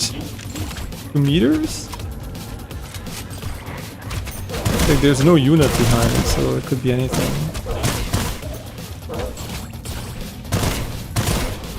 Yeah, I'm so glad we picked the poison cloud, but I didn't know what this mode looked like at all, so I couldn't have predicted that this was why it's going to be useful. Okay, since we want to leave here, we want to make something gives us take something with us that gives us money.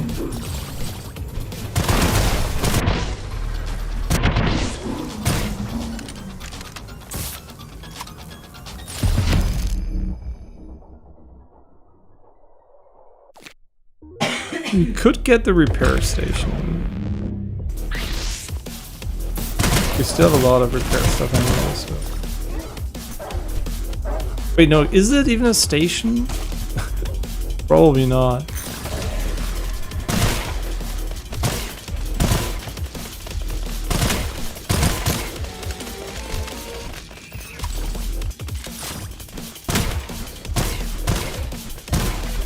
Does it also double poison damage? Because it doesn't say gun damage, right? It says damage.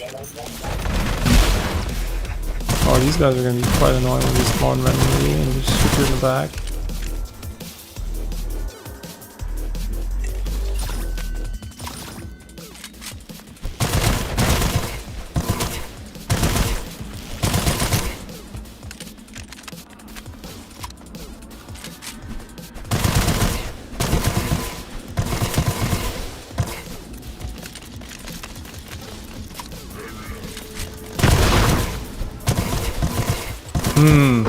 Seeing these skeletons kind of makes me want to buy explosive resistance, take the explosive resistance helm here.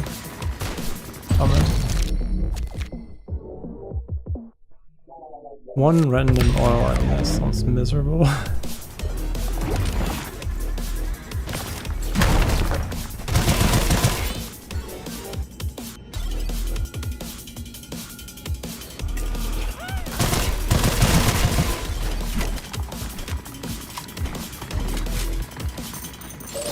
I'm not gonna lie, it's not that easy to pick up heals.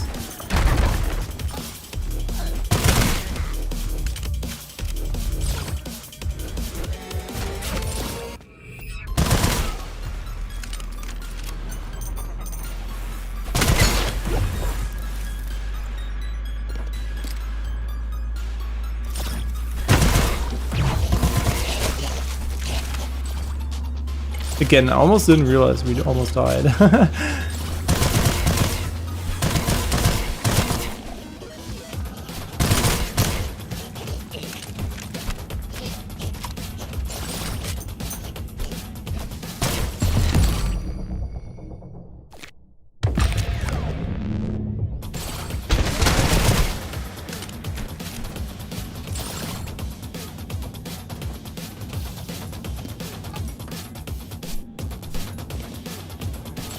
Wait, this one's so big. What the fuck?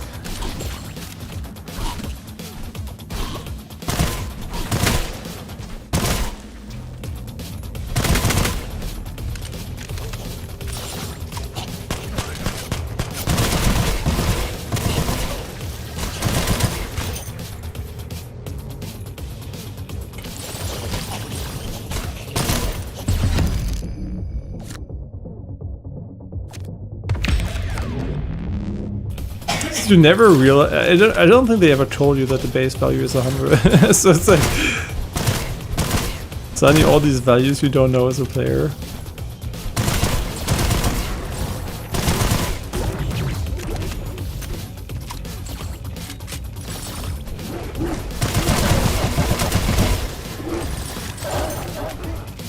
Okay, movement speed, very important.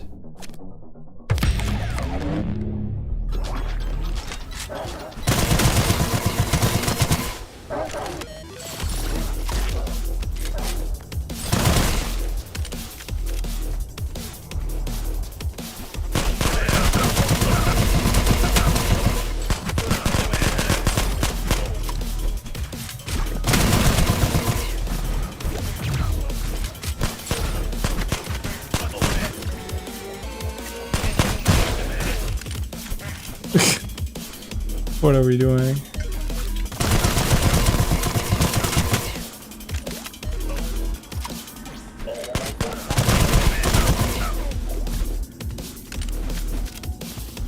But I think honestly what the mode emphasizes the most is how easy the base game is relative to this, right? Because you can also lose everything. I have to, because food's ready.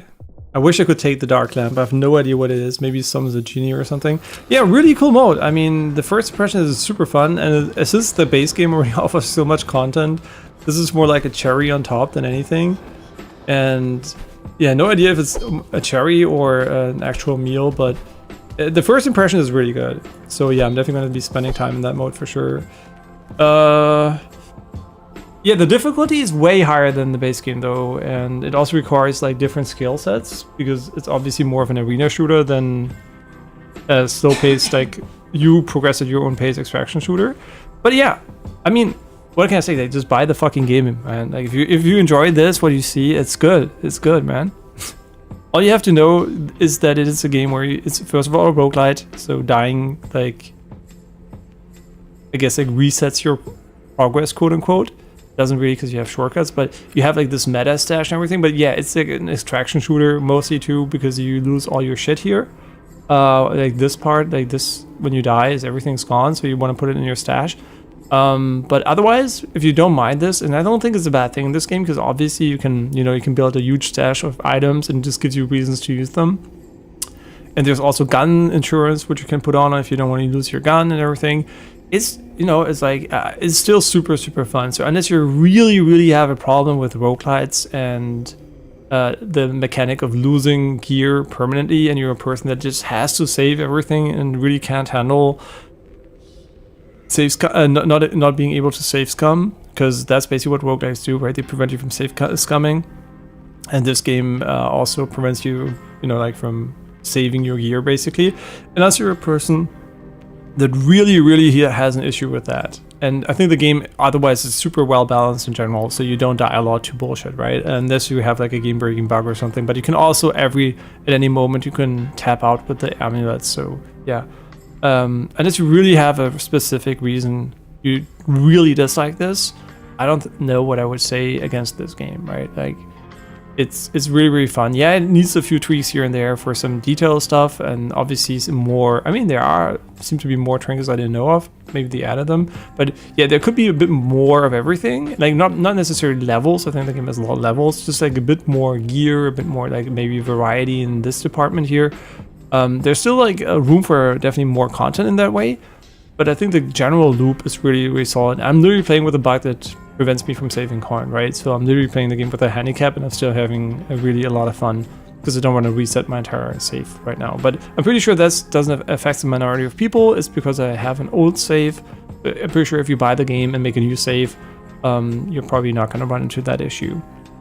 Yeah, so super fun. Also, they did a ton of work on optimization, and unlike I think what it's called, Battle Shapers or whatever, a game that runs like complete dog shit even on a 5090. To this day, they did a fantastic job. Still, an addition of DLSS would be very welcome, to be honest, because obviously not everybody has a beast PC, and with DLSS, I'm pretty sure it can run hundreds of FPS by now in the game. So yeah, maybe adding DLSS would also not be too bad, to be honest. Like, and FSR, obviously, right? FSR, DLSS, XeSS, so everybody can use it. Yeah, that would be my main technical thing, and also do a one-to-one ADS sensitivity for sure. I have no idea why 200% is still slower than 1-to-1, right? You have either increased the slider value. They already increased it from 100% to 200, but they actually need 300 for it. They're not 300 exactly, but they need a higher value for it to be 1-to-1. Also, let us input decimals for sensitivity instead of this janky slider that shows you 16%, but there's actually like 2 values, so we never know what your sensitivity is exactly. So yeah, inputting decimals for sensitivity would be really nice. Also, make your FOV not a multiplier, but an actual horizontal FOV, so people can just input the number they like, and they don't get a wrong number as a result, right? Not everybody uses mousesensitivity.com or even is aware of a multiplicative FOV versus an absolute FOV value. Okay, but those are just like small feedback, right? Which is easy, fast to implement usually, and doesn't, I mean, yeah, sure, new content needs time, but these like tech things are really, really easy to do. And yeah, otherwise, fantastic game, and in general, like, wholehearted recommendation. I mean, yeah, since ever the game came on early access, it has been super fun, and back then it took me by surprise. Now, obviously, my expectations are that the game is good, right? Every time there's an update, I don't expect it to be complete garbage, and so far I have not been disappointed. The boss fights in the desert, bit too long. Maybe one less phase of these bombardments would be kind of nice, because it's not really challenging, it just drags on a bit. And witch fight, okay, honestly, I think the witch fight is fine. And otherwise, yeah, really fun. Maybe a bit more in the level procedural level generation, especially in the Asian city. Maybe there could be a way for you to know more which way is the way forward. It's the only area where I don't find like you can follow just a path or something. Yeah, but that's it for today. I'll see you guys tomorrow for Clair Obscur Expedition 33. And I'm still gonna play this game off stream a little bit, probably also today, but yeah, the streams, my voice is also pretty gone. So yeah, tomorrow Expedition 33, looking forward to finally playing this game of the year. I mean, the start we already played, but I'm gonna replay everything just like to get a refresher on the mechanics and everything. And yeah, looking forward to it for sure. And still, I think you still have to use Clair Obscur fix to get the uncut cutscenes and stuff like that. So I'm still gonna have to tinker a little bit before you start. But yeah, tomorrow definitely Clair Obscur, and Sulfur, highly recommended. Fantastic game.